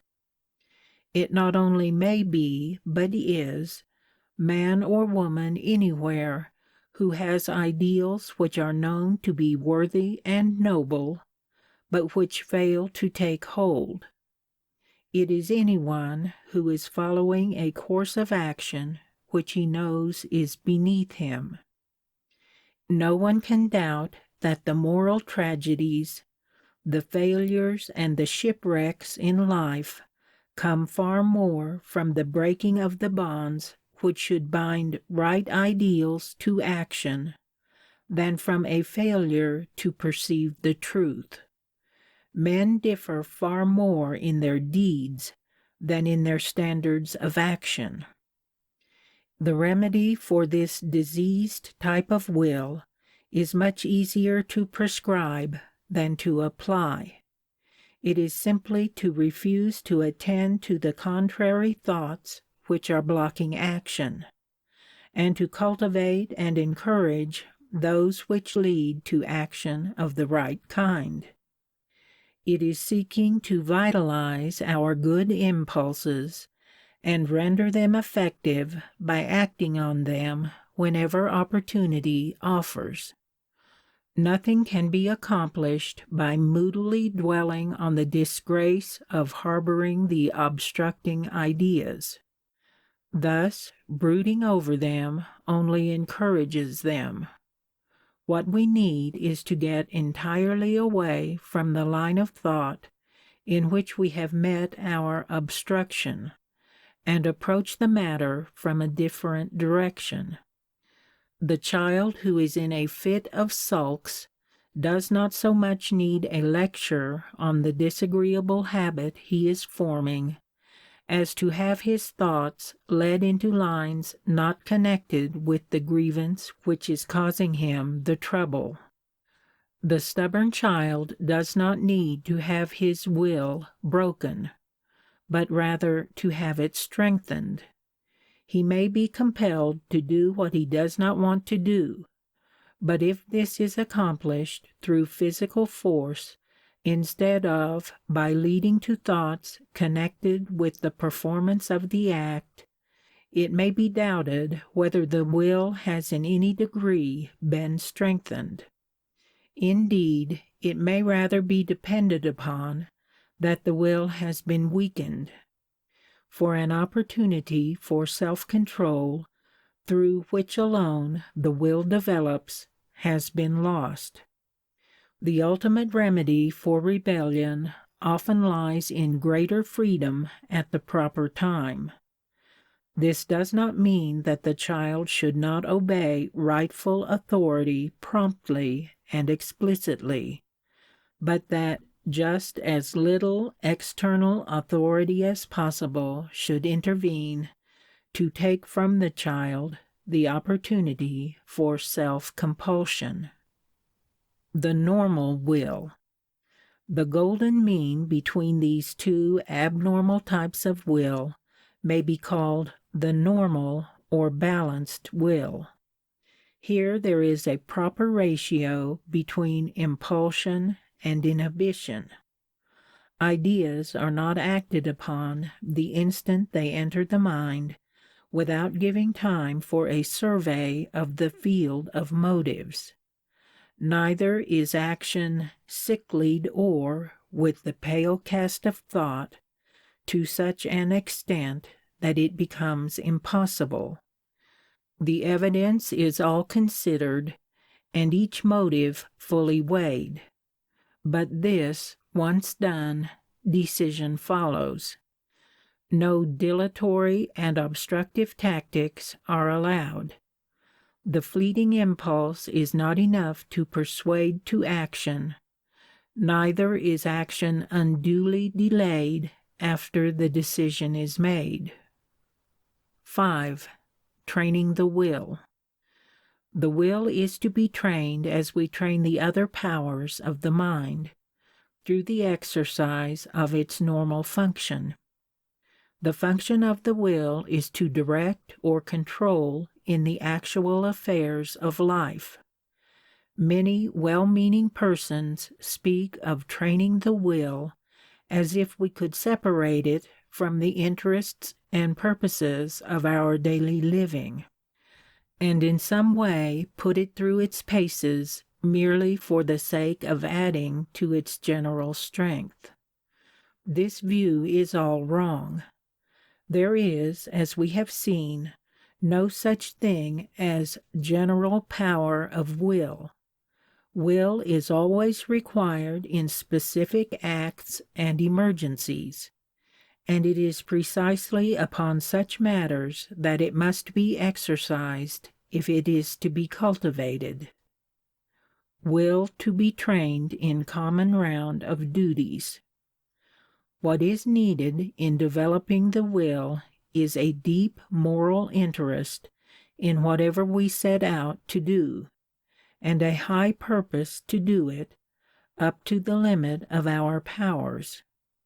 Without this, any artificial exercises, no matter how carefully they are devised or how heroically they are carried out, cannot but fail to fit us for the real tests of life. With it, artificial exercises are superfluous. It matters not so much what our vocation as how it is performed. The most commonplace human experience is rich in opportunities for the highest form of expression possible to the will, that of directing us into right lines of action, and of holding us to our best in the accomplishment of some dominant purpose. There is no one set form of exercise which alone will serve to train the will. The student pushing steadily toward his goal in spite of poverty and grinding labor. The teacher who, though unappreciated and poorly paid, yet performs every duty with conscientious thoroughness. The man who stands firm in the face of temptation. the person whom heredity or circumstance has handicapped, but who nevertheless courageously fights his battle. The countless men and women everywhere whose names are not known to fame, but who stand in the hard places, bearing the heat and the toil with brave, unflinching hearts. These are the ones who are developing a moral fiber and strength of will which will stand in the day of stress. Better 1,000 times such training as this, in the thick of life's real conflicts, than any volitional calisthenics or priggish self-denials entered into solely for the training of the will. School work and will training. The work of the school offers as good an opportunity for training powers of will as of memory or reasoning. On the side of inhibition, there is always the necessity for self-restraint and control, so that the rights of others may not be infringed upon. Temptations to unfairness or insincerity in lessons and examinations are always to be met. The social relations of the school necessitate the development of personal poise and independence. On the positive side, the opportunities for the exercise of willpower are always at hand in the school. Every lesson gives the pupil a chance to measure his strength and determination against the resistance of the task. High standards are to be built up, ideals maintained, habits rendered secure. The great problem for the teacher in this connection is so to organize both control and instruction that the largest possible opportunity is given to pupils for the exercise of their own powers of will in all school relations. 6. Freedom of the will, or the extent of its control. We have seen in this discussion that will is a mode of control of our thoughts and, through our thoughts, of our actions. Will may be looked upon, then, as the culmination of the mental life, the highest form of directive agent within us. Beginning with the direction of the simplest movements, it goes on until it governs the current of our life in the pursuit of some distant ideal. Limitations of the will. Just how far the will can go in its control, just how far man is a free moral agent, has long been one of the mooted questions among the philosophers. But some few facts are clear. If the will can exercise full control over all our acts, it, by this very fact, determines our character, and character spells destiny. There is not the least doubt, however, that the will in thus directing us in the achievement of a destiny works under 2 limitations. First, every individual enters upon life with a large stock of inherited tendencies, which go far to shape his interests and aspirations. And these are important factors in the work of volition. Second, we all have our setting in the midst of a great material and social environment, which is largely beyond our power to modify, and whose influences are constantly playing upon us and molding us according to their type. These limitations, the conditions of freedom. Yet there is nothing in this thought to discourage us, for these very limitations have in them our hope of a larger freedom. Man's heredity, coming to him through ages of conflict with the forces of nature, with his brother man, and with himself, has deeply instilled in him the spirit of independence and self-control. It has trained him to deliberate, to choose, to achieve. It has developed in him the power to will. Likewise, man's environment, in which he must live and work, furnishes the problems which his life work is to solve, and out of whose solution will receives its only true development. It is through the action and interaction of these two factors, then, that man is to work out his destiny. What he is, coupled with what he may do, leads him to what he may become. Every man possesses in some degree a spark of divinity, a sovereign individuality, a power of independent initiative. This is all he needs to make him free, free to do his best in whatever walk of life he finds himself. If he will but do this, the doing of it will lead him into a constantly growing freedom, and he can voice the cry of every earnest heart. Build thee more stately mansions, O my soul, as the swift seasons roll. Leave thy low vaulted past, let each new temple, nobler than the last, shut thee from heaven with a dome more vast, till thou at length art free, leaving thine outgrown shell by life's unresting sea. 7. Problems in observation and introspection. 1. Give illustrations from your own experience of the various types of action mentioned in this discussion. From your own experience of the last hour, what examples of impulsive action can you give? Would it have been better in some cases had you stopped to deliberate? 2. Are you easily influenced by prejudice or personal preference in making decisions? What recent decisions have been thus affected?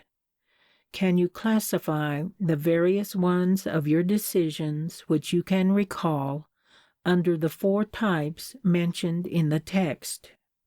Under which class does the largest number fall? Have you a tendency to drift with the crowd? Are you independent in deciding upon and following out a line of action? What is the value of advice? Ought advice to do more than to assist in getting all the evidence on a case before the one who is to decide? 3. Can you judge yourself well enough to tell to which volitional type you belong? Are you over-impulsive? Are you stubborn? What is the difference between stubbornness and firmness? Suppose you ask your instructor or a friend to assist you in classifying yourself as to volitional type. Are you troubled with indecision? That is, do you have hard work to decide in trivial matters, even after you know all the facts in the case? What is the cause of these states of indecision? The remedy. 4. Have you a strong power of will? Can you control your attention? Do you submit easily to temptation? Can you hold yourself up to a high degree of effort? Can you persevere? Have you ever failed in the attainment of some cherished ideal because you could not bring yourself to pay the price in the sacrifice or effort necessary? 5. Consider the classwork and examinations of schools that you know. Does the system of management and control throw responsibility on the pupils in a way to develop their powers of will? 6. What motives or incentives can be used to encourage pupils to use self-compulsion to maintain high standards of excellence in their studies and conduct? Does it pay to be heroic in one's self-control? Chapter 18. Self-expression and development. We have already seen that the mind and the body are associated in a co-partnership in which each is an indispensable and active member. We have seen that the body gets its dignity and worth from its relation with the mind, and that the mind is dependent on the body for the crude material of its thought and also for the carrying out of its mandates in securing adaptation to our environment.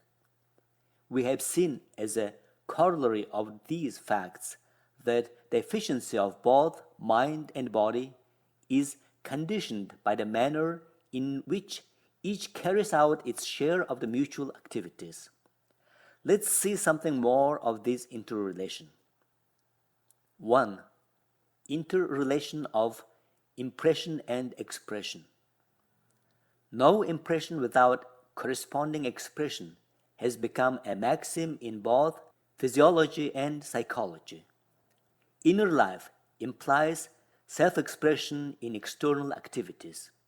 The stream of impressions pouring in upon us hourly from our environment must have means of expression if development is to follow.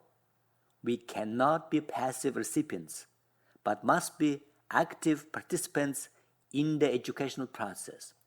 We must not only be able to know and feel, but to do.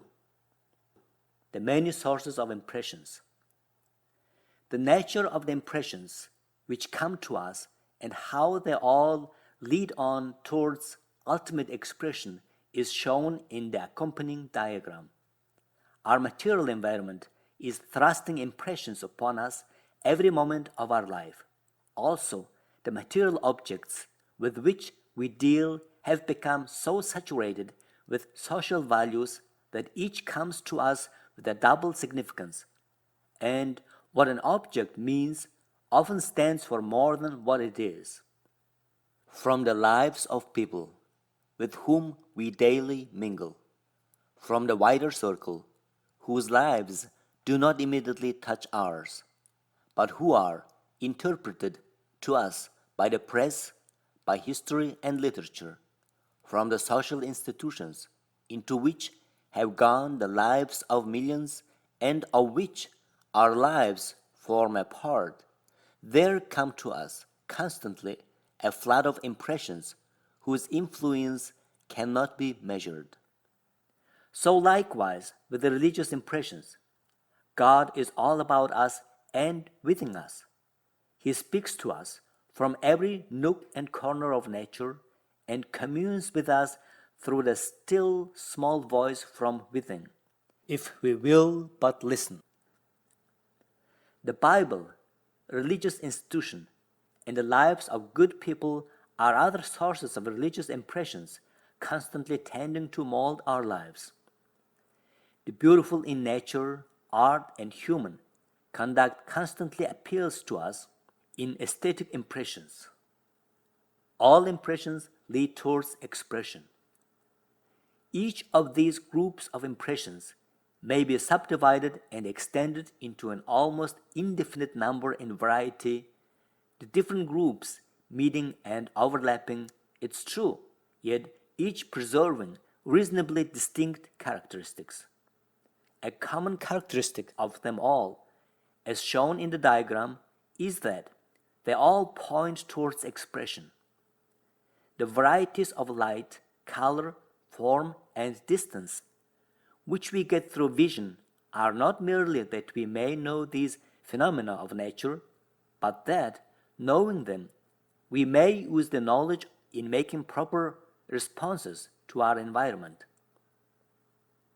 Our power to know human sympathy and love through our social impressions are not merely that we may feel these emotions, but that, feeling them, we may act in response to them. It is impossible to classify logically in any simple scheme all the possible forms of expression. The diagram will serve, however, to call attention to some of the chief modes of bodily expression and also to the results of the bodily expressions in the arts and vocations. Here again, the process of subdivision and extension can be carried out indefinitely. The laugh can be made to tell many different stories. Crying may express bitter sorrow or uncontrollable joy. Vocal speech may be carried on in 1,000 tongues. Dramatic action may be made to portray the whole range of human feelings. Plays and games are wide enough in their scope to satisfy the demands of all ages and every people.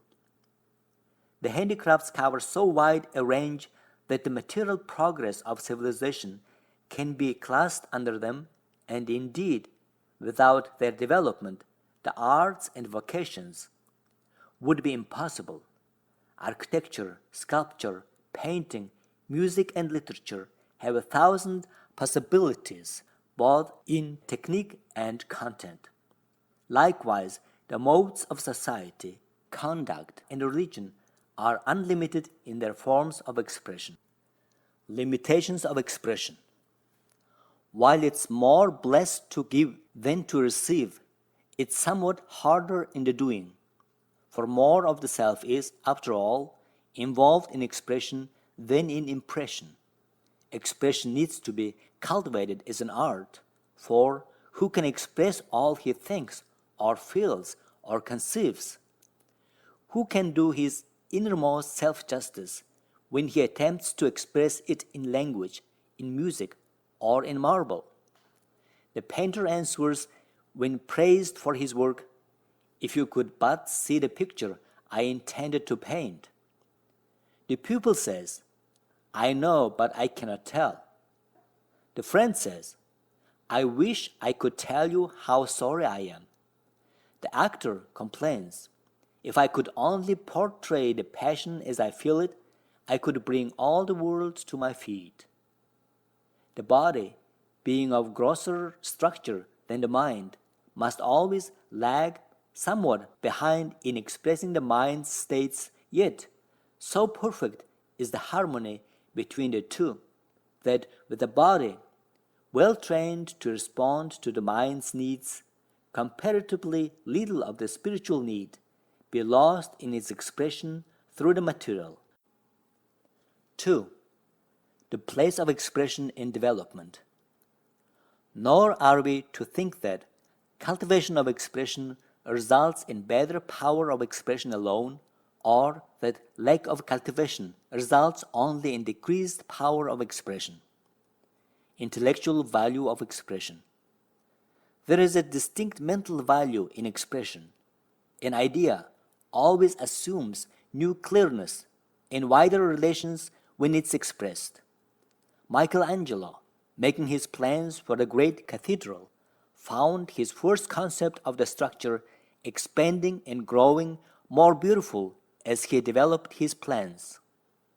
The sculptor, beginning to model the statue after the image which he has in his mind, finds the image growing and becoming more expressive and beautiful as the clay is molded and formed.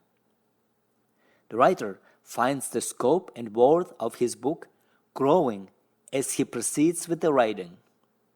The student, beginning doubtfully on his construction in geometry, finds the truth growing clearer as he proceeds. The child with a dim and hazy notion of the meaning of the story in history or literature discovers that the meaning grows clear as he himself works out its expression in speech, in the handicrafts, or in a dramatic representation. So we may apply the test to any realm of thought whatever, and the law holds good. It's not in its apprehension, but in its expression that the truth finally becomes assimilated to our body of usable knowledge. And this means that in all training of the body, through its motor expression, we are to remember that the mind must be behind the act, that the intellect must guide the hand, that the object is not to make skillful fingers alone, but to develop clear and intelligent thought as well. Moral value of expression. Expression also has a distinct moral value. There are many more people of good intentions than of moral character in the world. The rugged proverb tells us that the road to hell is paved with good intentions, and how easy it's to form good resolutions.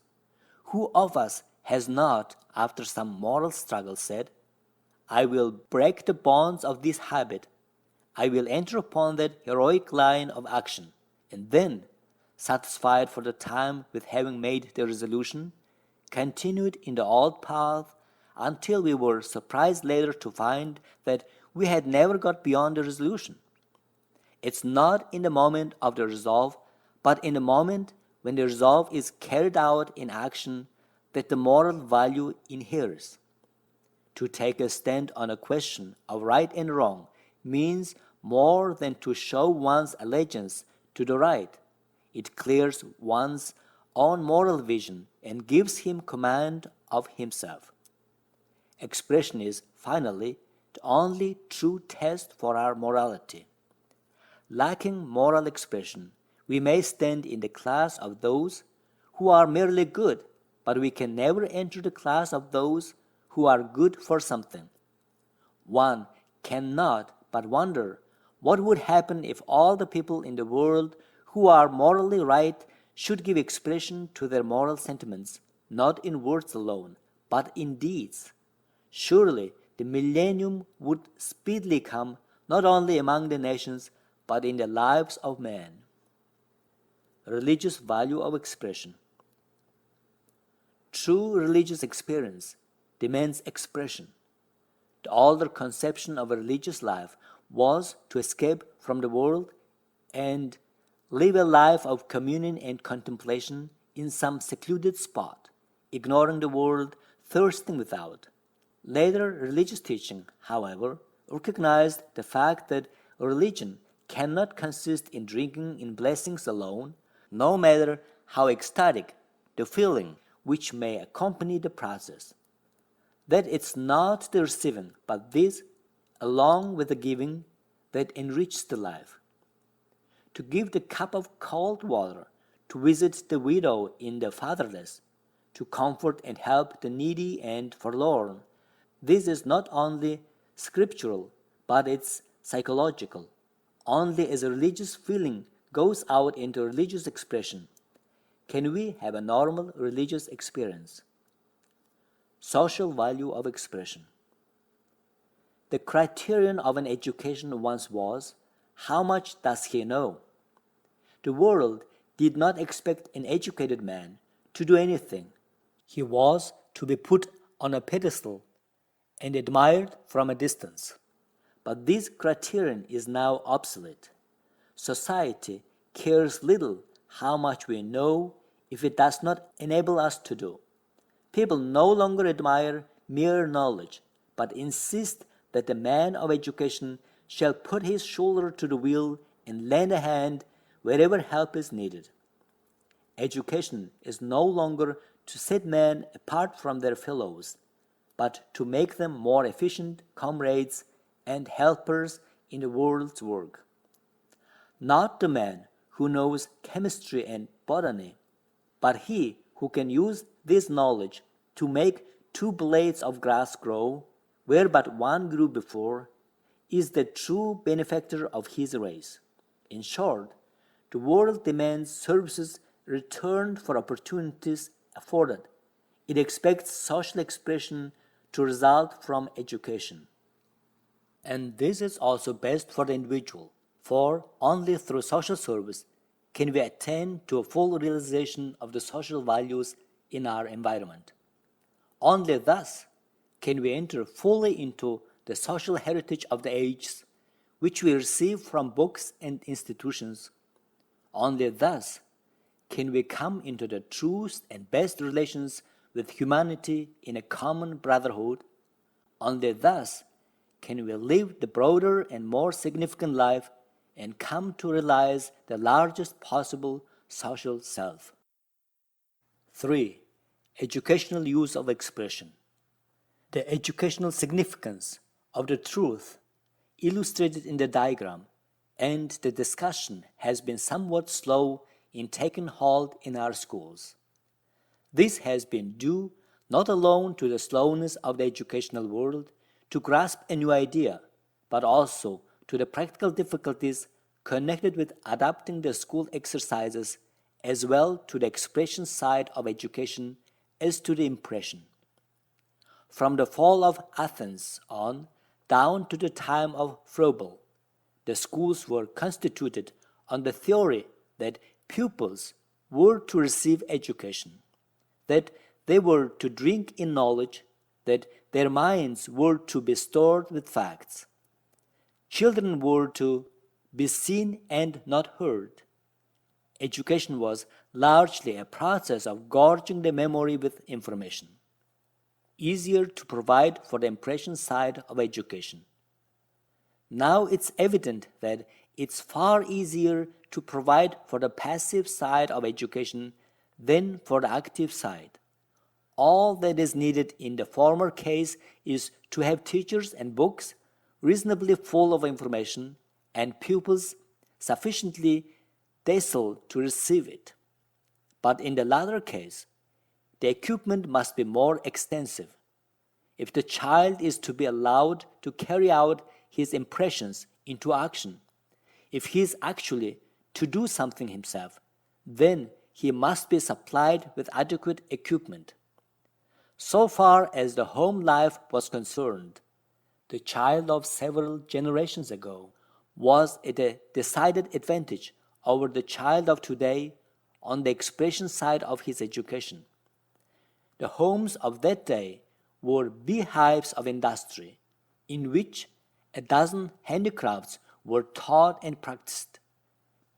The buildings, the farm implements, and the most of the furniture of the home were made from the native timber.